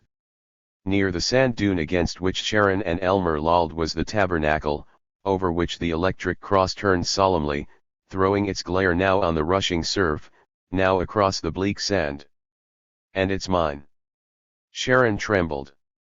"I've made it. 4,000 seats, and I guess it's the only Christian tabernacle built out over the water." "Elmer, it almost scares me. So much responsibility. Thousands of poor troubled souls turning to me for help, and if I fail them, if I'm weak or tired or greedy, I'll be murdering their very souls. I almost wish I were back safe in Virginia." Her enchanted voice wove itself with the menace of the breakers, feeble against the crash of broken waters, passionate in the lull, while the great cross turned its unceasing light. "And I'm ambitious. Elmer. I know it. I want the world. But I realize what an awful danger that is. But I never had anybody to train me. I'm just nobody. I haven't any family, any education. I've had to do everything for myself, except what Cecil and you and another man or two have done, and maybe you all came too late. When I was a kid, there was no one to tell me what a sense of honor was. But oh, I've done things. Little Katie Jonas of Railroad Avenue, little Katie with her red flannel skirt and torn stockings, fighting the whole Killarney Street gang and giving Pup Monahan one in the nose, by Jiminy. And not 5 cents a year, even for candy. And now it's mine, that tabernacle there, look at it, dash that cross, that choir you hear practicing. Why, I'm the Sharon Falconer you read about. And tomorrow I become people reaching for me healing no. It frightens me. It can't last. Make it last for me, Elmer. Don't let them take it away from me." She was sobbing, her head on his lap, while he comforted her clumsily. He was slightly bored.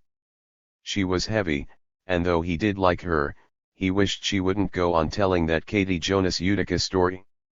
She rose to her knees, her arms out to him, her voice hysteric against the background of the surf. "I can't do it. But I am a woman. I'm weak. I wonder if I ought to stop thinking I'm such a marvel, if I ought to let you run things and just stand back and help you. Ought I?" He was overwhelmed by her good sense, but he cleared his throat and spoke judiciously. "Well, now I'll tell you. Personally I'd never brought it up, but since you speak of it yourself, I don't admit for a minute that I've got any more executive ability or oratory than you have, probably not half as much. And after all, you did start the show, I came in late. But same time, while a woman can put things over just as good as a man, or better, for a while, she's a woman, and she isn't built to carry on things like a man would, see how I mean? Would it be better for the kingdom if I forgot my ambition and followed you? Well, I don't say it'd be better. You've certainly done fine, honey. I haven't got any criticisms. But same time, I do think we ought to think it over. She had remained still, a kneeling silver statue. Now she dropped her head against his knees, crying. I can't give it up. I can't. Must I? He was conscious that people were strolling near. He growled, Say, for goodness sake, Shara, don't holler and carry on like that. Somebody might hear. She sprang up. Oh, you fool. You fool. She fled from him, along the sands, through the rays of the revolving cross, into the shadow. He angrily rubbed his back against the sand dune and grumbled. Damn these women. All alike, even Sherry, always getting temperamental on you about nothing at all. Still, I did kind of go off half-cocked, considering she was just beginning to get the idea of letting me boss the show. Oh, hell, I'll jolly her out of it. He took off his shoes, shook the sand out of them, and rubbed the sole of one stocking foot slowly, agreeably, for he was conceiving a thought. If Sharon was going to pull stuff like that on him, he ought to teach her a lesson. Choir practice was over. Why not go back to the house and see what Lily Anderson was doing? There was a nice kid, and she admired him, she'd never dare bawl him out. 3. He tiptoed to Lily's virgin door and tapped lightly. Yes. He dared not speak. Sharon's door, in the bulky old house they had taken in Clontarf, was almost opposite. He tapped again, and when Lily came to the door, in a kimono, he whispered, "Shhh. Everybody asleep. May I come in just a second? Something important to ask you."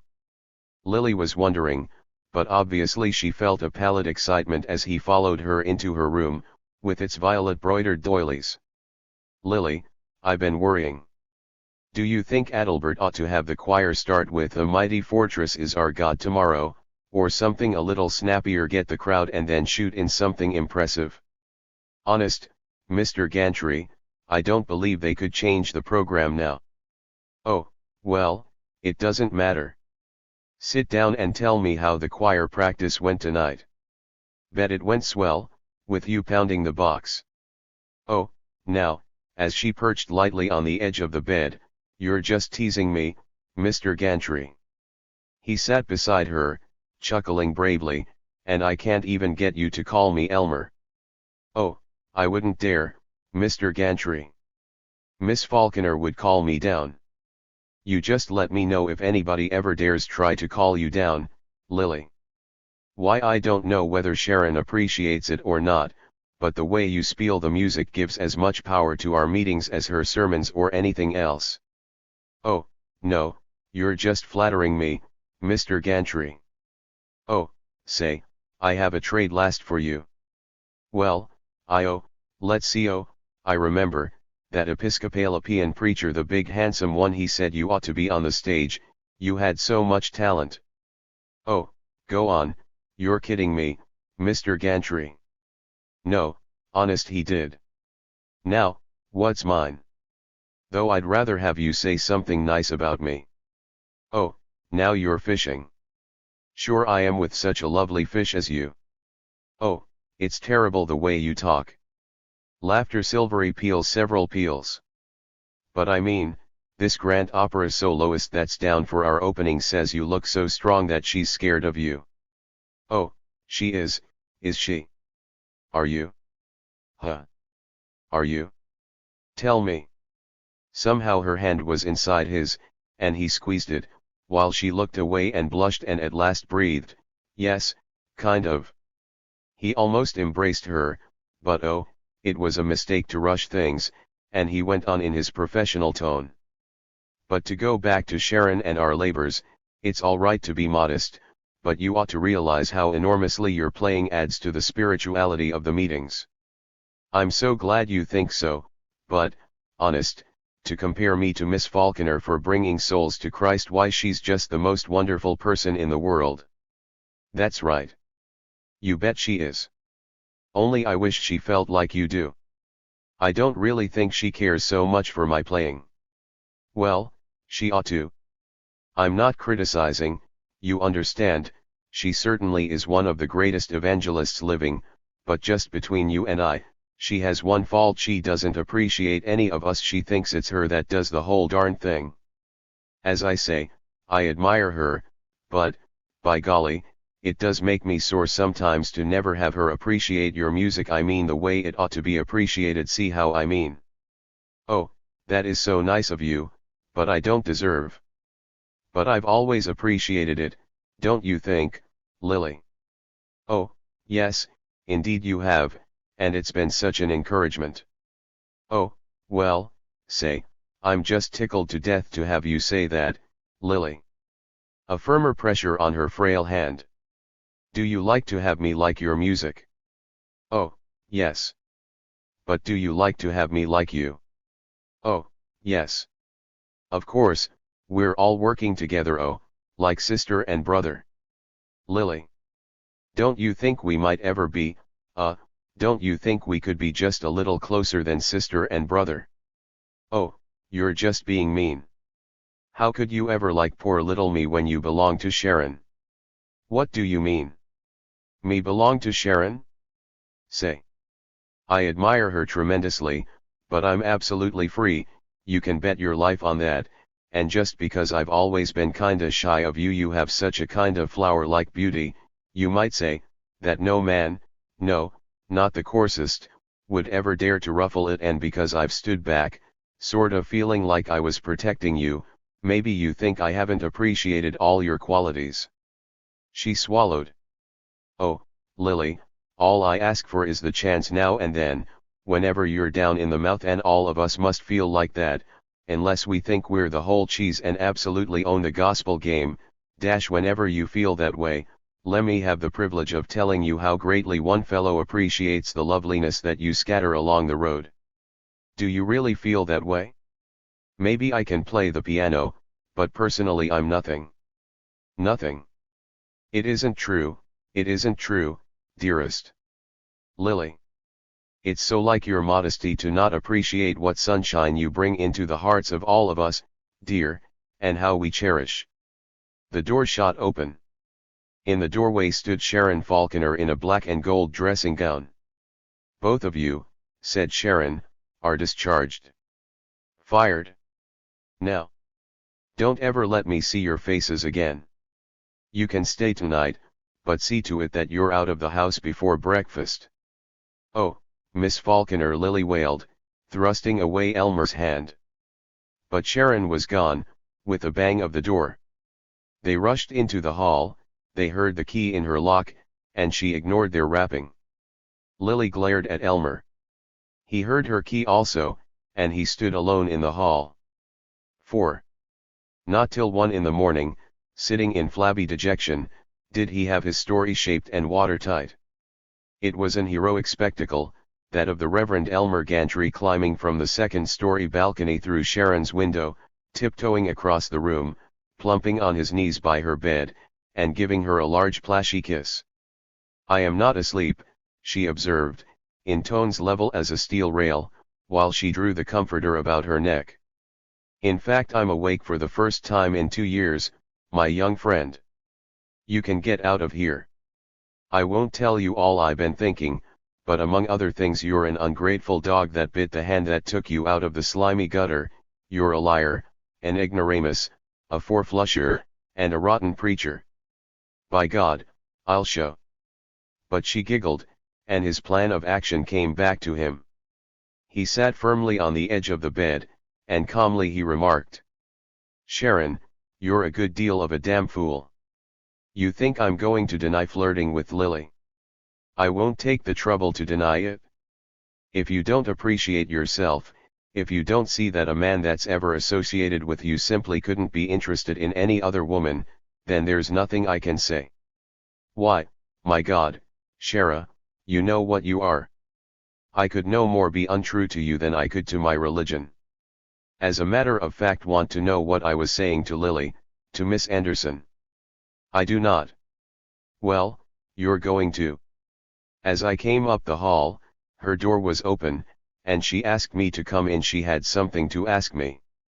Well, seems the poor young woman was wondering if her music was really up to your greatness. That's what she herself called it, especially now that the Jordan Tabernacle will give you so much more power. She spoke of you as the greatest spiritual force in the world, and she was wondering whether she was worthy. She did, eh? Well, she isn't. And she can stay fired. And you, my fine young liar, if you ever so much as look at another wench again, I'll fire you for keeps. Oh, Elmer, how could you, beloved? When I've given you everything. Oh, lie, go on lying. Tell me a good strong lie that I'll believe. And then kiss me. 5. Banners, banners, banners lifting along the rafters, banners on the walls of the tabernacle, banners moving to the air that was sifted in from the restless sea. Night of the opening of waters of Jordan Tabernacle, night of the opening of Sharon's crusade to conquer the world. The town of Clontarf and all the resorts nearby felt here was something they did not quite understand, something marvelous and by all means to be witnessed, and from up and down the Jersey coast, by motor, by trolley, the religious had come. By the time the meeting began, all of the 4,000 seats were filled, 500 people were standing, and outside waited a throng hoping for miraculous entrance. The interior of the pier was barn-like, the thin wooden walls were shamelessly patched against the ravages of winter storms, but they were hectic with the flags of many nations, with immense posters, blood red on white, proclaiming that in the mysterious blood of the Messiah was redemption from all sorrow, that in his love was refuge and safety. Sharon's pretentious white and gold pyramidal altar had been discarded. She was using the stage, draped with black velvet, against which hung a huge crystal cross, and the seats for the choir of 200, behind a golden pulpit, were draped with white. A white wooden cross stood by the pulpit. It was a hot night, but through the doors along the pier the cool breeze filtered in, and the sound of waters, the sound of wings, as the gulls were startled from their roosts. Everyone felt an exaltation in the place, a coming of marvels. Before the meeting the gospel crew, backstage, were excited as a theatrical company on a first night. They rushed with great rapidity nowhere in particular, and tripped over each other, and muttered, "Say GG to the last." Adalbert Shoup was giving needless instructions to the new pianist, who had been summoned by telegraph from Philadelphia, Vice Lily Anderson. She professed immense piety, but Elmer noted that she was a pretty fluffy thing with a warm eye. The choir was arriving along with the first of the audience. They filtered down the aisle, chattering, feeling important. Naturally, as the end of the pier gave on open water, there was no stage entrance at the back. There was only one door, through which members of opera casts had been wont to go out to the small rear platform for fresh air between acts. The platform was not connected with the promenade. It was to this door that Sharon led Elmer. Their dressing rooms were next to each other. She knocked. He had been sitting with a Bible and an evening paper in his lap, reading one of them. He opened, to find her flaming with exultation, a joyous girl with a dressing gown over her chemise. Seemingly she had forgotten her anger of the night. She cried, "Come! See the stars!" Defying the astonishment of the choir, who were filing into the chorus dressing room to assume their white robes, she led him to the door, out on the railed platform. The black waves glittered with lights. There was spaciousness and a windy peace upon the waters. "Look! It's so big. Not like the cities where we've been shut up," she exulted. "Stars, and the waves that come clear from Europe. Europe. Castles on a green shore. I've never been. And I'm going. And there'll be great crowds at the ship to meet me, asking for my power. Look. A shooting star had left a scrawl of flame in the sky. Elmer. It's an omen for the glory that begins tonight. Oh, dearest, my dearest, don't ever hurt me again. His kiss promised it, his heart almost promised it. She was all human while they stood fronting the sea, but half an hour later, when she came out in a robe of white satin and silver lace, with a crimson cross on her breast, she was prophetess only, and her white forehead was high, her eyes were strange with dreaming. Already the choir were chanting. They were starting with the doxology, and it gave Elmer a feeling of doubt. Surely the doxology was the end of things, not the beginning? But he looked impassive, the brooding priest, in frock coat and white bow tie, portly and funereal, as he moved magnificently through the choir and held up his arms to command silence for his prayer. He told them of Sister Falconer and her message, of their plans and desires at Clontarf, and asked for a minute of silent prayer for the power of the Holy Ghost to descend upon the tabernacle. He stood back, his chair was upstage, beside the choir as Sharon floated forward, not human, a goddess, tears thick in lovely eyes as she perceived the throng that had come to her. My dear ones, it is not I who bring you anything, but you who in your faith bring me strength, she said shakily. Then her voice was strong again, she rose on the wave of drama. Just now, looking across the sea to the end of the world, I saw an omen for all of us, a fiery line written by the hand of God, a glorious shooting star. Thus he apprised us of his coming, and bade us be ready.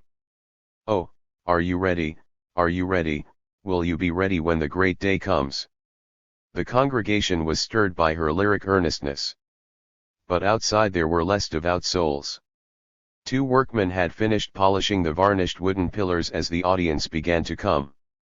They slipped outside, on the promenade along the pier, and sat on the rail, enjoying the coolness, slightly diverted by hearing a sermon. Not a bad spieler, that woman. Puts it all over the sky, Reverend Golding uptown, said one of the workmen, lighting a cigarette, keeping it concealed in his palm as he smoked. The other tiptoed across the promenade to peer through the door, and returned mumbling. Yeah, and a swell looker. Same time though, tell you how I feel about it, woman's all right in her place, but takes a real he-male to figure out this religion business. She's pretty good though, at that, yawned the first workman, snapping away his cigarette. Say, let's beat it. How about lil glass beer? We can go along this platform and get out at the front, I guess. All right. You buying? The workmen moved away, dark figures between the sea and the doors that gave on the bright auditorium. The discarded cigarette nestled against the oily rags which the workmen had dropped on the promenade, beside the flimsy walls of the tabernacle. A rag glowed round the edges, worm-like, then lit encircling flame. Sharon was chanting, what could be more beautiful than a tabernacle like this, set on the bosom of the rolling deep? Oh, think what the mighty tides have meant in Holy Writ. The face of the waters on which moved the Spirit of Almighty God, when the earth was but a whirling and chaotic darkness. Jesus baptized in the sweet waters of Jordan. Jesus walking the waves, so could we today if we had but his faith. O dear God, strengthen thou our unbelief, give us faith like unto thine own. Elmer, sitting back listening, was moved as in his first adoration for her. He had become so tired of her poetizing that he almost admitted to himself that he was tired. But tonight he felt her strangeness again, and in it he was humble. He saw her straight back, shimmering in white satin, he saw her superb arms as she stretched them out to these thousands, and in hot secret pride he gloated that this beauty, beheld and worshipped of so many, belonged to him alone. Then he noted something else. A third of the way back, coming through one of the doors opening on the promenade, was a curl of smoke. He startled, he almost rose, he feared to rouse a panic, and sat with his brain a welter of terrified jelly till he heard the scream, fire, fire! And saw the whole audience and the choir leaping up, screaming while the flimsy door jamb was alight and the flame rose fan-like toward the rafters. Only Sharon was in his mind, Sharon standing like an ivory column against the terror. He rushed toward her. He could hear her wailing, "Don't be afraid. Go out slowly." She turned toward the choir, as with wild white robes they charged down from their bank of seats. She clamored, "Don't be afraid. We're in the temple of the Lord. He won't harm you. I believe. Have faith. I'll lead you safely through the flames." But they ignored her, streamed past her, thrusting her aside. He seized her arm. "Come here, Shara. The door at the back. We'll jump over and swim ashore." She seemed not to hear him. She thrust his hand away and went on demanding, her voice furious with mad sincerity, "Who will trust the Lord God of hosts? Now we'll try our faith. Who will follow me?" Since 2/3 of the auditorium was to the shoreward side of the fire, and since the wide doors to the promenade were many, most of the audience were getting safely out, save for a child crushed, a woman fainting and trampled. But toward the stage the flames, driven by the sea wind, were beating up through the rafters. Most of the choir and the audience down front had escaped, but all who were now at the back were cut off. He grasped Sharon's arm again. In a voice abject with fear he shouted, "For God's sake, beat it. We can't wait." She had an insane strength. She thrust him away so sharply that he fell against a chair, bruising his knee. Furious with pain, senseless with fear, he raged, "You can go to hell," and galloped off, pushing aside the last of the hysterical choir. He looked back and saw her, quite alone, holding up the white wooden cross which had stood by the pulpit, marching steadily forward, a tall figure pale against the screen of flames. All of the choir who had not got away remembered or guessed the small door at the back, so did Adalbert and Art Nichols, and all of them were jamming toward it. That door opened inward, only it did not open, with the score of victims thrust against it. In howling panic, Elmer sprang among them, knocked them aside, struck down a girl who stood in his way, yanked open the door, and got through it.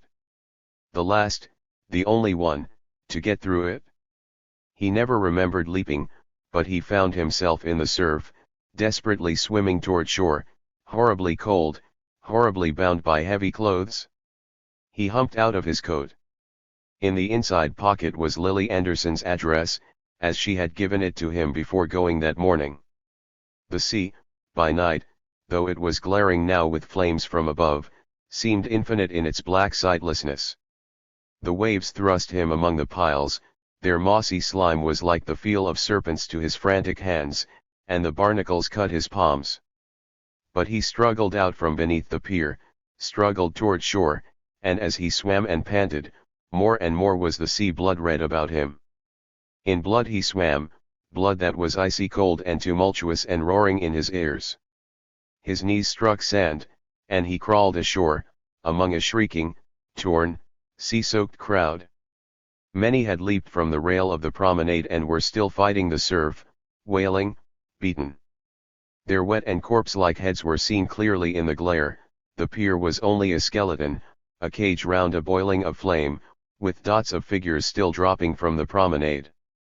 Elmer ran out a little into the surf and dragged in a woman who had already safely touched bottom. He had rescued at least 30 people who had already rescued themselves before the reporters got to him, and he had to stop and explain the cause of the fire, the cost of the tabernacle, the amount of insurance, the size of the audience, the number of souls revived by Miss Falconer during all her campaigns, and the fact that he had been saving both Miss Falconer and Adalbert Shoup when they had been crushed by a falling rafter. 111 people died that night, including all of the gospel crew save Elmer. It was Elmer himself who at dawn found Sharon's body lying on a floor beam. There were rags of white satin clinging to it, and in her charred hand was still the charred cross. Chapter 16. 1.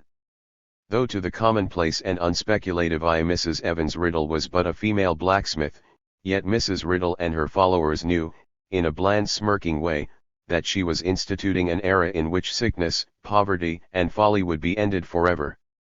She was the proprietor of the Victory Thought Power headquarters, New York, and not even in Los Angeles was there a more important center of predigested philosophy and pansy-painted ethics. She maintained a magazine filled with such starry thoughts as all the world's a road whereon we are but fellow wayfarers. She held morning and vesper services on Sunday at Utopian Hall, on 87th Street, and between moments of silent thought she boxed with the inexplicable. She taught, or farmed out, classes in concentration, prosperity, love, metaphysics, Oriental mysticism, and the fourth dimension. She instructed small select circles how to keep one's husband, how to understand Sanskrit philosophy without understanding either Sanskrit or philosophy, and how to become slim without giving up pastry. She healed all the diseases in the medical dictionary, and some which were not, and in personal consultations, at $10 the half hour, she explained to unappetizing elderly ladies how they might rouse passion in a football hero. She had a staff, including a real Hindu Swami anyway, he was a real Hindu but she was looking for a first assistant. 2. The Reverend Elmer Gantry had failed as an independent evangelist. He had been quite as noisy and threatening as the average evangelist. To reasonably large gatherings he had stated that the judgment day was rather more than likely to occur before 6 a.m., and he had told all the chronic anecdotes of the dying drunkard. But there was something wrong. He could not make it go. Sharon was with him, beckoning him, intolerably summoning him, intolerably rebuking him. Sometimes he worshipped her as the shadow of a dead god. As always he was humanly lonely for her and her tantrums and her electric wrath and her abounding laughter. In pulpits he felt like an impostor, and in hotel bedrooms he ached for her voice. Worst of all, he was expected everywhere to tell of her brave death in the cause of the Lord. He was very sick about it. Mrs. Evans Riddle invited him to join her. Elmer had no objection to the malted milk of New Thought. But after Sharon, Mrs. Riddle was too much. She shaved regularly, she smelled of cigar smoke, yet she had a nickering fancy for warm masculine attentions. Elmer had to earn a living, and he had taken too much of the drug of oratory to be able to go back to the road as a traveling salesman. He shrugged when he had interviewed Mrs. Riddle. He told her that she would be an inspiration to a young man like himself. He held her hand, he went out and washed his hand, and determined that since he was to dwell in the large brownstone house which was both her thought power headquarters and her home, he would keep his door locked. The preparation for his labors was not too fatiguing.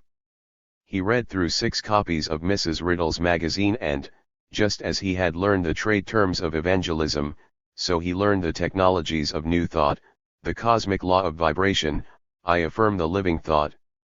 He labored through a chapter of the essence of Oriental mysticism, occultism, and esotericism and accomplished 7 pages of the Bhagavad Gita, and thus was prepared to teach disciples how to win love and prosperity.